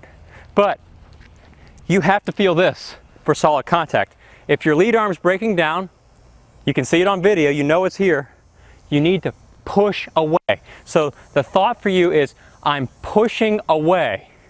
In some ways, I call this the push away method, because you're focusing on keeping the lead arm straight. But for you to do that, since you're so used to breaking them down, you need to push them away. Get away from me, club. Get away from me. So if you push your arms away, what happens is your elbows get closer together, your inner elbow pits, they start facing out, and in the backswing, you're pushing away, both arms are straight. I need you to feel both arms straight. That's what you need to feel. Feel. There's that word feel. Feel versus real. So you're feeling Both arms are super straight, and you're probably feeling really tense too, meaning it doesn't feel comfortable. If it's not feeling comfortable, good. It's a sign you're making a change, because the same old feels comfortable, and the same old doesn't work. So we need pushing away of the hands and arms. So really, my hands are getting as far away from my body as I can get them. I'm feeling that. I feel this to create this. And that's a beautiful straight lead arm. The trail arm folds naturally. It's not like it's doing that, folding too soon. You don't want that either. You're trying to push these away to keep the lead arm straight. The lead arm is your contact point. So we start off by doing this. Start off addressing the ball, keep the lead arm straight, and just make some swings where you don't move your head, just keep your head in place, keep the lead arm straight, little chip shots like this. And you'll find out that that club's coming in the same spot on the ground. I've actually got an alignment stick here as my contact point, and I can see divots always on the front side of that line. Pro golfers always on the front side of that line. Head is in place, lead arm stays straight. You feel the club bottoming out, meaning that's where the divot is. Bottoming out, front side of the golf ball. Then we kick it up a notch. We start getting into pushing away. So you're doing your backswing. As you're taking the club back, right about this point, I want you to really feel like you're pushing away. Whoop, but your head can't move back. So pushing away, that, if you stop here, that's okay. That's your new type of backswing. Any further and you're breaking down, you're overswinging. That creates problems. We know that. So you want to keep pushing away till you stop. Then you swing through and you stop about here, making sure that you've kept the arms pushed away and then still extended out, pushed away. So pushing away for solid golf shots. Here's what it looks like. I'm going to set up to the ball, and I'm going to focus on pushing away, slow motion here. Oh, did you hear that? Shiver me timbers, that was beautiful. That sound never gets old. So keep pushing away. Look where the divot is, front side of the golf ball. Let's do it again because it's fun. You have more fun when you do this. So I'm pushing away, push away.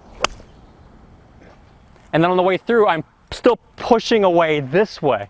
So you push away, solid impact, solid impact. Say it with me. Solid impact. Solid impact. By the way, there was no warm-up today for today's video. It's just coming out here, keeping the lead arm straight, pushing away, pushing away. Push away, push away. At the worst, you might hit a slightly thin shot like I did there. But I hit ball first. Then I had a slight divot on the front side. That's a reason to celebrate. When you start doing this, you're going to feel tense, as I mentioned. And when you're really pushing away, you're going to be tense. You might not even feel like your wrists are doing anything, like there's no wrist hinge. Feel versus real.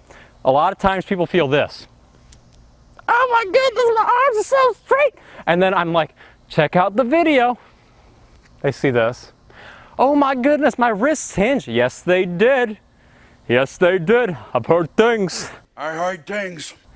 So, feel versus real. You need to get over that in your mind. Here we go again. Pushing away, pushing away. Oh, crispiness. So you just want to keep pushing away. Push away, push away, push away. And then don't rush into building up with a full swing, but eventually get to the point where you're so consistent, you're hitting 9 out of 10, 10 out of 10 clean, just by pushing away. You're going to say, I got to get to the full swing, I got to get to the full swing. Stop your brain right there. Don't rush the relationship. You know what happens when you go too fast? If you got to hold on loosely, but don't let go. If you cling too tightly, you're going to lose control. Some great band told us those lyrics, and then from a relationship standpoint, just don't move too fast. Allow yourself time to get used to this new feeling. Push away, push away, push away. I can't miss. Why?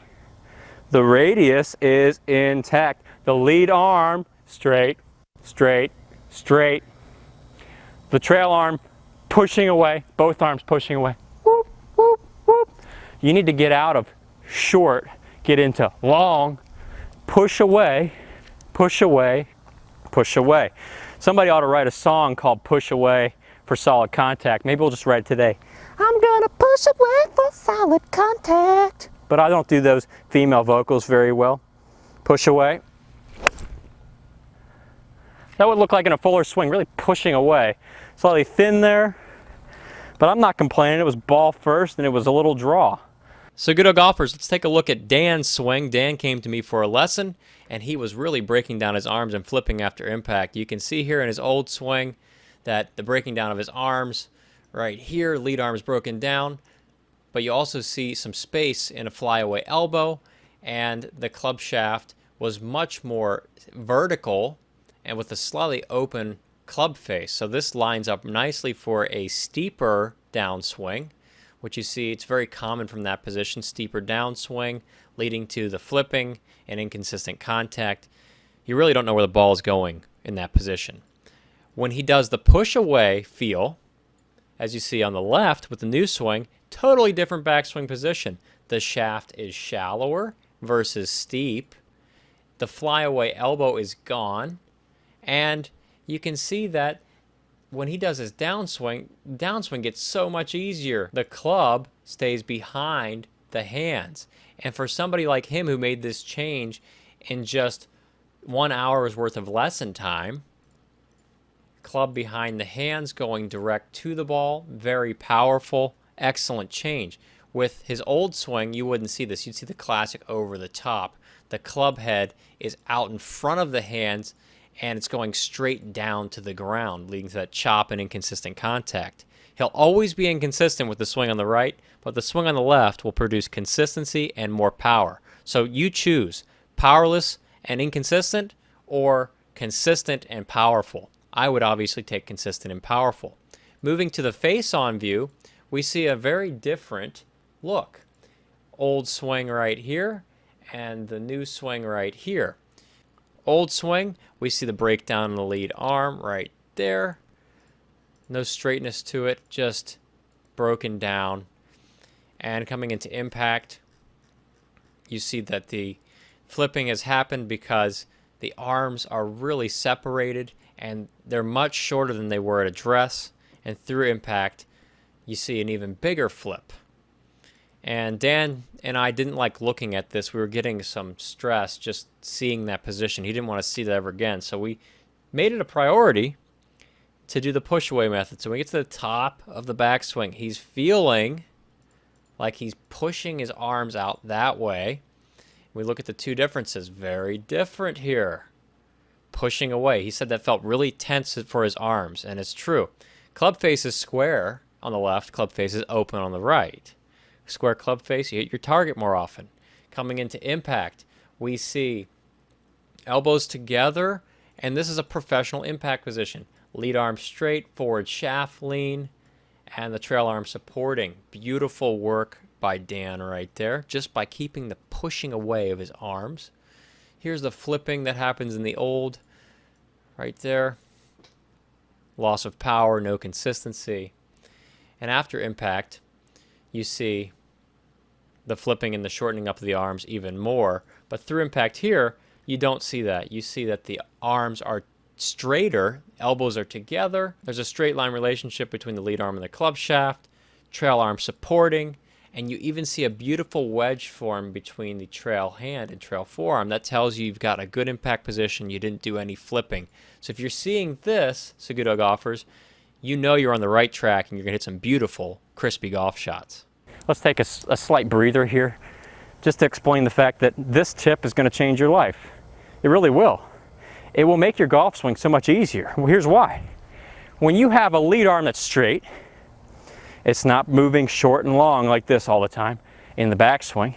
You allow the backswing to take one path. Push away, push away, push away, push away. The club travels the same spot every time. Pushing away the arms allows the arms to be synchronized with the core, which drives the golf swing. The body drives the golf swing. The arms on their own can go anywhere, but when the arms are in sync with the body, they go on one path. One path means consistency. Downswing, when people try and shorten up the arms, they do this. The elbows pull apart, they go steep, or they do this and they flip. Well, if I'm pushing away the whole time, push away, the club traces down that professional tour path right there. Bingo. Right in impact. Boom. And then through impact, here's where the fun part is. The crispy contact comes from keeping the push away through. You keep the arms extended and straight. Do you see that again? It happened again. Happened again, Saguto golfers. So you need to keep pushing away to get solid contact. And if you think you're pushing away, test yourself and tell yourself that you need to push away more, because 99% of the time with somebody who thinks they've got their arms straight, they're never straight enough. Keep your lead arm straight. You're gonna hit some beautiful golf shots. I guarantee you'll experience the crispy KFC contact you're seeing right here on the ground. So Saguto golfers, thanks again for tuning in today. If you want to play the best golf of your life, check out my online golf school, Saguto.golf. For 10 bucks a month, you could be playing the best golf of your life. Life is far too short to play bad golf. You can click here to join my online golf school for 10 bucks a month. You can click here to subscribe for more awesome golf content. And here are 2 fantastic selections from the Saguto Golf Archives to get you playing your best golf right now. Thanks for tuning in. Have a rockin' week. Today you're learning one of the best keys to great ball striking, dragging the handle through the golf ball. You'll never hit behind the ball, you'll hit it nice and crispy, and you'll never flip again. That's what we're gonna create today. A nice divot on the front side of the golf ball. Hey Saguto golfers, Tom Saguto here. And we're gonna be doing exactly that. Eliminating the problem of inconsistent ball striking with a concept that legendary golfers use, like Ben Hogan, for example. The concept's called dragging the handle, and I've got a great visual for you. The handle of the club is here, the head of the club is here. Great impact looks like this. The hands leading the club head. And I bet you can see where we're going with this. Bad impact is the opposite, where the hands fall back, the arms shorten up. So we want to get out of the habit of hands falling back, arms shortening up, all this flipping and scooping, ooh. We want to get in the land of the milk and honey, which happens when we get the hands ahead of the ball and the arms extending straight after impact. That's where handle dragging comes in. Take out a driver. This is one of the best training aids on the planet for getting good impact position. You're just going to set the driver on the ground, set up to it like normal, but move the ball position back, almost where it's in line with your trail foot and your heel. What I want you to do is get the hands pushed ahead to where they're in line with your lead thigh. So this is really crazy. And when I do this, I'm getting the face pointing down, de-lofting the club, and it's closing the club face. And then from this position, I want to drag the club along the ground, like I'm getting a little bit of the shaft to bend. So the head is lagging behind, and I'm pushing those hands and the club dragging down and forward through the ball until after impact here. Both arms are really straight. And that sensation right there is what you need for great impact. See, you'll never be able to drag if you're flipping. If you're inconsistent, that club will barely be on the ground. So I want you to focus on keeping the club head on the ground, moving towards the target as long as possible. Put the driver away. You've done your duty. We're going to get that club dragging down and through, almost like a hockey player hitting a puck on the ice and then slapping it through. The longer you keep the club on the ground, the crispier the strike will be. So hitting a shot here, I'm feeling that club moving a lot longer on the ground after the golf ball. And I can't miss. You will not miss doing this. You will have a consistent contact point.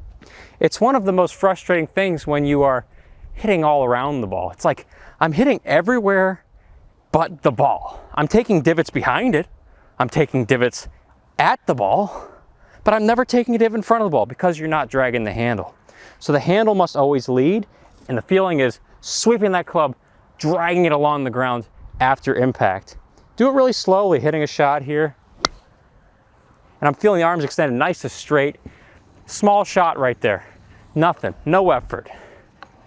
No effort to get that type of beautiful sensation. You're collecting the ball in the center of the face. Best feeling in golf.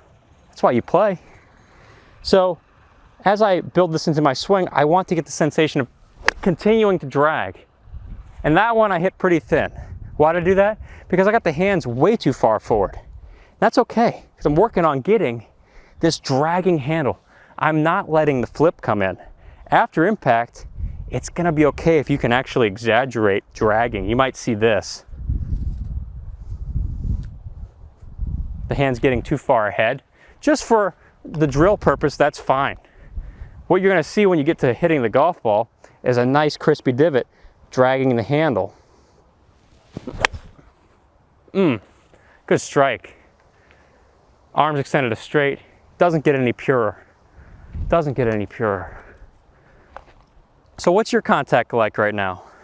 Well, if it's not where you want it to be, if it's not like 8 out of 10, 9 out of 10, 10 out of 10 crispy, you can get it there with dragging the handle. If you find that you hit that one shot around that keeps you coming back, now we got to change that into hitting like 30 shots around that keep you coming back. 30 shots around where you're smiling all day long. I'd say thousands of shots that keep you coming back, but then your score will be too high. So when you're on the driving range, you can hit thousands of beautiful shots and just relish in the awesomeness of it. So I'm just dragging the handle here, keeping the club on the ground as long as possible after the ball. That is the key. And you will love the deliciousness of that ball striking. Wow. It keeps you coming back. Why do you think on these videos I have such a good time? I'm not making this up. It's just legitimately that much fun. You'll have that much fun too when you start dragging the handle. Oh, I love it. Oh, we got all of that win. Squirrels! Squirrels were running out in the middle of the driving range there. Don't want that to happen. I like those squirrels, they're my friends. They'll find the ball for you. So we're dragging the handle. Got my driver again. If I start losing the feeling, I'll just start dragging again. Ball back here. Imagine the ball's back there and just drag it all the way from behind forward. Whew. Whew. I'm never shifting my weight because that's going to cause inconsistent contact. So I got to keep my weight on the left side, front side. And it's almost like the longer I drag it here, there's a whip effect. Now that might not actually happen in the swing, but the concept of storing the power is there. It's this idea of the longer you can drag it, you can get an explosion of power after impact. It's a great visual. There we go again. Really short shot, but that's going far. I just touched it. You're gonna feel like that guy in Spider-Man. He's like, with great power comes great responsibility. And you're gonna be like Peter Parker, like, what? I just hit the crispiest golf shot of my life. I don't know what to do with that. And then you start spinning webs of awesome ball striking. Who remembers that scene? Drive the club through the ball for a long time. Yes, sir. That's the answer. You spend a lot of time on YouTube, I'm sure, looking up golf tips, just like you are right now, and you're looking for the secret, right? There's this idea of a secret. Yeah, I've got a few videos titled Secret. There really isn't a secret to this. There's a system for this, not a secret. It's not a secret, it just works when you do it. Like dragging the club works. I hit the ball first to take a divot. And that's what you learn in the SagutoGolf online golf school. When you join up, you get into a program that's structured to get you doing this shot after shot. If you're not in it, you're missing out because life's far too short to play bad golf. So you'll play the best golf of your life when you join SagutoGolf. It's really simple. There's a program. You go in it, you do the program. While you're in it, you start playing great golf. You have more fun, smiles, boom, boom, boom. Doesn't get old. Doesn't get old. There's no secrets to golf. Secrets in the dirt. Ben Hogan said that. Here we go again, let's drag it. Oh, ball, where you want to go? Let's keep you on the front side here. Oh, camera, don't fall over, please. It's a little windy.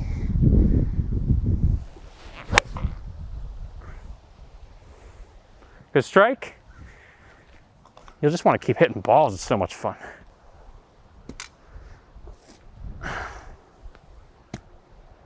Feel that club gripping the ground. Oh, yes. That's the feeling. I can't describe the sound either. It's just amazing. If you're enjoying this video, please like it. We'll get it out to more golfers. YouTube just sends it out to more people when you like it. And I think if we help other golfers improve too, the world's going to be a much better place. You should play golf like this. Golf is fun. Golf is fun.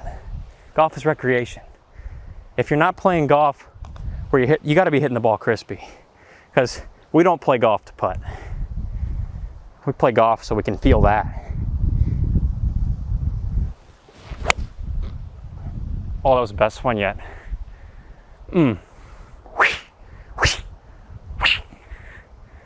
It's like an air cannon every time. So the whole thing you need to focus on, drag the club. Drag it through, don't stop dragging. And you'll be a ball striking dragon. You'll be hitting it so good, those people on the range will be like, what was that? What was that? And the people you're playing golf with, they'll say, oh my goodness, the sound. The sound. You won't believe it. But they'll start saying, what, the sound? And they'll say, how'd you do that? And you'll say, man, I just saw a SagutoGolf video. Just drag the club. Have an awesome week. This extremely simple move that any golfer can do will completely transform your ball striking. And this key transformed my ball striking for the better, actually changed my golfing life. You see, I was on the verge of quitting, and then I found this tip that got me playing the best golf of my life immediately. I used to think, with my old swing, that I needed to swing the hands and arms as straight back and as up as possible to have a powerful, consistent golf swing. Then I was told that I need to drop the club in the slot and release my hands to hit the ball. And I've got all these things I'm trying to control in a span of 3 seconds. So what does that mean?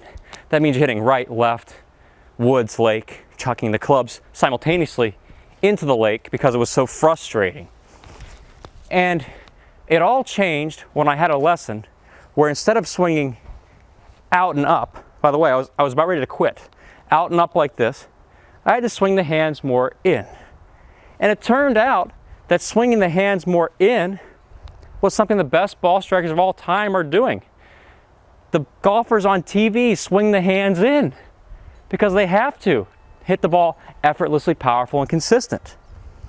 And so I got away from the habit of trying to drag this club as straight back as possible forever and lifting my arms high, and instead get the club traveling more in this way. So if you can get from this mindset of high arms to lower arms, you're going to hit the ball much more solid, and this takes almost no effort to get here. You don't need super flexibility to get there. We think of a golf swing like Ben Hogan, super consistent, not a really huge backswing. He just puts the hands in, he goes right back to the ball, and the ball explodes off the club face. Life is good. So I want you to think about this. This is the transformative moment for you. The golf swing is a circle. We're tilted over, so the golf swing's an arc, like this. So the hands have to travel on this arc.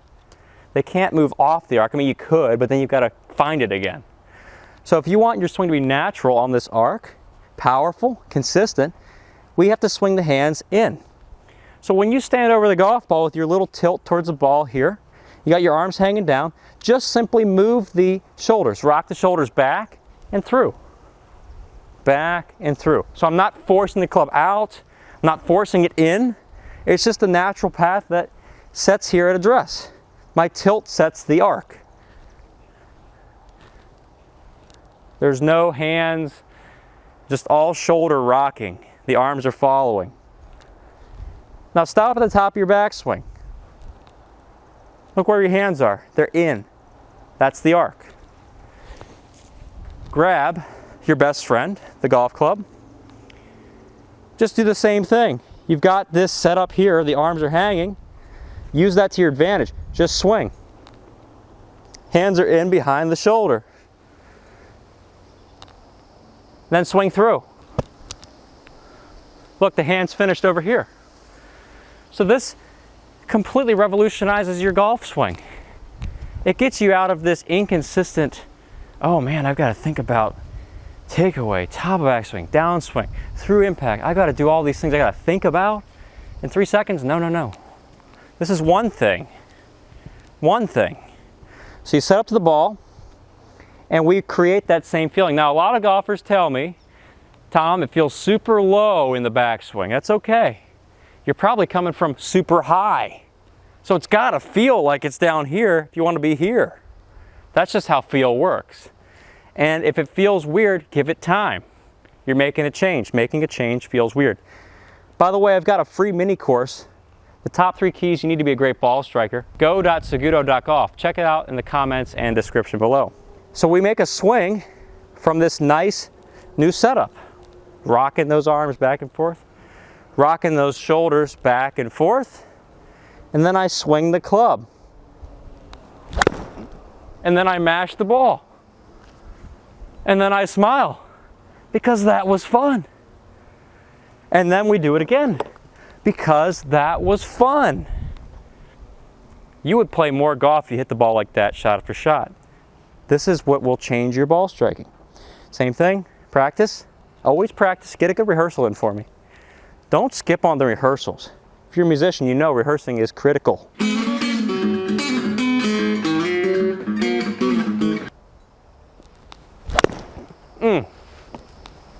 Absolute KFC mash. That feels effortless. I'm not even working hard. That's the first thing I noticed when I did this. I was like, my jaw was dropped open for, I felt like 10 minutes. Because I had just gone from woods, lake, chucking the clubs into hitting the same shot every time. And it was with this, it was a 6-iron. It was just going 185 yards, just effortless. Boom, boom, boom. I felt like I found magic. Because golf shouldn't be that easy. That's the first thought I had. I was like, no, no. This is just a joke. One good one, but then you hit 5, the same spot. Then you hit 10, the same spot. And then you go out and you play and you say, the ball's landing in the same spot. I'm hitting the same shot. It's not magic. It just works when you do it. It works when you do these things. They're designed to work. So I bet you're wondering, hey, do we do this with the driver? Because I want to hit my driver really good. Yes, let's get the driver. By the way, you need a license to drive, and your license gets accepted today when you start taking the hands in instead of straight backing up. So it's the same thing with the driver. We're just a little further away from the ball. It's a longer club. Nothing changes. You still might feel like the club's low. That's okay. But we're going to do the same thing. Just rehearse it. There's my swing. That's the path. Set up. Oh, come on. That's one right there. That happens. Longest drive of the year. Set up. Got that path figured out. Smash the ball. Smile. Re-tee. Because that was fun. That sound never gets old. This is why we play golf. We play golf to hit fun shots. We don't play golf to be miserable in the desert for 40 years. No. So I've got my path. My tee says, please don't hit me again. I'm in a lot of pain. All right, there's my path, back, through, swing. Good shot. It really feels like I'm not working hard at all. I'm hardly working. Simple key. Set up again. Path, back and through.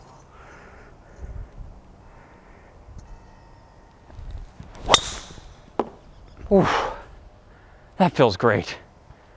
That feels great.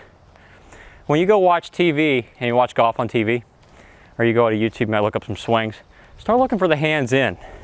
Hands in is defined as anything that is inside of the target line.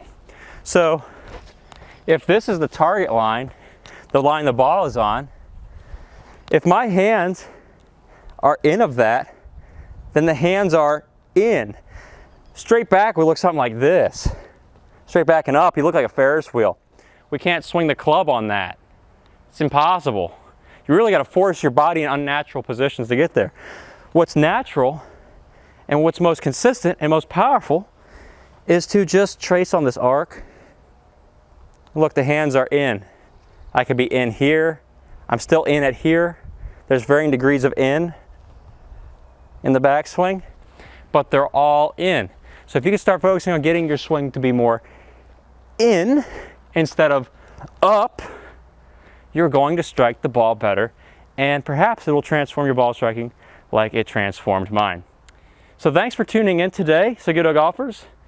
And if you're looking for a way to play your best golf right now, check out my website, Saguto.golf. It's a complete golf swing training program designed to help you play the best golf of your life. Life is far too short to play bad golf. So get on the gravy train to great ball striking with Saguto.golf. See you in a future episode.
Oh yeah, yeah.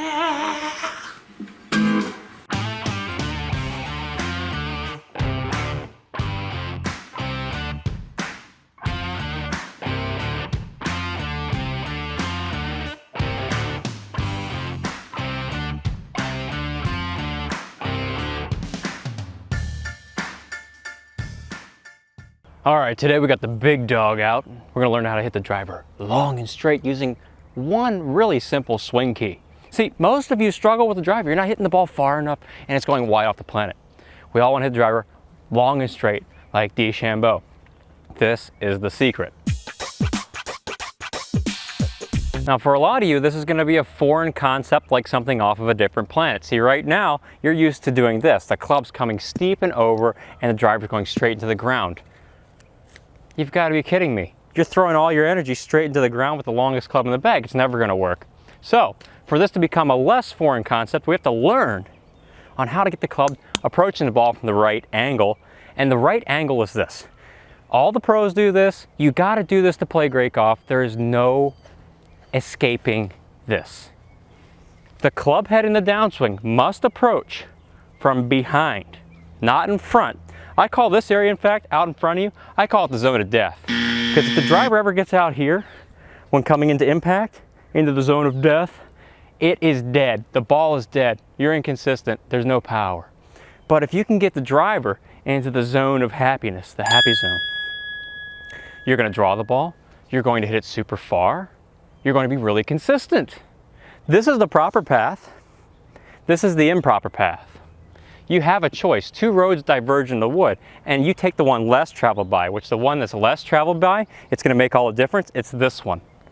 Nobody does this in the amateur world. Most of the time I'm seeing this. It's so much suffering and confusion. You have to figure out how to get the club behind you in the downswing for more power and consistency. So a great way to feel this is to simply look in a mirror at home. Okay. We're at the top of the backswing, you're looking at this mirror and you're saying, all right, there's my club. Now, if you ever see the club do this in the mirror, run. Go find a different mirror. That mirror's broken now. You need to see the club stay behind you. I'm actually trying to envision that my club is at my right pocket of my right hip for the right-handed player. I'm trying to feel the club's there. There. You will draw the ball from there. Now, the next thing I want you to do, because this is a new concept, most of you have a club face that's so wide open, it's basically pointing at the sky, so the ball goes off the planet anyway. Club face, start direction of the ball. I want you to feel as though the back of your lead hand is pointing down at the ball throughout the entire golf swing. We're trying to get the wrist a little bit more DJ at the top, some slight bowing, and then the downswing, trying to keep that wrist or that back of your lead hand pointing down to keep the club face squarer. Because you're like this, it's wide open, it's off the planet. You need to get here to start drawing the ball. So I need the club to stay behind me. This area right here. All right, feeling it, staying behind me. Nice. That club stayed behind me. That was so solid, I barely did anything. Ball goes 150 yards, just tapping it like a chip shot. And so you need to learn how to do that. So start off slow, because if you start off fast, or if you're one of those people that goes to the driving range and says, Tom, I tried it and I hit 5 of them, and it didn't work. Well, yeah, because you hit 5 of them like this. Boom, boom, boom, boom. It makes me want to bash my head in with this thing. And I won't do that today, but maybe at a future date. We've got the club behind us. Draw the ball. Next thing, lead hand, angled down to the ground, angled down at the ball in the first part of the swing, and even through the downswing, you're trying to keep it pointed down. That's the key to drawing the ball. So we got the path here, then we got to angle the wrist, keep it angled, almost DJ in the downswing to keep the face closed. So I just hit like a low hook there, and that's because I'm used to doing it the correct way with the face squaring correctly. But for you, if you're a slicer, the face is open, and you've got to get it here. See that? You're here, it's got to get here. Video will tell you everything. You video your swing, you can see that. So right there, you've got a great recipe for some long and straight drives. What else do you want in life? This is the fried chicken of the golf swing. Get the club behind you for drawing. Get the knuckles a little bit more down for incredible strikes with the golf ball. And then you say, okay, golf ball, I'm gonna send it. I'm just gonna send it. Send it like DeChambeau right down the middle. Oh, it's a good strike. And we send it into the maintenance shed again. If you're still wondering how to get this club in the correct downswing position right here, check out this video. It'll show you what you need to do to get the club traveling on the proper path of the ball for consistently powerful strikes and a beautiful draw back to your target. Thanks for watching. See you in the next video.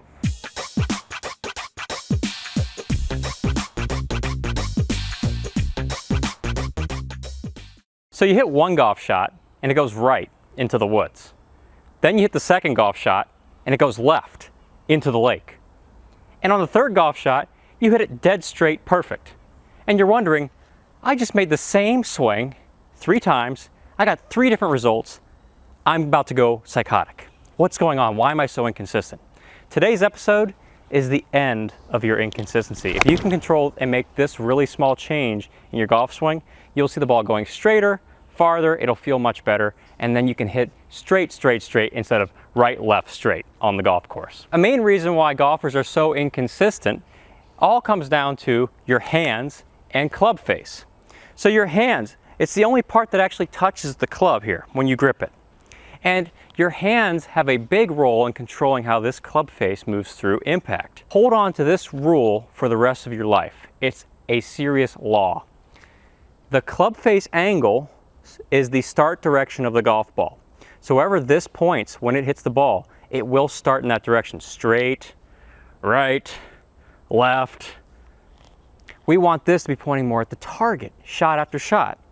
And one of the reasons why golfers are so inconsistent is due to the fact that they are trying to control this a lot through impact. So this is always changing. What does that mean for your golf shots? It means your golf shots are always different. This club face is like a windshield wiper through impact. For you to be consistent, you need this club face to go through impact really quiet. And you know what's nice about it? You don't have to do a whole lot of work. If you can keep this club face quieter, you're not relying on timing so much. The ball will go to your target, and you'll have a nice smile on your face as you make birdie, and your friends are going to be jealous. Here is the small change that is going to revolutionize your ball striking, give you superior consistency. With your hands, I want you to do absolutely nothing with them. When we swing through impact, I want you to do nothing.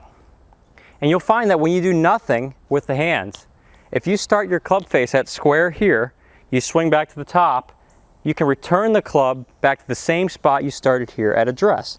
So quiet hands leads to a very stable club face. The ball starts to your target. And if I want to be consistent, which I do, I would try and keep this club face as square as possible, back and through, and that's a nice straight shot right there. Why did it go straight? Club face pointed at the target when I hit it. And the better you can get at controlling this club face, the more consistent you will be. If you can feel how this club face stays pointed at the target, ideally you get a nice tight dispersion where the ball is starting targetward every single time. Here's an excellent drill to help you control the club face so much better. Your hands are like a representation of the club face. Let's think about your lead hand. As you swing through impact, the angle of this lead hand should not change. So no rotation towards the sky, away from the sky, and on the ground it looks like this. No hand rotation this way or this way. So no rolling of this lead hand. Putting all the feeling in the lead hand. The lead hand is your club face. As I swing back, I'm not rotating my lead hand. And as I swing through, I'm not rotating my lead hand. What it looks like from this angle too, very important. You should see that the back of your lead hand points at the target, and on the way through, it continues on that same angle. None of this rolling through impact. Now with the club in my hands, I get the feeling of what it's like to open and close the club face by hand rotation. If the club face starts here at square, and I swing the club back to here, where is it? It's still square. And as I swing through impact, it's still square. And even past impact, ideally, still square. Keeping the hands quiet means the club face doesn't change. Means more consistency for you. Take a club in your lead hand, and we're just going to swing back and through little chip shots, controlling the club face.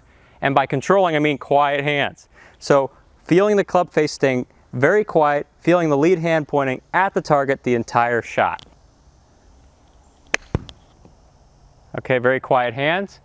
Ball started straight, that went to my target. Club face control here.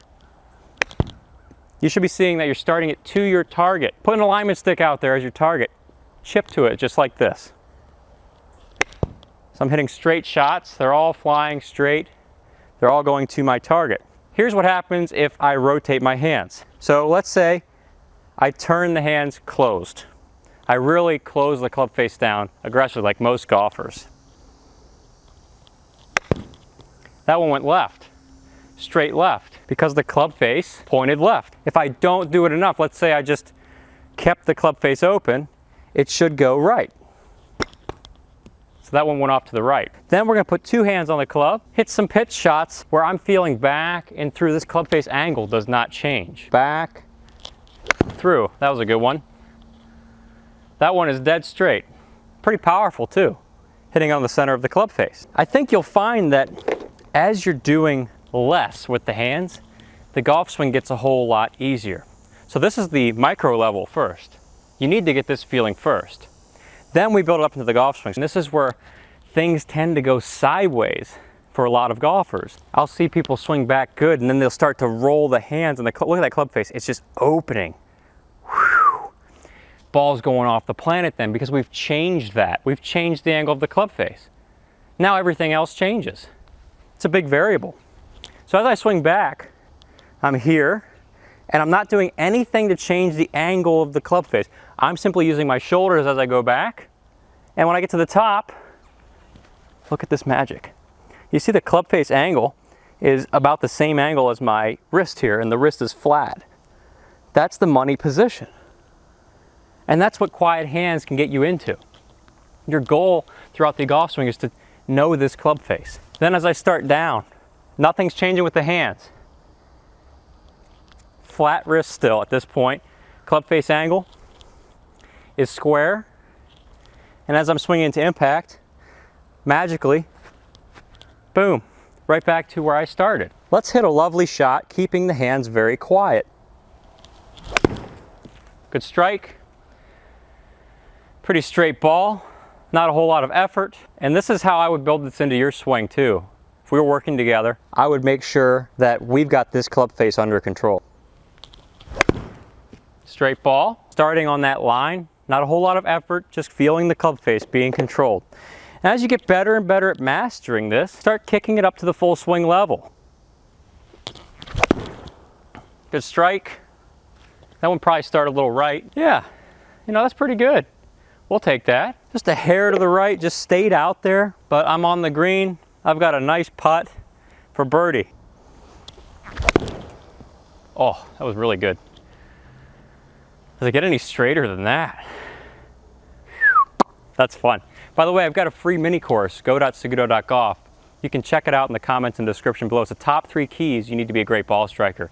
Strongly recommend checking that out as it helps you build up your golf swing like we're doing here today. So you've just seen some very consistent golf shots, a nice pattern. Having a pattern is so important. If you're seeing right, left, straight, straight, straight, left, left, right, we need to go back to club face. Especially if you're stuck in the golf swing desert for 40 years. And you're like, I just want to stop wandering. And you're crawling. Ugh. This gets you out of crawling, gets you out of the desert. Another good strike. Even if it doesn't start perfectly on line, oh, my radar was off for that one, that was nice. Even if it doesn't start perfectly on line, if it starts in a range, in like a shot cone, let's say you got 10 yards on either side, that's really good. It doesn't have to be perfect, we just need to be good enough in golf. Average is good. If your average is 10 yards on either side, you're playing good golf. The fairway is usually 60 yards wide. You got plenty of room out there when you control the club face.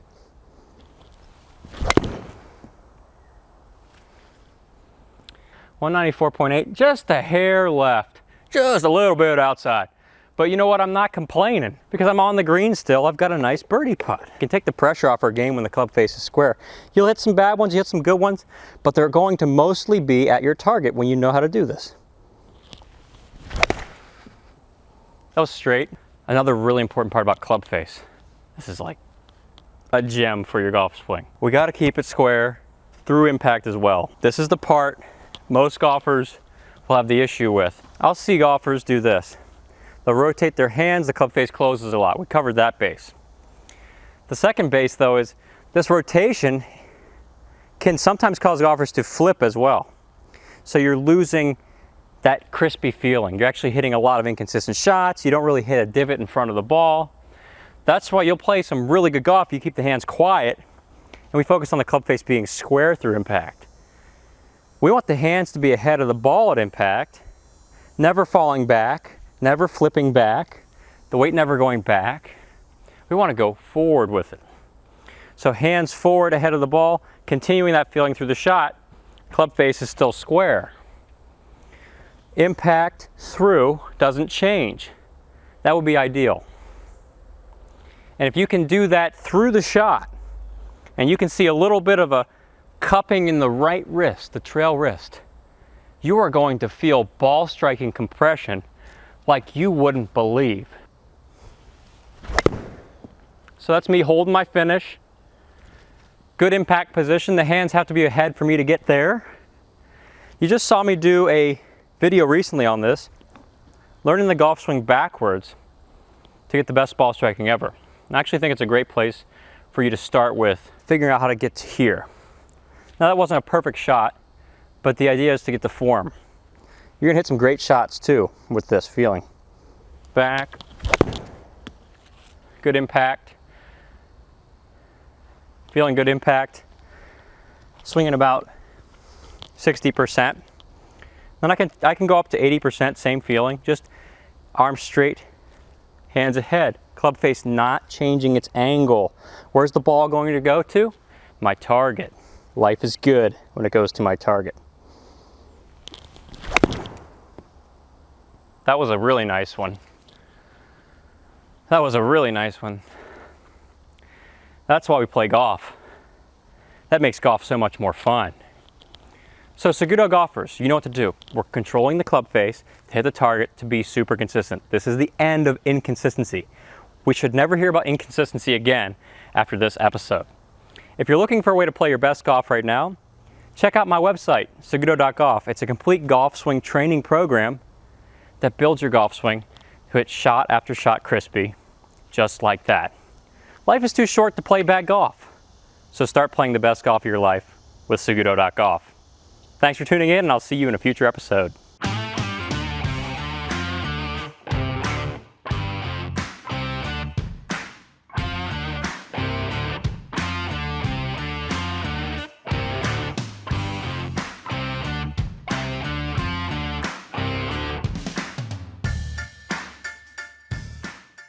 If you overthink the golf swing, your swing probably feels like this on the inside. Feels like gibbery mess. Trying to put the club in all these positions. Your brain is just clouded with tips. You don't know what to do. How do you get the club on the proper path? How do you just have fun? I just want to play good golf. The way you do that is you learn how to get the club on one path instead of many. So in today's episode, you're going to go from thinking too much, and we're going to put all our thoughts in the shredder. You'll have one swing thought that works all day long. And it's going to get crispy ball striking, shot after shot. We're thinking about the hands. Oh, that feels so good. And you'll be doing that time and time again. It doesn't get any better than that. That makes you want to go play golf. Those top shots don't make you want to play golf, but those shots make you want to play golf. So what did I think to execute that shot while talking to you at the same time? I wasn't thinking much about the swing.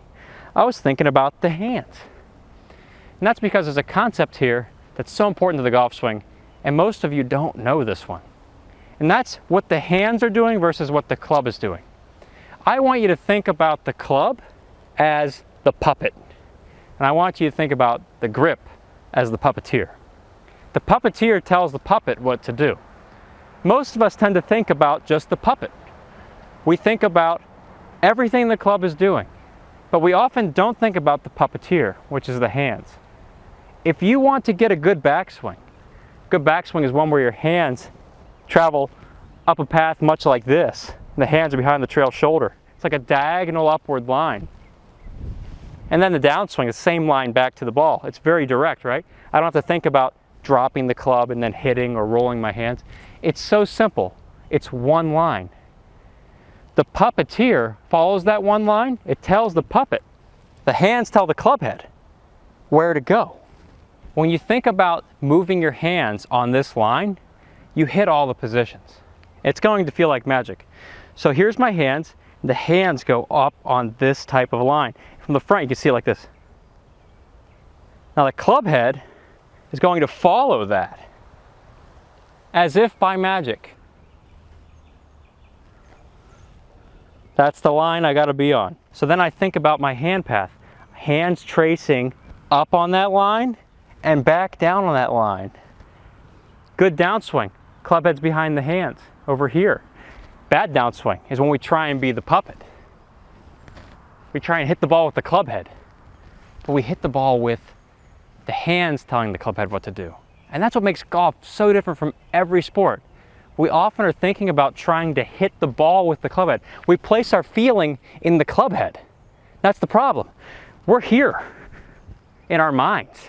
And so we want the club head to go to the ball. And so I'm taking the club head to the ball. But you can see how that produces chopping it over the top. It can produce flipping.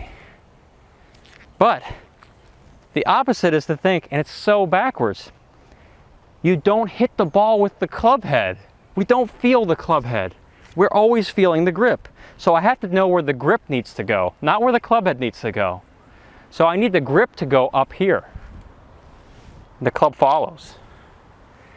Tell the grip what to do. Tell the hands what to do, and the club head will follow.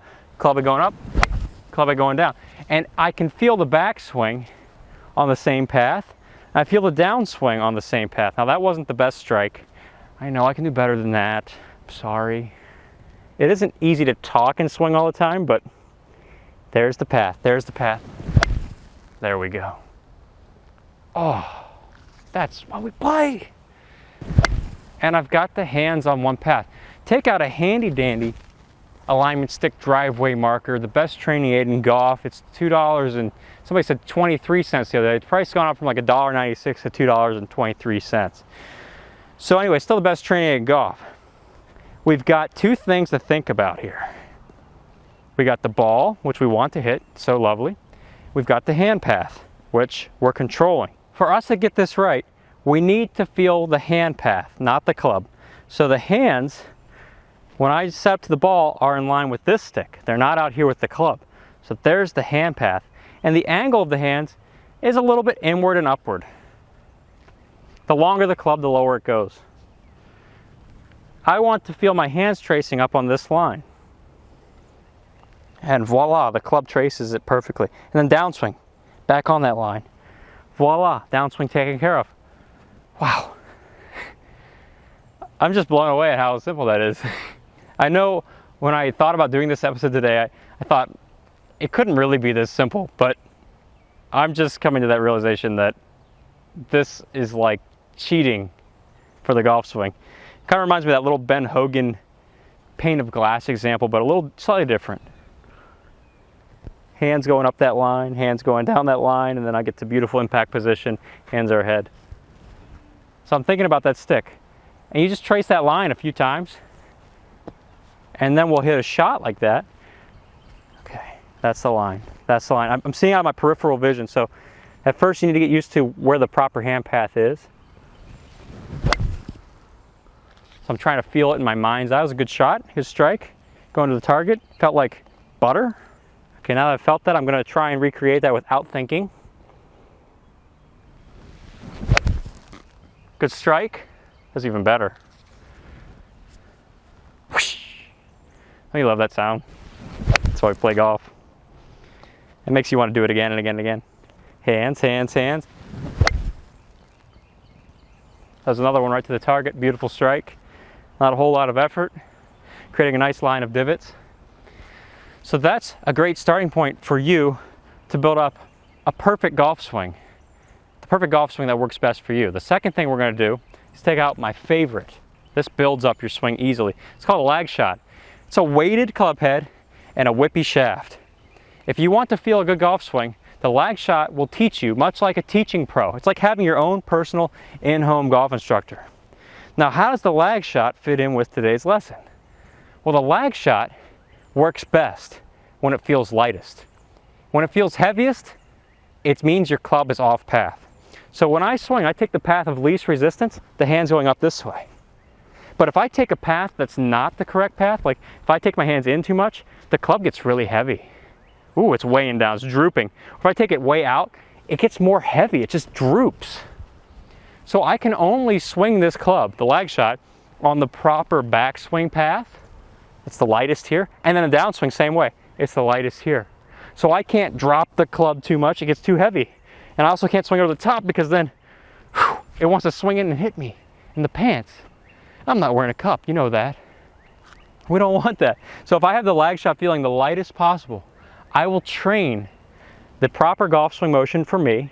I'll know the path I need the club to swing on. So it's lightest here, and there we go. That's the path the club needs to be on. And you see it going to my target. As if by magic, but it's really just me saying to my hands, okay, hands, tell the club head the lightest path here, the path of least resistance, the lightest path is this one, back and through. That means it's the most efficient path, so keep it light. The lag shot being light is telling you everything is on perfect path. You don't need to video your swing either. Keep it light, keep it light. I'm not trying to swing hard or anything, I'm just being aware of the weight of it. I've got a link to this in the comments and description below. You get a nice discount when you use the link that I've got there. So I've got the feeling of the club staying light. Lag shot, you just taught me beautifully, like having my own instructor there. You know, you could go take thousands of lessons, someone telling you to get in the correct positions, or you can just get a lag shot and it already puts you in them all the time. And you just keep swinging, you swing at home. Make like 10 swings at home with it. And do that a minute a day, 15 seconds a day, to have the proper path, to have a lot more fun. So we've got that club feeling light. There's that lag shot path again right there. Wow, Ooh, I just felt something there. It feels like the lag shot just created a railroad of where my hands should go. Like the feeling was so good that I can only feel the right path right now. I know that if I go on the wrong path, I can feel that lag shot drooping sensation that I just had a few moments ago. Or if I go too far out, I can feel it drooping the wrong direction. The club's getting heavy. Oh, that's so gold. That's so gold. This is why it's consistently voted the best training aid. It's teaching. So let's get it again. I don't want to lose this feeling. Never gonna give you up. Never gonna let you down. Thank you, lag shot. And then it's light here. Okay. It's really light here. It's too heavy here. It's too heavy there. The weight of this thing. Oh, I can't lose this feeling. Keep it light, keep it light. Oh, I chunked it. It felt heavy at one point. Lag shot. Don't let me fall into despair. What? You said you won't? I knew you wouldn't. Don't let me down. Lag shot talks to you too. Hands going up that proper path is staying nice and light. Okay. Let's do it nice and slow. Keep it smooth. Hand path. Stay light, stay light, stay light. Good. That was righteous. You know, you do this and you start feeling like Link, Ray, and Rumble.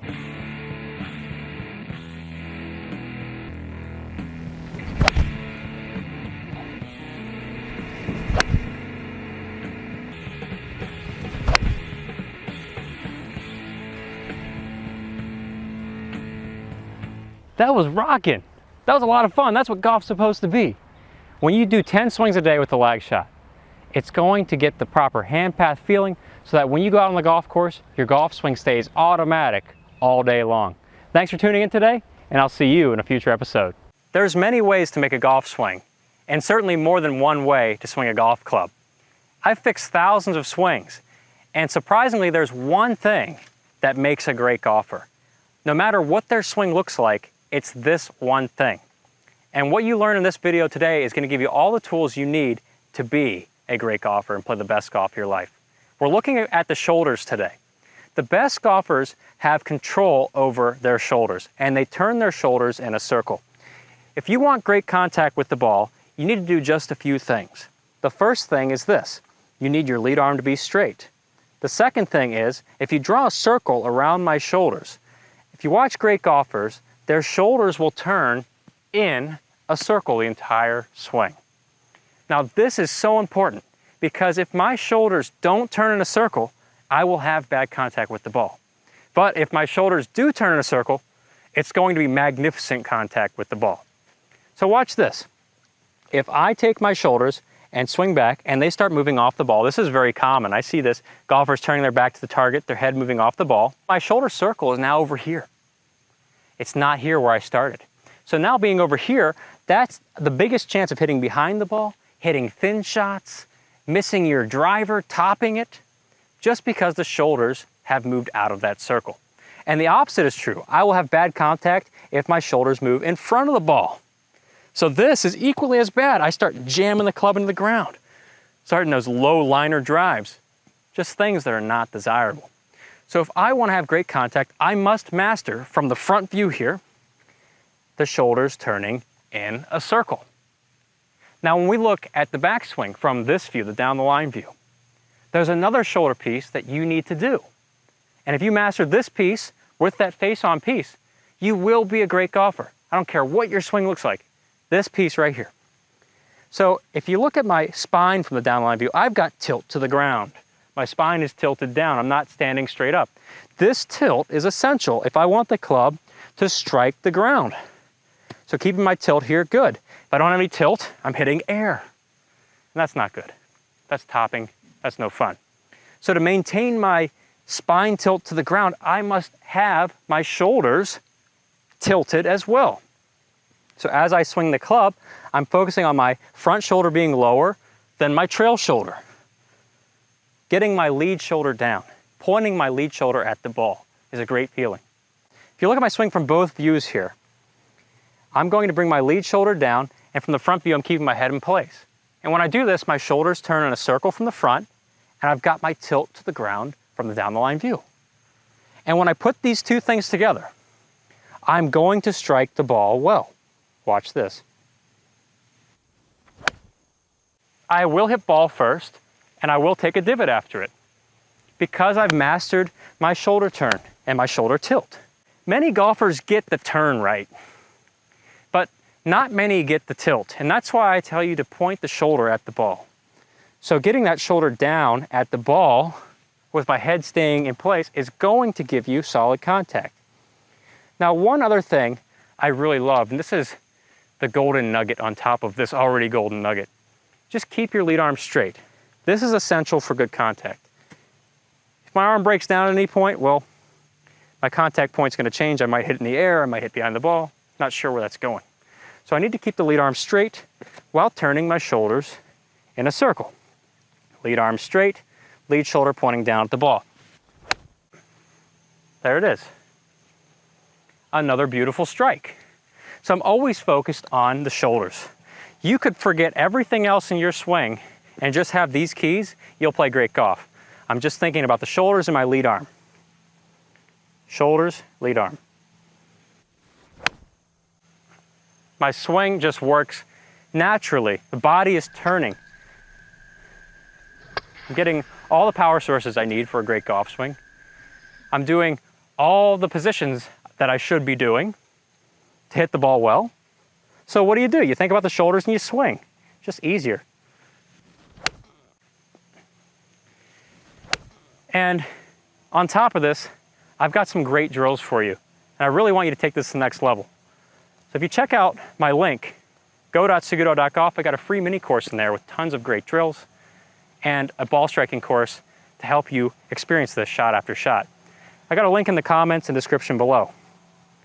Shoulders. That's it. Figure out the shoulders and you've figured out the code. The safe of the golf swing is not locked away at the bottom of the ocean.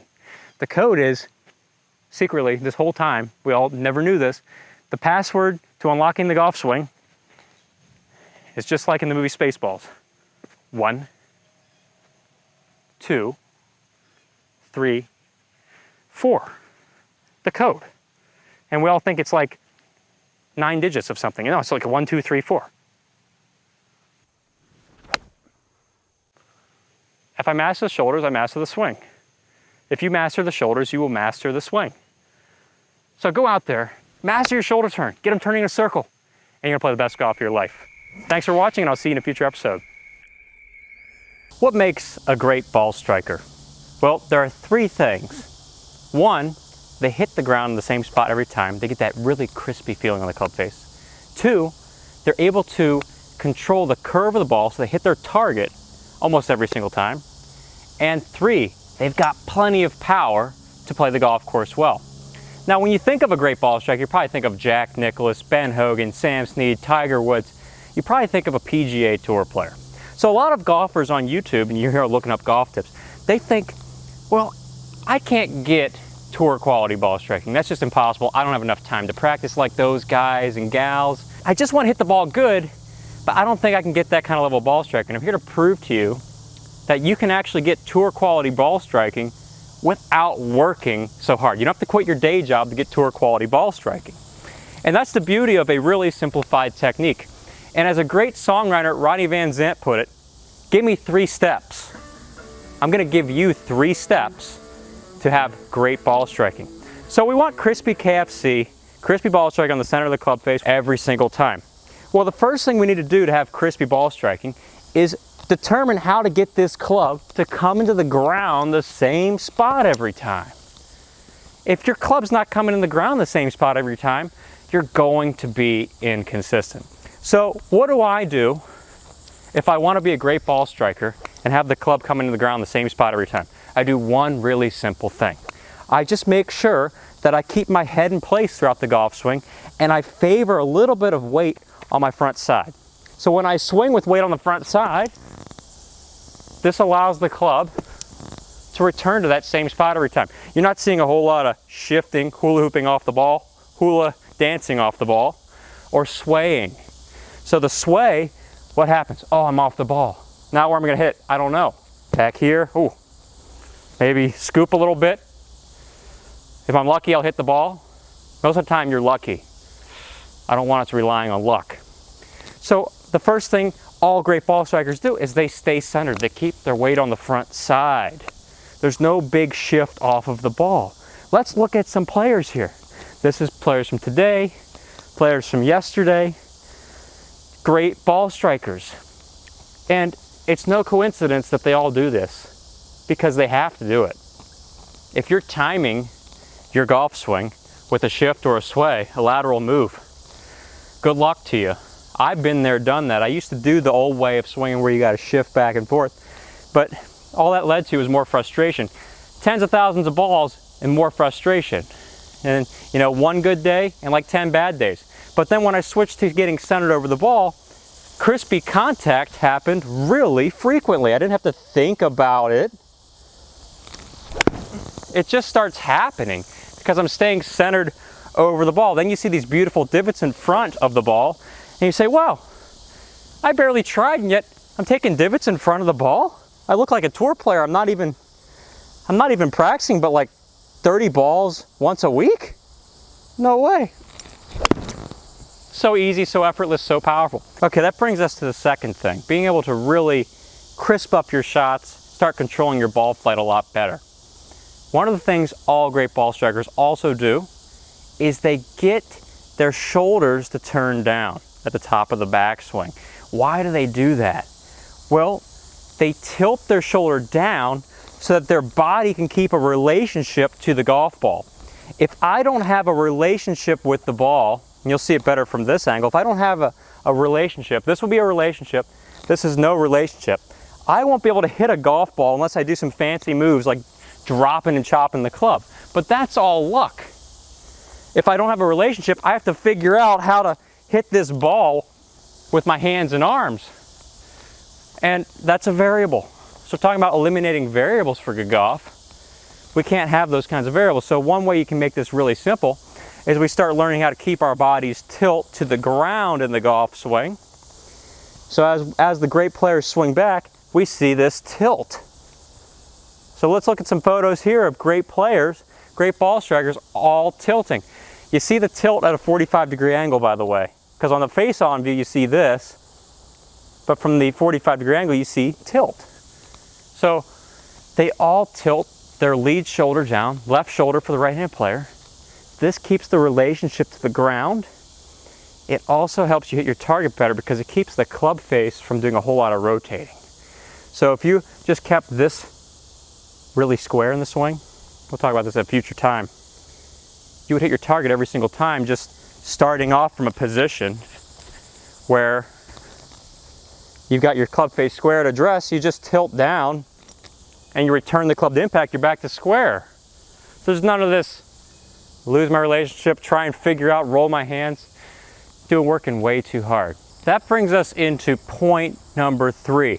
How do we get plenty of power to play the golf course without working so hard? So how do we get effortless power? How do we swing easier, hit farther like the pros? You know, the pros look like, oh, I just swing so light and fluffy and the ball goes 320 yards. Yeah, you can do that similar effect with your swing when you do this one thing that all great ball strikers do. All great ball strikers have inward movement of the hands to the top of the backswing to varying degrees.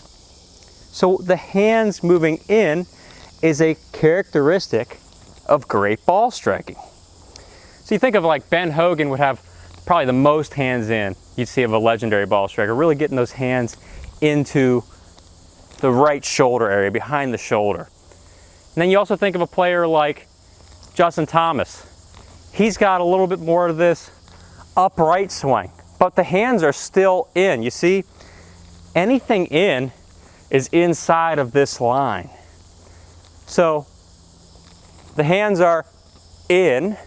It's never really straight back and up. That's an impossibility to play good golf from there. I look like an elephant trying to swing a trunk around. So we all have this inward movement. Great ball strikers take the hands in to varying degrees. you'll have the most power potential when you can maximize the amount of hands in. It's like a football kicker. They all kick from the side now. They never kick straight on.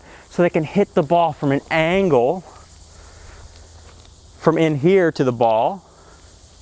That enables them to get more power because the distance to the ball from here to here is a lot greater than the distance from a straight line here to here.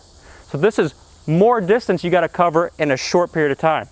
More power, less effort. That's what that means for you. So you need to learn how to get the hands moving in. Check out these players here. It's a great spectrum of golfers who move the hands in. You'll find, again, with best ball strikers, they all move their hands in to varying degrees.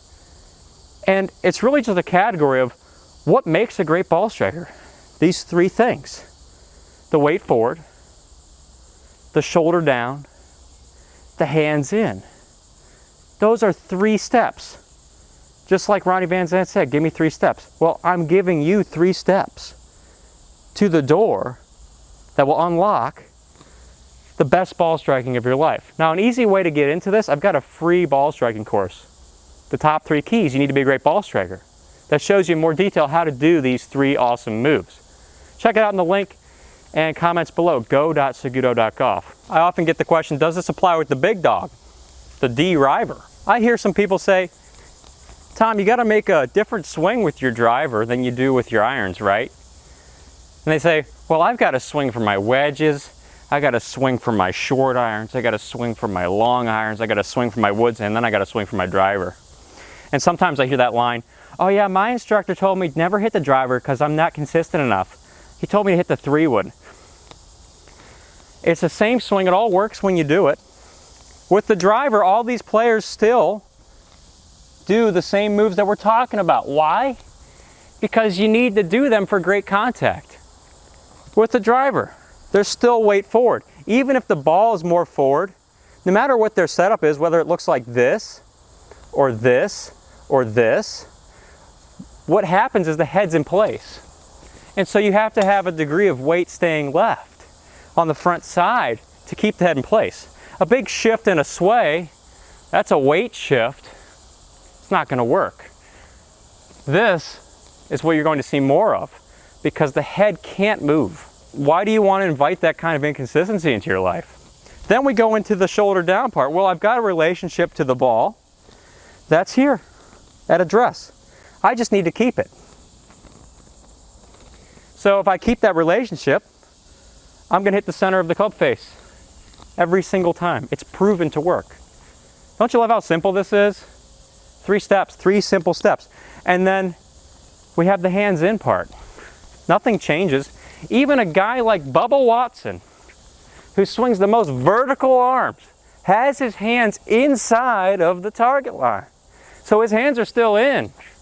Now, I don't like having the arms that high. Personally, I'd rather see them here, because you can just get right back to the ball. It's so much easier. I don't have to drop the club.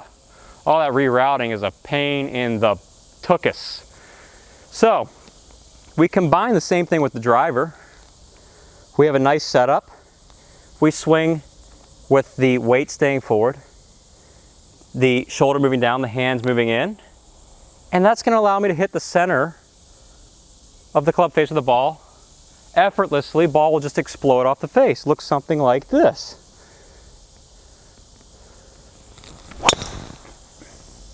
And I'm really not trying too hard.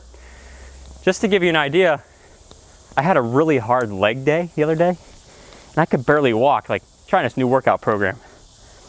And these concepts, even though I couldn't feel my legs, which I lost about 20 yards because I didn't have my legs, these concepts still enabled me to hit the driver 270 effortlessly. So I'm swinging without legs, and yet I'm still striking it reasonably well. And so that just tells you that these things will work when you do them. Combine these 3 steps, you will be a great ball striker. If you're looking for a way to play the best golf of your life right now, check out my online golf school, SagutoGolf. In it is a complete golf swing training program that will take you from foundation to building a golf swing that has the elements of the greatest ball strikers of all time. you will experience the best ball striking of your life. Life's too short to play bad golf. So get on the track to playing the best golf of your life with SagutoGolf. Thanks for tuning in. Have a rockin' week.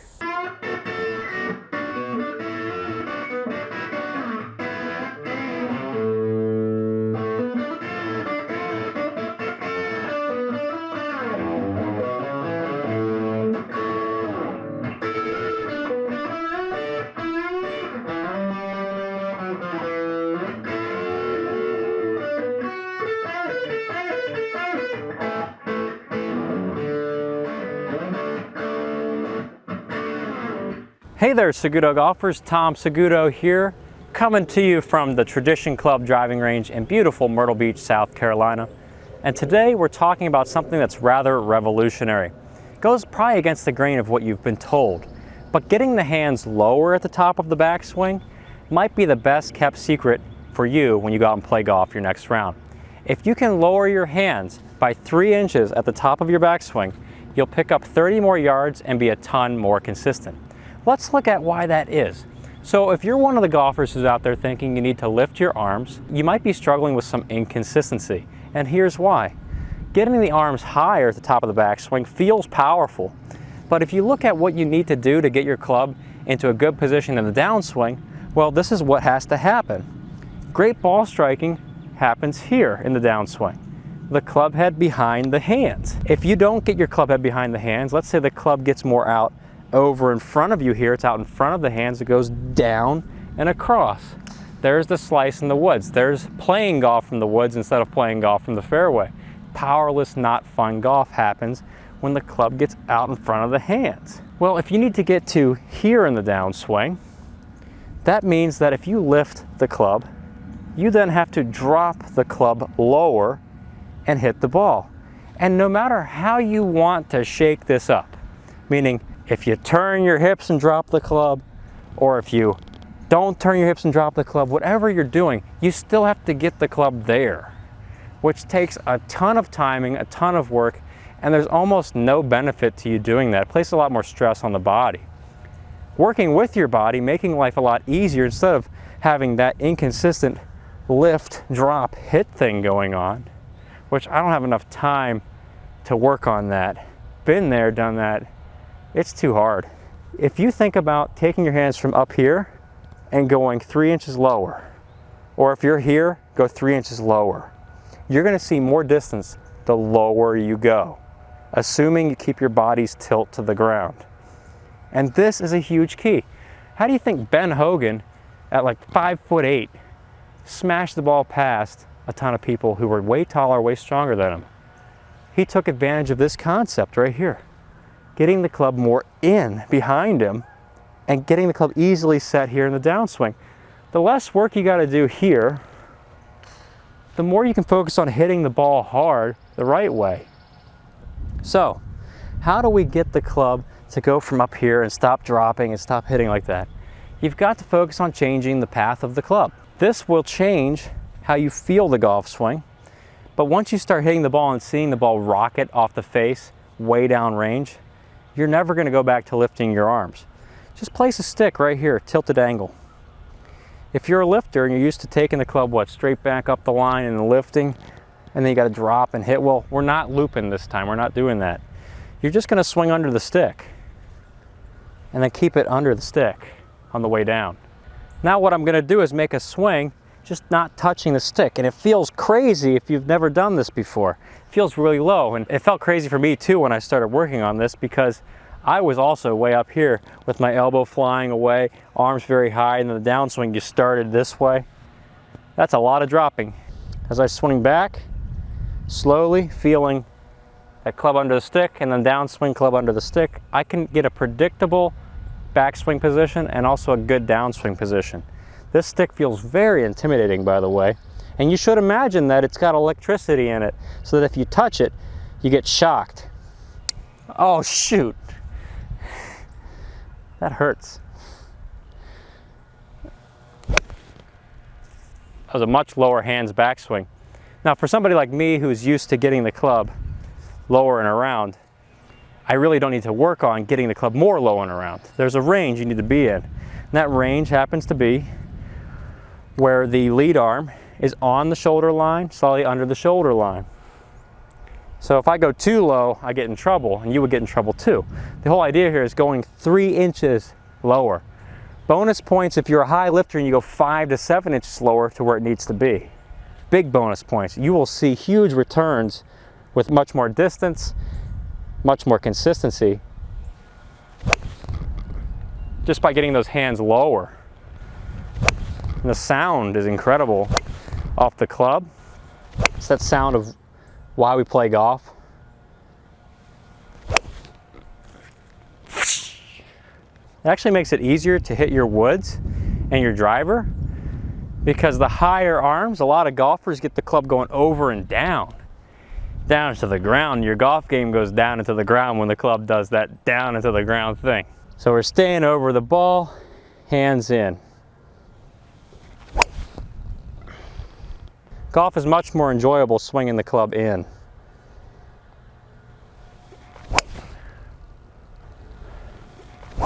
Solid strike.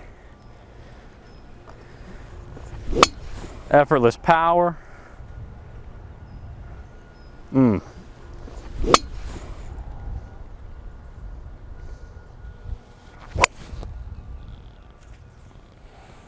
Wow. That's explosive, isn't it? This will be what a lot of people say is a hard club to hit. You know, you go to those golf lessons and the guy's like, hey, so you can't hit your driver? But I got an idea. Don't pull the driver out, just hit the 3-wood instead. You'll be okay. If I had $1 for the amount of times I've heard somebody tell me that they went to a lesson and the guy said, oh my gosh, I started hitting the fairway more because the guy told me don't use the driver. That's the dumbest thing I've ever heard. If you can't hit the driver, change the swing so you can hit the driver. You see how low those hands are compared to where you might be? And how much more tucked in my right arm is against my side than where you might be? Getting the hands low will fix a lot of problems. It fixes not only a downswing, but fixes like that flying away elbow stuff. Just keeping it low around your body. Stay ball. Why you gotta do it? Don't do that.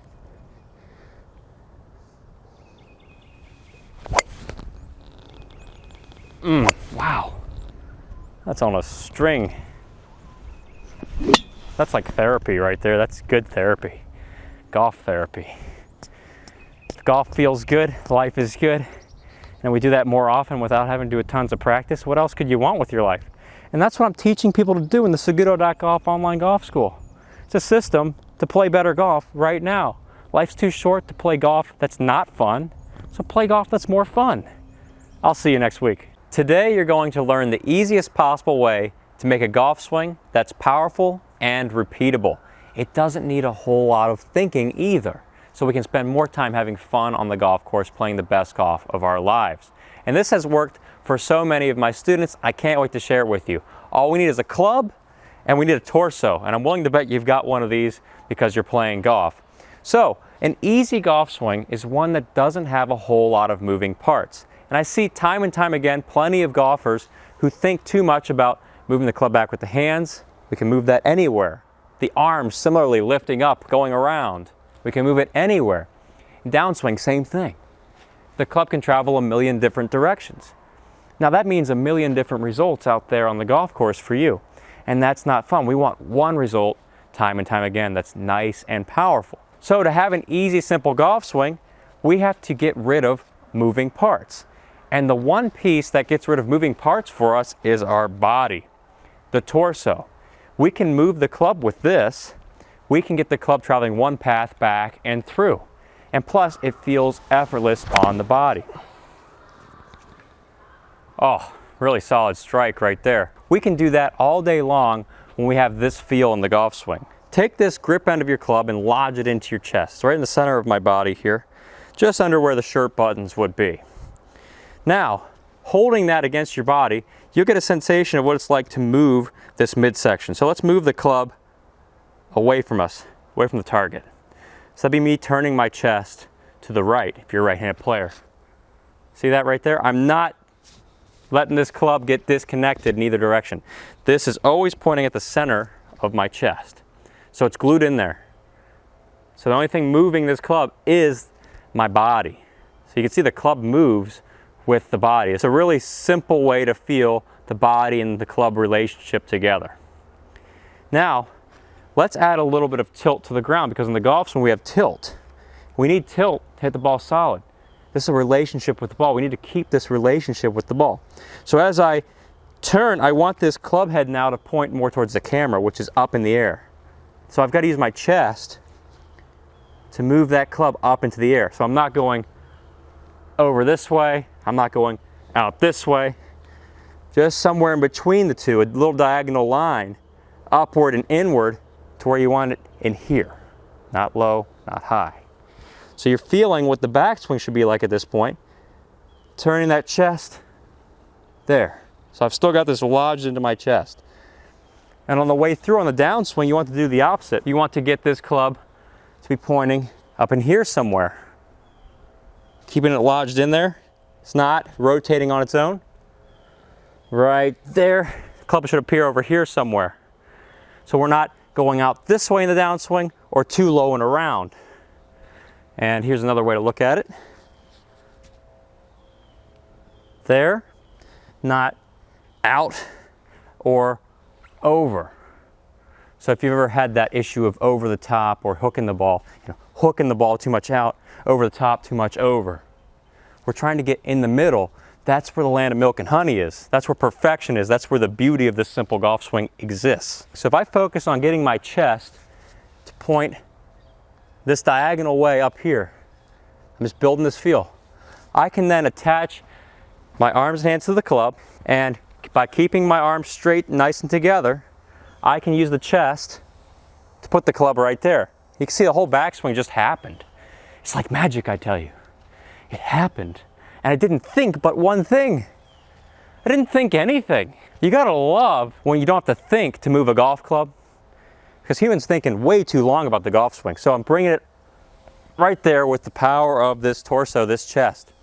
Downswing. Where am I gonna point it? This area. So point the chest up there, feeling that right there. It doesn't get any simpler than one swing thought like that. One swing thought like that will change your life. So we're going back and through, feeling that diagonal line, that slight diagonal. I'm just gonna hit a short shot here, feeling my chest and charge. Really solid strike. Beautiful little baby draw. Okay, 131 yards. 75-mile-an-hour clubhead speed, just barely swinging. Like a rifle off of the club. So, it gives you an idea of how much effortless power you have. You might even surprise yourself by how much speed you create with the body instead of the hands and arms. Club here, club here.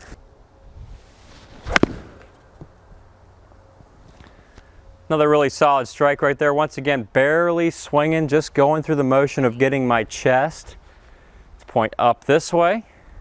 And on the way through, pointing up the opposite way.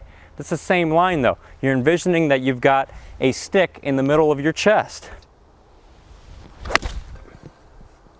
A lot of speed in that swing right there. You can see I've added up another 15 miles an hour of clubhead speed. I pushed it off to the right a little bit. I can fix that though. 93 miles an hour clubhead speed by just moving my chest around and keeping my left arm straight, my lead arm straight. There we go. Good strike right there. Ooh, I really nutted that one. Ready. That one was much cleaner than the last one. Wow. We'll take that all day long. Oh, that was a honey biscuit right there. Blistery. What's powering my swing? My torso. Why? Because it's awesome and it's really simple. Toasty McNuggets. Holy mackerel. That one just exploded off the club. Thinking about that torso, and it's so simple. Like I said, what else do you want to think about in the golf swing? I want to be swinging and thinking about a cheeseburger I'm going to eat later in the day. I don't want to think too much about the swing.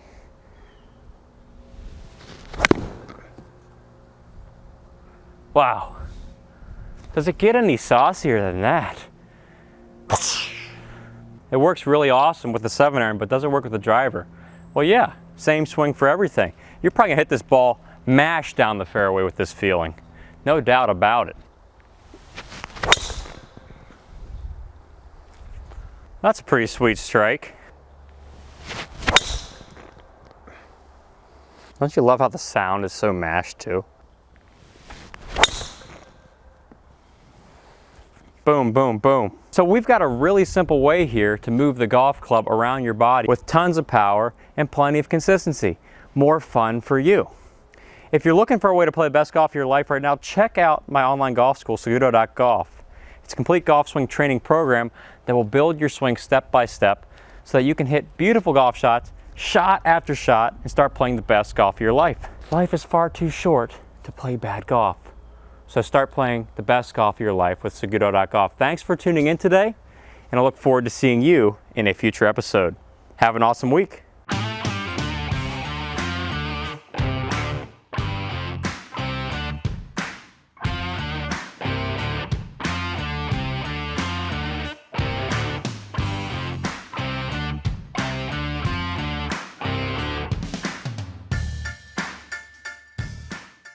There's many ways to swing a golf club, many different looking golf swings. But when it comes down to making the big bucks, there is one position that separates the best from the rest. And that position is what happens right about here coming into impact. Seeing this 90-degree angle, this tucked in arm. Without this, you can do nothing in the golf swing. I'm gonna hit a ball just tucking my trail arm in. I'm not going to think about anything else. Boom. That is explosive. And nice crispy divot after the ball. Did it without a whole lot of thinking, pretty much just talking to you here on camera. So in today's episode, we're gonna look at how to get into that position using a really simple technique. And once you get into this position, your golf game is gonna change forever. Let's first look at how pros get into this impact position, into this angle here. And I find the best way to start is let's work backwards. It's far easier. So if I want this nice 90-degree angle coming into impact, start here and let's work backwards to top of backswing. Great. So top of backswing, what do you feel? I'll tell you what I'm feeling right now. I feel my trail arm tucked in, connected to my body, around my rib cage. I also feel my trail arm tucked more in this way. So it's not flying out like this, it's more in here. Another thing I feel is my lead arm staying straight. So just working backwards right there may have corrected several swing flaws for you in the process. But just get an idea, where do we go from top of backswing? Well, we're gonna work our way back to setup. So downswing to top of backswing, and then let's go back to setup.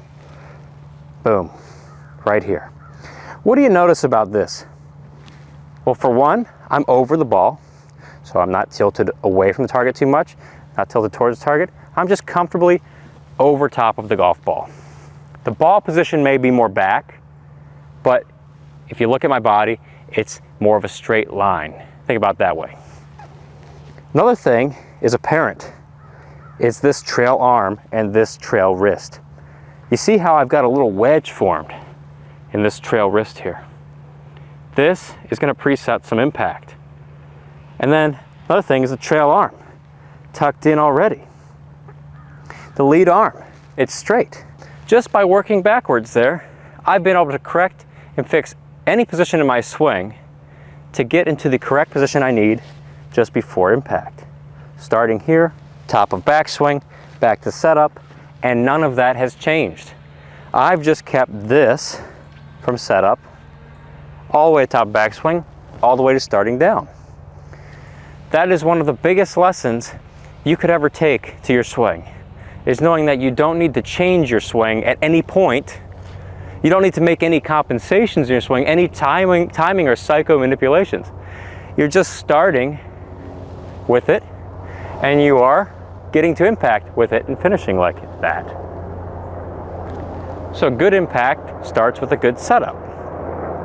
And I want you to work on first this great drill. So the feelings you got from that little swing test working backwards, we're gonna now take to the golf ball. Let's just start simple. If I know that I've got to have my trail arm tucked in, I've got this little crook right here. It's a good crook, not a bad crook. The little wedge. I just want to keep that wedge throughout the whole golf swing. So keeping this. I'm going to make a swing, nice and slow, keeping the wedge.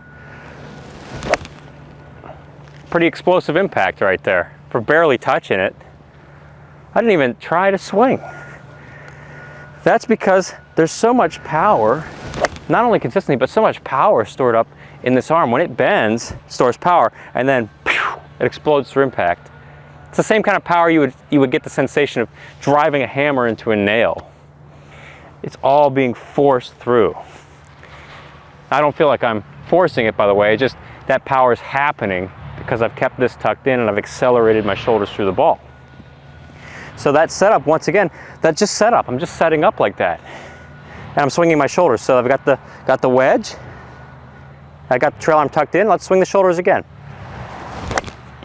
There it is. Barely swinging and the ball is explosive. I can't not share the excitement. I don't like double negatives, but I can't help but be excited about that shot because of the lack of effort required getting in here. Let's look briefly at what happens if you struggle with contact. So you're not getting into this position. That's usually the first thing I'll see. With golfers that struggle with contact, it looks more like this. This arm comes out, the trail arm's coming out. And so if we work backwards from that, what do we see? So if I have this happening, I'm gonna chunk the ball. Well, let's work back to the top. What do you see? Flying elbow. What do you see? High arms. What do you see? Cupped wrist. Sometimes you're gonna see a broken down lead arm. You see how this fixes everything? Let's go back to fixing it. All right, back to here. Tucked it in, bring it to the top. Boom. Fixed it right away. Then I just memorized that feeling and I keep doing that feeling. And it's not something you have to hit 1,000 balls to get. No, this is quite literally set up. I'm here, I've just started with that feeling. I've got it here. I continue to the top with it, bring it down. Now let's look at training, getting into this 90-degree L-like position that is so amazing. One of my favorite ways to train this essential move into your swing is by using the Precision Impact Trainer. This device presets what I was just talking about. It presets the L, it presets compressing the ball, eliminates the possibility of bad contact. And what I like to do, and this is something you don't really see in the manual, but I take my little spin on there, I'm gonna preset a little click, a couple clicks right there. So my arm and my wrist are already locked in that position. I've got it here at setup. So just 2 clicks, 2 or 3 clicks, and I'm good to go right here. Now throughout the swing, what you're gonna find is it's gonna click more as the trail wrist loads. So that stores power, and the forearm's going to load, that's gonna store power as well. I can reset by pushing this piece upward. It gets me back to 0 clicks. So anyways, presetting 2 clicks. There's my wrist in that position. Grip the club. Now I'm going to swing to the top. I'm gonna hear a couple more clicks. Boom. And I am just gonna keep this wedge intact as I move my shoulders through impact. And after impact, I want to feel like the back of my hand is staying against the back of this paddle on the Precision Impact. Look at that. That's the way I would want to wave to someone. If you see me at the grocery store, that's how I wave. I give you the wedge first and then I wave. This is awesome because it locks you into a good impact feeling. So a couple clicks, grip it, and I'm just gonna hit a ball here. And just right away, feeling the back of that paddle staying intact. It allows you to hinge, and I really exaggerated it there, I'll tell you what. That was nice. When you see the ball, it keeps going, it gets smaller, faster, and you're barely swinging. That's the cool part. I've got you a nice discount on this Precision Impact. If you check out the link in the comments, description below, use the code CRISPYKFC to get the discount.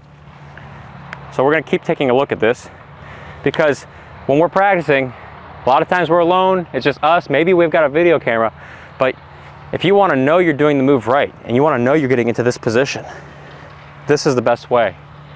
Because you'll know when you do it wrong. Your hand doesn't get on the paddle, but once again, it's forcing me here, so I can't mess this up. Let's talk about another benefit of having this device on. So you get into this L position, 90 degrees. There's that click. You see what it's doing in my downswing? 2 clicks. If I keep this in, there's no way I can come over the top. Because if I do, I will lose contact with this paddle, and this device won't even let me. It can't. I automatically feel like it stops working. For me to do this correctly, I can feel the back of my hand against this paddle. I don't feel the fingers coming off the paddle. And I also feel that by doing this, it keeps trail arm tucked in, so the downswing's always on the proper path. And as I start down into the ball, here's the money feeling. Elbow in, elbow in. I've got the elbow pointing in as much as I can. So it's not elbow out, it's elbow in. And I swing those shoulders through, elbow in. Let's just take a dig here. One-handed. Elbow in, keep it in.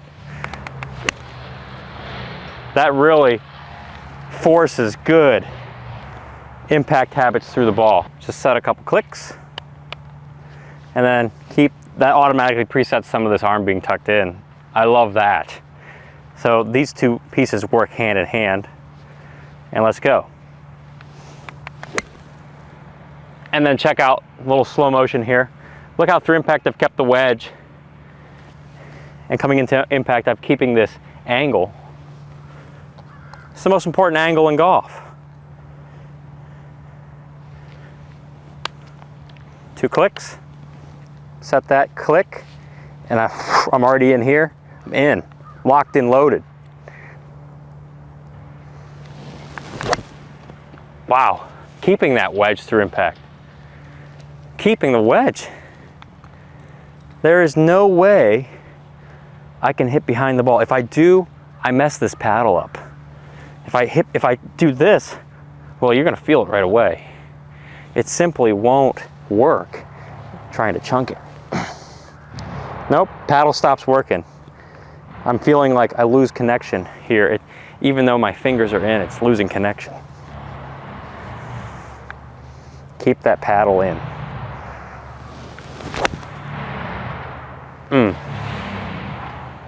Look at that impact position. It's just in to win. We could look at any great golfer, any golfer who's played on TV, and one position is in common, despite different looking backswings. It's how they're getting into the ball. This L is visible. Right there. That's the position. Without this position, they wouldn't be where they are today. Because it controls contact. It controls a lot of your power. It controls it. It's like Lord of the Rings. It's like the one golf swing position that ruled them all. It's in here. We start going elbow in. You preset that elbow in. And you keep that throughout the whole golf swing. It automates it. No more thinking about positions. So Seguto golfers, you know what to do. You get that elbow in. There is no other way. Get the elbow in. I'll wave at you from the grocery store like this, elbow in, and then just send it. I really feel some great fundamentals here. Ooh, that is dangerous. This thing is dangerous. That makes me feel invincible.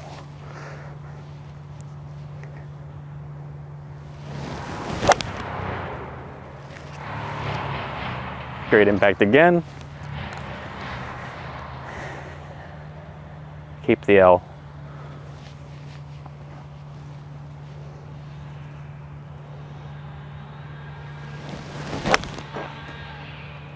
Great impact again.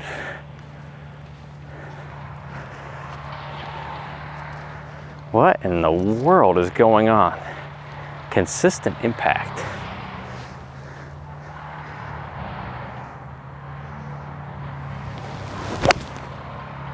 Great impact again. Oh, look. You see it? There's the wedge again, even in the fall through.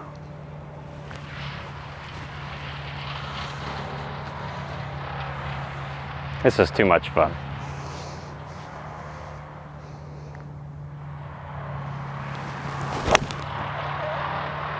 Good impact again. That one was just good, not great. We want one more great.